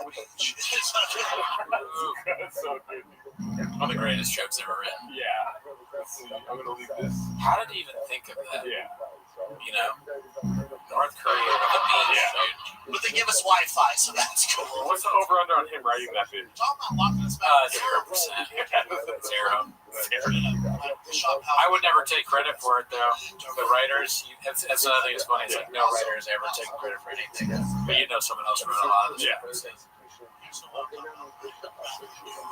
Robbie, yeah, Walsh was on, like, I've lost track of time now, but maybe an hour ago, 2 hours ago.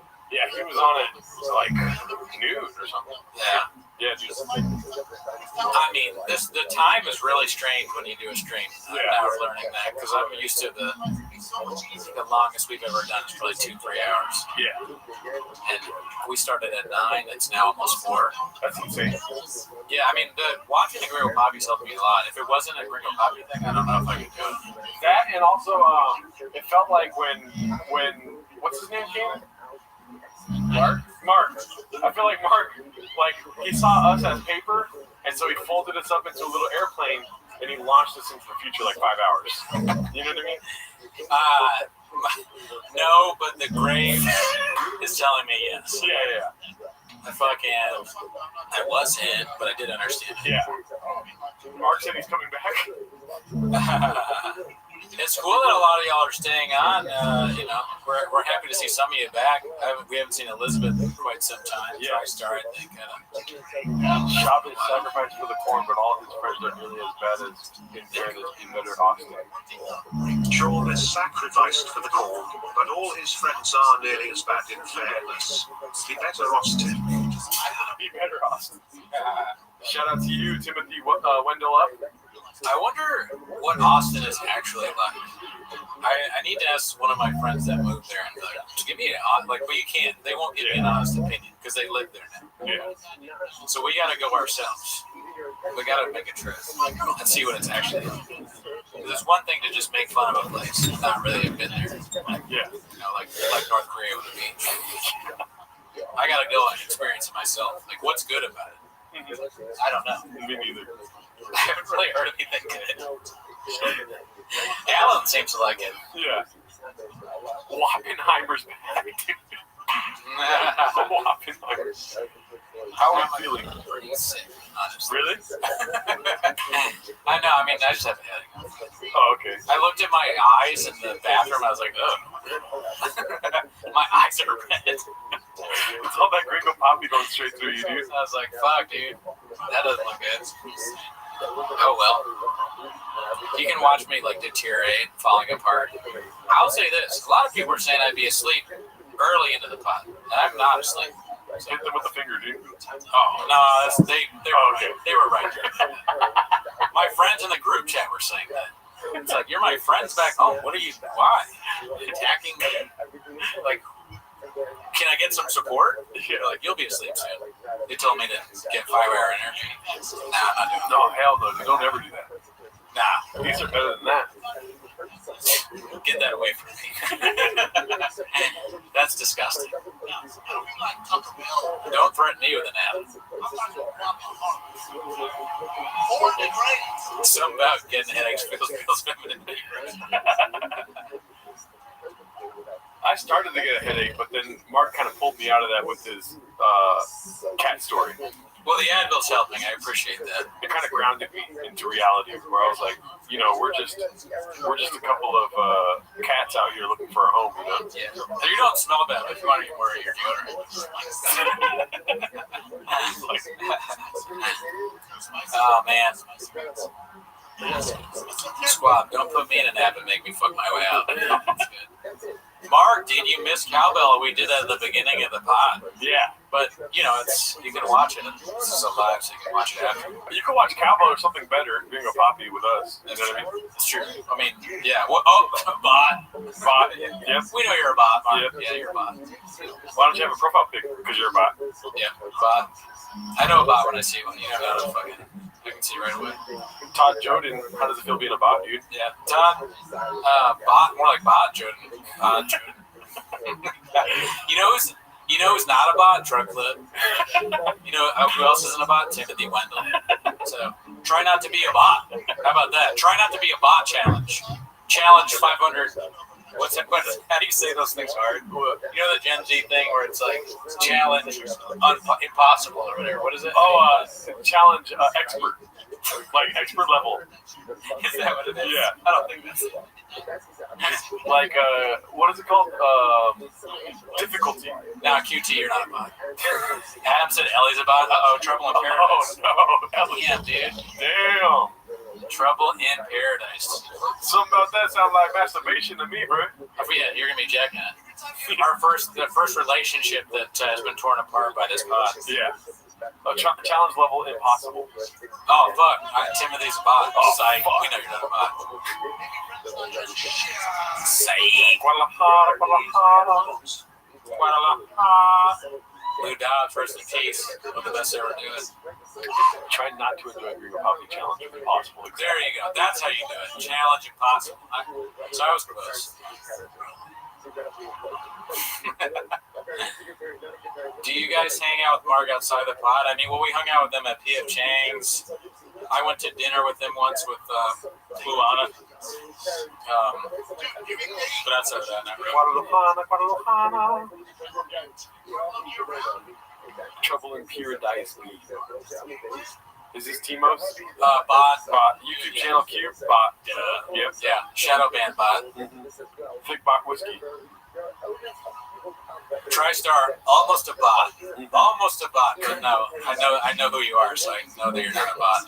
No, but when I did walk him out, and I walked him purposefully away from my car, you know, and then he ran away.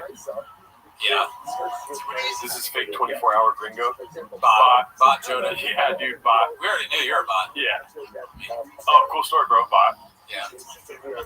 By which hour do y'all sit there silently watching your go poppy? I mean, 5 minutes from now? Oh, we're going to do that.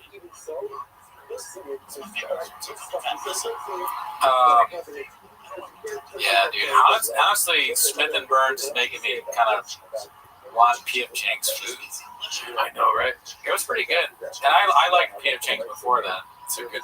You know, how funny was it? Remember when we first started, I went home to visit my parents and they didn't even know about Shop Really, and they were like, "Do you want to go to P.F. Chang's?" I was like, "Yeah, I do."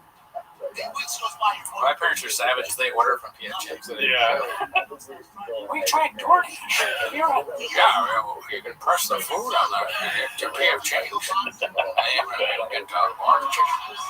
That's delicious. We had no idea it was so good. Are you watching this?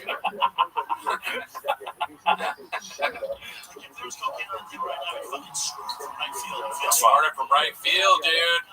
Pasole. Dude, that's how I am with Pasole. Never had it. Throw Walden on? Dan, that sounds like a good idea. Walden is a good movie. You wouldn't like that, Walden. Oh, shit, the bot paid us. Oh, thanks, YouTube channel. Yeah, you're not a bot anymore. Shout out you, to Butter. Good to see you. Here is some money for therapy after watching Bopper for so long. That's a good thought. How many weeks of Green Republic have y'all had already? It's hard to count, but we do have expert, what is it called? Beast. We have lawyers, AI, and they're going to tell us after the stream. We'll be sure to be transparent about the numbers. It's a taxable amount. Yeah. Therapy will be key. We had tactical coffee earlier. Yeah. There's still a cookie left. There's still guava cheese. Yeah. It's the worst donut I've ever had in my life. What's that other thing, you know? That weird cinnamon thing? I don't know. I'll find out for You sure. should eat that. Yeah. I'm not. I want you to have it. Those cookies were nuts. Dude, I can't believe you've not had Portos. I had Portos. Oh, it was great. It was Mark. Sorry. I get offended by food. When people say they haven't had Portos here, it's like the craziest thing ever. I can't, like, you live in Los Angeles, you haven't had Portos? Oh, really? Oh, really? That's crazy. That was sus, my guy. 24 hours is 23.5 hours too much. That's hilarious, Steve Keith. If you walk around in Los Angeles, we don't have a big, we're like North Korea, the beach, but you will find a Portos at some point. They got one in Downey, they got one in Glendale, they got one in Bergen, they got one in Pasadena. They got one everywhere. I don't know if they have one in Pasadena, but they have them everywhere. Is this content transformative? I'm worried for you. Timothy, are you kidding me? I don't know what to say, but what's it called? Somebody was saying something that I wanted to comment on. See, this is the 7-hour stream brain right now, dude. What are you trying to do? I was trying to figure out something. I was going to say something. I forgot what it was, though. Oh, I've had the Cuban sandwiches at Portos. Those are fucking bomb. Their sandwiches are really good, too. Yeah. I thought about it. I was like, I can get, like, real food, but by the time we eat it, it wouldn't be. Like, potato balls. I was like, we'll be eating cold potato balls. I don't really want to do that. I mean, I have done that many times. But today, I was like, I'm going to have coffee and cold potato balls. I don't know. Janae wants to know if you brought extra Graves meds to make it through the night. You know, I only have to take it 5 times a week now today, so suck on that. Bot. And only once, and it's so small, it's very low milligram. And my levels so far, knock on wood, are almost normal. You guys might not be able to hear the Gringo Poppy that loud, but the way I have the, you know, Cooney set up the stream earlier, it's blaring in our ears. Yeah. The way that Cooney set it up, it's like the noise that we make on stream times 10. And it's just him being like, Nini Fauci, Nini Delta. You want to do some smelling salts? I do. I just read that. That'd be fucking dope if we had smelling salts right now. Oh, Garden of Stone said it. That's right. I'm so tired I didn't even know that I read that. That's where we got to. I'll read your comment as if it's mine. Forget that you said it. Like the team. Lubinowski, welcome. Yeah, great guy. Him and Lucas. I wonder if Lucas is on the stream. I don't know what his name is, but I met them in New Orleans. Oh, okay. That's like, what, 1.5 days ahead? Yeah, I think so. Papa is a poet and a philosopher. philosopher of our generation and all that shit. Philosopher of our generation and all of Chinese daddy. Miss Woman. It's the great big guns. Selling spots. It's what you do. Oh yeah, when they try and fit everybody in the car.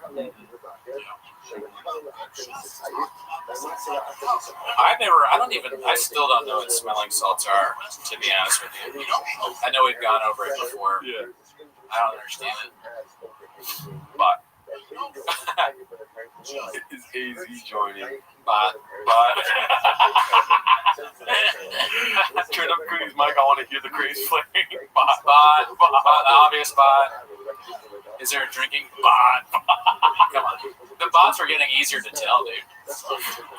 Ammonia daddy like catfish. Bot. Oh, you know what? 36 not a bot thing to ask. I should have grasped. I actually, you know what? I have not. That's the one person I have not even grasped at. Yeah. That earlier, I was like, I told them that I was grasping at some bigger guest. I mean, we may get the biggest guest of all time, but I was grasping at someone else, and they completely turned me down. Yeah. Look at you. Yeah. Look at you guys, another sleeper for greatest thing he's ever said. Yeah. Everything you've told each other could have been a lie. You may never have been in love. But Yeah, I was like, well, no, wait. you almost you're like teetering on that. All right, see you later, Bloomfart. Thank you for always being so friendly. You're a great guy. I never met you. If we would have asked Annie Letterman.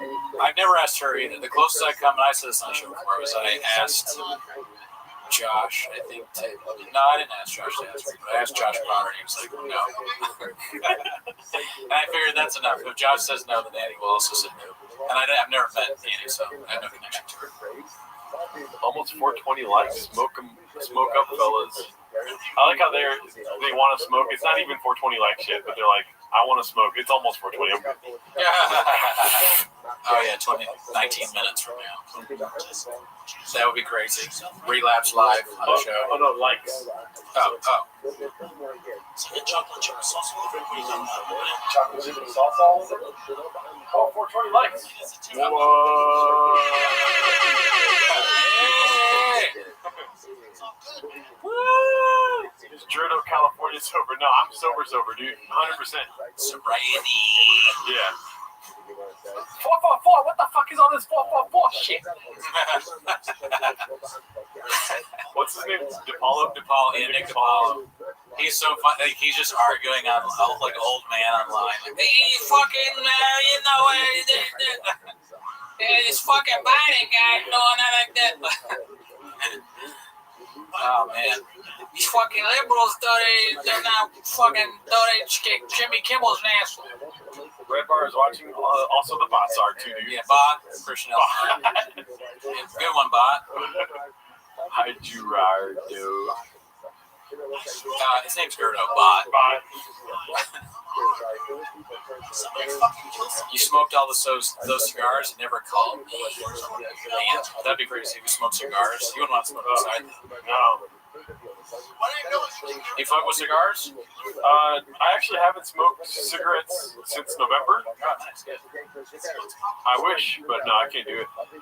I only smoke cigars when I'm 10 toes down. Oh yeah, steady on business. Yeah, what I'm saying. I don't smoke cigar. Damn, dude, I'm like falling in and out of consciousness, dude. Oh yeah, no, this is crazy.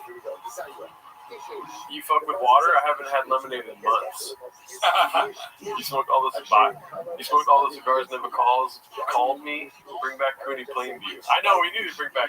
If I told you I smoke a cigar, I might be too tired for Plainview. When do you guys think you'll hit the wall? I mean, I'm like rubbing against the wall right now. I hit the wall 5 hours ago. I hit the wall before we started. I'm where the woke meets the wall.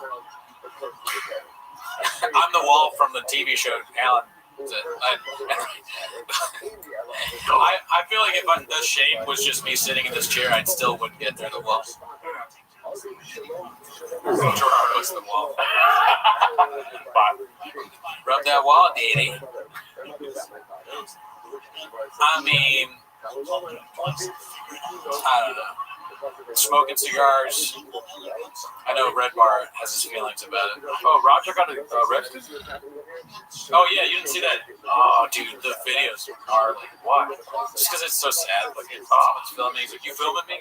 He's getting locked up by the cops. Just tragic. I feel bad. He did a really bad thing, but I feel like he's just he's got issues. Yeah. He gets clearly caused by serious mental issues. Not funny. It's sad. And sad, I should say. I have a secret. Should I tell you or no? Yeah. My boy's getting sausage salad right now, dude. Yeah, I got a text McCorkle soon to see what he's up to. I think we fumbled the bag on McCorkle, right? We might have fumbled the bag. Might be too late because he did say that he could only do early, and then Mark was here for 5 hours or something like that. I want him on. I mean, we'll get him on. Yeah. Love the guy. Yeah. He's probably doing whatever he said he was going to have to do. Yeah. Unfortunately. 0 Dark 30. We will probably have. We'll have a few more guests, so don't get it twisted. There's more guests coming. Yeah. What's he doing right now? Oh, he's starting the closing bit. Oh yeah. The Lions. Yeah. I know I said this earlier. I would like to see the what happened? Elizabeth Marsden. What'd she say? BJL's telling Castro is Yeah, I mean, I've heard that's not the first time I've heard the cat story. Yeah. I don't know. I can't remember whether he talked about it before or with me. I don't remember. I heard Annie Letterman is tonight's special guest. Dude, I wish. I regret not asking Moses. I guess I could shoot him a message. Who? Moses, but I'm so tired. I know, dude. I hit the wall hard. Yeah. You've been carrying the load, pod. Oh, no. Listen, taking that. All right, so I should be asking, if you want to switch to the couch, we can switch to the couch, but I'm fine. Oh, okay. I mean, I'm waiting for our guest. Yeah, and then couch. And then when IDM comes on, they can just take it off. Yeah. IDM has to watch it. And we're going to be sleeping. It's blue shirts and out there like, all right, and go ahead. Talk to me. Don't ask questions. Bots. When they're like, hey, so are we on the spot? Bot. Carry on. Carry on. Bot. You fucking lazy sack of shit. What are you, Cutter? Do your job. Othello is Othman, yes. He'll be on. I hope. Unless he tries to pull one of his bullshit excuses. I'm like angry now. Everyone is my enemy. Everyone's a pod. Hey, you know the one thing I'm looking forward to at the end of the stream? What? I'm gonna watch fucking Cowbell at the beginning, dude. You missed Cowbell. I did miss Cowbell. Okay, that's nice. How was it on a scale of 1 to amazing? How was it being him again? Or what do you mean? Wait, we're talking about being him again. Yeah, I'm not Cowbell. I'm sorry. I'm at Graves. Yeah. I was. Cowbell did great. Hey, we should end the stream. He's acting weird, dude. Adam and Cooney getting more unhinged as each era passes. I don't know about that. You should see the things I call Othello in chat. I get canceled for that. I want to actually ask the chat. Oh, man, where are you? Back to the beginning, I guess. What's up, Dallas? Oh, you like that song? Let that boy get some sleep. Thank you, TriStar. You are not a bot. How good was Cowbell? Seem better. No, wait, you can't get canceled when you play this Garby. Neither better. Let's see what they think. That's what I specialize in. Did you see Cowbell earlier? I am cracking. We should have taken a nap while Mark was here. Yeah, we could have, yeah. What's up, Dallas?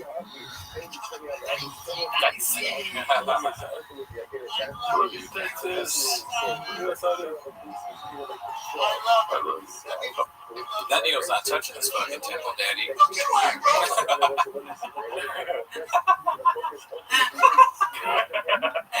The walk is skilled. I don't care what anybody says. That's a skilled walk. He says that he's taking nacho. It shows that he's studying the grades. Oh, my bad, Mr. Whole Food. My bad. Yeah. What do you want to do, man? They fucked it all up with a perk. I'm not into that. It's all about marketing. They fucked this whole thing.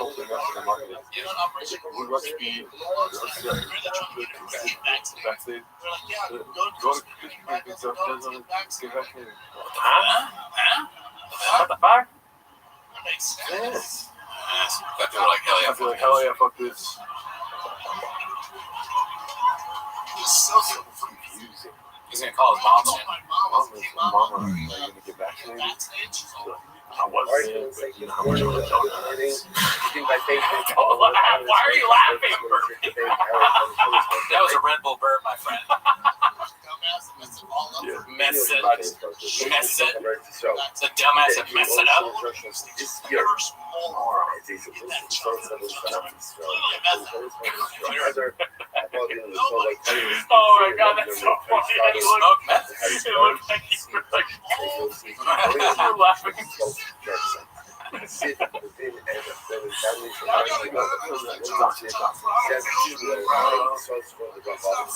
bro. Feel like I'm going grandfathers, hurry up and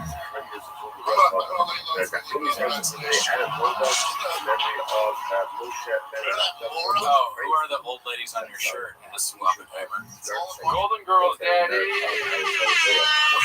Where's all the English money gone? We need more English money. Earlier, I accused an Indian man of sending us English money, and that was when the beginning of the stream. So they have no reason to be tired of that point. everything that could possibly go wrong in so let's begin. An incredible document of us today. And he's actually paid 18 The I thing is top level physical comedy, sir. left off, 30 Oh, Nathan, are you English? Shout out to London. Always good to have international. Oh, Successful Egg is back. Yeah, you're right. Goddamn Dick Center here is pretty funny. But get back in the kitchen, Successful Egg. You need to go viral on the Reddit. Okay? Hurry up. You can watch the stream for a little bit, and then you got to go right back to making webs. Oh, shit. San Diego Airport is closed due to a nose gear collapse on the runway. It's a nose gear collapse. Sounds bad. Yeah. I can't go through a lockdown. Oh shit, LB from England. The UK. English.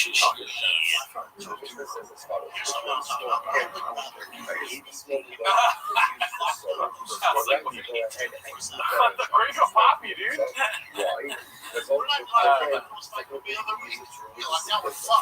Just fight me because what are we gonna do?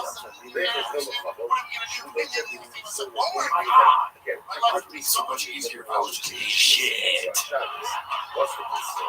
The laugh after that is so crazy. Walk down with the pros, Dallas. Oh my god,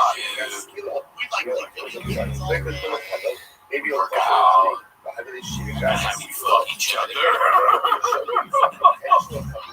The guy is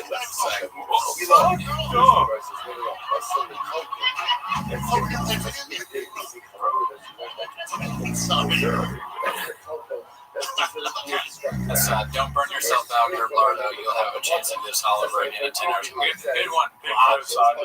Yeah, I knew about when I saw one. Yeah. bots say they burn out. That's why bots actually burn out for real. Us homeless cats, we don't burn out. Gordo was asking me which homies he's thinking of here. Gee, I'll probably just chill. Oh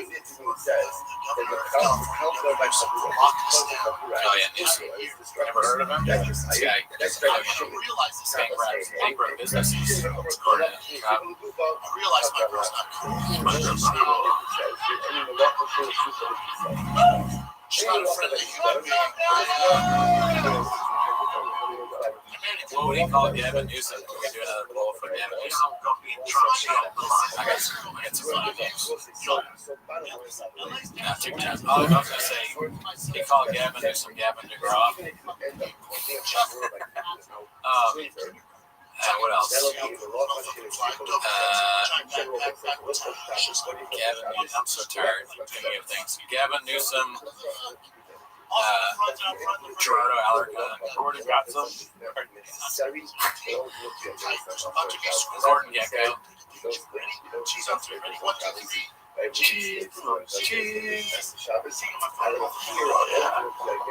Gavin Bluesen. Okay. Come on. You've been 8 hours and we haven't said the name. We're trying to not do that one.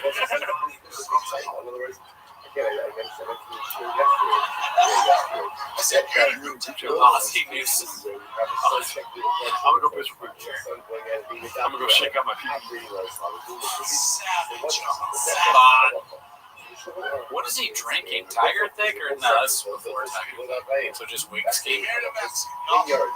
So honestly, I think to just drink something like whiskey while doing stand-up. I've had a beer on stage. That was fun. I don't mean like Taco Bell. Whiskey during your set? It seemed different. Called depressing different. Born and raised. Came to the States 10 years ago.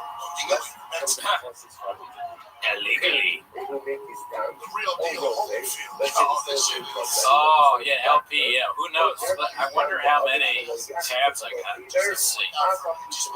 The old bit. Papi, dude. It was Latino, bro. You know why? Because they're fun and they're spicy. No doubt, definitely spicy. Real spicy, right? Let's see. Spicy. Real spicy. Tabs. How many? You want to guess how many tabs I got open right now? Throw some numbers in the chat. How many tabs do I have on my phone currently? It's way higher than 14. Way higher. Closer. Let's see if anyone gets it. Ooh, that was close. Jesus Christ, you got really close. Oh my gosh. I got 40. Paul was very close. Paul Kersey. Everybody, Paul Kersey, very close. Yeah. That's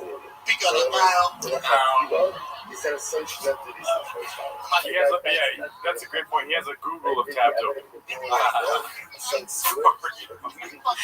What's 444? The fuck is this 444? New York, crap. New York. I did that 23andMe. I did that shit. Spin the company. We measured my team. Yeah. This is Metro ratings. They are but they look slow. Yeah. My first hand out, except bitch, I need a fucking paper towel. A fucking hot pocket kill you every now and then. I need a fucking tater tot.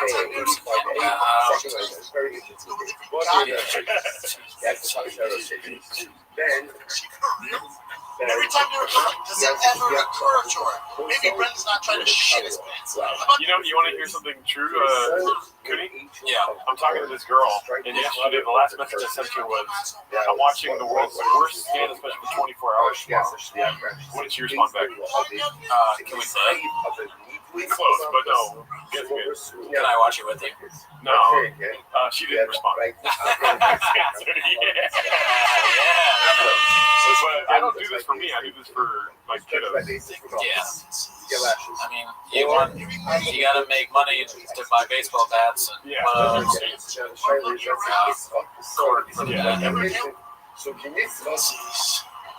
Dude, every day eating cheese. She's like, what the hell, man? Cheese all year round? Cheese. She's like, nice. Dude, every day eating cheese. She's like, what the hell, man? Cheese all year round? You never tail off the carbs? Nice. Dude, every day eating cheese. She's like, what the hell, man? You look year round? Talking about Michelangelo, dude. Painting the Sistine Chapel right there, daddy. That's some of the best stuff ever written. Yeah. That's just facts. Yeah.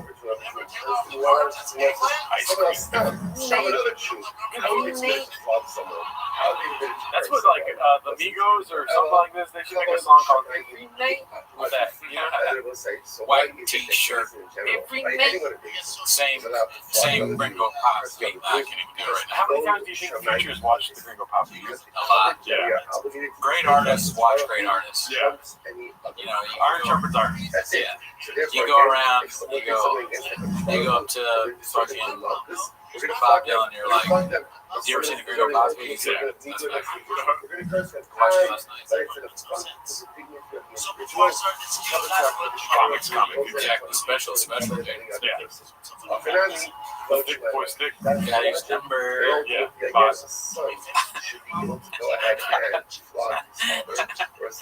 Has Paul hit you up at all? Okay. Yeah. Good. Headache 1 hour in. Good. Gerardo's not awake for the start. Good. Oh, fuck. I feel like that sounds like I'm Brendan talking to George myself.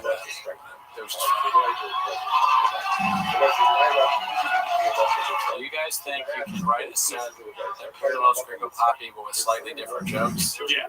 Yeah, probably easily. Yeah. What happens?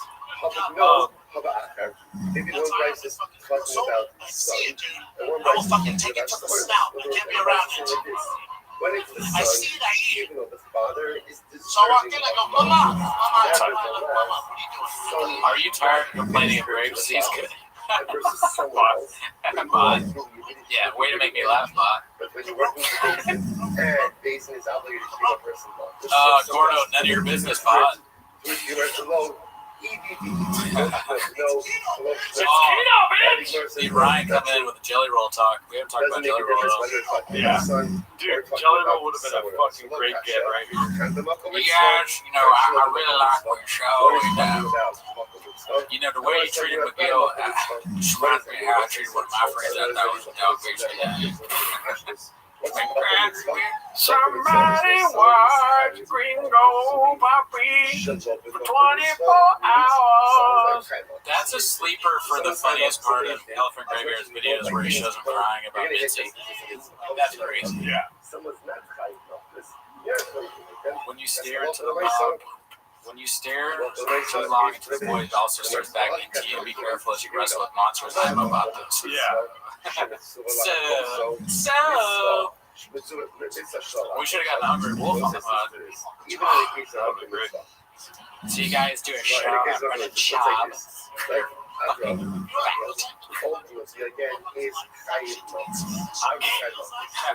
When's the UV Surprise 24-hour stream? I don't think we can get away with that. Yeah, it's on Showtime. Never heard of it. Even in that case, what is How sad would it be if we went to the gym and Tony did bench more than us? Fucking kill myself. You probably can, honestly. I don't bench. Nah. That's not facts. So I benched more than Gerardo the other day to prove I'm heterosexual. The way it tastes. I love the feeling of pussy on my penis. I feel like girls can't get enough of instruments. What's the food sizzle tonight? We got some surprises for you guys. Keep in mind, we are in stasis right now, awaiting the second half of the stream, which we're not even at the halfway point. Yeah. Which is a rough thought. Have you guys ever sacrificed a Saturday for skits and bits? Oh yeah, entire Saturday. An entire Saturday. Don't remind me of that. This is gonna be a rough weekend.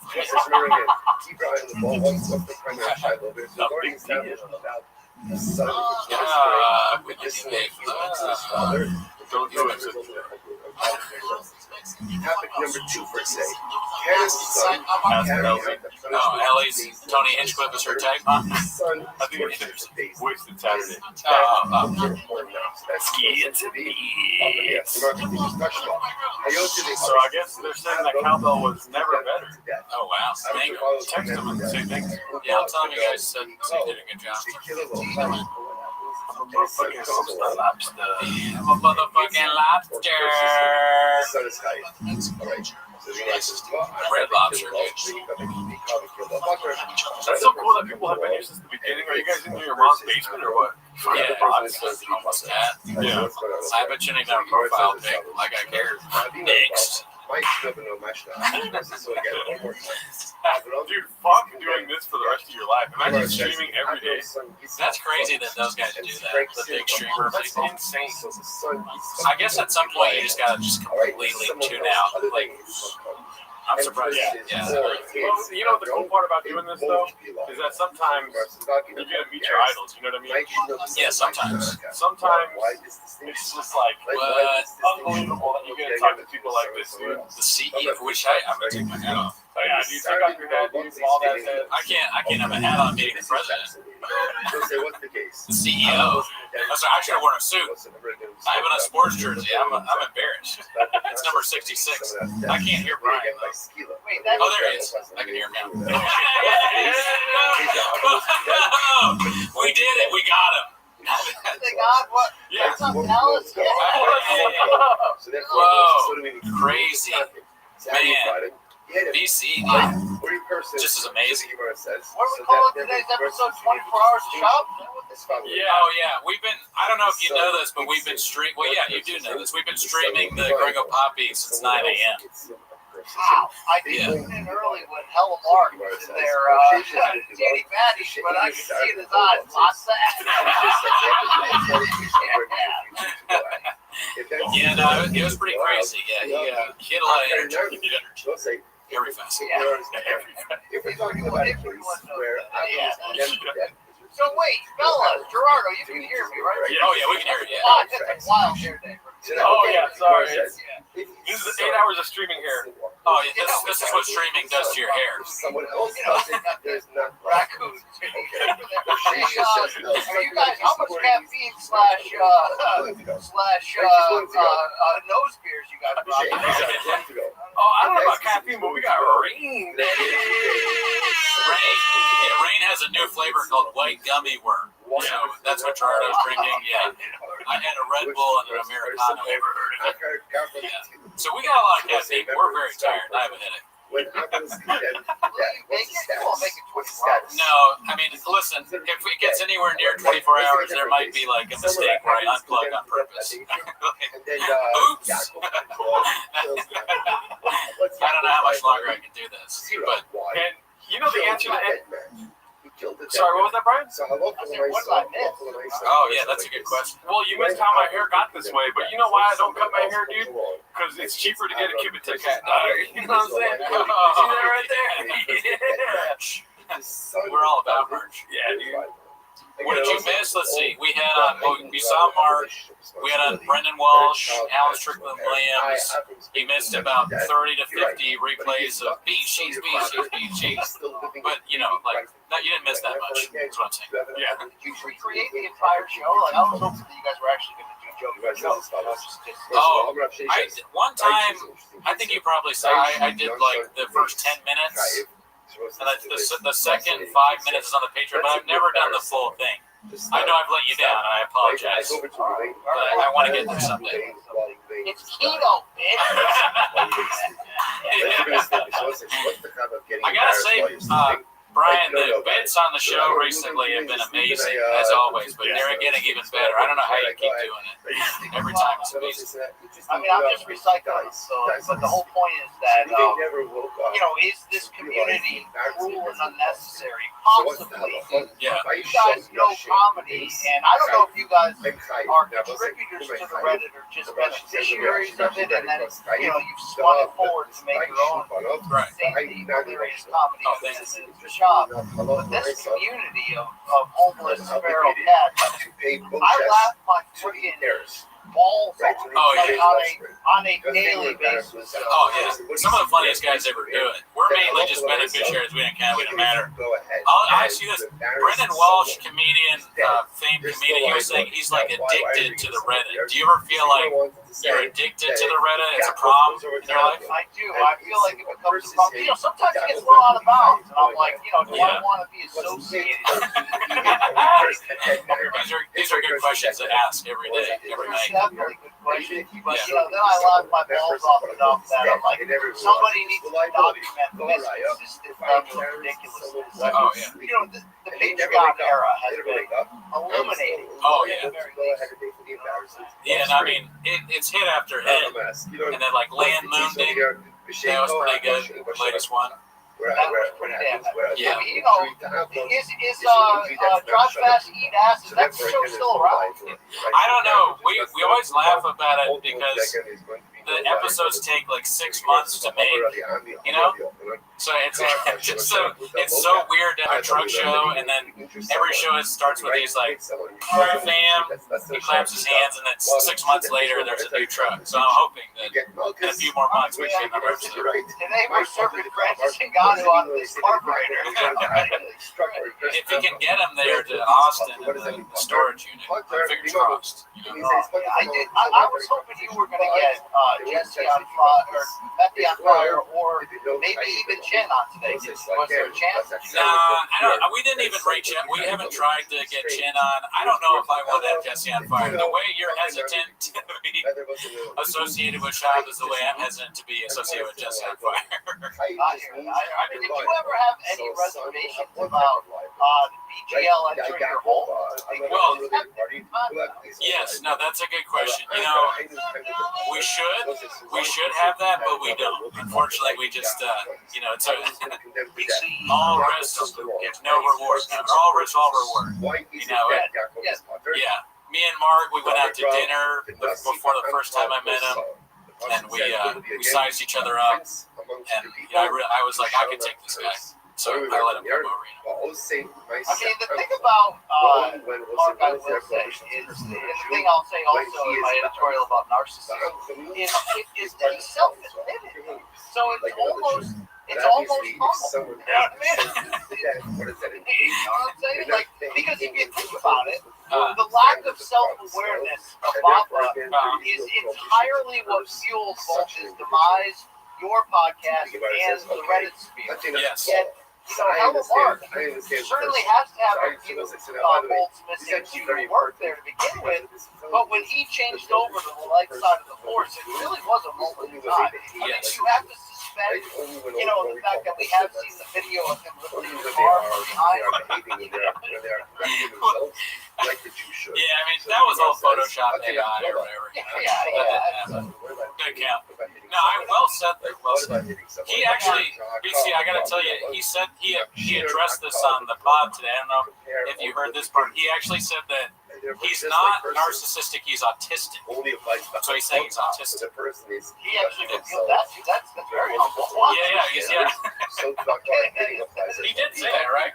Or am I just in a fever dream? I could have sworn, because we've been recording for 9 hours, it seems like, so I may have made that up in my head, but I'm pretty sure he said that. Did you guys, share the origin story? I don't even know how you guys started. Oh, yeah, no, great, thank you. Yeah, great question. I know we have, but, so what happened is our mutual guy that we both know, Othello, he told me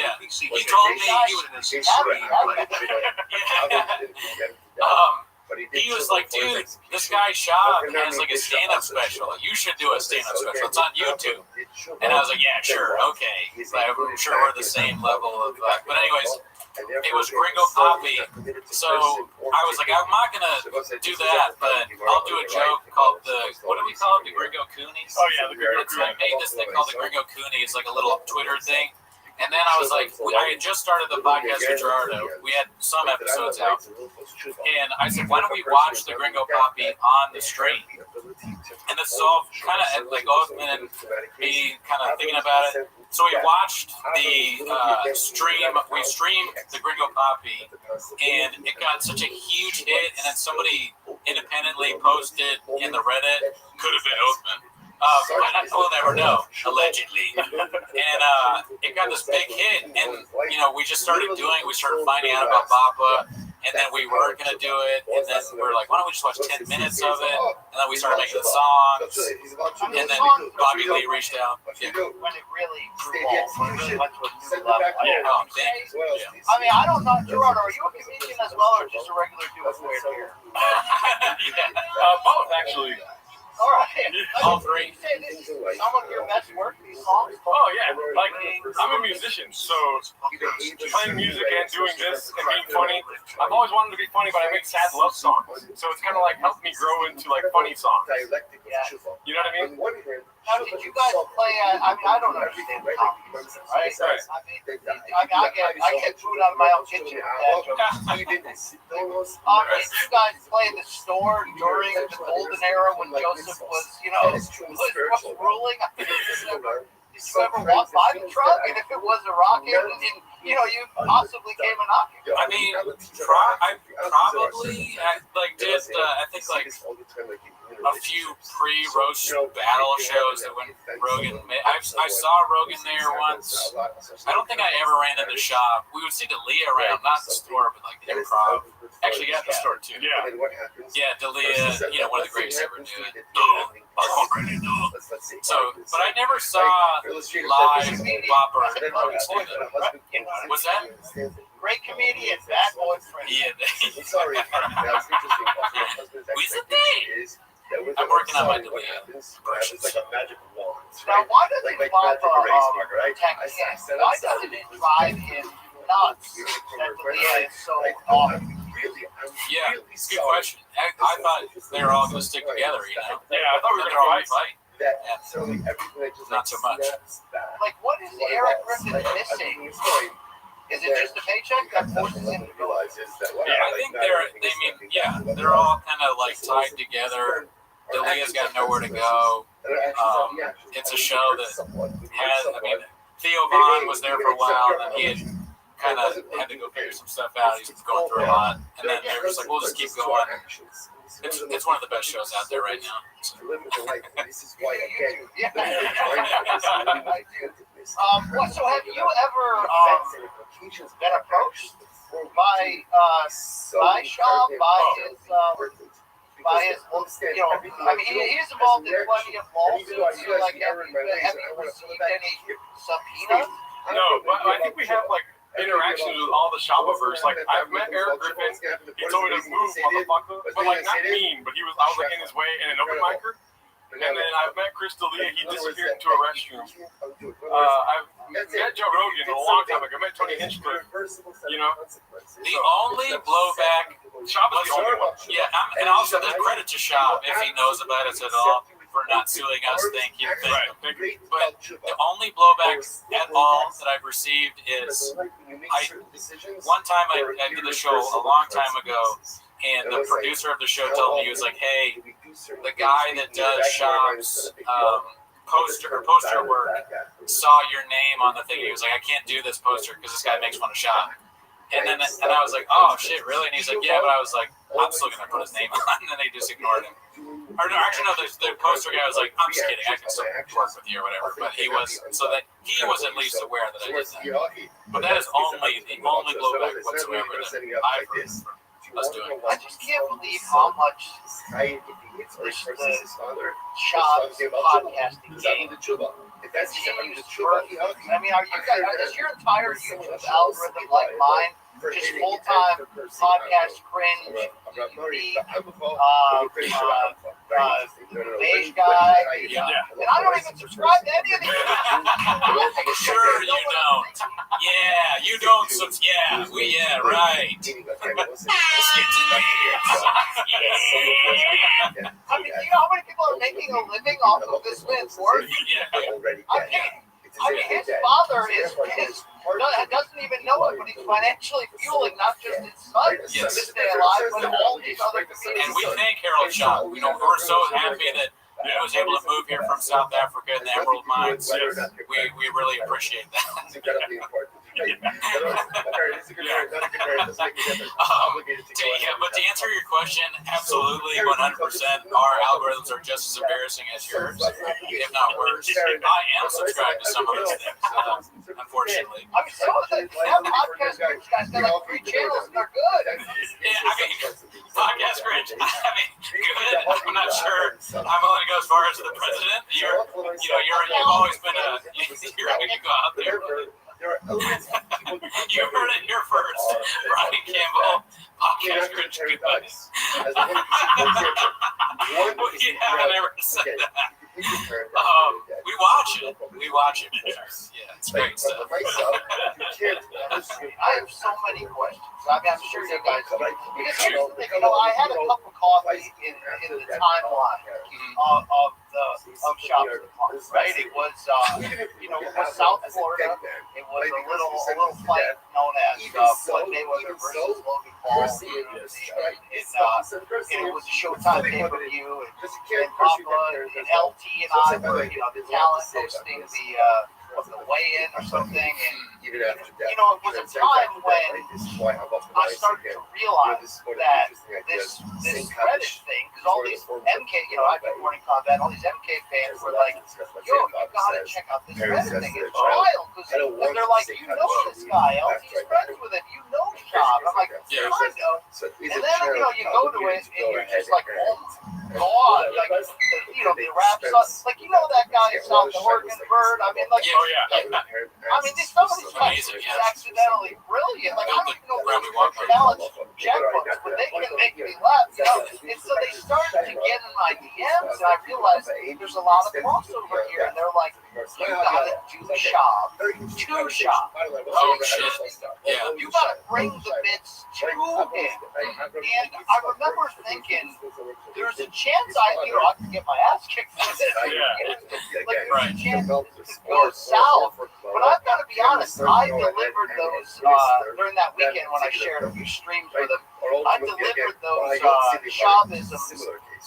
Assuming that he would, I'm almost throwing the lob for You're the pro comedian. I'm the stupid guy who thinks he's funny, who isn't. So I'm just going to lob him and then you'll dunk on me. And then, for plan B, I was thinking of, I could get him to address it. And actually will kill the hatred. Right. I had zero idea of the lack of self-awareness in that.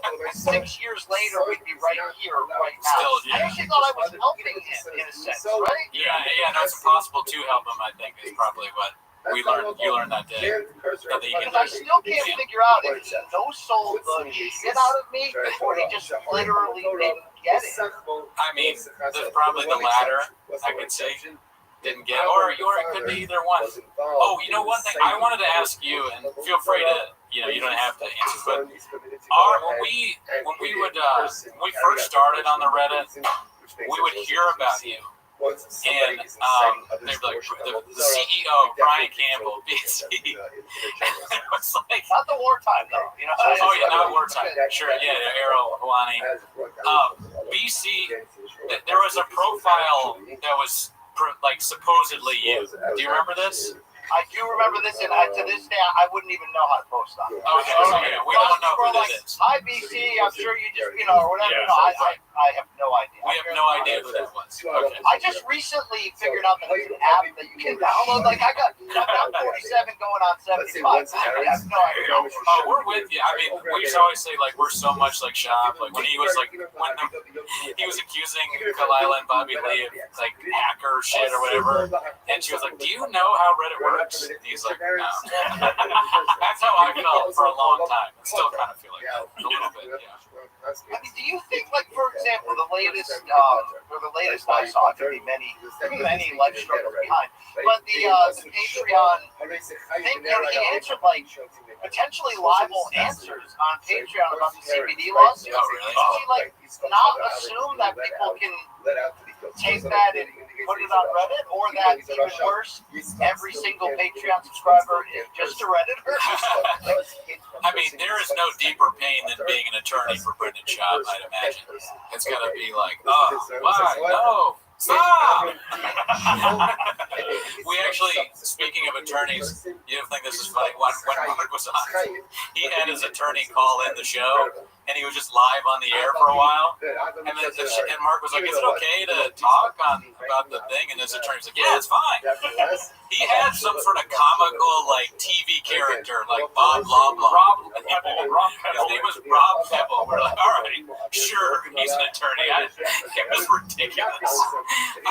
And then he was like, yeah, he's a great attorney. We went to college together, and we did Roy's. We're like, all right, but, okay, you're not helping this guy. Like, poor Rob Pebble, you know, Bobby Pebble's attorney at law. It's like when he's like, you know, I have nothing to do with this, you know, blah, blah, blah, blah, blah. I'm like, I just don't believe that. Yeah. Oh, no. I mean, the thing that I was disturbed by the most is the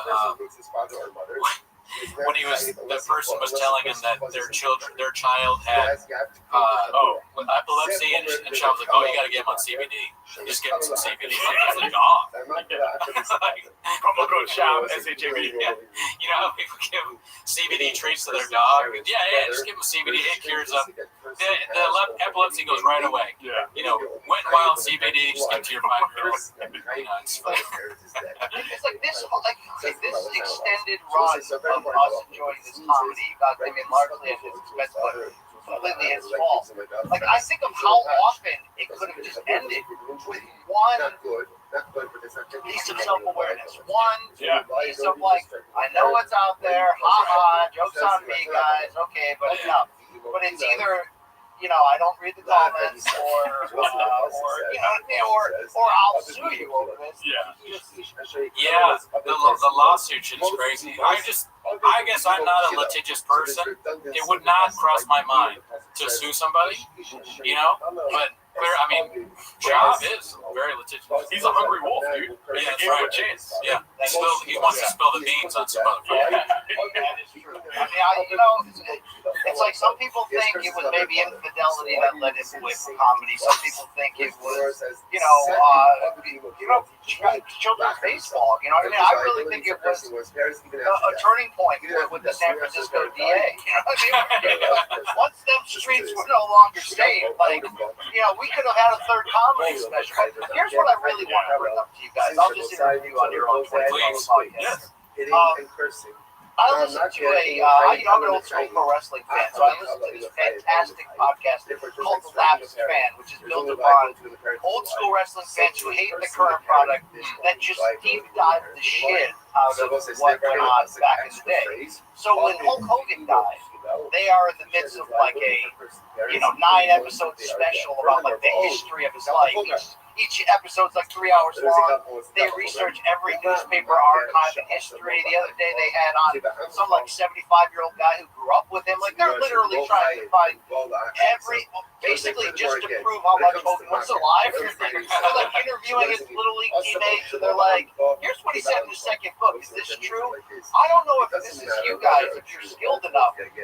But at some point, if this thing continues, we're going to need people that are like going to find the guy that got the douche through the glass door. Yes. Mom put name tags on all of his Nutri-Grain bars. We got to find, we really get Gary Barnett on there. Get that chick who, like the taste of the day.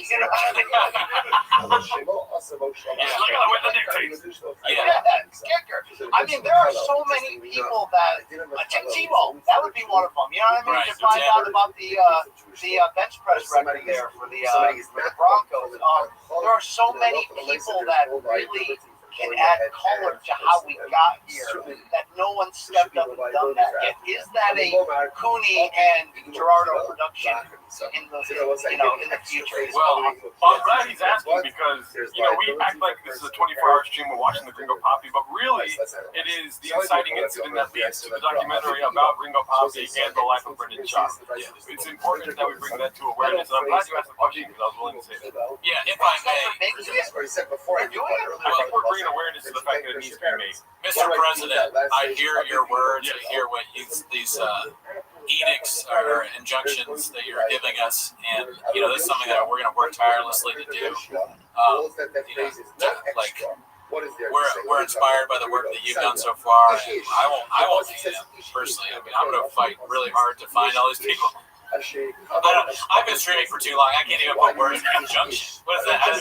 I'm losing it, man. We're not putting sugar all over your dick and telling you it's delicious or anything, but yeah, we want the docu-series involving all the aspects, and the main component of that needs to be Shab at the center, just like Michael Jordan, because he's brought so much. Yeah, the last day. I want please. I want a realtor during that stage house buy for Abuela. You know what I'm talking about. I want there's a few things I need. Yeah, the people that work with him in the grocery store, the one that got fired, I've definitely had them on. Old bosses. Yeah. Whoever named him the cappuccino. Little League Dads. Oh, yeah. Little League Dads, that'd be great. Yeah. Little League Dads gotta come on. We tried to find, we actually tried to find the bully roommate. Oh, yeah, we did. Which is crazy that we did that. Sean McCorkle thinks he has all these people, right? He's like, I got the guy with the Triscuits, like all these people. Sean does. Sean makes No, we want to, but I think we missed the window because Mark took over for a long time. But I'll try and do the best. Yeah. Sometimes I'm sitting on real hot info that I'm like, I don't want to say on camera, but somebody else. Listen, I'm sure people tell you a lot of stuff. You're the president. So. The meetings, what are the meetings, when you're in the room, situation room, you can only imagine what you hear there. Like, for instance, I watched those. Yeah. You got one of the keys to turn. I don't want to say who, but somebody messaged us before the truck flip incident and sent us a picture of the truck flipped. But it looks like it was just the truck and like a random, like the same exact model type thing. So we didn't share it. Like we just kept it to ourselves. And then the whole truck flip incident happened, and I was like, "Oh my god, that a month ago was right." That was the craziest thing ever because he sent it. I don't know. He sent it to you, right? Did he send it to me too? Probably. I think so, but I ignored it. I think Gerard was like, "Look at this," and I was like, "What does it even mean?" And then it happened, and we were like, "Oh my god!" And it was the exact same picture. Yeah, and this guy, whoever it was, if we had really, I'm sure they could get fired for whatever it is that they. It's like we were like, "Damn, how do you get this?" Wow. Man, I mean, I don't want to ask how this ends. Sorry. I don't want to ask how this story ends because because what? Sorry. It's probably going to be sad. But I just wonder, like, what twists and turns. Because lately I've been trying to get in the mind of Callan when I watch these. He seems almost as turned off by extreme baseball dad's behavior lately in terms of like, you're gonna listen to that son of a bitch coach Ego Pro in 2 sports, like, or put your elbow up, he didn't eat tonight, that kind of scene. Like, I really fear that all of this man's happiness is tied into whether one of the Chombies goes pros. Right. It could be. I mean. But he's putting a lot of effort into it, so I think they're both probably going to be Major League Baseball stars. Yeah, every facet. I hope they do become that, Yeah, I just hope they don't kill us someday. There's a lot of footage out there. You're right. I think I'm going to be sitting in a cafe someday, and someone's going to come up and just put me to death. It's going to be like the end of the movie Sleepers. When they go back and they kill Kevin Bacon. Yeah. Or The Godfather. I'm like, knife right there. Are you? But I'm like, oh, Senor Cooney, Don Cooney. I put Don by then, of course. Or Matt Damon at the end of The Departed. Some Sean relative comes in and he's got stuff on his shoes, so there's no fingerprints, and he's like, fuck you. You're dead. Do you guys have access to Will Sasso? Because he seems to be in on it. Oh, I would love to. Plays a role. No access, but yeah, I love Will Sasso. That'd be Because great. he used to bring it to Bop's space before anybody did that. Yeah. I liked the thing he did with they were doing some crazy AI content shit. Oh yeah. Interesting. Like they do it. George Carlin, yeah, or George Carlin is interesting. Creative guy. Rousey too. There's a like there's times when I'm like, yo, if I could get an interview with Rousey, pushing a comic book or some movie or some reality show, and through my journalistic connections, I could conceivably get a stupid interview where I'm obligated to ask 4 questions about something no one cares about. Right. But sometimes I'm like, can I slip in the kind of question that can continue, can illuminate some of the missing pieces that we don't know. I think, follow your journalistic instinct there. I think you can do it. If anybody can. You're Woodward and Bernstein. I think so. Just like Arrow Hawani's the best we got. You know what I mean? Sure, yeah, great man. But who else if not you is my question. Indeed. I think, Gerardo, was there a specific setback in the Boppa verse that did make you aware? Like, you know how, I know your origin story on this pod, but what was, did you even know who Ren was? Oh, dude, I was looking forward to Gringo Poppy. And then I watched it in bed, and that's the whole time. And then, him and Othman came up with I was watching on the show, and I was like, it's really fucking bad, dude. And then I turned as the show went on, because it was fun to watch the Reddit. It's obviously, I wasn't wise to the Reddit before then, but I was looking forward to Gringo Poppy. I look forward to You'd Be Surprised. I'm an idiot. You knew more. You knew more about it than me. You were like watching Big Brown. Like he was. Oh yeah. I was listening to Big Brown breakdown. But he only came in for Gringo Poppy. Like it wasn't like. So here's what my knowledge of it was. I like UFC, and I'm pretty sure I watched the Ultimate Fighter that he was on, and I honestly I was like, oh, I like this guy, and but I didn't really know anything about him, and then.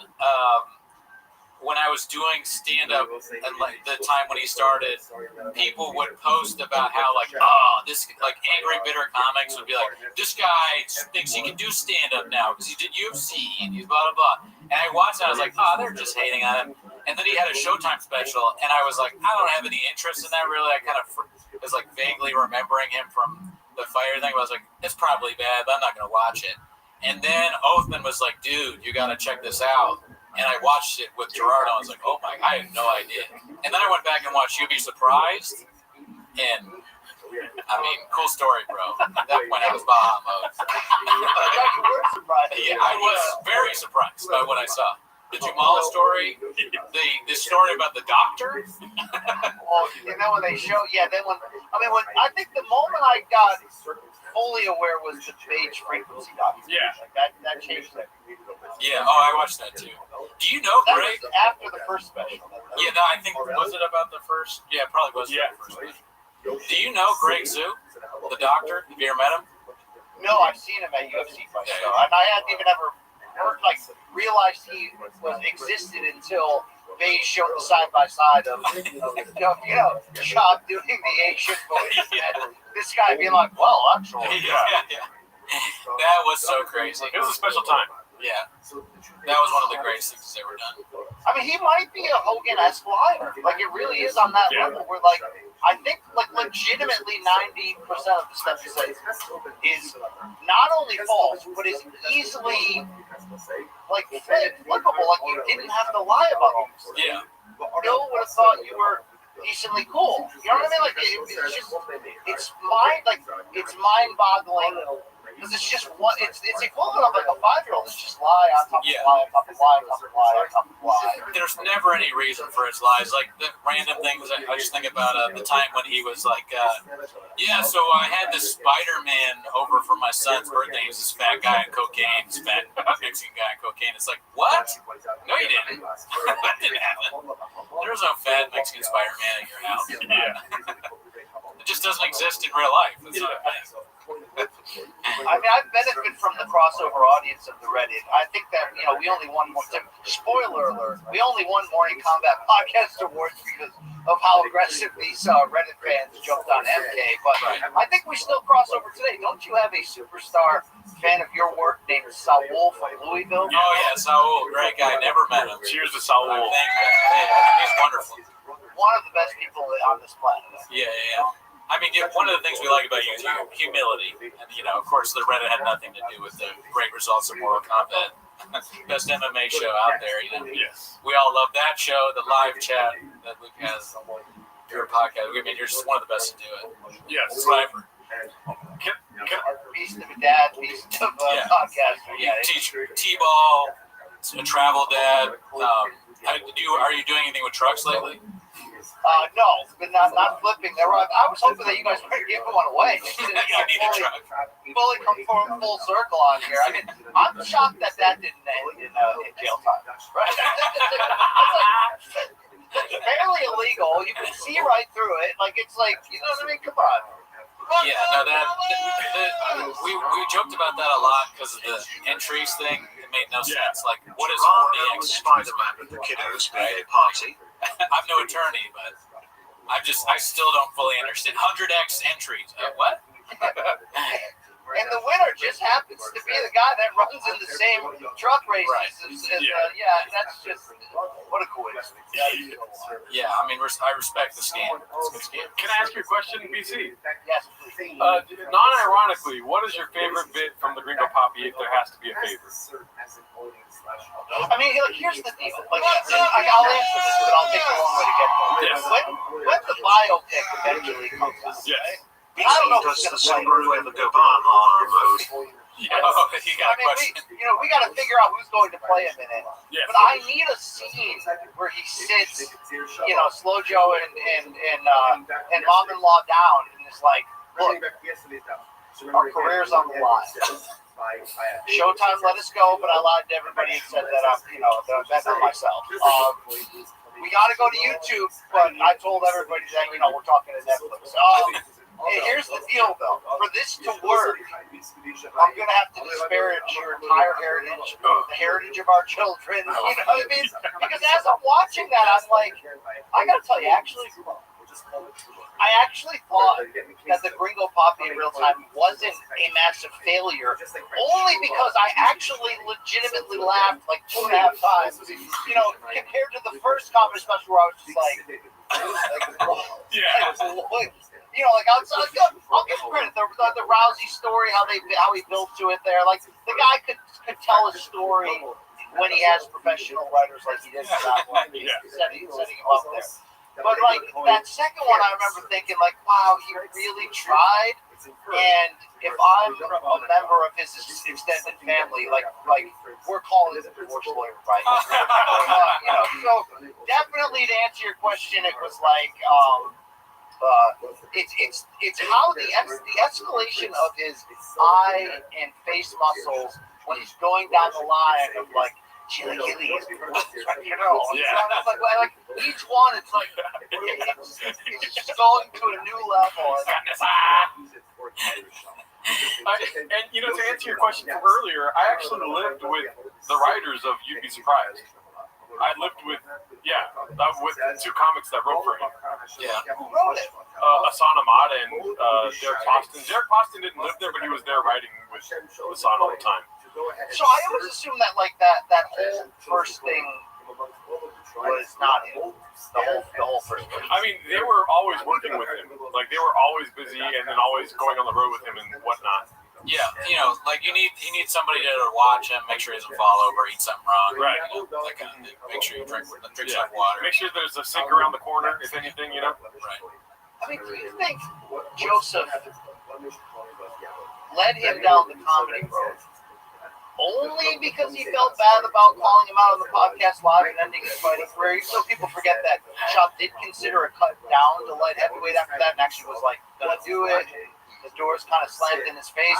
So did Rogan overcompensate from a friendship standpoint and push him into that just to like give him a soft landing. I have no idea how it was. He eventually get exposed as a ball guy that.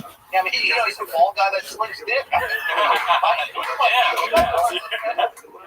Honestly, I don't think that Rogan felt bad at all because I believe the real reason he left is because he couldn't get sponsorship money. And what's his name? Brendan Schaub runs on sponsorship. He fucking intravenously takes sponsorship money every day. And when they started changing to the Reebok deal and whatnot, he left coincidentally. What I think, and nobody thinks this, so I'm just a kook. I'm a crazy guy. I say a lot of wild stuff. What I think is that Joe Rogan, at one point in his life, somebody told him, like, they sent him down there, like, hey, you know what? You're not funny. Yeah. You're not funny. And he heard that, and he was like, oh, I'm not funny? Well, then no one will be funny. Yeah. And that's how he started. He was like, I'm going to be the worst comedian ever. Yeah. And then I'm going to become so popular that everyone else has to be bad. And I will make my friends the biggest stand-up comedians there are, who are also not funny. Yeah. One of them is just going to be some goon that throws people out of doors and, is a racist. He eats other people's food and their Triscuits and calls their mama whore or whatever. And it's a big strategy. He wants no more comedy, and he wants everybody to live in squalor and Lake Austin. So it's a big plan. The whole thing is, a lot of people are involved. So I'm done. I'm not going to say anything else. I don't know. I'm just. I mean, maybe if there's a gap, and I think you can play baseball full year round. So but will things get bad enough? Because we always thought if things got bad enough financially, we could see him in a bare knuckle fight, or we could see him in a Jake Paul boxing match, or something ridiculous like that. But now I'm like, is there a lack of shame enough that there will be a comedic comeback that's only fueled by keeping the lights on? Wow, that's a great question. A dark question. It could be dark, but me and Cooney are very optimistic about this idea. Like, if he leans into the bit, which is probably impossible, but there's probably like a 2% chance that he does do that because of financial distress. He comes into comedy again. He leans into the bit. He sells merch about like water. Like, he sells 4 different shirts: water, weed, doing hair, and you got to collect them all. Yeah, that was part of what I was trying to sell you when I took that chance and was floating his own comedy work at him, just kind of giving him an opportunity to shut me down. I was hoping that he would actually lean in enough to not only make the hate go away, but exactly what you're saying. If you leaned in and did your own bits, leaned into your own ridiculousness, put the slogans on a T-shirt, that's money. That isn't even like the amount of views another special would get on YouTube. I mean, so many. Yeah, like at least 2 million, but probably more. And he should do it just because of that. And you don't even have to buy the views this time. He's like the Rocky of being stupid. It's like Rocky always comes back. So Schaub is always going to do something even more stupid. I did this last time, but this time I'm going to drink poison on air, or whatever. He's the stupidest person of all time. Like the fish tank era was quick. Yeah. What's left? What's the not like music? Music, baby. He did music already, actually. I mean, there was a record label. You didn't know this? I didn't know about this. Oh, there's a record label. It was Big Boy Records. What's the rapper's name? Lil Brows. I said Big Brows. Dude, that used to do his little there's many rap videos where he in the background like. Yeah. Mm-hmm. There's a Big Boy Records CD. It's not very good, but he tried. I have another theory that it ends with Chip Dilling, and I don't. He's like, you made me move to Austin. I lost everything. You didn't pay me enough. I had no home.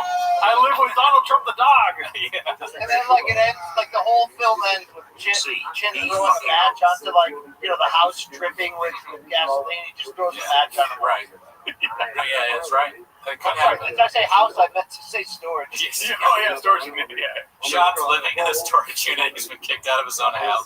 I mean, remember those first couple episodes there? The lights would go off because they were on timers. The train would go by. I mean, it really was just. Mark Hartley's.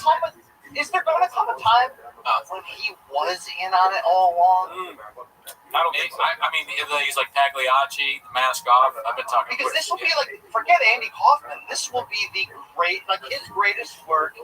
It'll be chef's kiss genius if it turns that way. And I think he should have leaned into it now if he's listening and lie and act like he was. Because if you really think about it, let's go over. You know, if we take the pie chart, let's look at his viewership right now. I'd say 82% of viewers are bots. And then like 12% are Redditors. Yeah. Right? You know what I mean? Probably. And then like probably a couple other like little league dads and some of those baddies. Some of those baddies in each city, right? You know, Women love shop. because like I wonder if the hate financially has kept him afloat. Like the reality is no, it's been his dad. But like if the hate, if, you know what I mean?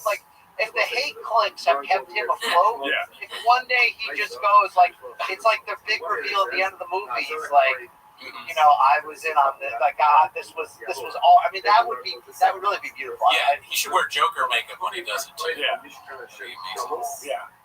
Yeah. It was me the whole time. I don't know though. It just seems too convenient for him to be like 60 years old and be like, by the way, I did that all on purpose. It's like he could have been way more successful if he did. And I think success is like his barometer. Whether it's on purpose or not, it's unlike anything. And Walsh said this too. It's unlike anything I've ever seen from anyone in history. And I've studied history. Yeah. I've not seen anything like this. He's like Rasputin or something. He's a historical figure. You know, he lies like Rasputin. Yeah. But he's not as smart. People are more smart than they were back then. My favorite Chavism, and I think it's died lately, like I don't even think the new kids know about this, right? Is underwater locals. Yeah. Like what was that? Mark doesn't even know. Is that a glitch in the Matrix? Like what? You know what I mean? Those are one of those moments where where suddenly you see like a non-playable character walking on the hillside and they just disappear. What was that? We don't know, and Mark doesn't know. And when we were talking about that with Walsh, he was saying that like Shab is so ridiculous that he almost feels like he's in another reality. Like he doesn't see this as real. Yeah. The Shab stuff is so strange, all this stuff happening, that he's like, is this even real at this point? How is this possible?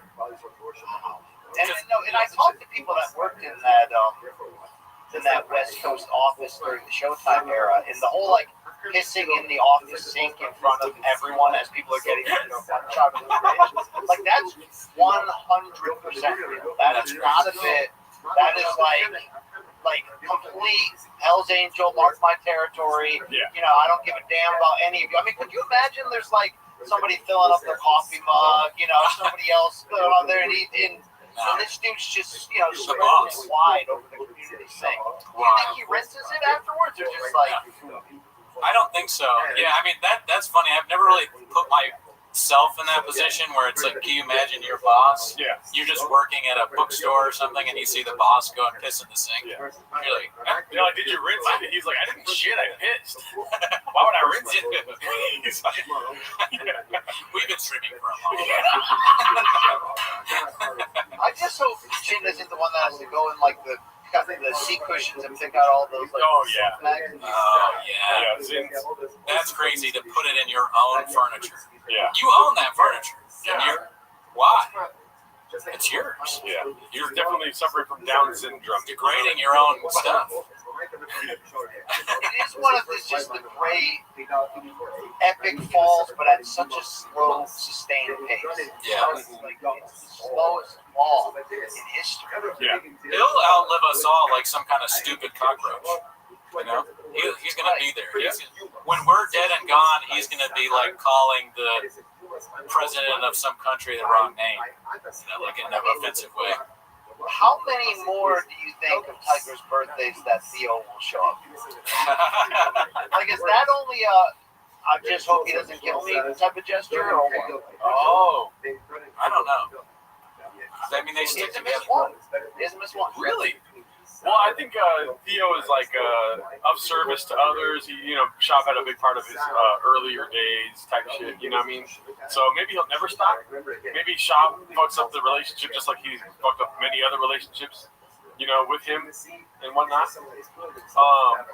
You're questioning about Underwater Lopez though. That does bring it back to it being a joke the whole time. If one day he shows proof that he told Chin not to edit that part out, you know what I mean? Where he's like, leave this in. Yes, leave that in. I know I glitched out, but you'll see in 40 years why I did that. Yeah. I mean, how mad would you be if the editor of your show didn't take things out that were insanely embarrassing?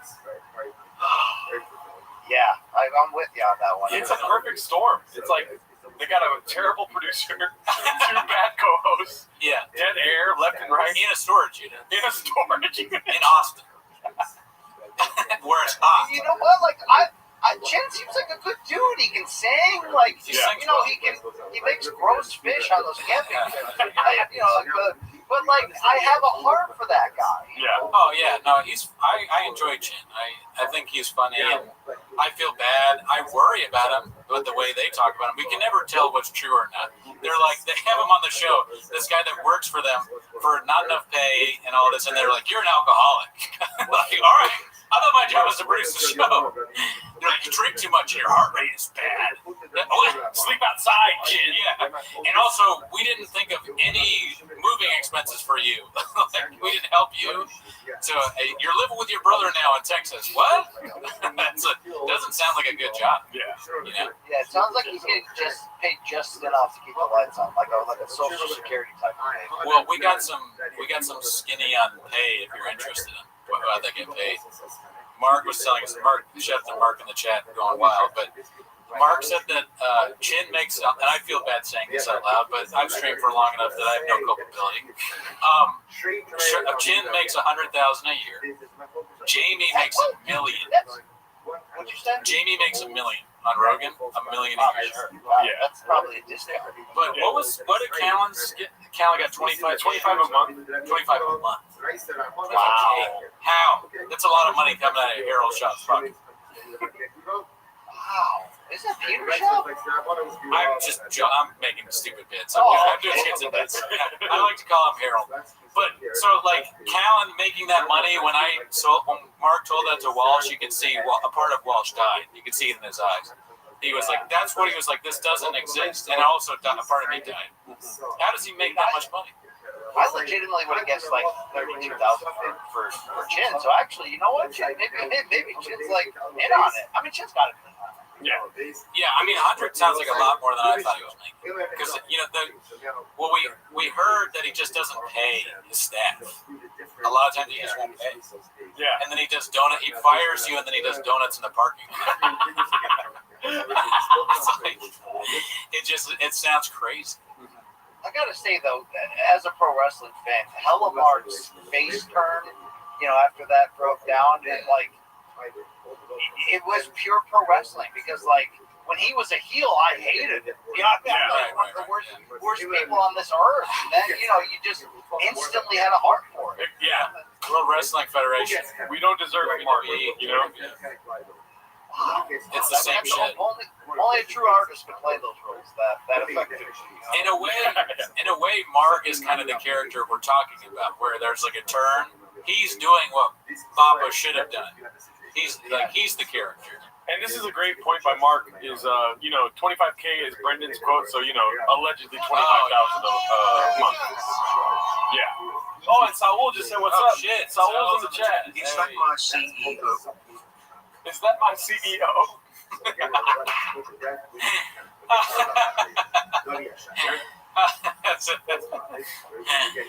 Man, damn. I mean, if this documentary is going to be, what if you just got all of those power players together? Everyone that's contributed to this, just pool your talents, right? Like you guys could be the voiceovers, the hosts, right? And we'll get podcast cringe in there. We'll get you love that guy. We'll get Elephant Graveyard, not that guy. We'll try and get Elephant Graveyard first. Let me ask you a question. Are you ready for Sundance, B? Ready to go to Utah? Yes, please. Okay, let's do it. Now, someday, Me, you, Mark Harley. We'll all be in Sundance, Papa. Utah. I don't ski, but I'll have some hot cocoa with you. Red carpet, Sundance. Oh, yeah. We got to do it. I thank you guys for doing this. It really is, it allows us like-minded individuals from different backgrounds, but just come together and have community. I agree. We're not a bum lot, for sure. At the end of the day, it's about spreading love, community, just helping out a friend, all the good stuff. And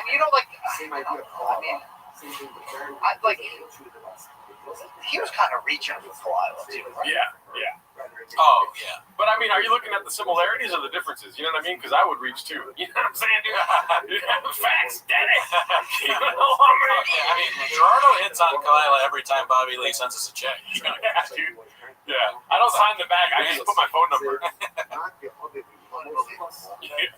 We get paid from Tiger Belly, and he just sends a message saying, "You want bud?" That's a turn. I think it's unprofessional. Personally, It's a bit. There's so many mountaintop moments on this journey. The Bobby Lee thing is that might be the biggest. Was the Reddit most on fire during that? Yeah, probably that or truck walk. I can't tell. I mean, some place truck walk it all kind of blends together. kind of made it. Yeah. I feel like Reddit grew up because of truck walk, but the Bobby Lee thing, especially the appearance he made on that podcast. Yeah, that was great. I mean, define bullying. Yeah. I'm 38 years old, but I struggle with the idea of somebody. I don't know how old Callan is, in his 40s or something like that. I don't see myself. That dude's like almost 60. He's almost 60. Yeah, he's 75 years old if he listens to the shop. But I like that somebody that old calling someone else and threatening them like he did. That's the craziest thing I've ever heard. Flip flops on? Yeah, wearing toe holds. Yeah. It just doesn't. It almost seems made up. Is he a villain from a movie? It's just these investigators that he hired and got scammed by. We need to interview those guys. Yeah, the scammers. I just said we. I think I'm in on this documentary too. Right. I'll play myself in the bio. Right. We find out while we're doing the documentary that you are one of the scammers. And BC did it. And who else? It'd be so funny that people that you'd never suspect, GSP is in on it. Yeah, I did the whole thing. It was very funny. And he's in Canada smoking a cigar or some shit. Yeah, I mean everybody's in on it. All the big names, like Ngannou, GSP. Can I ask you a question from the chat here? What would be a good name for the biopic? Great question. One of them I liked a lot was Friends in Dark Places. That's pretty good. I like that one. I'm trying to get, you gotta have the word brown in there potentially. Oh, yeah. I'm thinking using a stain or skid mark. I don't know. It kind of depends how it ends, right? Is there a hero turn? Is there a chapter in the Bamba sphere?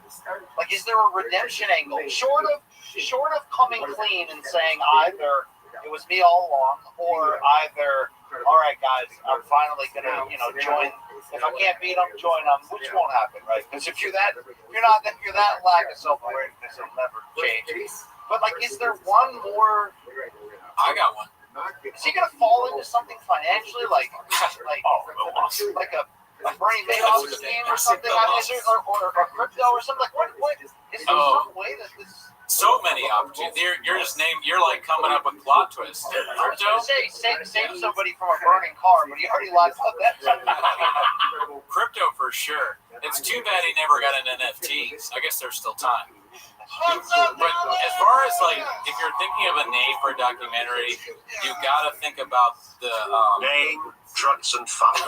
Drugs and Fucks. That's a terrible name. You're a bottom. Yeah, bottom. But thank you. You got to think about Oh, It's an automatic computer thing. Whenever they do a donation, like the noise. so the marquee at Sundance, what does it say? You have to visualize it in your head because I'm big on 48 laws of power, scooping up the bag. So you got to think about these things. You have to visualize it, BC, or it won't come true. So you got to think about it. If it's a picture of him and it says all I do is lie to you, I think it's like marquee. Actually, that's good. yeah. I like one word or 2 word thing. So my happy one is just the comedian, which I like. But my one that I would do, marquee, Sundance, read it. Wow. Think about put that in your pipe and smoke it. Read it. That is really good. Directed by Brian Campbell. Yeah. Yeah, this could be my life score directly too. My best work, my piece de resistance on the career, on the art journey. Wow, that is Produced by. ultimately, to bring it full circle on our conflicting emotions, unless you guys just both lost your soul through the process, which is very possible. It's like I'm not cheering for it to end disastrously, whether that's Jin murdering him, Slow Joe leaving and going back with Puig when the money runs out, or there's a few other ways it could go here. Yeah. I'd actually like happy ending. Yeah, me too. I really love one actually, but in fact, you guys know any places there that You trying to get him out? it's like, can we help that? Is that for all the enjoyment we've gotten from his self-inflicted pain? Can we help create that art, that happy ending to the art? Maybe you two with your comedic and musical backgrounds, maybe if you approach him with, fake hair and fake mustaches and stuff, and just say, look, I think it's time for a comedic comeback. Yeah. We've got your back. Yeah. You'll get our best stuff. We will redeem you as payback for everything. You know what I mean? Like that. Well, yeah, that's funny that you say that because before Walsh left, I tried to pitch him on Windy City Heat 2, starring Brendan. Do you know Windy City Heat? The Curious Case of Braindom. Have you ever heard of that? Yeah, I heard of that. What is that? So Windy City Heat is this movie that people made up. There's a guy named Perry Caraballo who's like this fool, kind of dunce guy, and this comedians tricked him into thinking he was like in a movie. And they had all these people, like Dane Cook's in it, Don Barris did it. I think Jimmy Kimmel might be involved. I can't really remember. Ask Othman about it because that's his favorite movie of all time. But they joke, and he's just this idiot that they convince he's a star of a movie. So what I'm saying is, if we could convince Bob, like we do some sort of Windy City Heat thing where it's a documentary on his life, but we convince him to, like you said, turn it all around. We can rig a fight where you get paid a lot, but we'll pay the other guys to fall or something. Yeah, it could be part of it. It's a great idea. Yeah, we want to do that, but the problem is that we have been too mean to count. I don't think Papa's ever going to forgive us for how mean we've been to that horribly unfunny man. They're just not.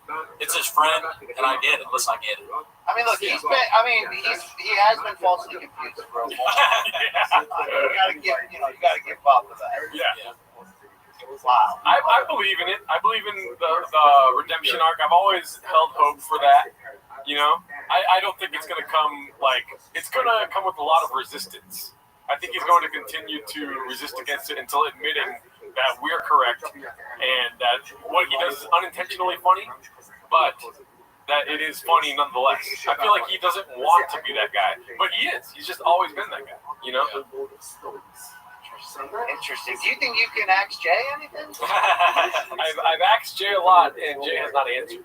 Yeah, Jay might be easier to get on than Sean, because Jay might not even know. He knows a lot. Maybe you could orchestrate a Jay heel turn, actually. What? Imagine an Jay and Hella Mark podcast. That'd be great. If Jay starts talking shit about Brendan, that's crazy. That would be so funny. Well, I gotta get back to this. This was brilliant, guys. You know, I'd love to do more in the future. Oh, great. Name my Thank dinner. you. You It's an honor the to gringo speak put with you. my We story feel so of blessed to have you Big on. Thank you so much. DC, it was a pleasure to meet you, dude. You know what I mean? We'll see you on the red carpet. Thank you. Othello says great things about you guys. Oh, he's a piece of shit. I would just cut that guy out of your life as soon as possible. But he actually has apnea, and it's sleep apnea, but it's caused by his brain. It's very small. I don't know if you know that, so don't take any financial advice from me. What hour are we on right now? It is, I believe, the 9th hour. Othman tried to invest his family's money into shitcoin. So just so you know. Okay. Yeah. Thank you so much. We love you. Thank you, guys. Yeah. Best of luck. Yeah. You know what I mean? In closing, yeah, I got it. Later, BC. Later. All right. Yeah, I lost it. I'm gonna keep streaming, but who knows what I'll say next. I'm gonna grab a water. Okay, yeah. You want a water? Oh, sure. Hell yeah, that was great. Give it up for BC, y'all. What the hell? Unbelievable. That was 4 years in the making right there, dude. We finally got BCEO on the show. Thank you so much, Brian Campbell. Brian Campbell, keep them skits, keep them bits coming, dude. We're gonna react to them every week. 7 days a week. Can you archive this whole live stream? The whole sketch would be grateful. I believe it will be archived unless there's some, if anything happens with it getting taken down. It won't be from us taking it down, I'll tell you that right now. 462 likes in the chat, dude. You guys are great. Look at this. Back to the ring of pop, the real stuff that matters. My mother-in-law's at the trunk wall. Am I losing my mind? Slowly, yes. Yeah, thanks for asking. You have your own car. Oh, there's that white one. What's up, A losing fight with reality, Brenda's song. A losing fight with reality, Brenda's song. Please don't do this. I think we're gonna move to the couch now. Yeah. There's that white cable. It doesn't work right now. Sure enough, we fit. We fucking fit. Yeah. Right? Yeah. Two of them are hanging out the spoil and making them fucked. Get out, I'm gonna wrap up this Mexican bacon going hard on my family. I know. What's up, Dallas? My dream, yes, did not disappoint. Thank Cam. Thank you, Saul. We couldn't have done it without you, Saul. You're the best. We're driving a couple stories. She's crying just because she ran in front of my Cheetos. I'm crying just because my life. And by the way, we still have more stuff planned for you guys, so stick around here. We love this brick building, this small brick building.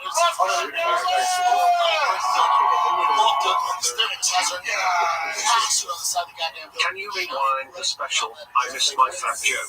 Okay, which joke is that? Dr. Rodriguez. Is it, I'm assuming it's Mexican culture. Many things I love about the Mexican. Or let's go to Mexican food.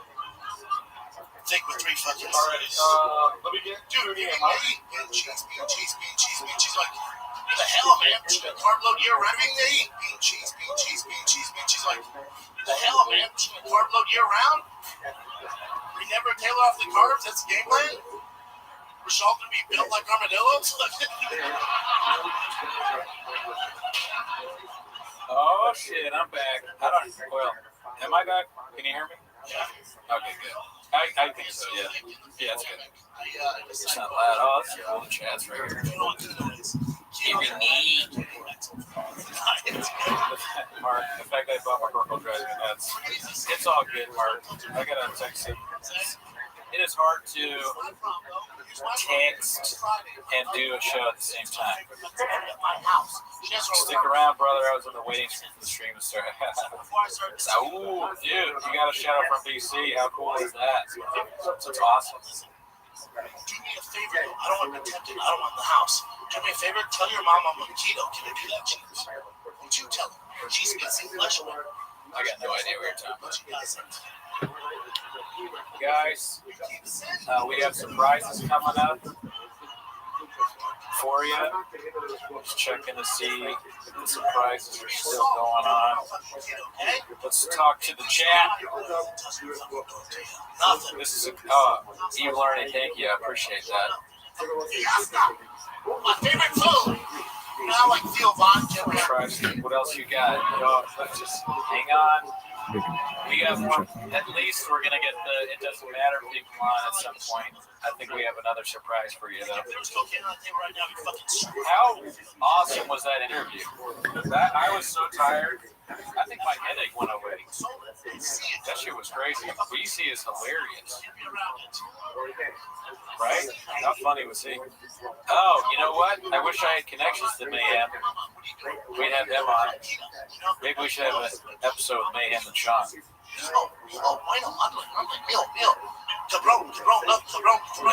DC, that's funny as shit.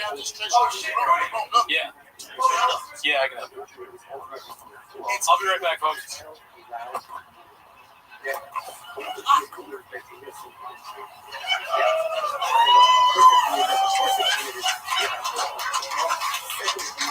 I'm just gonna stay thick, y'all. It's my DNA. Oh, the other thing you should know about data medicine, nobody told me this. There's reflect Cheetos all over your house. They love them. They love them.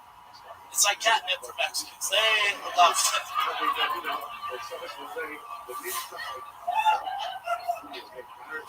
I'm the only person in my house who doesn't speak Spanish. I feel like a refugee in my own goddamn house. My white friends are dated Latino before, but dude, just for learning Spanish, but life didn't learn Spanish. How hard can it be? Well, bitch, I'm 38. I struggle with English at times. You know what it feels like? Did my 5-year-old son roll up on his bike and talk shit to me in Spanish? You know what that feels like? As a father, you know what that feels like? I don't have a clue what he's talking about. I don't have a clue. I thought puto meant dude for the longest time. I dropped off at school last week. I was all, "Later, puto!" Teacher's like, "What the fuck?" I'm all, "Puto, puto." Puto? All right, we're back. Shout out to the COVID protocols are a little tough here. You know, both of us did the double-blind vaccine placebo thing, so as a white person, my dad we wanted to just be careful and shit. All right, I'm taking this one. Last week, some girl turned 15. What are we doing, B? Not even realizing. I will say this face mask is unfortunate, dude. I do not like the face mask. No, I can't believe people were wearing it. Yeah, this is ridiculous. Were we in the airport? Well, good thing we got the Gringo Poppy. I can't see the chat. I can't see the Gringo Poppy. It's like watching the Gringo Poppy drunk. Can you even hear me? I can hear you. I can hear you barely. I don't think I can hear you through the mic. Oh, mic check, mic check. Yeah, Oh, no. Yeah. I like your jersey. Thank you. Yeah, I mean, just because you're being safe doesn't mean you can also not have fun. Yeah. What's going on? I can't see shit with this mask on. I think we gotta take the mask off. No, we're good. I can make a bigger pause. The other thing I love about How do you guys think we look? I can't see. I'll tell you what we look like. You want to know? Yeah. We look like we got black belts on right now. This is the next level of podcasting right now. You're gonna just went Super Saiyan. Oh, we just went Super Saiyan. Look at you guys. He's basically calling his family redacted for having Cheetos around the house. I guess it's probably not a good idea to have the jersey on. The whole point of the hazmat suit is that you take it off and burn it afterwards, right? But you know why you're doing that? Why? Because you got the best brains, dude.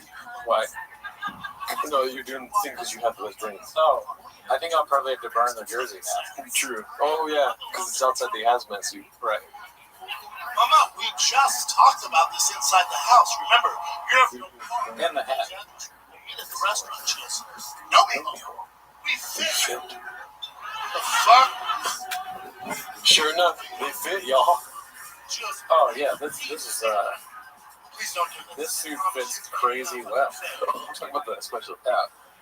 Focus on what's important, dude. I'm taking out the food. Oh, let me do this real quick, too. Hang out this spoil and make it fucked. Is that better? Forget how I'm gonna wrap up this spectrum, baby. Going hard on my family. Going so hard on this family, dude. Oh, I know. Silly. That's right. Well, This is a better way to do it. couples therapy. Couples therapy. Pandemic. She found one, man. She Yeah. found one, yeah. This has been a crazy stream, man. We've done a lot in a small amount of time. Cooney trying to hide his small teeth behind that thing. That's true. You Cooney can't see trying my to teeth. hide his small teeth behind the Just thing. my life currently. And we pull What do you guys think of our suits? up this brick building. Do they like them? They like them? Therapy. Small little brick building. Pandemic. This is the worst stripper gram I've ever seen. Looks like season 3 Walter White. Oh, shit. This is, we look like people Jesse on Fire hired to make meth for him. It's so, like, with the mask on earlier when it was fully over my face, it was so hard to concentrate. I was like, you know what, I think I'll take a nap. The mask sucks. The mask sucks. I know.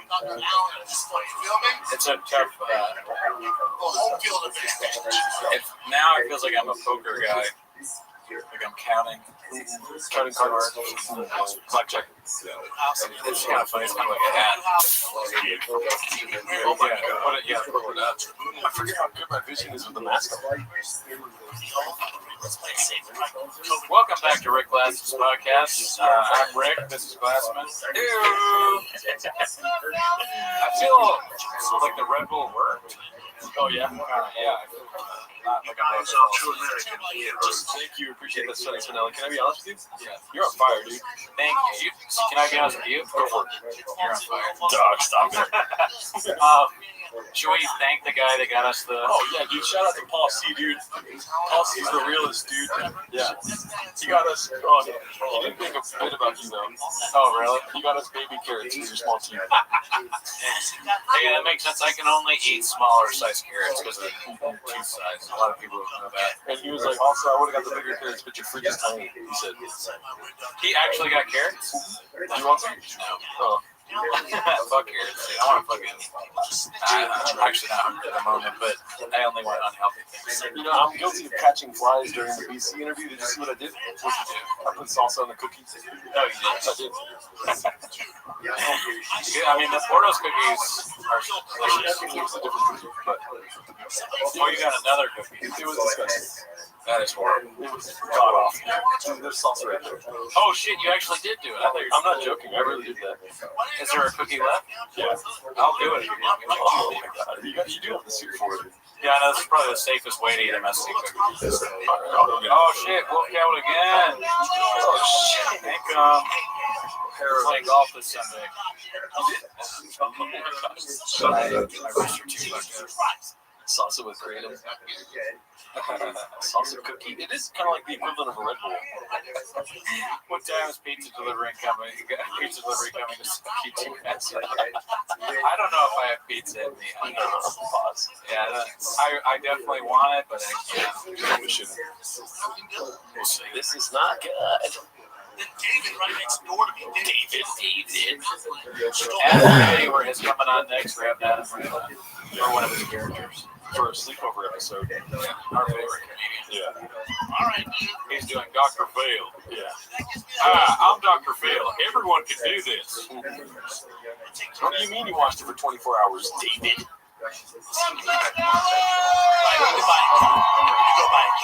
See what he says. Some guys knocked on my door with literature about a simulacrum. Is that legit? Athens to book. Tony Hinchcliffe was on the pamphlet. Simulacrum. This, I mean, people watching this probably think they're in a simulacrum. Look at this shit. It's crazy. I mean, it's hard to not join the simulacrum when you see our fucking fly fits like this, dude. No, you could have a yellow suit too. All you gotta do is not be a bot. Let me see your jersey. This is what we're missing right here, dude.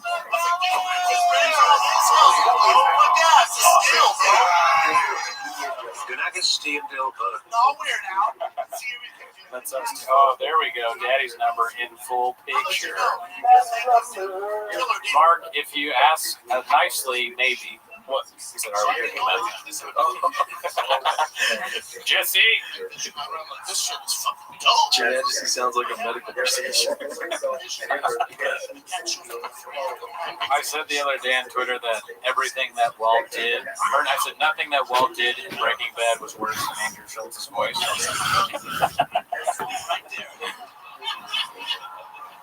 Be cool, Tom Brady. We're so fucking. I'll put my. Big dick. Cool, Tom Brady versus. Like this. My big dick's right there still. So I'm like, Tight. Dude, I think you can see my big dick with this suit on. Sorry about that. Yeah, sorry about that. Just had to happen, dude. it's on there. Do you guys want me to eat a Mexican cookie again? That seems like a ruin. As soon as I get up to restart it, I'll get you some Mexican cookie action. Fair enough. You're lucky I didn't eat all the cookies. Dude, cookies are my fucking. Dude, you're welcome to it. I'll let you eat the cookie. I don't give a fuck. You're eating a Mexican cookie. Take your shoes off, podcast. Take your socks off or take your shoes off? Take your shoes off. Take your shoes off. I've only seen one episode. Do you know who the guest was? Brendan Collins. Brendan and Charlotte. Tony is okay, yeah. Oh, wow, it was interesting to listen to that.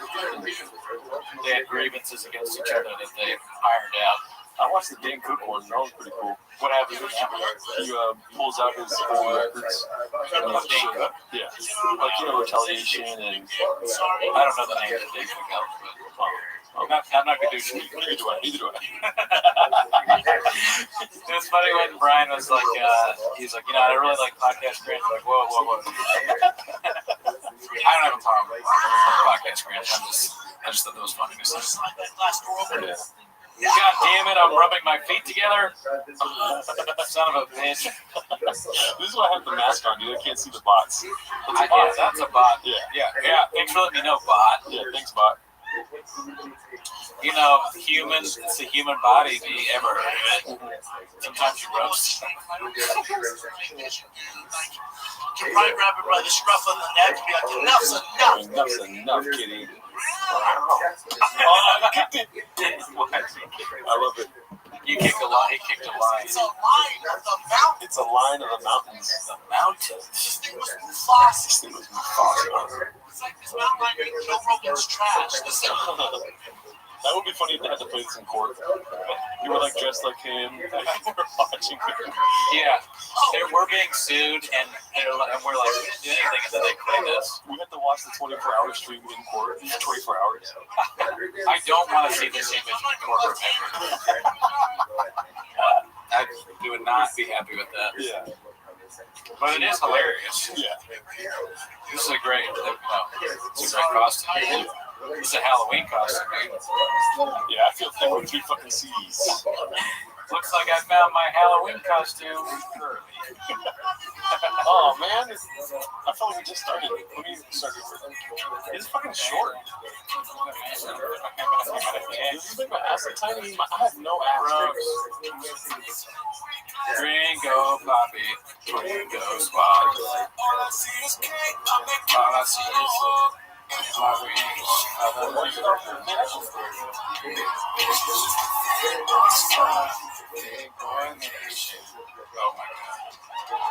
Oh, there's tapes. Oh, we're good. Can you, shit. Oh, shit. I'll open it for you. Can I get that plate? Maybe throw the donut out? Sorry, is it still working? Yeah. I'm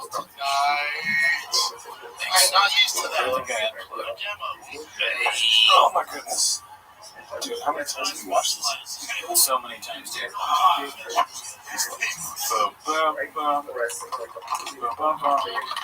you still hear me? Okay, good.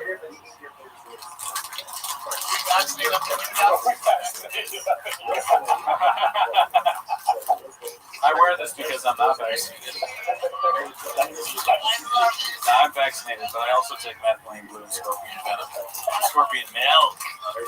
Did you guys know that scorpions have tits? Yeah.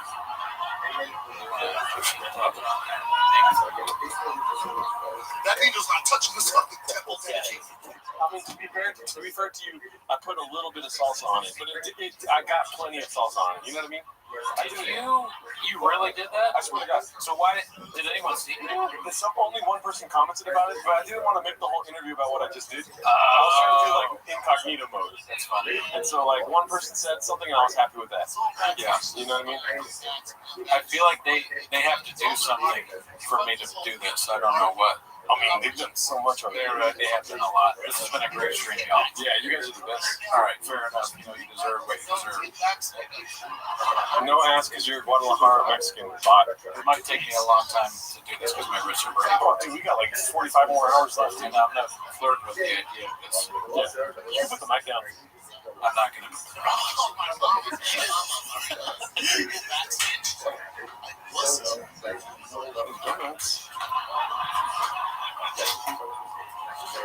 Remember when we were like preparing for this? We were like, dude, it's gonna suck, but we'll just do it. It doesn't suck that bad, dude. You could pull out the BC today, dude. Isn't that crazy?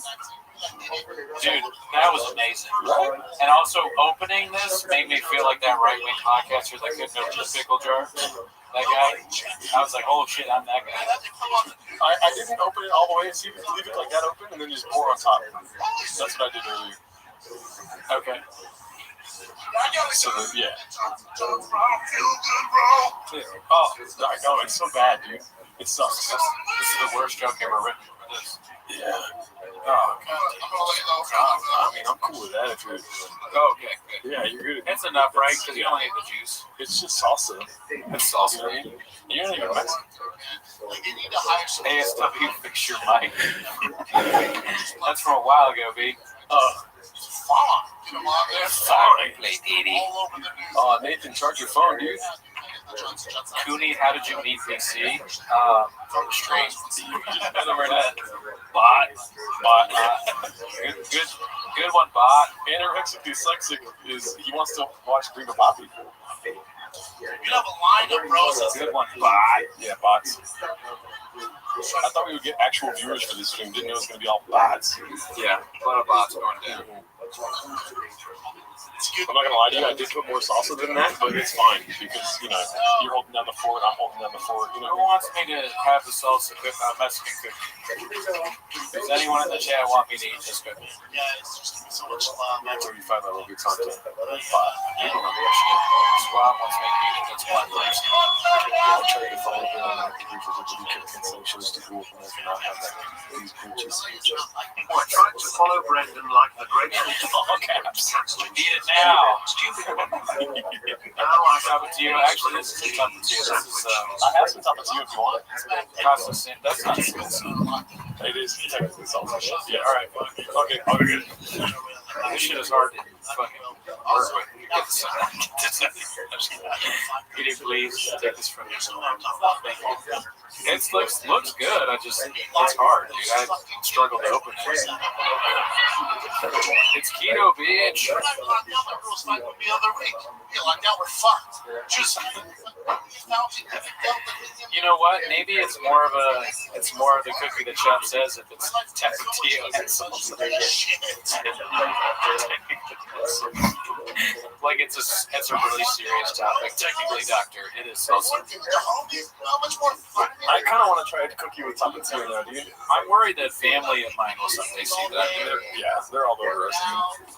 I mean, people should stop talking to me. Oh, that's Daddy's number right there, dude. That's my number. At least if they got some weak years and send them this all. Yeah. This is kind of like a homeless cat's wet dream, huh? 24 hours just to Gringo Poppy. Yeah. I got a Diet Coke so I can leave unscathed. Oh, great idea, but I'm good with water right now. Perhaps in a minute. Oh, he's fucking his friends again?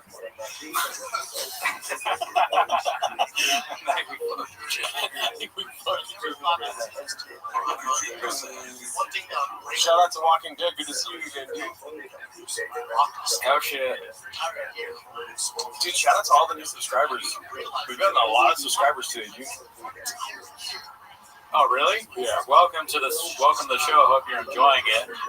You know, this started off surprisingly as a podcast about raccoons and titties. Yes. But now it's about Yasopui. Where's the dolphin bottle, Cooney? I wish I'd brought that. The dolphin bottle is so fucking funny. Yeah. I guess you can only get that if you watch Raccoon Tweeties. Guess it's only on the Patreon. I guess. Guys are awesome. But I'm walking up for school. I'm like, dude, it's about to be lit. Big boys, boy. can you get a whole can of Diet Coke in his fridge, or do you have to spin around it halfway? I can't hear the special anymore, but I don't need to. I've heard it 15 or 20,000 times. I'm just telling you that so you know. Okay. Can you hear it? Yeah. I think it's my headset.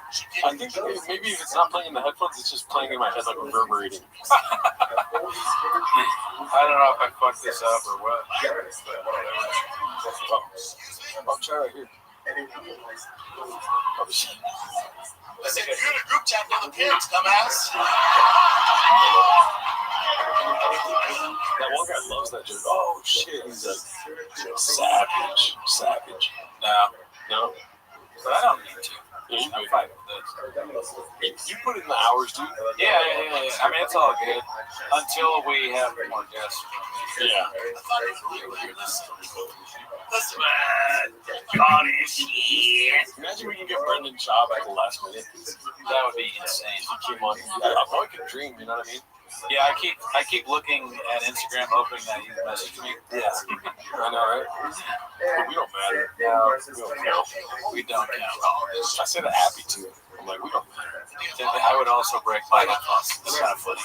Like I did it on purpose, so I didn't have to hear the record copy anymore. I still see it, but it's almost as bad.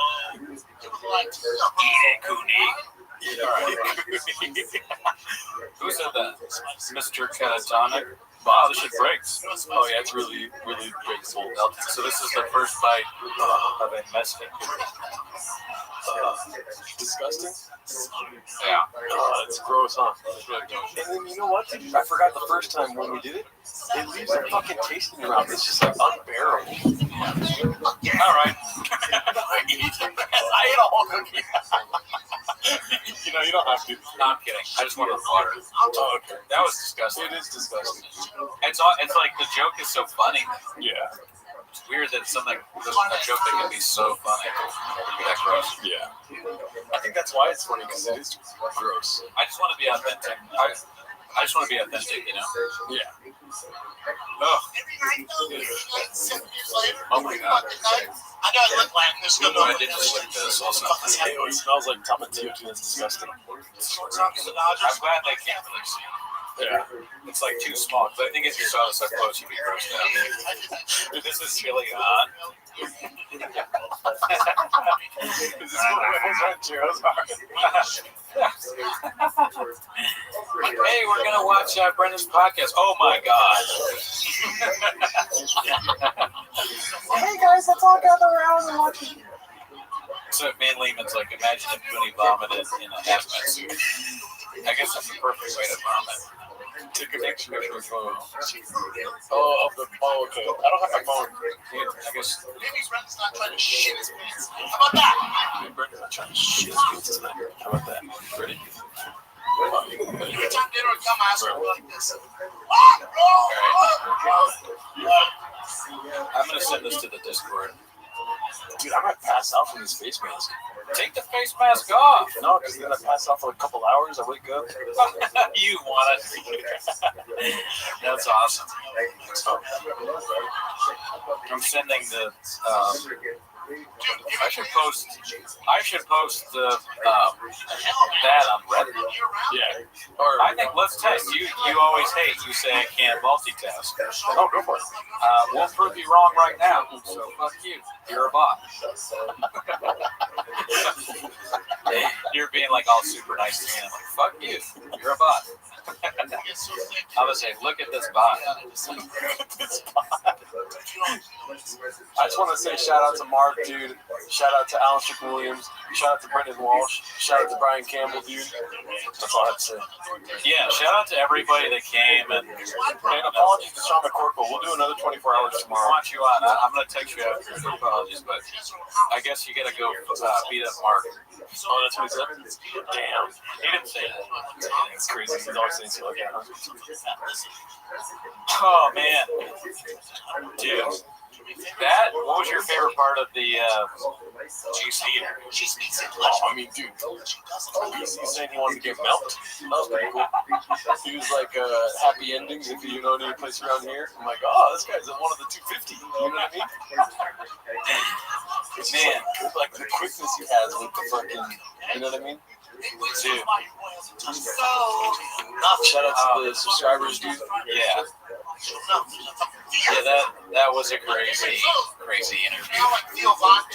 Somebody said something that I wanted to react to, and now I can't remember what it is because my brain is dead.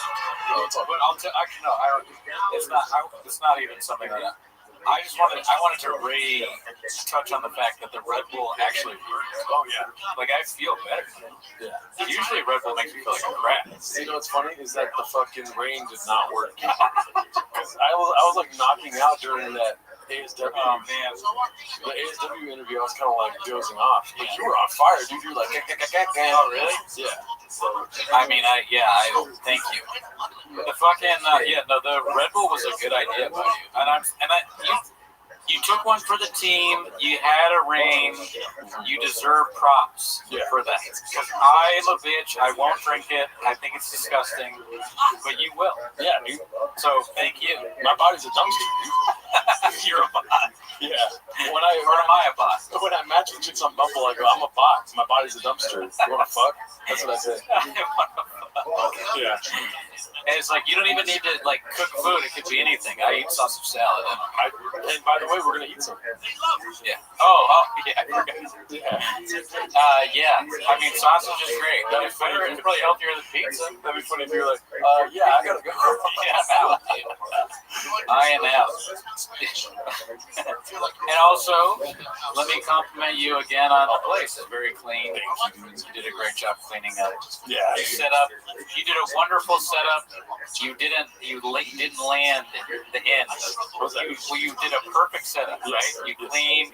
The setup was amazing. You done. You're like, say it again. It's so funny. You didn't stick the landing because you were asleep. Oh, you're right. I was asleep. You got here, dude. I didn't stay up late. It's so funny to set everything up perfectly and then just be asleep. You're like, and I did it all. I'm ready. Brendan's probably going to show up at fucking 10. And then you're asleep. Yeah. Support hard. Thank you. That's a lot. Bret Hart emoji. FB stands for fucking bot. Cooney is being held hostage, says a side. Sorry, bot. Great. Another bot comment. What are we going to do with that? Put it with the rest of the bot comments. And to Assad. You've never actually done that before. I don't think you've ever been asleep. I think I have slept through. I haven't been asleep.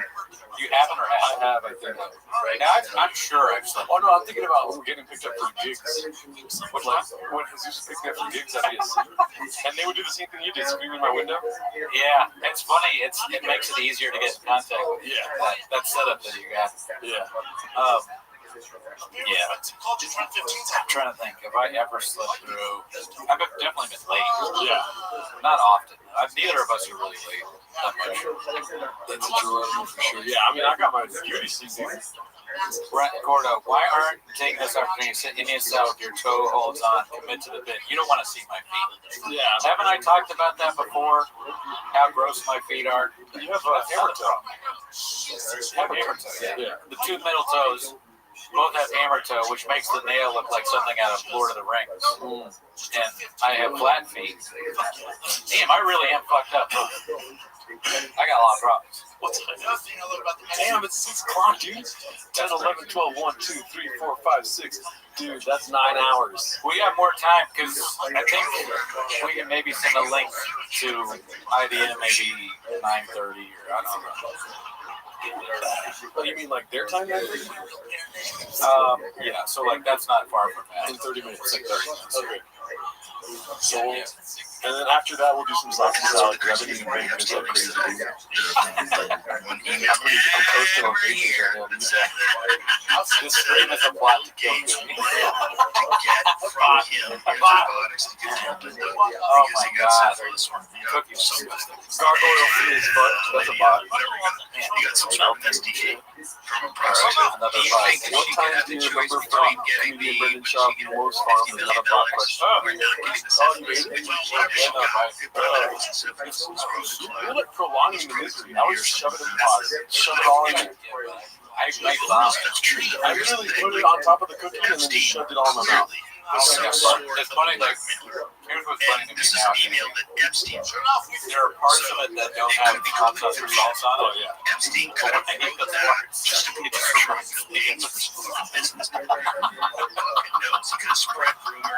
It's like a flashback. It's ruined these cookies forever. I want to see if I can show you me eating it. Let me see. I'm gonna eat this one. I can't see shit, dude. Where's my fucking God. phone? I can't see anything. Look, God say, Where's my phone at? give me some beans and cheese. Bean cheese. I don't know where my phone's at. Yeah. Oh, I'm not sure. Why is it so bad? I love cappuccino. It's so bad. You know what sucks? And I've fully come to terms with this. I'll talk to Chad about this. Cholula. Cholula sucks. I would use it if I had no hot sauce. But I used to hate on the original Tabasco. The original Tabasco was way better. Cholula is shit. Cholula is worse than Tabasco. I'm so glad we were recording for 9 hours. I didn't know that's how long it took me to get Cholula sucks ass. Cholula is terrible. Yeah, Cholula's fucking god awful. It has a really cool bottle though. Yeah, it looks like it would be good, but every hot sauce is better. Every hot sauce. Every single one. Dude, if somebody told me that they like Cholula over Louisiana hot sauce, I would just be like, bot. I would never talk to them again. Same as dude. Crystal's Crystal's good. And I do agree with you, Papa Camp, that it's better than Tapatio, but I mean, they're both. Tapatio's good. Yeah. It's a good hot sauce. Tabasco, it's good hot sauce. I'll say it. I'm not afraid to say it anymore. Louisiana's amazing. So the chocolate chip sauce all over it. Texas Pete kind of sucks, but it's still way better than Like that's still way better than oh shit. I'll figure it out. I'm trying to find the spot where I ate the cookie. It's all good, man. hot sauce is good. It just doesn't belong on a cookie. Yeah. Jelly Roll might love this. Can you imagine Jelly Roll using Mexican cookies? I tried that Mexican cookie. You mean to tell me you eat cookies without salsa?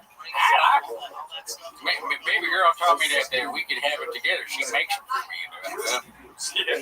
I stopped liking them after my GLP-1 shots, but during the week, I get back to it. What kind of salsa, Jelly Roll? Pico de gas. Chili. I like Mexican cookies more than I like singing about smoking meth. Somebody put some salsa on my cookie. I wish Jelly Roll would do the show because he's my favorite singer. Yeah. I believe in Bigfoot. So thank him. That's spot. I don't know what turlet sauce is. Is it English? Everything is British to me. Tiger thick hot sauce. I'm trying to find one to eat the fucking cookie. Can we watch a Jelly Roll rap video? No, because the Kringle Pop is on your bot. Yeah, your bot. DC8P-T87 classic bot. That is not good. But I know a bot name I see one. Yep. In fact, what's the hottest sauce you guys like? I like habanero sauce, dude. Yeah, habanero's pretty good. When I was in Nashville, I went to Prince's and with the mayor, and that was delicious. It was too hot to eat. Oh, that's when I ate it. Look at my fucking face, dude. Look at, I'm putting the sauce on it right there. Oh, I see. And then I ate it. Ew. All right. It's disgusting. I ate it all in one bite. What? That's gross. All right, one last bite. Who should I dedicate this bite to? Dedicated to SB. All right, I'm dedicating FB.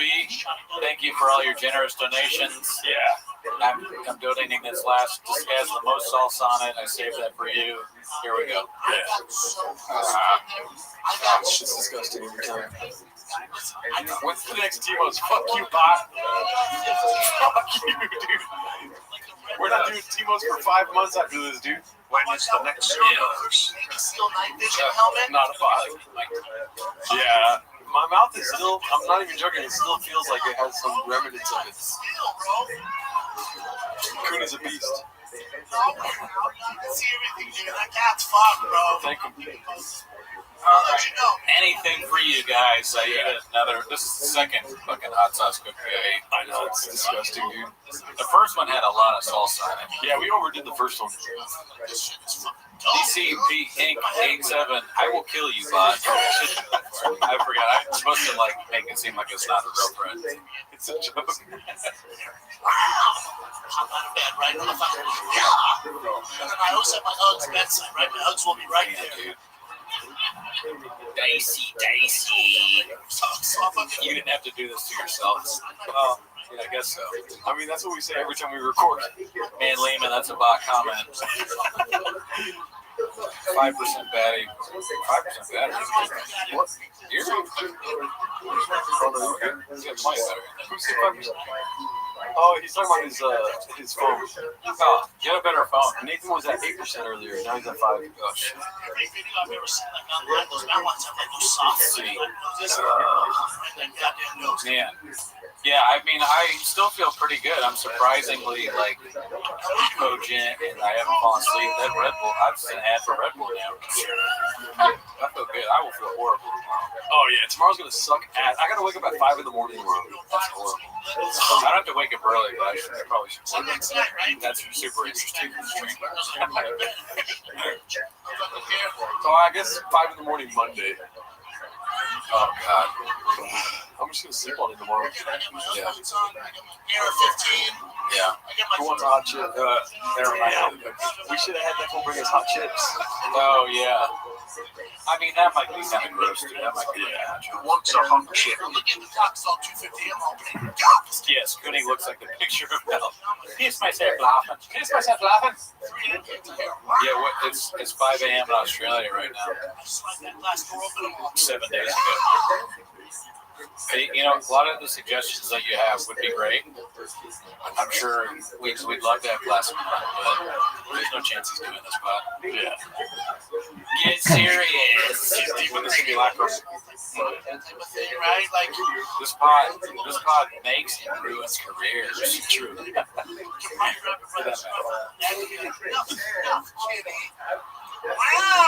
What time did Mark leave? How about 1 o'clock, bot? It's a line of the mountains, dude. Big boy squad, big boy nation, doing up the squad when you're dripping up the donut. Have a hand sign. Was upheld. It says King David gave smicha to many thousands of people. King David was the source, and he gave smicha. The smicha was upheld through great self-sacrifice, and that was one of the things the Romans were desperate to abolish. They gave it with death sentence. Anybody recalled giving smicha would be put to death because they were desperate to get rid of the Jew. Rabbi Akiva gave smicha to 5 students. One of them was called Rabbi Meir, who was the next great sage of the next generation, and he was the one who received smicha from Rabbi Akiva. Rabbi Akiva, in the end of his time, Rabbi Akiva lived to 120, but at the end of this time, he was arrested for publicly teaching Torah. Famous story that Hapus ben Yehuda, a fellow came to him when he was in prison and said, "Rebbe, what are you doing? You're risking your life." He was in prison, and they told him the famous allegory of the fox who went by the riverbank and he saw the fish swimming backwards and forwards, and he said, "What are you doing?" He said, "Well, the fishermen, they want to catch us." Said the fox to the fish, "Well, come with me, come to the dry land. You'll be safe there." They said, "Stupid fox, we thought you were clever, you're not. If we stay in the water, then either way, we'll make it. We'll get caught, we won't get caught. If we go with you on the dry land, our end is clear." Said Rabbi Akiva, "Whether I'll make it or not, questionable. But whether we have to teach Torah, that's a must. That is Jewish survival." The Romans tortured Rabbi Akiva in the most horrible fashion, and they combed him with iron combs, with steel combs, and he died with Shema Yisrael, and he died with the word Echad. He died with the word Echad, and he told his students at the time. Students said, his students were standing there, and Rabbi Akiva said to his students that all my life I was waiting for the time when I could fulfill the verse, "V'ahavta es Hashem Elokecha, you shall love Hashem b'chol levavcha, with all your heart, and b'chol nafshecha, with all your soul." He said, now is the time when I'm able to love Hashem with all my soul, when he gave his life up for Hashem, and that's how he died. But again, Rabbi Akiva lived to be one of the greatest sages ever for the Jewish people.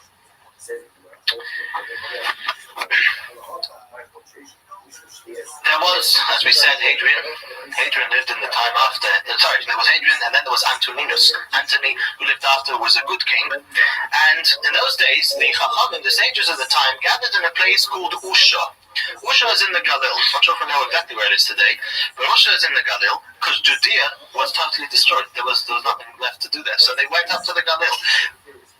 That is why most of the sages of the Jews at this time are buried in the Galil. We'll go through it. We're going to go. We have Rabbi Akiva. We know where his tomb is today. Rabbi Akiva is buried in I believe it's close to Tiberias, which is all up north in Eretz Yisrael, and that's where they all are. Reb Shimon ben Yochai, we're going to go through him in a minute. It's also all the way up, not in Judea, not around Jerusalem. Why not? There was nothing there. Couldn't live there. There's two more sages which we're going to go through, which were cast a tremendous light on the people of the time. The successor, basically, even of Rabbi Akiva was Rabbi Meir. Now, actually, his real name was not Meir. His real name was either Nehorai or Nehemiah. His real name is unclear. He was nicknamed Meir. Meir means the luminary.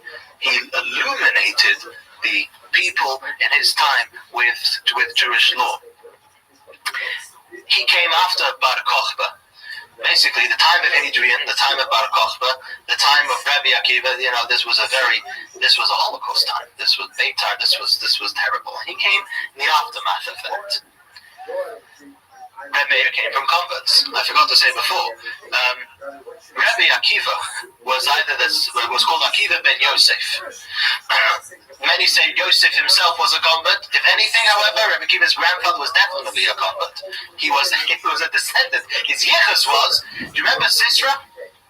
Sisera was the one in the time of Deborah, when she sang a song. Sisera was the general who came and attacked the Jews and got his head cut off. Yeah, he's got his. That was the lineage of Rabbi Akiva. Rabbi Akiva stemmed from Sisera. Rabbi Meir came from an individual called Nero. Nero in Caesar. Nero himself, according to the Gemara, converted because he gave up on Jerusalem because he heard that he stopped some children outside Jerusalem, and he was into superstition. He was into all this kind of thing. So he stopped the child and he asked him to tell him what he learned. And the child basically said the verse that came from the prophets that said that basically the Almighty employs people to punish the Jewish people for what they have done, and then takes revenge from them. So he says, I'm not going to be subject to that. And he went and converted. And then from him came Reb Meir. Meir was a descendant of converts. Reb Meir had a very famous wife, talking about Jewish women. Have you heard of Bruria? Bruria is very famous among Jewish women. She was the wife of Reb Meir. A very fearsome lady she was. She was at the time when Reb Meir wasn't available to give the drasha.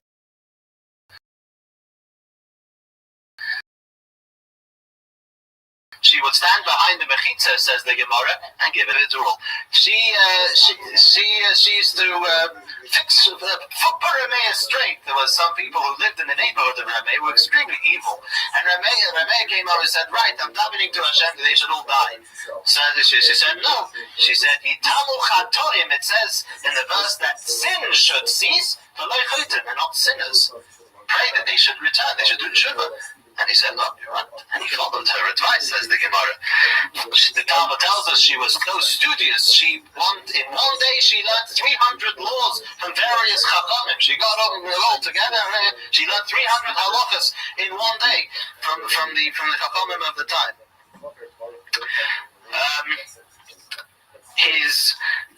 Reb Meir is known today as Reb Meir Baal Hanes. Reb Meir, the owner of miracles, the one who performed miracles. And the story behind that is, Reb Meir's father-in-law was a great sage who was called Rabbi Hanina ben Teradion.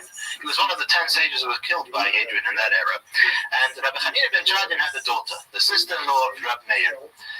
What happened was, an unfortunate story happened. She was a very beautiful girl, and the Romans kidnapped her and put her in a place where she would be put to use, so to speak. Remeir was desperate to get her out. Remeir, what he did was he went to the place, and there was a guard there, and he told the guard, I'll pay you for this girl. So the guard said, "I'll be fed to the dogs if there's someone missing." He said, "Don't worry." He said, "If anything happens, you say, the God of Remeir Aneni, the God of Remeir, answer me, and everything will be fine." The guy laughed at him. He said, "You want to try me out? Try me out." There was Alsatian dogs, which would rip up a human being. And said Remeir, "Set the dogs on me, and look, it will happen." He set the dogs on him. Remeir said, "The God of Remeir Aneni, the God of Remeir, answer me," and the dogs sat down and were all peaceful and good. He had what he had to say. He took the money and he gave out the sister-in-law of Reb Meir. There was soon after that, the Romans made a head count. They saw one was missing. The guard's off with his head, right? He shouted the God of Reb Meir Aneni, and something happened. The guard, there was a threat from the other side. They ran, he ran, and everything was fine. Reb Meir became known as Reb Meir Baal Hanes, Reb Meir, the one who performed miracles. In the 1800s, there started to be a tzedakah, there started to be a charity who printed the name of Reb Meir Baal Hanes on the charity box, and it was considered to be a merit to give charity which bear the name to a charity which bear the name of Reb Meir Baal Hanes, and many saw miracles in that way. Until today, the charity exists. One of the big ones is Kolel Chabad, founded by the Alter Rebbe, by the Shnei Zam of Liadi, to support those who were in Israel, and that carries the name of Reb Meir Baal Hanes until this very day. On the tzedakah pushkas, you'll see, and it was always considered a merit. That means the idea lasted all that time through. Reb Meir and his wife Bruria also went through difficult times. They lost 2 children. On one particular Shabbos, the 2 children passed away. Reb Meir was out in shul, and Reb Meir came back, and Bruria, being the woman she was, didn't say a word. Made as if they were sleeping. Motzei Shabbos, after Shabbos Eve, she came and she said, "Have a deposit. Someone entrusted me with something. Should I give it back to him?" And I said, "Sure, of course you should give it back." So she said, "Come," and she showed him. She said, "Hashem entrusted us with children. We want to give it back."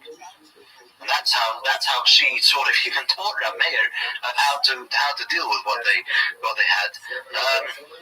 In the end, Reb Meir actually passed away in Turkey.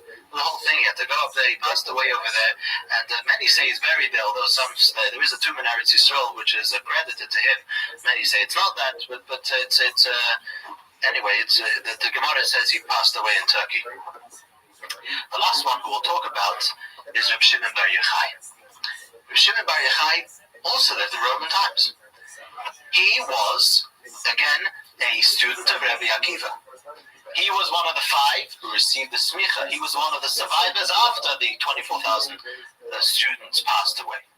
As we know his story, the Romans persecuted him terribly and wanted to kill him. He had to hide in the cave for 13 years until the emperor died and everything was sort of calmed down and he was able to emerge again.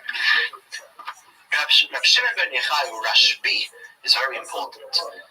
He was the first one. We're going to go into the transcription next week. We're going to go talk maybe a whole lesson about how the oral law came and was transcribed and all the names and details of what we need to know about the oral law being transcribed.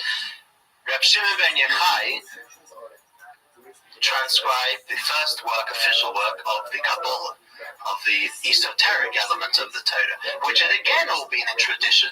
The Zohar, which he wrote, had all been in tradition, although there were, according to some opinions, some earlier works, but not as major as his. As we know the story of Lag BaOmer, Reb Shimon Yochai, a man who was of the holiest of holy, passed away on Lag BaOmer. Many today, we have to understand Lag BaOmer for what it is. What makes Lag BaOmer? Why Reb Shimon bar Yochai? There are 500,000 approximately of Jews who come to the tomb of Reb Shimon bar Yochai. Many of them don't know why they're coming there. And what is Lag BaOmer? Why is it such a celebration? Reb Shimon bar Yochai was the one who gave us, who transcribed the mystical parts of the Torah, on which everything is based, on which the Kabbalah afterwards is based on, what the Hasidus is taken from, everything that is an entire segment of the Torah that is his credit, that is to his credit that we have. He was sort of the father, the Moses of the esoteric parts of the Torah, and it is to that reason why Lag BaOmer is such a celebration. It's the day of his Yortzeit, which he said should be a happy day and not a sad day. But it is for that reason as to what makes Lag BaOmer the day that it is. Again, he lies in the Galil. That's where everything was going on at the time. Next week, we're going to speak how in the days of Antoninus of Antony, there arose a man called Rabbi Yehuda Hanassi, Judah the Prince. He's commonly referred to just as Rabbi, just as the Rabbi.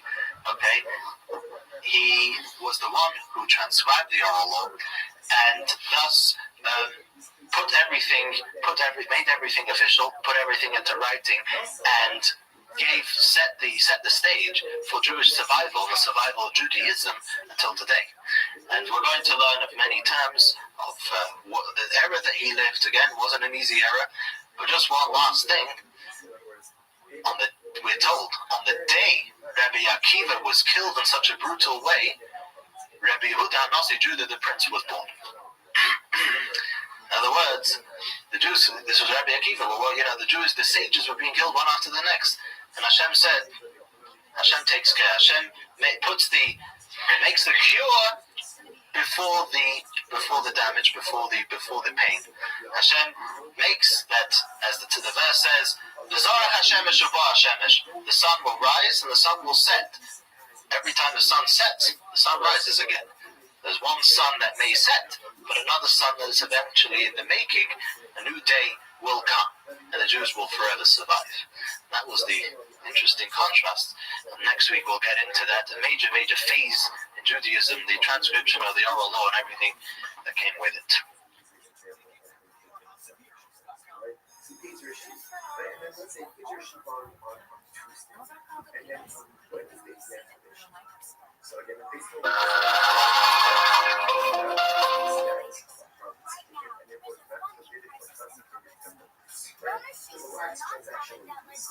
We're at the point where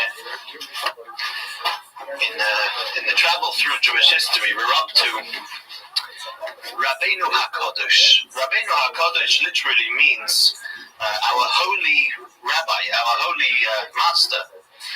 He's also known as plain Rebbe. If you say in the yeshiva world, Rebbe, who is Rebbe? Rebbe is a reference to Rabbi Yehuda Hanassi, who is known as Judah the Prince. Judah the Prince. He, if we want to list, 20, 30 characters among the Jewish people, to press hard. You'll press. If we want to list 20, 30 characters among the Jewish people who made a tremendous difference, who made an unbelievable shift in everything Jewish, he will definitely be one of them. Because Up until the times of Rabbeinu HaKodesh, up until the times of Rabbi Yehuda HaNassi, the oral law, the Torah Shebaal Peh, was transmitted from rabbi to student, from Moshe to Joshua to the one who came after him, and so on. But it was round about 100 years or so, a little more, after the destruction of the Second Temple, which we've been talking. We spoke last week that Rabbi Akiva lived in the time of basically the aftermath of the destruction of the temple. He had a student called Reb Meir, who we saw again last week, who was the generation after him. And after that generation came the generation which we will mark as the generation of Rabbi Yehuda HaNassi. He came more or less, again this is roughly, but we mark the generations by their great. Rabbi Yehuda HaNassi came along and realized that something had to be done. The oral Torah was at risk, it was in peril of being forgotten. And what he did is he got together everybody, all the sages of the generation, and wrote down in a concise form, the oral Torah. Now, this is something very, very key, very important. And it's so important because what identifies us as Jews today, we have the Torah, we have the Sefer Torah. The Sefer Torah on its own, it is what it is. We understand whatever we understand of it, but that's very little, especially when it comes to the actual mitzvahs, as we've described many times. And the transcribing of the oral Torah was a hallmark, was a time when the Jewish people kind of received maybe even anew the Torah. They had now something they were able to learn. And wherever they may be, they may have been in Morocco, they may have gone to Egypt, they may have been in Babylon, they may have been dispersed anywhere in the world, they were now able to set up communities, they were now able to be Jews, as Jews should be, because now they had the oral Torah written down. Now, what we're going to refer now, we're going to actually go through, I want to be able to go through all of it. The one who did the most brilliant job of running through the history of the oral Torah up until now was Maimonides, was the Rambam. Maimonides, as the introduction to his book, the Mishnah Torah, to his magnum opus, to his great book where he codifies the entire Torah, the mitzvahs of the entire Torah, he goes through the history of the oral law. So we called this evening, we called it on the email, we said, who made up all this Jewish law? People get very skeptic. People what's this, we just blindly rely on this, what it says here and what it says there. Well, where is this all coming from? The Rambam knew of this, and many other sages knew and wrote down such things. The one who did a mega job and a pretty short one, it was only a few pages, was the Rambam. And he goes through the unbroken chain and much of the history, which we'll learn inside here. We'll constantly refer back to this. The introduction of the Rambam, and we'll see just how all this comes together. The Rambam starts his introduction in the name of Hashem, the Lord of the world. And he starts with a verse, then I will not be ashamed when I gaze at all of your mitzvahs. It's a verse, but the Rambam uses this verse to all of the mitzvahs because he's about now to write down the details of all the mitzvahs. The mitzvahs given to Moses at Mount Sinai were all given together with their explanations, as implied by the verse. And I will give you the tablets of stone, the Torah, and the mitzvah. It seems to be redundant. I'll give you the tablets of stone, the Torah. All right, the Torah, well, that's done. What's the mitzvah? So he explains. The Torah refers to the written law. The mitzvah to its explanation. God commanded us to fulfill the Torah according to the instructions of the mitzvah. The mitzvah is called the oral law. Here the pasuk, the verse, refers to as the mitzvah, not in the conventional sense, but in the sense of meaning the oral law. Moses, our teacher, personally transcribed the entire Torah before he died, the written Torah, that is. He gave a Torah scroll to each tribe and placed another scroll in the ark as a testimonial. As the verse states, take this Torah scroll and place it beside the ark, and it will be there as a testimonial. So the written Torah was given to every tribe and put in the ark. There was no change. The mitzvah, i.e. the explanation of the Torah, he did not transcribe. Instead, he commanded it verbally to the elders, to Joshua, and to the totality of Israel. As the verse states, be careful to observe everything that I prescribe to you. Moshe says, make sure you follow everything I'm telling you. For this reason, it's called the oral Torah. So that's how things started off. Even though the oral Torah was not transcribed, Moses, our teacher, taught it in its entirety to his court, to the 70 elders. We know the Torah said there were 70 elders. The Torah says that there was a time when Moses couldn't handle it. Jews were complaining, and Hashem said, can't handle it, we'll give you, Hashem said, appoint yourself 70 elders, which was the beginning of the Sanhedrin. Now, who were the main ones out of those 70 elders? Elazar, Pinchas, and Joshua received the tradition from Moses. Elazar being the son of Aaron, Pinchas the son of Elazar, the grandson of Aaron, and Joshua the next leader. In particular, Moses transmitted the oral law to Joshua, who was his primary disciple, and instructed him regarding it.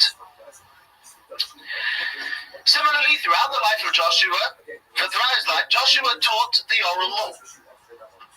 Many elders received the tradition from him. Eli received the tradition from the elders and from Pinchas. Here the Maimonides is kind of jumping. There was Joshua, Pinchas, who lived to see Eli. Samuel received the tradition from Eli and his court. David received the tradition from Samuel and his court.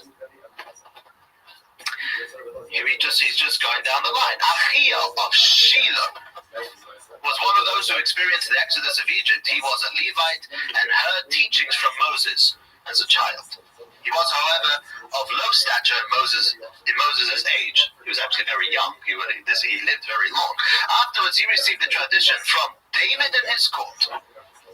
Elijah received the tradition from Achiel of Shiloh and his court. Elisha received the tradition from Elijah and his court. Yehoiada, the priest, received the tradition from Elisha and his court. Zechariah received the tradition from Yehoiada and his court. Hosea received the tradition from Zechariah and his court. Amos received the tradition from Hosea and his court. Isaiah received the tradition from Amos and his court. Micha received the tradition from Isaiah and his court. Yoel, these are all prophets, by the way. All these names are prophets in the Tanakh. What is the court referred to? The court refers to each one of them had the Sanhedrin. The Sanhedrin idea was kept throughout the ages. So, I mean, does every court have the same number of people? Generally, yes, 71 with the elder who was the leader. So Yoel received the tradition from Micha and his court. Nachum received the tradition from Yoel and his court. Habakkuk received the tradition from Nachum and his court. Tzfania received the tradition from Habakkuk and his court. Jeremiah, now we've reached now the time of the destruction of the first temple. We've run through a whole load of generations. Jeremiah received the tradition from Tzfania and his court. Baruch ben Neriah received the tradition from Jeremiah and his court. Ezra, this is the rebuilding of the second temple. Ezra and his court received the tradition from Baruch and his court. The members of Ezra's court are referred to as the Anshe Knesset Hagadolah, the men of the Great Assembly. We went through them. They included Haggai, Zechariah, Malachi, these were the last prophets, Daniel, Hananiah, Mishael, and Azariah. They were famous. They were saved from the burning furnace that Nebuchadnezzar threw them into. Nehemiah ben Hakaliah, he was the contemporary of Ezra. Mordechai, the linguist. That's one of the names that Mordechai has, that the Rambam refers to him. We know that Mordechai was a linguist, and that's how the whole Purim story happened, because he knew the language that those people were talking. Zerubbabel, who was the leader of the first ascent to Israel after the Jews had been exiled to Babylon, and many other sages, 120 elders in all. Now, as we know, that's what the Rambam makes note of them, because as we mentioned, the Anshe Knesset HaGedolah really established many things in their day. For example, the davening, the text of the davening, many other institutions that they made that would establish Judaism for what it is today. So he makes a big stage over here out of it. The last surviving member of this group was Shimon the Just. Shimon HaTzadik. He was included among the 120 elders who received the oral law from all of them. He served as high priest after Ezra. Antigonus of Socho and his court received the tradition from Shimon the Just and his court. Yosef ben Yoezer of Tzareda, Yosef ben Yochanan of Jerusalem and their court received the tradition from Antigonus and his court. Yoshua ben Perachia and Nitai of Arbel and their court received the tradition from Yosef ben Yoezer and Yosef ben Perachia and their court. This, by the way, this list over here he's going to do now is listed in the first chapter of Ethics of the Fathers, of Pirkei Avos. If you look at the first chapter, besides being a very nice, bunch of aphorisms, each Mishnah, each paragraph in that first chapter is another link in the next generation. Okay? It starts off Shimon HaTzadik, the second Mishnah. Shimon HaTzadik, Antigonus Ish Socha, and so on and so forth until you reach Hillel and Shammai, going through a few hundred years. So it gives you a piece of every generation. That's how the first chapter of Ethics of the Fathers, if you look at it. So he's going to go through this list. Yehuda ben Taba and Shimon ben Shattach, and their court received the tradition from Yeshua ben Prachia and Nita of Arbel, and their court Shmai and Avtalyon, who were righteous converts. The Rambam learns that they were actually converts, and their court received the tradition from Yehuda and Shimon and their court. Hillel and Shammai, and their court received the tradition from Shmai and Avtalyon and their court. Rabbi Yochanan ben Zakkai and Rabbi Shimon, the son of Hillel the elder, received the tradition from Hillel and Shammai and their courts. Rabbi Yochanan ben Zakkai was the leader of the people at this time of the Roman times, at the time of the destruction of the Second Temple. Okay, so we're close now to the time we're talking here. Rabbi Yochanan ben Zakkai had 5 students who were great sages and received the tradition from him. They were Rabbi Elazar the Great, so he was called, Rabbi Yoshua, Rabbi Yosef the priest, Rabbi Shimon ben Nisano, and Rabbi Elazar ben Aruch. Rabbi Akiva ben Yosef, Rabbi Akiva, received from Rabbi Elazar the Great. He's called Rabbi Elazar HaGodol.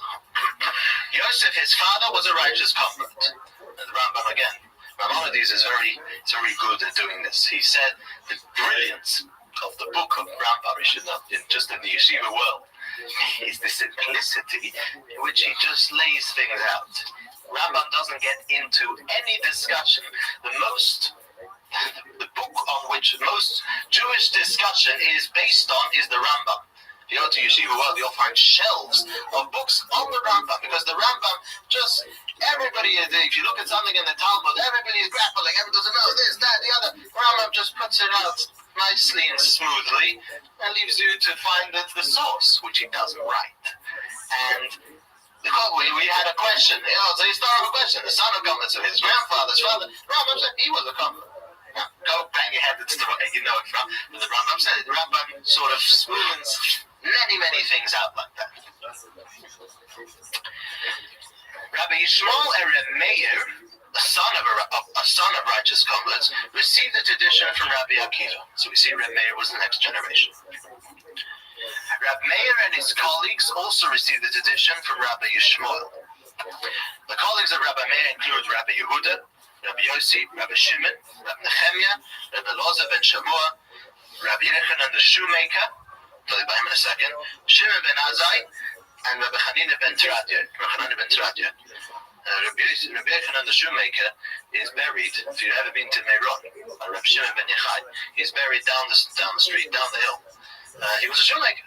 The Rambam makes mention, when the Rambam speaks of the laws of Torah, of learning Torah, the Rambam says that many of the most ultimately greatest of sages were very simple craftsmen. They refused to use their Torah as making a living, although they maybe could have.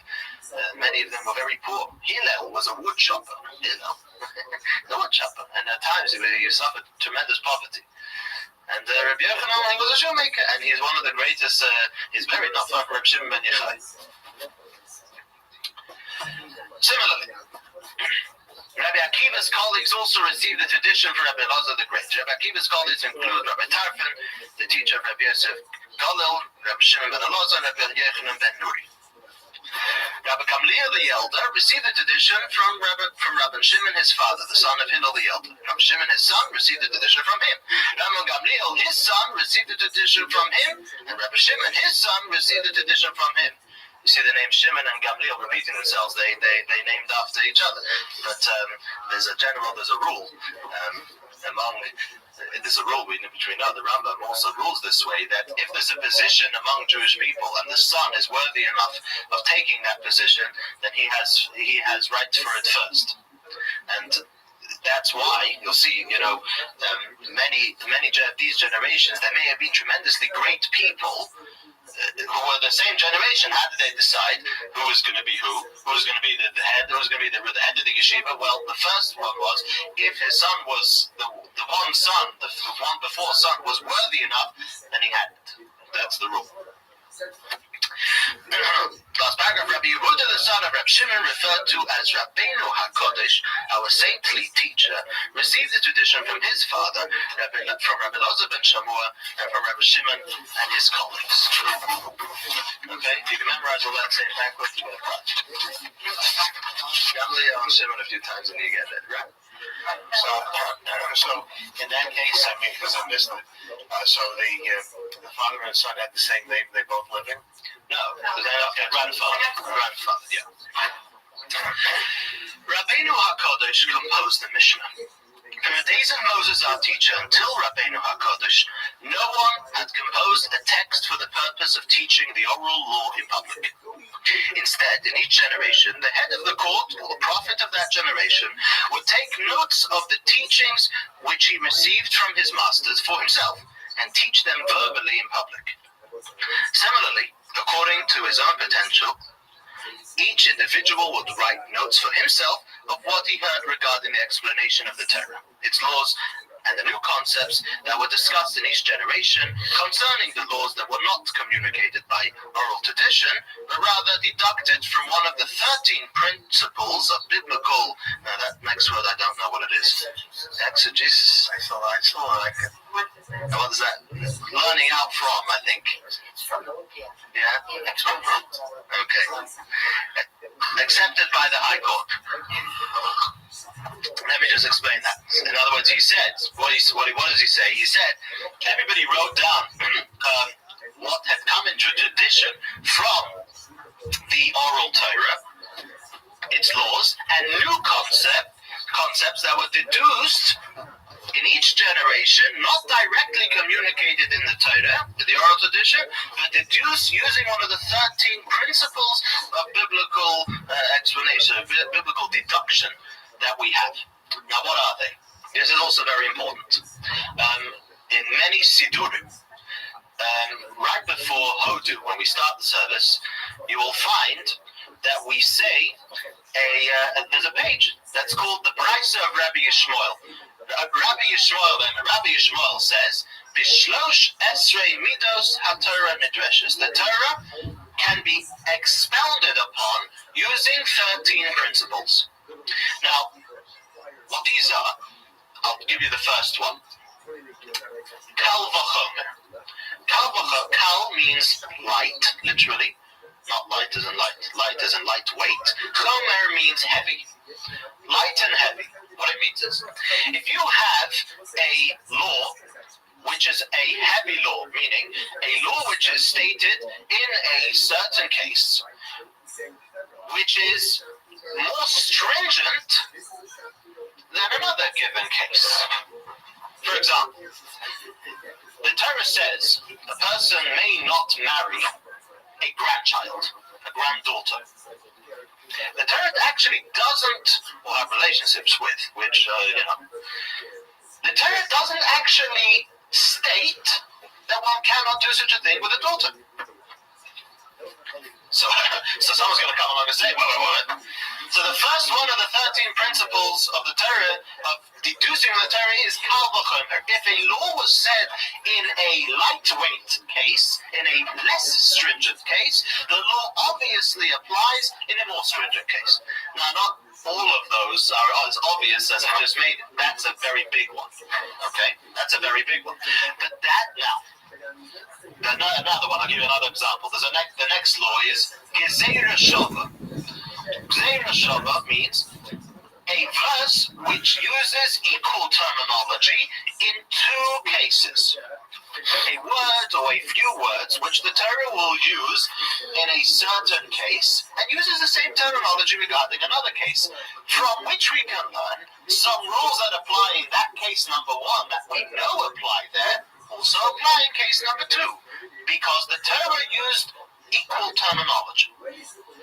Now, these are principles which are used but have to be very carefully analyzed. You can't, not every Tom, Dick, and Harry can go and say, oh, well, I'll juxtapose this to that, the pasuk uses this word, that word, we can know where all that will go. That's why he said that in each generation, there were these principles were used. Now, these principles were given to Moses, and the Torah was always learnt and using these principles. However, these principles had to be brought to the Sanhedrin. The Torah tells us that the Sanhedrin in each generation, they are the end all of opinion. The buck stops there, and if they discussed it and agreed that this is a true deduction or a learning out of, then the Torah itself says that that's the law. And in any given generation, you'll see in the Talmud, if you learn a bit of Gemara, you'll see that this is constantly, we're learning things out of a verse. It's a very great principle. Not everything was dictated by oral tradition, officially. Some things we learn out of verses. There are principles of how you learn a verse. What you can and cannot do. Even if you do follow the principles, it has to go through the pipeline of Jewish decision, which was and even is the Sanhedrin. And then when the Sanhedrin will decide that this is valid, then it's valid. So people wrote down everything that they had heard, and that had been decided anew in previous generations. Second paragraph. This situation continued until the age of Rabbeinu HaKodesh. He collected all the teachings, all the laws, and all the explanations and commentaries that were heard from Moses, our teacher, and which were taught by the courts in each generation concerning the entire Torah. From all this, he composed the text of the Mishnah.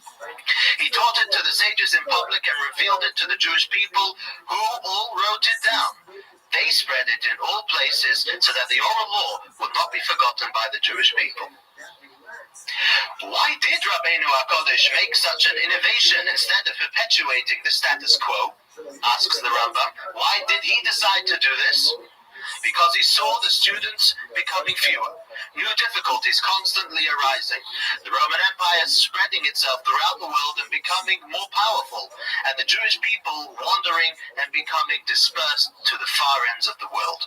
Therefore, he composed a single text that would be available to everyone so that it would be studied quickly and would not be forgotten. Throughout his entire life, he and his court taught the Mishnah to the masses. Okay. So this is the stage of Rabbeinu HaKodesh. We know him as Rabbeinu HaKodesh or Rabbi Yehuda HaNossi. His character himself is recorded in many places in the Gemara. He was an all-rounder. He was from the house of David, so that immediately got him tremendous, respect. He was tremendously wealthy, very wealthy man. He was tremendously scholarly and kind. It was everything going for him, and the people saw him as the ultimate leader. In fact, towards the end of towards the end of his life, actually, he was on his deathbed. The Gemara says he raised his 10 fingers to the heavens, and he said, "Never in my life have I had enjoyment, have I had pleasure from the wealth that I had." He was very wealthy, but he never let himself indulge. He said in his day, every day of the year, he had salad on the table. In those days, that means if it was winter, you were bringing vegetables from I don't know where. You're bringing lettuce. The Gemara tells us which vegetables were all on his table every day of the year. It wasn't an issue for him. That's how wealthy he was in those days. But he wasn't spreading it around. He didn't take it in. He didn't sit there and enjoy it. That's what he would. That's what he testified on himself, that I never enjoyed anything that I actually owned. Towards the end of his life, he was inflicted with very great disease, which caused him a lot of pain. Rabbi was also very friendly with the Roman emperor, who was called Antony. Which Antony exactly it was, because it was two, but he was very friendly with him. Antoninus. This Antoninus guy was maybe a little different, or very different than many of the Roman emperors. He was a scholar, he was a philosopher, and he loved Rabbi. And the story was of how their friendship started was that the Romans, in the time when Rabbi was born, was the era of Rabbi Akiva. We said that the day Rabbi Akiva was killed was the day that Rabbi was born. At that time, the Romans had forbidden any Jewish activity, including bris milah. There was death penalty for anybody who would make a bris. The mother of Rabbi, who was the wife of the sage at the time, was the night before. She she made the bris, and the Romans found out, and they summoned them to Rome. They had to travel to Rome, and they knew basically what was awaiting them. On the way, they stopped off in an inn, in a hotel. And there was over there a Roman lady, who seemed to be a very nice lady. And she asked the mother, Rabbi, where are you going? She said, I'm going to Rome. What are you going to Rome for? It's a nice Jewish lady going to Rome. She said, well, this is the deal. We've been summoned. She was very compassionate, this lady, and she said, you know something? I have a baby which is exactly the same age as yours. Let's switch. We'll make a switch. You come back. He's not circumcised, obviously. You go to Rome, you see the whole thing is phony, and you'll come back and have a run. And she did. She went, she showed the baby. The emperor was furious with whoever gave him this false accusation. The baby wasn't circumcised. He did away with them. What are you lying to me for? The leader of the Jews is a good Roman guy. Everything is fine, and he sent them back. When they switched, that baby became Antony, became the emperor. So the kind of bond between Rabbi and Antoninus started when they were babies. And there's many stories in the Gemara go on and on about the friendship and the bond between the two of them. He trusted them ultimately, and the benefit of that was an era of peace for the Jewish people. It was an era they were able to breathe in the time of Antony. Anyhow. Now, let's see a little bit further. These are the great sages who were part of the court of Rabbeinu HaKodesh and received the tradition from him.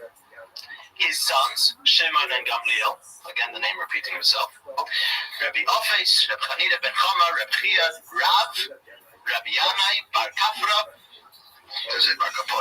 Shmuel, Rabbi Yochanan, Rabbi Hoshaya. Now these are all names which are household names in any yeshiva, and these are all repeated hundreds and thousands of times.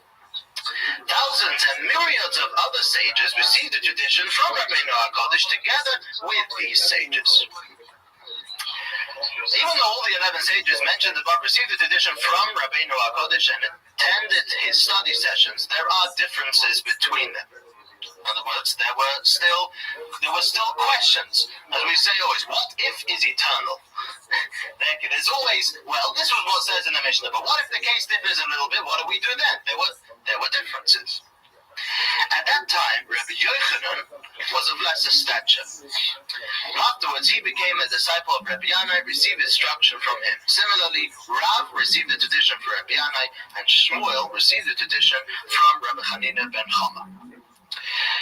The Rambam is going to say this, and we'll soon get there. But the Mishnaic period, the period of the Mishnah, is what we call the period of the Tanoim.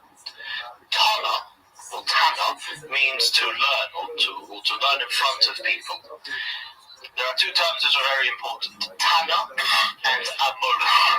Tana means the learner, the studier, the one who teaches. Those refer to all the sages, basically from the era of the Second Temple to a little bit after Rabbeinu HaKadosh, or around his time, a few hundred years. What unites them? What unites them is that they are all the ones quoted in the Mishnah. Rabbi Akiva, all these people, Rabbi Meir, Bar Kapara, Bar Kapara, you have all the rabbis. They are identified, by the way, for the most part, as Rabbi. If you talk about Rabbi somebody, okay, you're talking about a Tana. You're talking about somebody who had joined in the Mishnah, Rabbi Elazar, Rabbi Hanina, Rabbi Yehuda. All these people are referred to as Rabbi. The next term which we need to learn is Tana, then there's Amora. Amora is somebody who came after Rabbeinu HaKadosh, and they're the ones quoted in the Talmud. Amoram comes from the word Amar, to say, to speak. They spoke over what the Tanoim, what the Tana, what they wrote, or what they said, they spoke it over, they discussed it. The important Amoraim are Abaya, Rova, Rav Yosef, all the Ravs, Rav Chisda, Rav Huna. Rebbe, generally, is a Tana. Rav, something, is an Amora. Okay? What's the difference between them is Rebbe is Hebrew, Rav is Aramaic. The Mishnah is written in Hebrew. The Gemara, the Talmud, is written in Aramaic for the most part. So there is no difference. It's just the term, correct. The Mishnah was written in Israel. The Talmud Bavli, Babylonian Talmud, was written in Babylon. The Talmud Yerushalmi, you will find many Rebbes, because the Jerusalem Talmud was written in a place where you called Rebbe. Okay? But since we follow mostly the Talmud Bavli, we can use this divider of Rebbe and Rav. Rebbe is the one who are Tanoim, the ones who composed the Mishnah. Ravs are the ones who composed the Gemara. I'm trying to remember in Rockaway, when one of the rabbis gets called to the Torah, don't they call him his name by Rav, such and such? Oh, Rav. Today you would say, it's interesting. Today you would, when you call a rabbi, you would say Rav Goldberg, which is Rabbi Goldberg. Okay? Rav, the Rav. The Rav. Yes. For many people, in most cases, you will call someone Rav, the rabbi. It's interesting, the word Rebbe was often reserved for Hasidic Rebbes. A Rebbe was Rebbe Yisrael Baal Shem Tov. So it might have been that was sort of the, a Rav, maybe a rabbi of a kehillah, or the rabbi of a community, or the Rosh Hashiva. Somebody who was more of a holy nature, could be, I'm not saying that this is the fact, but something more of a holy nature, a Rebbe was referred to with the Rebbe name. That could be possible.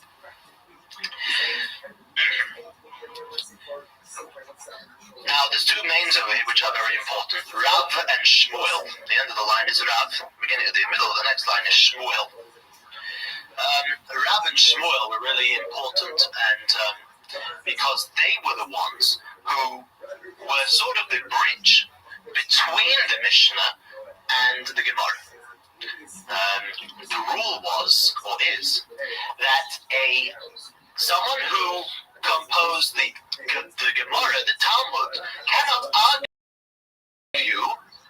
somebody who is a Tana. Can never argue with a Tana. The Tanoim wrote down the Mishnah. What they said was true. That was the tradition. You can't argue with the tradition. You can't argue with what they wrote down. You can discuss it. You can figure out what they meant. You can't argue with it.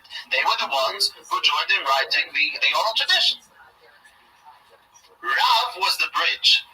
And the Talmud says that Rav, on some occasions, does argue with a Tana because he could have been also to be considered a Tana. He was of that nature that the Mishnah sort of was still in the making until the cutoff line. Anyhow,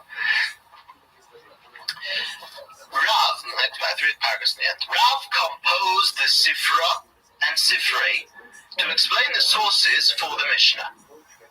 Rabbi Chia composed the Tosefta to explain the subjects discussed in the Mishnah. Rabbi Hoshaya and Bar Kafrei, calls him over here, composed the Brises to explain the matters discussed in the Mishnah.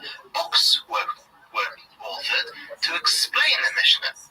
Rabbi Yochanan composed the Jerusalem Talmud in Eretz Yisrael approximately 300 years after the destruction of the temple. Okay? The Jerusalem Talmud was composed, I believe, about 100 years before the Babylonian Talmud. So what do we see here? Right after the Mishnah, the next generation already, Rab and Shmuel, they were already writing books to explain the sources and to expound upon the Mishnah. The Mishnah is very, very concise. If you open a Mishnah, the wording is like a verse. It uses such concise wording that you can dig out. It was written brilliantly. And many books were written for the layman and just to discuss where they're getting it from, which verse. There's almost none of that in the Mishnah to tell you where and from what and all that. It was just a record of the actual law. Books were written, Sifra, Sifrei, Tosefta, all these books are available today, which explain us what the Mishnah is talking about. The first Talmud, which was written, which was a major collection of all the discussion, was written in Jerusalem by Rabbi Yochanan. This is not Rabbi Yochanan ben Zakkai. There were a number of Rabbi Yochanans. Rabbi Yochanan ben Zakkai's time of the destruction. This is 300 years later. This Rabbi Yochanan is interesting. There are very many stories about all these people, but Rabbi Yochanan was the one who wrote the Jerusalem Talmud. He had a brother-in-law who was called Reb Shimon ben Lakish. He's known as Reish Lakish. He'll have hundreds of times. Rabbi Yochanan ben Reish Lakish. Rabbi Yochanan and Reish Lakish had a discussion. Rabbi Yochanan, the Talmud, again, everybody major, the Talmud devotes a lot to their life story as well. Rabbi Yochanan suffered tremendously. He was the composer of Jerusalem Talmud. Rabbi Yochanan had 10 sons and he lost every one of them in his lifetime. And it says that Rabbi Yochanan carried on him a tooth from his youngest son. And when he would go to a Shiva house, he would show them and say, you know, I've been there, sort of thing. That was Rabbi Yochanan. Rabbi Yochanan was a tremendously handsome man. And it says, interestingly, that in his spare time, the time he was tired from learning, the Gemara says, he would sit by the mikveh in the evening. Although this is not something which is done ever, he would sit by the mikveh, and we know the significance of when a woman walks out of the mikveh, of the conceiving that she has. There's a great significance of what she watches and what she looks at that time. And this is the source for in the Gemara, that he would sit by the mikveh, and in order that the women should meet him, sort of thing, should see him on that night. In other words, in the Rebbe once commented, this is what a sage of Israel does when he's tired. In other words, he doesn't go and sleep on the couch. He's thinking, what can I do that doesn't involve so much effort to better the Jewish people? That's what it is. The most interesting one was Reish Lakish. Reish Lakish was the brother-in-law of Rabbi Yochanan ben Zakkai, and they were loggerheads all the time, always arguing over the Gemara. This is how everything was created. Reish Lakish, his history was that he was an outlaw. He was a highwayman. Reish Lakish was a mighty fella, very, very burly, very strong. And what happened was, the Talmud says, that Rabbi Yochanan was very handsome. Rabbi Yochanan was standing on the other end of a river, Reish Lakish was on the opposite side. Reish Lakish thought that this handsome he was a she. So what he did was he started playing gymnastics to impress the she. He did all somersaults and everything, and in the end he jumped over the width of the river. He was so tough. He gets to the other end and he sees that the she is a he. Anyway, all that wasted effort. So Rabbi Yochanan didn't flinch. Rabbi Yochanan, he realized that this young chap has a lot of potential. He's very strong, but he had it in him. And he said to him immediately, he says, if you learn, I have a sister, and if you behave and if you get to the right places, I'll arrange a shidduch. Reish Lakish saw Rabbi Yochanan, he was taken by him, and he agreed. He says Reish Lakish tried to jump over the river, the width again, and he couldn't manage. Immediately, as soon as he made that decision to learn, to behave, his physical might a little bit left him, it was broken. He delved into the Torah with the same strength that he had, and became Reish Lakish, the counterpart of Rabbi Yochanan, and became his brother. And so Rabbi Yochanan, after Reish Lakish passed away, was never the same. He said he didn't have anybody to talk to. He said, everybody else, he said, yes people, they're all nodding their heads, yeah, or whatever you say. Reish Lakish was this tougher, would clash with him. That was the history of Reish Lakish, how he turned around his stamina to Torah. Anyway. Congratulations. I think that was the first thing. Yeah. Because it is a person of that stature would have such suffering. This is the question of all generations. It's not for tonight. This is a share. Yeah, this is a share, a separate share. But they were obviously not perfect, but of such stature. There is. That wasn't punishment. That's not something else. That's a whole separate. It won't do just if we just comment. Anyway, the second to last paragraph on the page. Among the great sages who received the tradition from Rabbi Shmuel, that this is Rabbi Shmuel, were the Rosh Yeshivas in Babylon. We're going backwards and forwards from Israel to Babylon. This is Babylon now.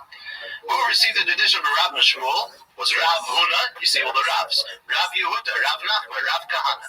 Among the great sages who received the tradition from Rabbi Yochanan was Rabba Babachana, Rav Ami, Rav Asi, Rav Dimi, and Rav Ovin.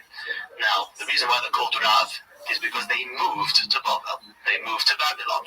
They took from Rabbi Yochanan, because what happened was, we must realize that after the destruction of the temple, if you would want to have it on a graph, the population in Israel was going on an immediate down, year by year, especially after the death of Rabbeinu HaKodesh. In the days of Rabbeinu HaKodesh, the Roman Empire was very kind to them, and the Israel that was under the Roman Empire was doing very well under him.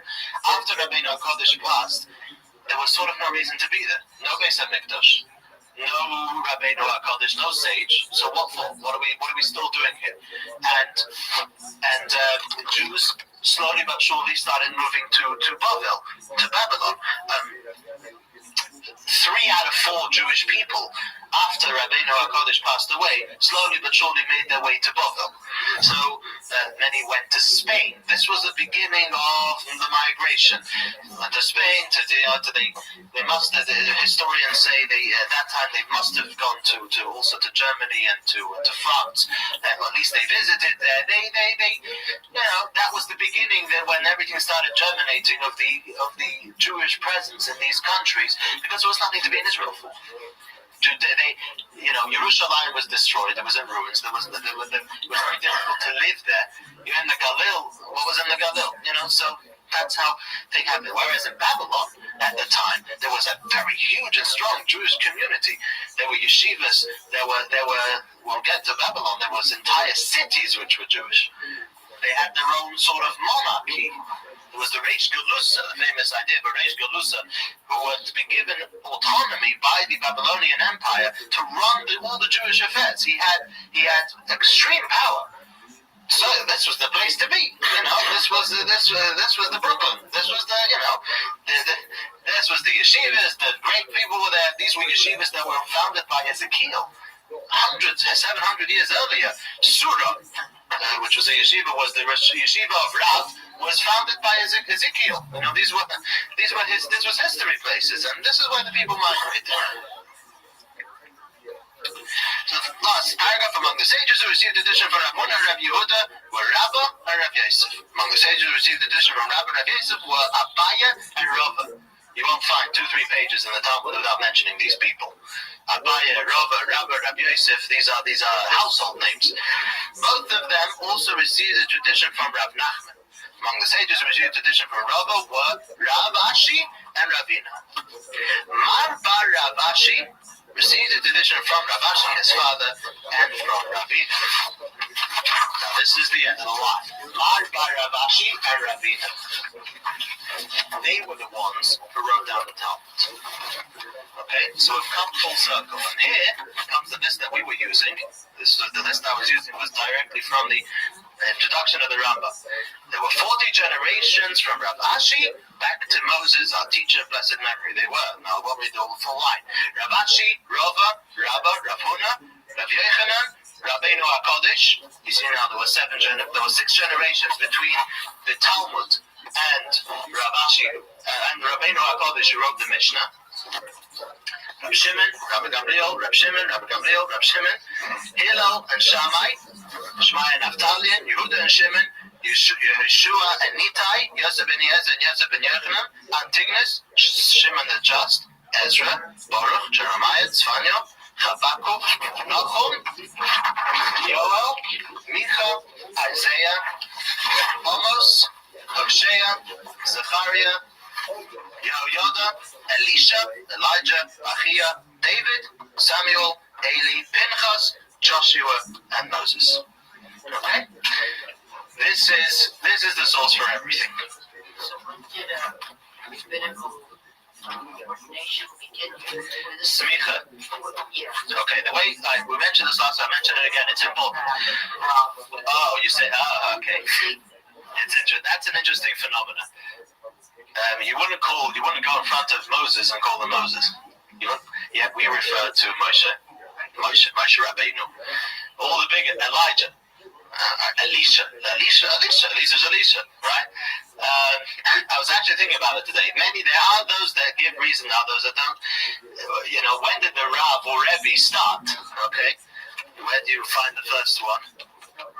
11, I think. It's the last one that you Rabbon, Hillel and Shammai. You're right. Yeah. I don't have an actual reason. Although, if I may assume, it might be because there's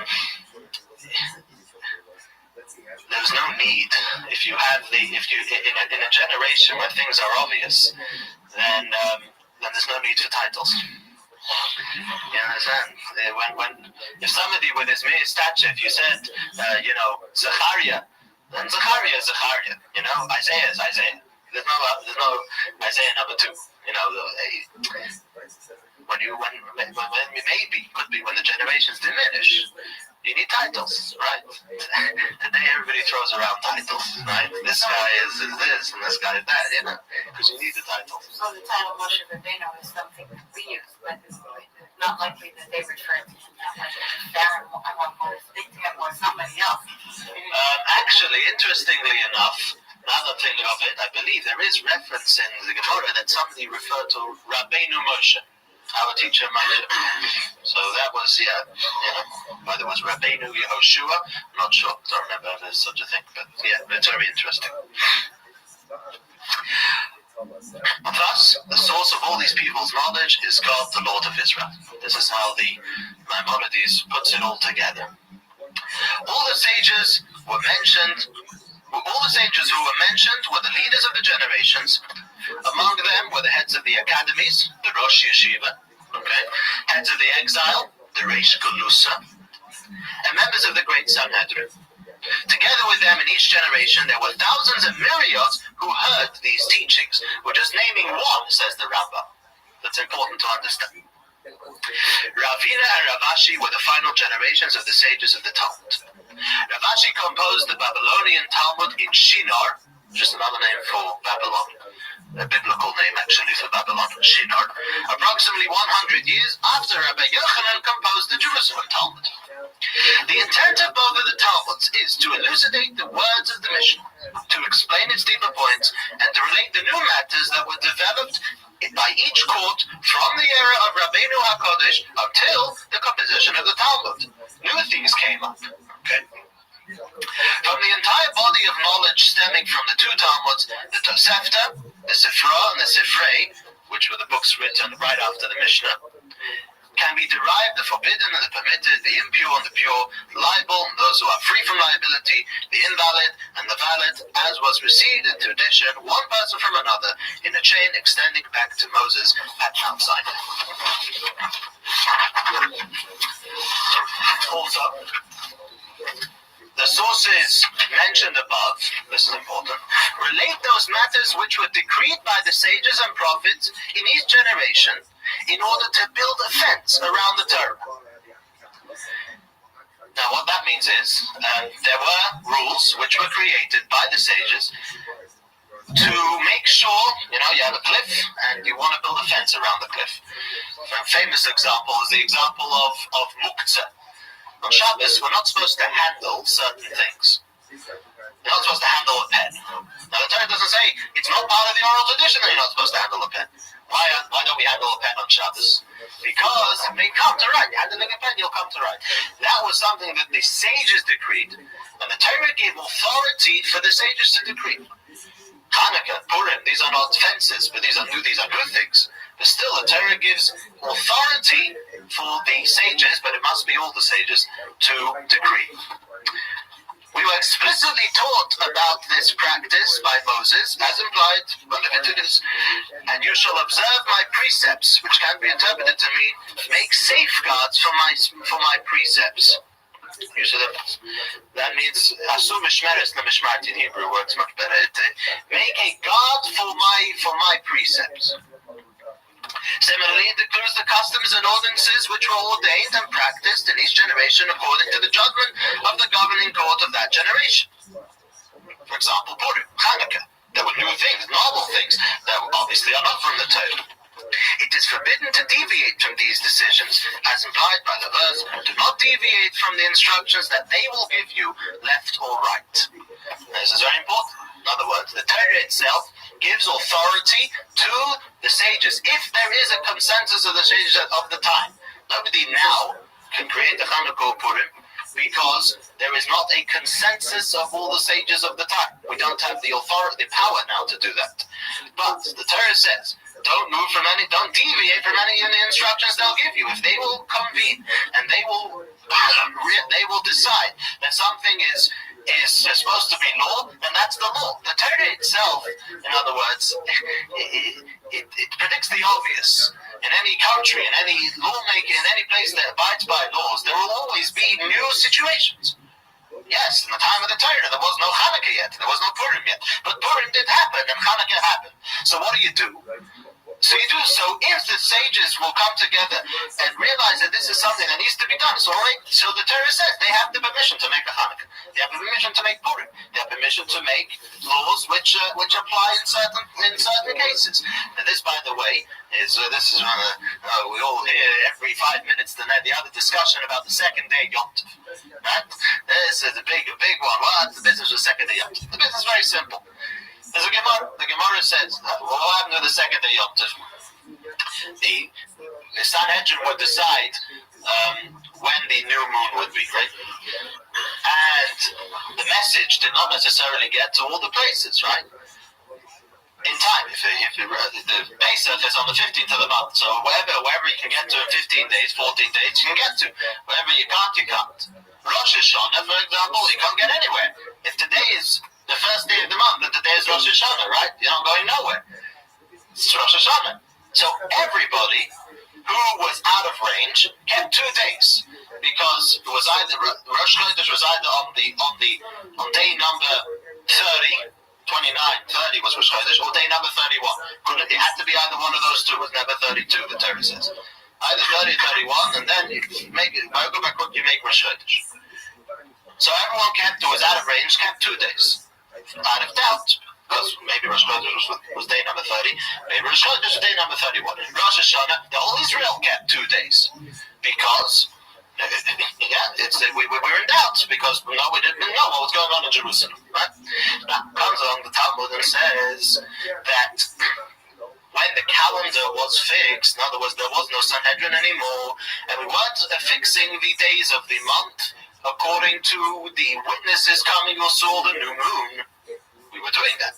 Now, because the Jews were dispersed, no Sanhedrin, no one to decide that now is Rosh Chodesh, so we make a calendar. We figure out when the moon will be seen. We announce it in Shul every Shabbos Mevorachim, when the moon will be seen in Jerusalem, and on that day, or around that day, wherever, it's a whole very complex thing of how the calendar works, but in principle, around then is Rosh Chodesh, and we make Rosh Chodesh. Okay? So seemingly now, everybody knows when Rosh Chodesh is, everybody knows when the 15th day of the month is, so why keep 2 days Yom Tov, right? So the Gemara asks the question, and the Gemara says that in the day, there was a time, says the Gemara, when Babylon was able to find out when Rosh Chodesh was. And nevertheless, they told them, Hizaru b'minhag aviseichem b'yadechem. Be careful to keep the tradition of your fathers. The tradition of your parents was to keep 2 days Yom Tov. You have to carry on keeping 2 days Yom Tov. Now, why was this the case? Why was this the case? The sages of the time felt that this is something that had to be done. Reason being, if you have, there had to be borderlines. Meaning, let's say you had a case where there was a certain place where they did hear the news, another place they didn't hear. It wouldn't be clear. It wouldn't be clear cut. In other words, people, I came from Israel, so I kept 1 day Yom Tov. So when I go to, when I go to America, I'll also keep 1 day Yom Tov. Over there you don't know, when Yom Tov is. Pesach was always 1 day. We had to make 2 seders. We always make 1 seder, right? The masses think that way. Masses don't delineate. Yeah, I'm in range. I'm not in range. They know what they did as a kid. So they said, you keep if you're outside of Israel, that's what they made the borderlines. If you're inside Israel, where mostly that's where the message will inevitably come, so then they keep 1 day Yom Tov. If you're outside of Israel, although the reasoning has gone away, keep 2 days Yom Tov. You're much safer that way. Now somebody will come along and say, well, we're 2,000 years down the line. Today there's email. Today there's other things you don't know. So today's the time to abolish it. So there's a law in the Torah that says that if you want to abolish something, the one who needs to abolish it must be greater in wisdom and in number than those who have issued it. Okay? Which means that in simple language, if you start to tamper, then you're going down a very dangerous path. If you have the stature, if we would have the position that they had then of saying, something, this time, they had to do that then, so as not to forget, to keep up the custom of their fathers, good. But now, the reason doesn't apply, can we abolish it? So the answer is, no. Since the decree was made by those who are greater in number and greater in stature, you cannot abolish it. The reasoning went away. So the Torah knows the character of people. And the proof is in the pudding. Those who felt that they could, abrogate this law, although they're not as great, and the consensus of sages of the time is not as strong, nevertheless, okay, we'll keep 1 day Yom Tov. It doesn't stop there. It doesn't stop there. It goes to things which are there's no reason to abolish, and they still abolish them. The Torah makes laws. This law we can actually understand. In other words, language in the Gemara is Yarda l'seif da'atay shel adam. The Torah penetrated down to the consciousness of people. The Torah is given by Hashem. And Hashem knows the way people work. And that's why there is this system of once it's in, it's not simple at all to abolish it. Now, that is on face value. If you're talking on the spiritual level, Chassidus explains why in the diaspora we must have 2 days of Yom Tov. Because it says that the holiness of Yom Tov takes more time, so to speak. It takes 2 days to penetrate that which in Israel takes 1 day. But if we're talking on the plane of law, the Torah sets, in other words, talking on the plane of spirituality, there is meaning in the 2 days of Yom Tov. It's not something hollow that we just do because we have no choice. But that is on the spiritual plane, which we're not talking about now, although it's very important. We're talking simply on the plane of law, talking about the court of law.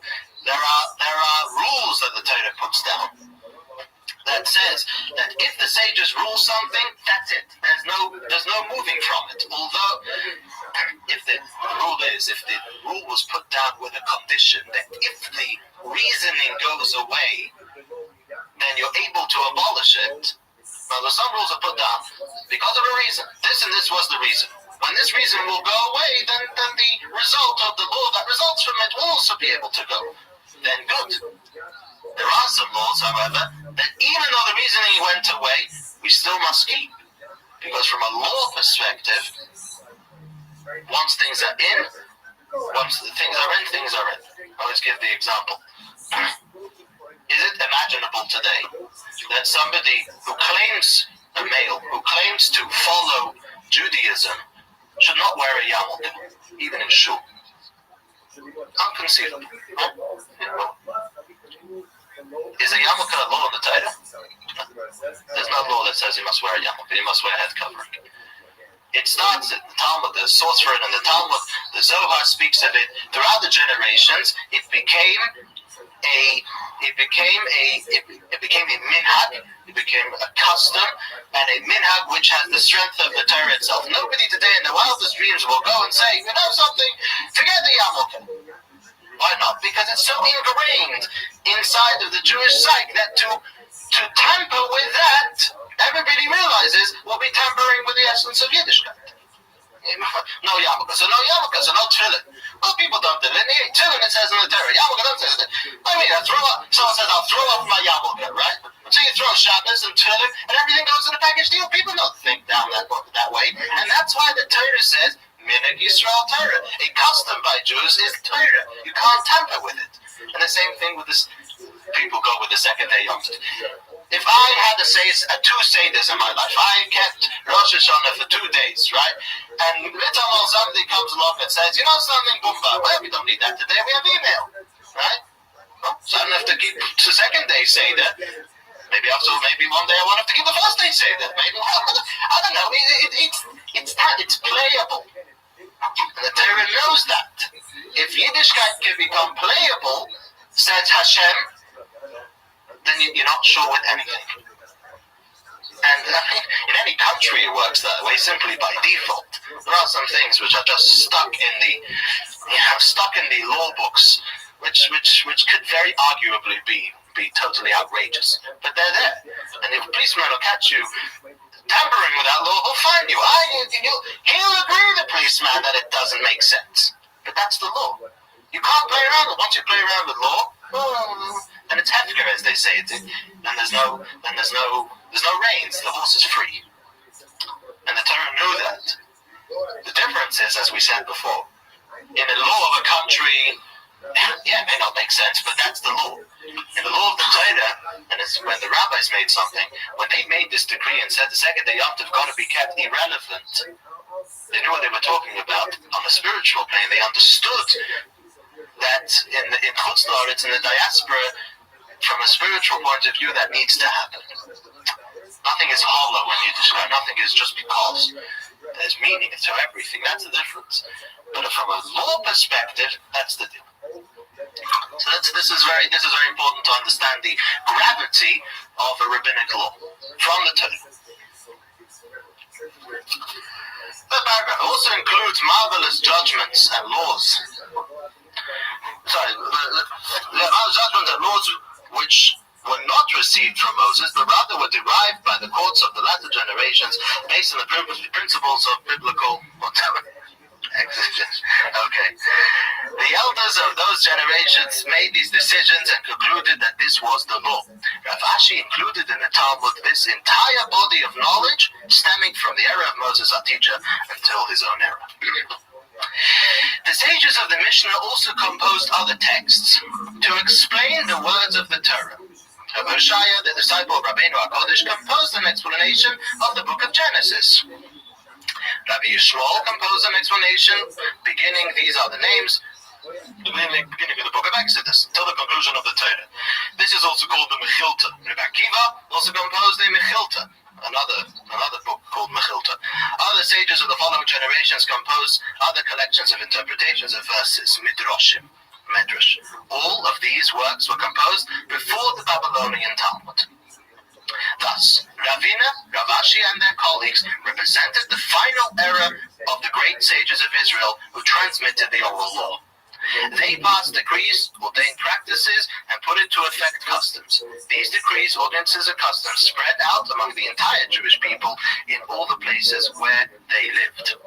After the court of Rav Ashi composed the Talmud and completed it in the time of his son, Rav Ashi, the Jewish people became further dispersed throughout all the lands, reaching distant extremes and far-removed islands. The strife sprung up throughout the world, and the paths of travel became endangered by troops.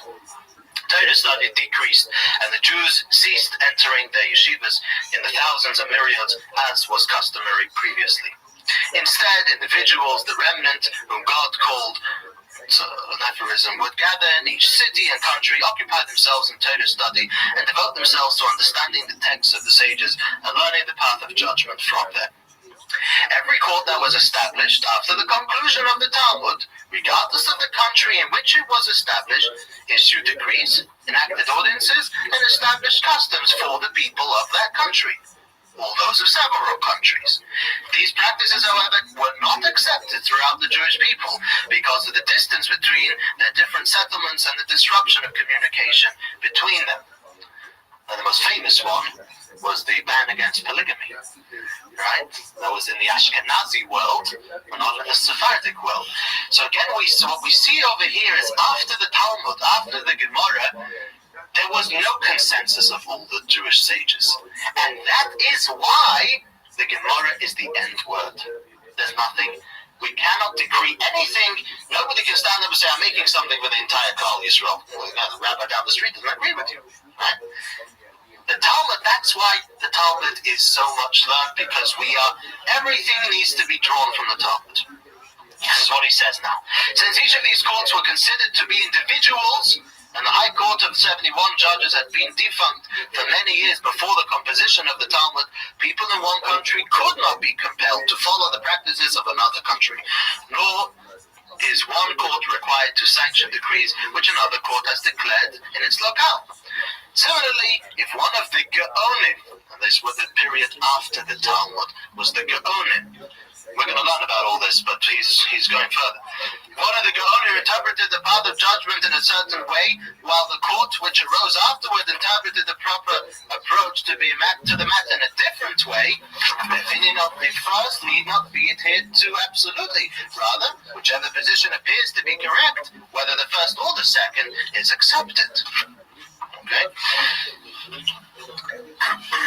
So this is how things sort of got together, and the Rambam goes on as that basically the Talmud by the Gaonim was taught, and since the Talmud was written in Babylon, which was Aramaic, not everybody understood Aramaic, so the Gaon, the genius of the time, had to teach the people that Talmud.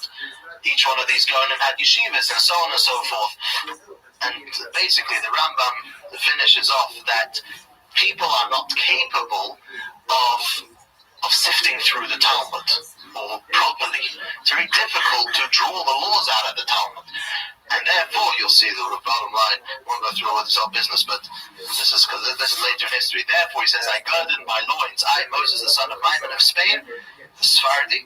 I realized that from the book of I relied upon the rock, Hashem, blessed be He. I contemplated all these texts and sought to compose a work which would include the conclusions derived from all the texts regarding the forbidden and permitted, the impure and the pure, and the remainder of the Torah laws, all in clear and concise terms, so that the entire Olam law could be organized in each person's mouth without questions or objections. That was the genius of the Rambam. Okay, he did it in the way of if you open up a Talmud today, everything's in English, but still you don't know how to learn Gemara. And even when you do, what's the law? What exact? It's all piled in there. And for the layman today, it's almost impossible. He cannot rely on himself, except in obvious cases, to rule. Everything stems, however, from the Talmud. Why? Because that was the last time there was a consensus. After that, we were dispersed, and there wasn't this kind of unity that we may have wanted. So this is the story of the oral law. This is the story of the Torah Shebaal Peh, and that's why we realize over here that who made up all the Jewish laws. No one made them up. There's a golden chain that stems from Moshe Rabbeinu right until the end. So anything that we pick up today, the Shulchan Aruch, we can trace every one of those laws back. Nobody was interested in just saying, well, I think this, that, and the other. That every one of those laws are firmly based in the Talmud, or at some point before the Talmud, a consensus came, and these things were decided with all their details, and therefore, each one of them has the weight, shall we say, carries the weight of Torah itself. This is the thing of the idea of the Rambam. In the middle of this page, he goes on the Goinim and so on, but we're not up to that yet. Saying this is the Rambam goes after he explains why he wrote his book. Okay, so that's a different discussion, which we'll get there, what the Rambam achieved. But now, at least when we get to the Gemara, we know what the Gemara is. That's why people learning Gemara, in yeshiva, they learn Gemara. Because ultimately everything has to be from the Gemara. Somebody just opens the goes to Jewish law and reads off, right? So he'll know that thing. He'll know do this, do that, which for many parts works. But we must know the background. We must know how all this came about, which is all pulled together in the Gemara. And once you learn enough Gemara, you have the tools with which how to understand Jewish law. What's the actual interpretation of that word? Gemara, ligmor in Aramaic means to learn. To learn. It's actually interesting. Apparently, I just said this today. It's in the footnotes in the back of here. The word shas, which stands for Shisha Sidorim. Shisha Sidorim, 6. How do you say it? Not tractates, but parts. The Mishnah is divided in 6 parts. And the Talmud is based all on the Mishnah. The Talmud is, you have a Mishnah. If you looked at the Talmud, you have a Mishnah. And then you have pages of Talmud which discuss the Mishnah. So apparently the name Talmud is the real name for it. Everybody called it Talmud. The name Shas became a code name because Talmud was forbidden by the church, and they burned the Talmud, and therefore Shas became the word. Yeah, it's an acronym. It became a different name. They didn't know what Shas was or something like that. So that was the idea. So we'll cover the Rabbeinu HaKadosh and Hestas.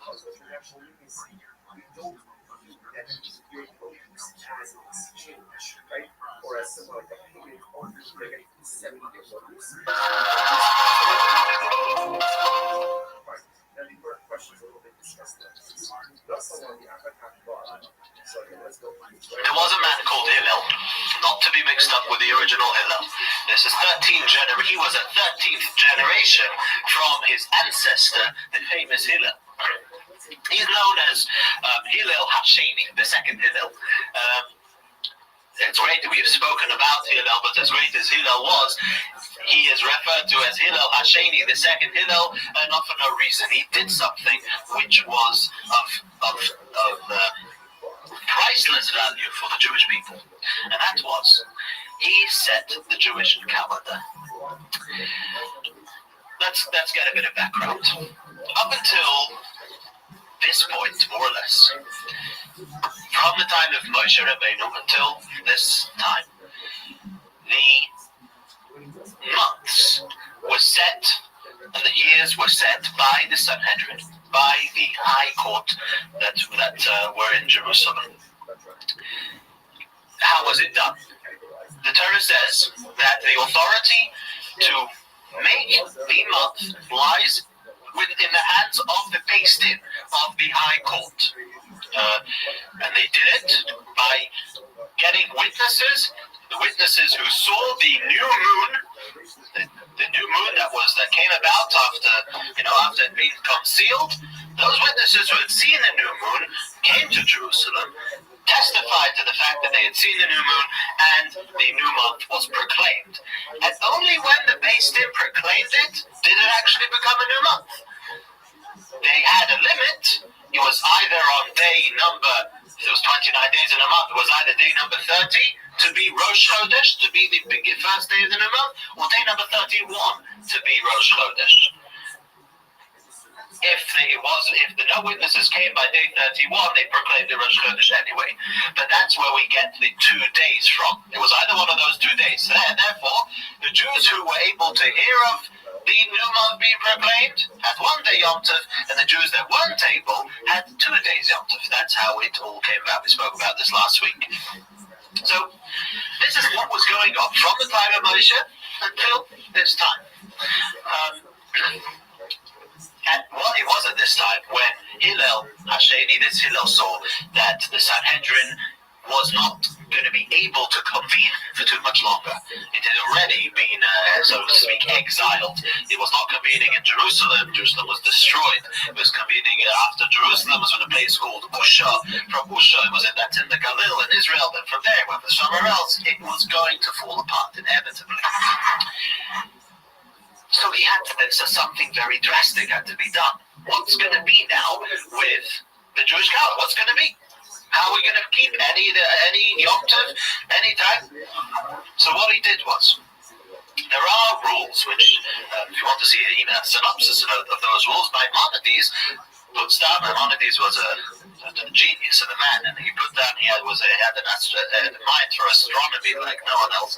He studied all the books of Greek books, all these things, and he laid down in clear language that even the layman can understand. You got to put your head to it. It's very difficult, but if you go stage by stage, slowly, you can understand the dynamics of the Jewish calendar. And the main idea is to be able to tell exactly where and when the new moon will be at that beginning of that month.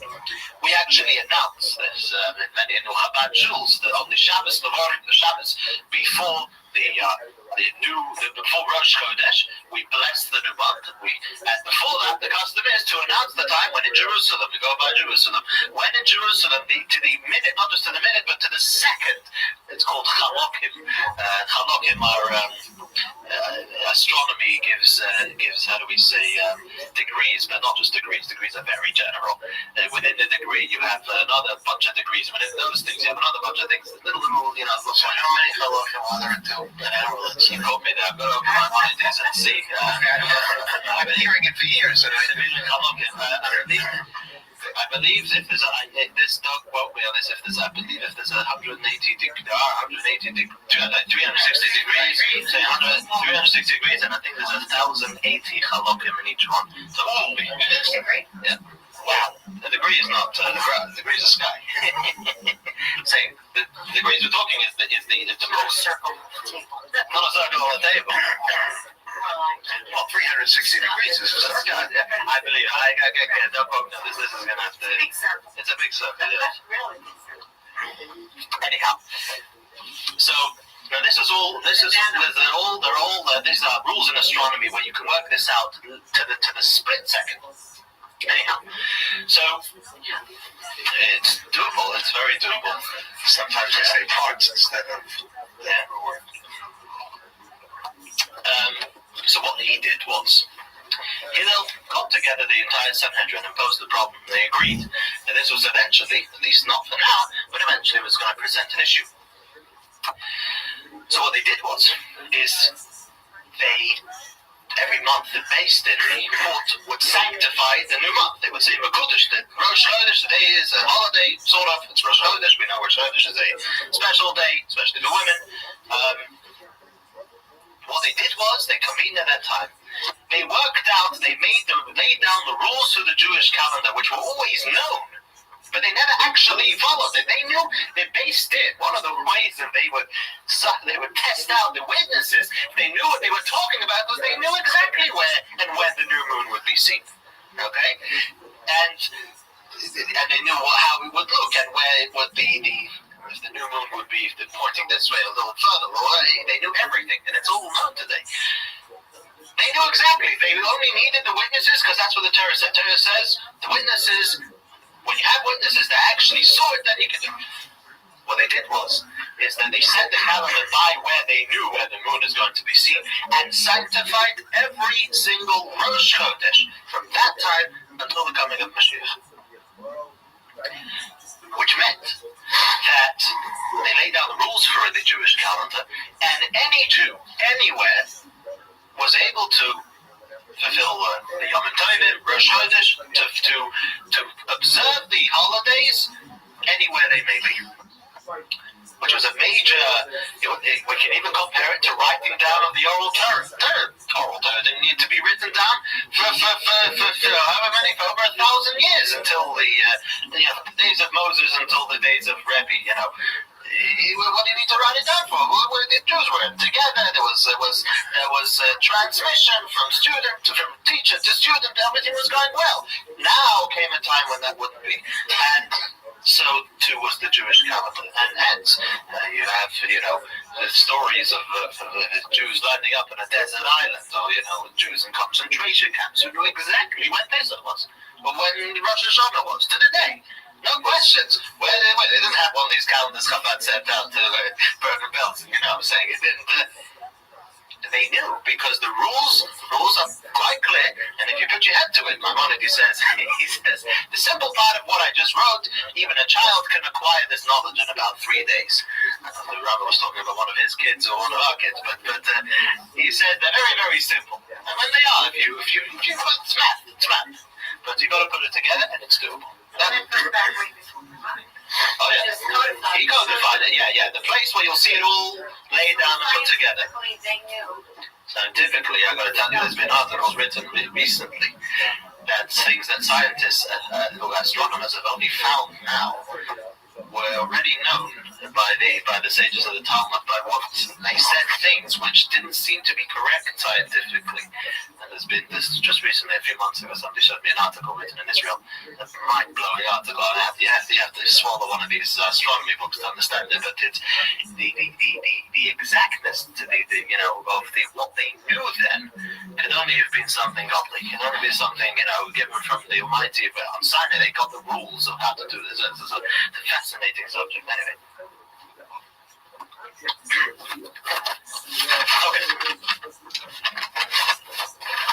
Now, moving back a little, the Mishnah was written down in 218, and this is when the Jews started, the Torah started to happen. It was all that era.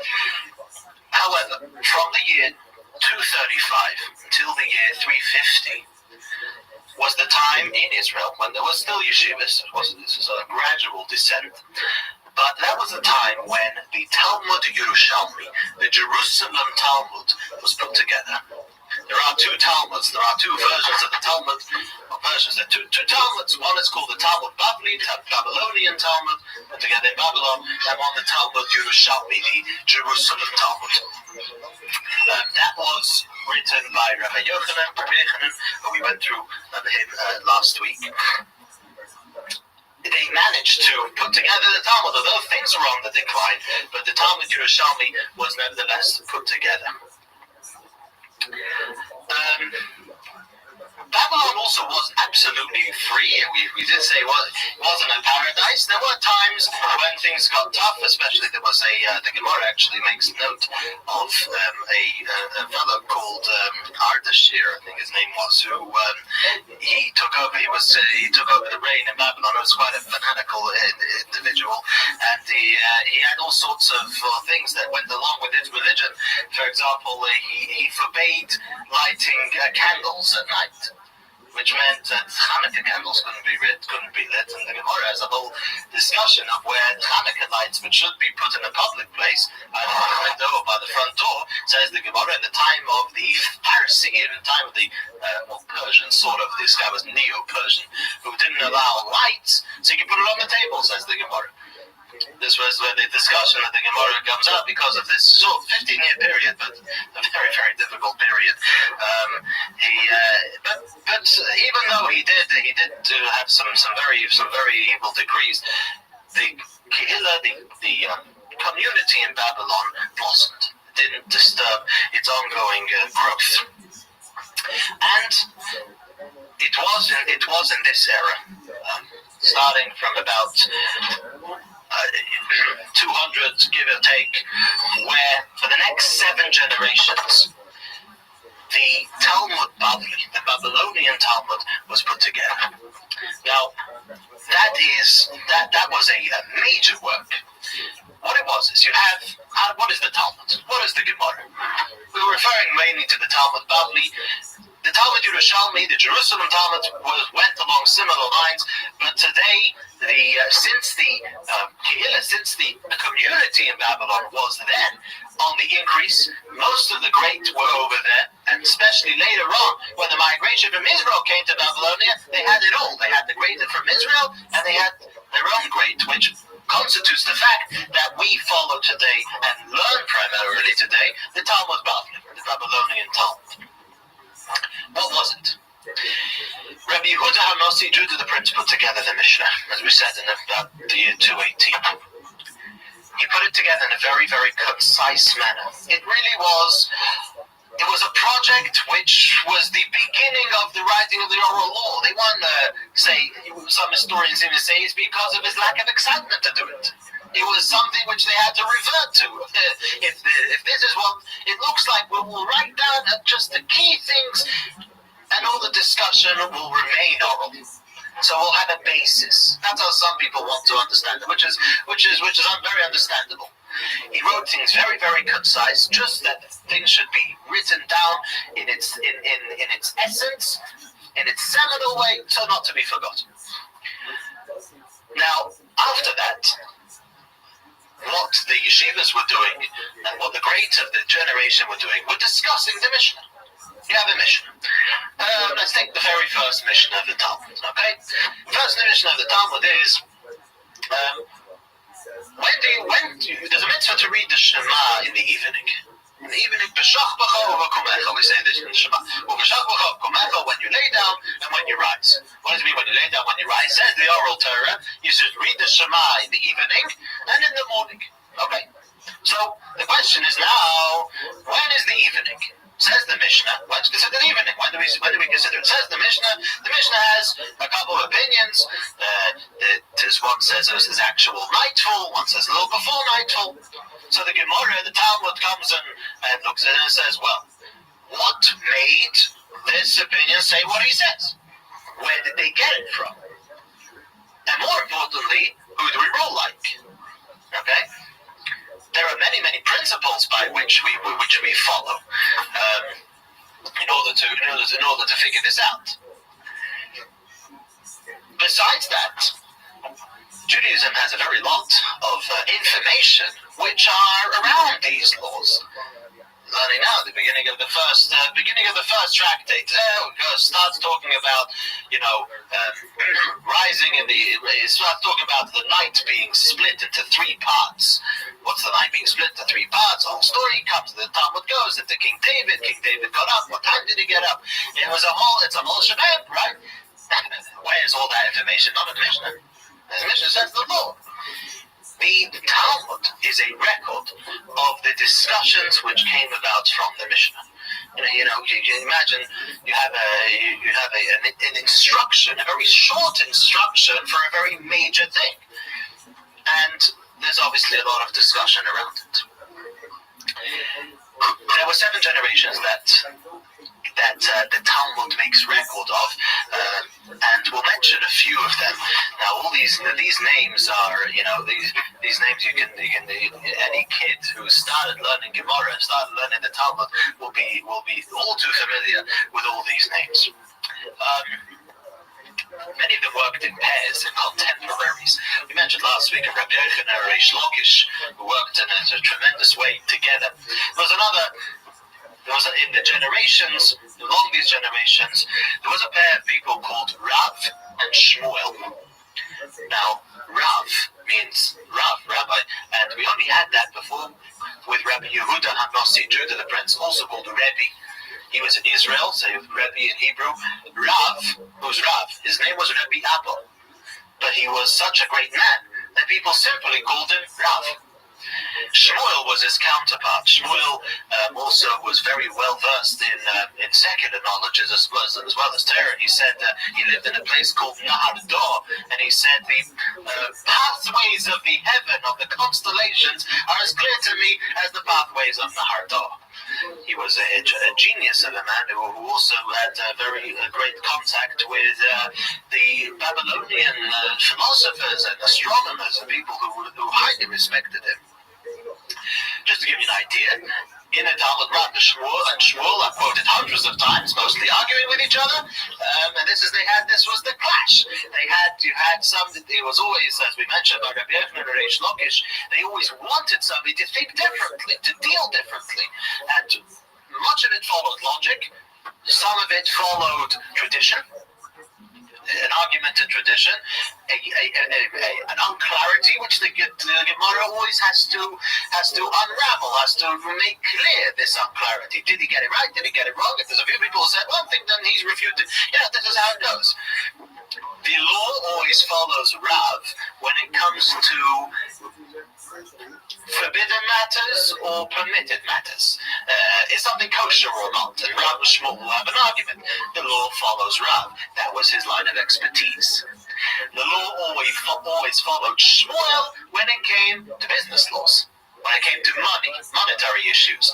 The reason was because Shmuel lived in Nahar Dor, which was a major city of commerce, and these cases were coming to him constantly, and therefore his field of expertise was money matters.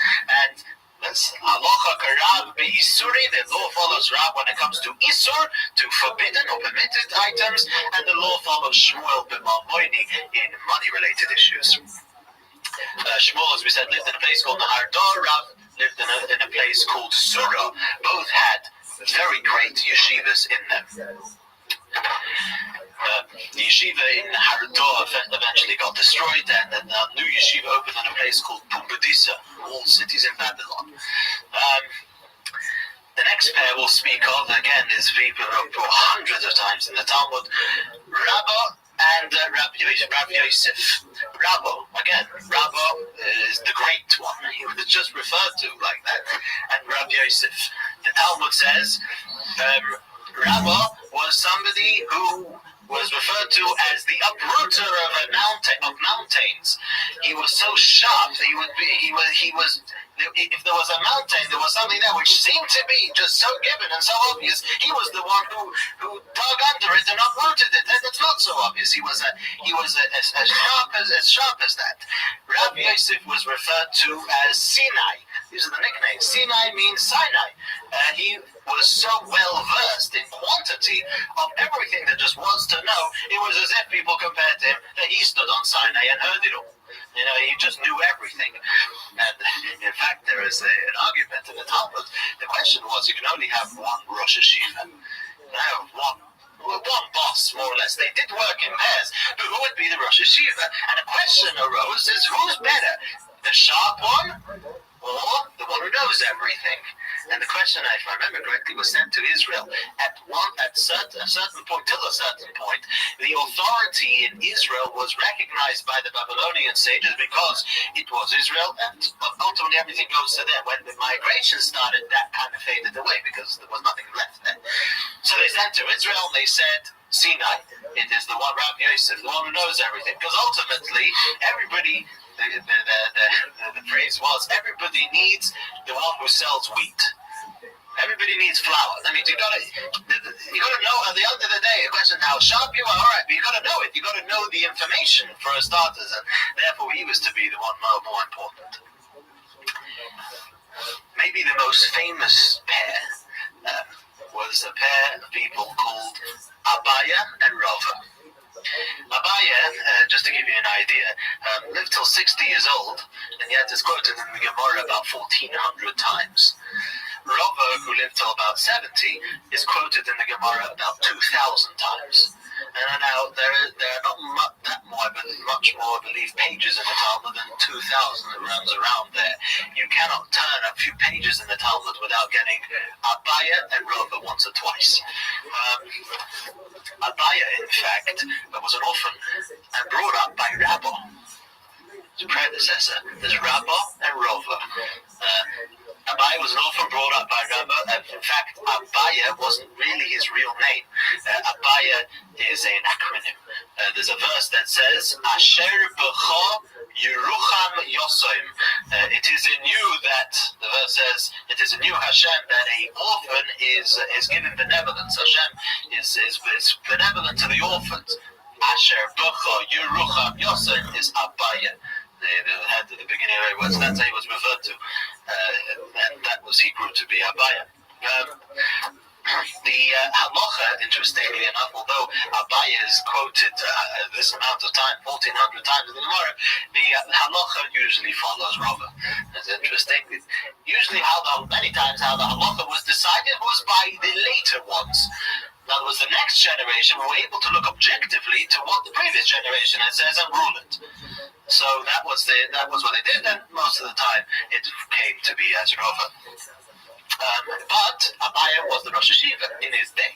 Okay, so just because you were the head of the yeshiva this time in Pubradisa, it didn't mean that the law always followed you. That was a question of if the next generation was going to give the verdict, then who were they going to give it like?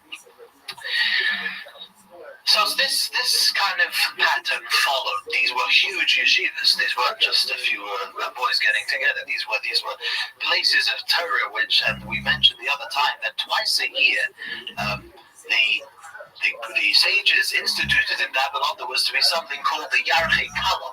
The Yarchei Kala was a Yerach is a moon in Yoreach in Hebrew.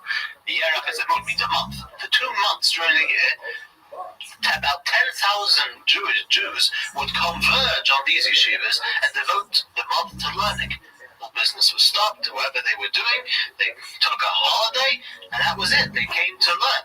And this was all in these yeshivas where, it wasn't just boys again, it was older people who wanted to devote their lives to holiness, sat there at the feet of these great men. The ones who transcribed officially, all this was in written and note form and so on, the ones who transcribed the Talmud at the end was a pair of people also who were known as Ravina and Ravashi. Ravina and Ravashi, again contemporaries, and started transcribing all this discussion and all this information. We are told that the actual transcribing took about 6 months for each tractate. About 39, if I'm not mistaken, tractates of Talmud, and each one took about 6 months. Again, sifting through what would go in, what would not go in, who would they follow, there was a major amount of discussion, and the beautiful thing about it is that it's many times recorded in the Talmud as a discussion. That's how it was recorded in the generations before. He said this, he said that, and often got rough. the sages always loved each other deeply, and argument was always for the sake of heaven. It wasn't a personal thing, but it was often a question: did you have the right to argue with the Rosh Hashiva? Who were you? There was a case when somebody was expelled for not showing the right respect for somebody who knew better. It's very, very lively and very animated. The one which we call the Chasimas HaTalmud, the seal, was laid on the Talmud by the son of Ravashi, who was called Mar Bar Ravashi. Mar actually has two meanings. If you go to Israel, Mar means bitter. But if you want to say Mr. Schwartz, it's Mar Schwartz. Okay? Mar Goldberg. Mar means sir, or in that way, Mr. or sir. Mar Bar Ravashi, again, he was called sir. I'm not sure what his actual name was, but he was called Mar Bar Ravashi. Again, that's the first syllable of Mora. Mora For the Seder. Morer, yes, the bitter parts. I don't know if they two have connection, but yeah.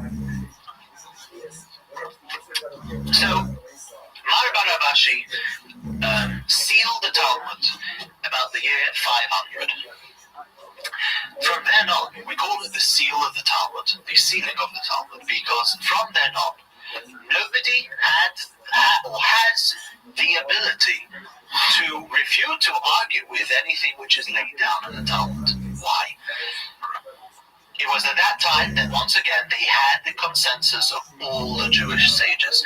Everybody got together, and everybody, in an honest way, was able to sift through and to argue through the law of what should go in, and they went through it and chewed it over and over for years and years, over generations, and it all got into the Talmud. After that, the Jewish people, communities started to crop up different ways. They put the seal on the Talmud, and that was it. This is the information. From then on until this day, what we call the basis of Jewish knowledge, where everything is pulled together, is in the Talmud. Mainly for law, there is the Medrash, which is for homiletics, with the other different. There is the Zohar for Kabbalah, different. But for law, and for much of also the deep elements of the Torah and stories, the basis is the Gemara. The Gemara does do a lot of ruling. The Mishnah does ruling, and the Gemara doesn't do a lot of ruling. But always new things, vistas are opened. New vistas are always open. We've got to understand that for the next 1,500 years until today, there have been thousands of Jewish books written. A question was asked. As we go through Jewish history for the next 1,500 years until today, we're going to see how everything was built up to the Talmud. The build-up was, the Talmud has a lot of information. Not always does the Talmud come to a conclusion. More importantly, there are different questions that the Talmud doesn't directly address. And this is endless. It goes on endless, especially when it comes to the modern day era, or the last 100 years, when technology starts. But everything must be based on the Talmud. The question is, according to the principles and the laws that the Talmud prescribes, the Mishnah prescribes, how do we deal with this case? That is the basis for every Jewish law book that comes up from today, from that day, from the seal of the Talmud. No new information was invited. You had new information. Where did you get it from? You got it from somebody. Why wasn't it transcribed? So there was a reason why it wasn't transcribed, because probably the law didn't follow you, and so on. So everything, and this is the beauty of Jewish law, that there's novelty, but it all must be firmly based on the Mishnah and on the Talmud. There's no making up your own thing. And this is until today, the question is, where are you getting it from? You say something, where do you get it from? What's your source? Are you right by learning that source in this way? And this is in fact what happened about 100 years after the Talmud. It was an era little known about it. We've got to remember that in the Dark Ages, which started around this point, a lot of history was lost. We'll soon see how the world, after the collapse of Rome, entered into a dark age where things were very backward and very primitive. All the grandeur of Rome was all but lost, and that included Jews who suffered tremendously, and a lot of history was lost. We know that's probably the pocket in Jewish history where we know least of for the next few hundred years after the Talmud, from about 500 and on until there's different places where, until things get to Spain and so on, things were much better. But the next 100 years after the Talmud was a time called the Rabbanon Saboroi, the rabbis who discussed, and they were basically discussing the Talmud, clarifying the Talmud to the people. Much of their clarifications are actually included in the Talmud in brackets, in parentheses. In the printed Talmud today, you'll see a lot of parentheses. Not all of them are from the Rabbanon Saboroi, but some of them are just plainly explaining what's going on here. Heaps of commentaries were written on the Talmud to explain what it's talking about. We'll get to that later. That started about 500 years afterwards. So this is the idea. And Talmud today, the Gemara today, is learned as the basis for Jewish knowledge that we've just come away from after this tremendous celebration of the Daf Hayomi. The people have taken on to learn a page of Talmud every day. Who finished it in 7 years. They're learning Talmud for a reason, not because there's no better law books if you want to know what to do. But the information, where is it? Where's the source? Where does it all start? It starts in the Talmud. And thank God. So if you went across this country and you looked at 100 different volumes of Talmud, in Hebrew, I guess it's written. Mishmash of Aramaic and Hebrew. So every word in every issue of Talmud would be the same. No. Oh, no. The Talmud is so it definitely has. There's no two prayer books that have the same, and so the thing with that's very good. That's very good. Well, the idea is the idea is as follows: the Torah, to be a kosher sefer Torah, every word, every letter has to be identical. And Hashem doesn't need our reasoning, but that's a good shot because every Torah is exactly the same, ain't going to change. When you write down the oral law, the sanctity is more in the content rather than in the words. The Mishnah is very exact. Rabbi Yehuda Hanassi wrote the Mishnah after thinking 15 times of every word. And that's why the Talmud goes to town for pages of why was it worded this way. Okay, as much as you have a lawyer sitting there pondering on this word or that word, and it makes a big difference. So this was the thing. Why was the Mishnah worded this way, not the other way? The Talmud, although quite exact, was written in an exact way, but the idea was more the content. Because of that, since the Talmud had to be copied over via manuscript, no printing presses until a few hundred years ago, so there were different versions of the Talmud, but was it worded this way or this way? Much you'll get a lot of Rabba and Rova, ones with an Aleph, ones with a Hey at the end. That makes a big difference sometimes because Rabba was from an older generation. Rava was from a later generation, and sometimes you can have an argument which doesn't make sense because how can Rava be arguing with somebody who he died before? So a lot of and obviously we have to come to the conclusion that it's not Rava, it's Rava, so we've got to fix the Talmud, right? Manuscripts will have to be copied over, and therefore a lot of mistakes did creep in. That one. A lot of problems happened because of censorship. You had the Pope who didn't like many parts of the Talmud, especially when it addressed JC. In the Christian countries, that was all, rubbed out. They didn't like certain words in the Talmud. For example, in most of even today's editions of the Talmud, you won't find the word goy. Just one time. There's nochri, there's this word, there's that word, because they and you can see in old even prints of the Talmud, they have some of the proofs they had to go through, and you see a mark over every word that they didn't like. And if not for the Talmud printed or transcribed in the Oriental countries, it would have been lost forever, and vice versa. Okay, so today with the printing, when it started, the printing press will go through when the Talmud started to be printed, and this was a big deal. So, like you said before, you mentioned what word it was. mentioned 1,400 times in Abaya, yeah. Abaya, I don't know exactly how they counted 1,400, I don't know. Computer. But today is a click. That's not going to change from one issue to the next. That exact number again. There could be something which was arguably was either said by Abaya or Robin or Abaya or somebody else. But most of the time it's the same.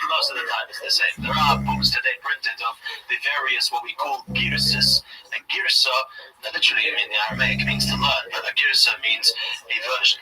That's the version of the Talmud. There's 2 volumes today printed of. They gathered together all the versions of the Talmud and pulled them together. Today's the best print of the Talmud today, which is considered to be the other edition, from which probably 80% of the yeshivas the boys learn from today, has on the side of it, and they did a tremendous job of sifting through all of this, and with a team of scholars decided which got to be the better version of it. So that's just, as the generations got on, it got better that way.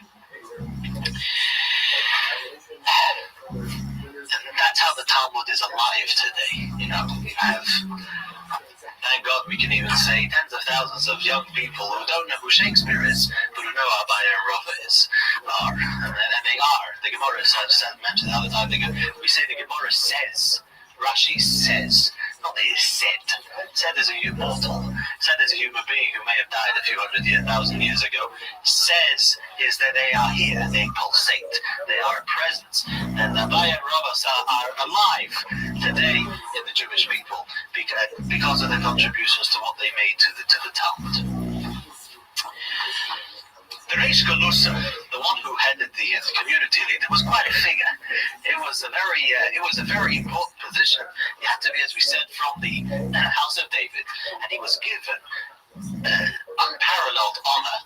One of the honors was, in the Kaddish we say, "B'chayechon u'b'yomechon, u'b'chayei d'chol beis Yisrael," which means in your lives, in your days, and in the days of the entire house of Israel, Hashem should save us and so on, bring Mashiach and so on. In the days of the Reish Galusa, it was V'chayechon u'b'yomechon, in your days and nowadays, V'chayei u'v'chayei, and in the lifetime of so and so, the Reish Galusa, and in the lifetime of the Jewish people, and so on the Kaddish. That's how that he was included in every Kaddish. Now the only one in later generation was actually who got that was Maimonides in his day. He was included in certain communities. He was such a savior, such a great man. They included him in every Kaddish. In your lives and the lives of Moshe ben Maimon.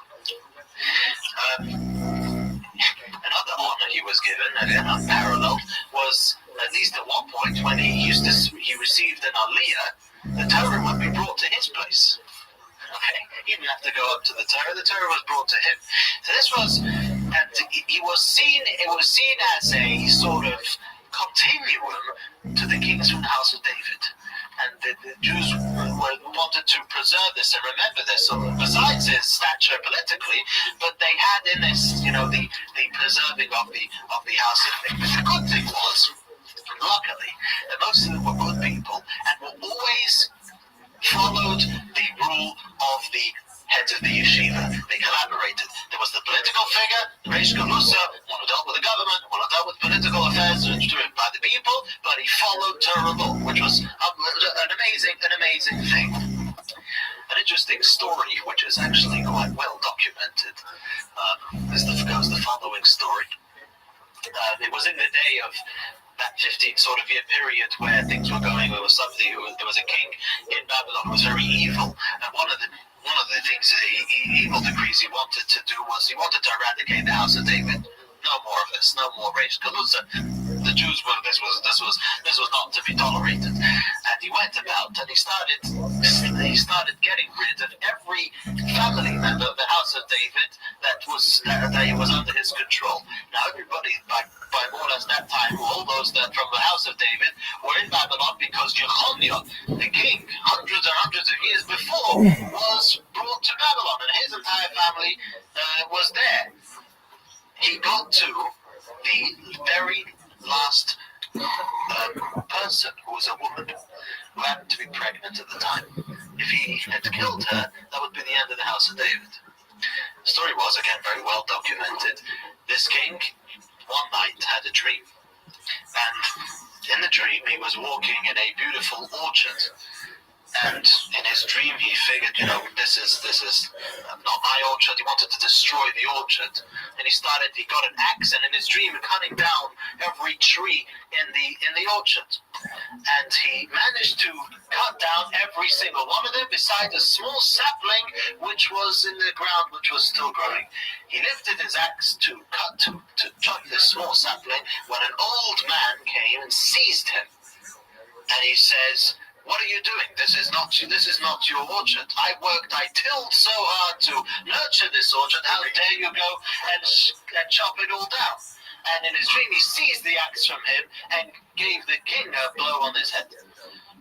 The king awoke, all tremendously shaken, and much like reminiscent the story of Pharaoh, what does this dream mean, and so on. He had one of the old Jewish sage who he had kept prisoner for something or other, and he was sure, this old sage, that this was King David, or who had appeared to him, and he accepted he accepted the explanation. He summoned that woman to be under his protection. The woman gave birth, and the house of David was saved. That boy who she gave birth to was called Bustanai. A bison or bustan in Aramaic is an orchard. So he became later this Bustanai, the Reish Galusa, and from him carried on the house of David, from which people today even can trace their lineage to the house of David.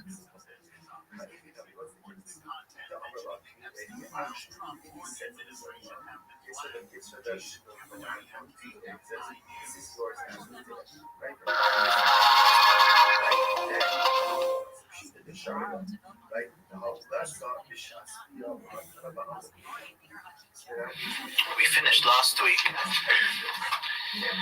with the story, with the end of the era, what we would call the Gaonim. What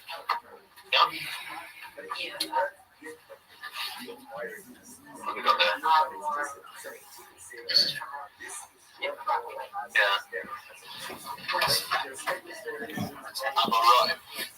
Amoraim are the ones who composed the Talmud. The next era is what we call the Gaonim. A Gaon means a genius, literally in modern day Hebrew. And the era after the sealing of the Talmud was sealed by a man called Rabbi Rothschild.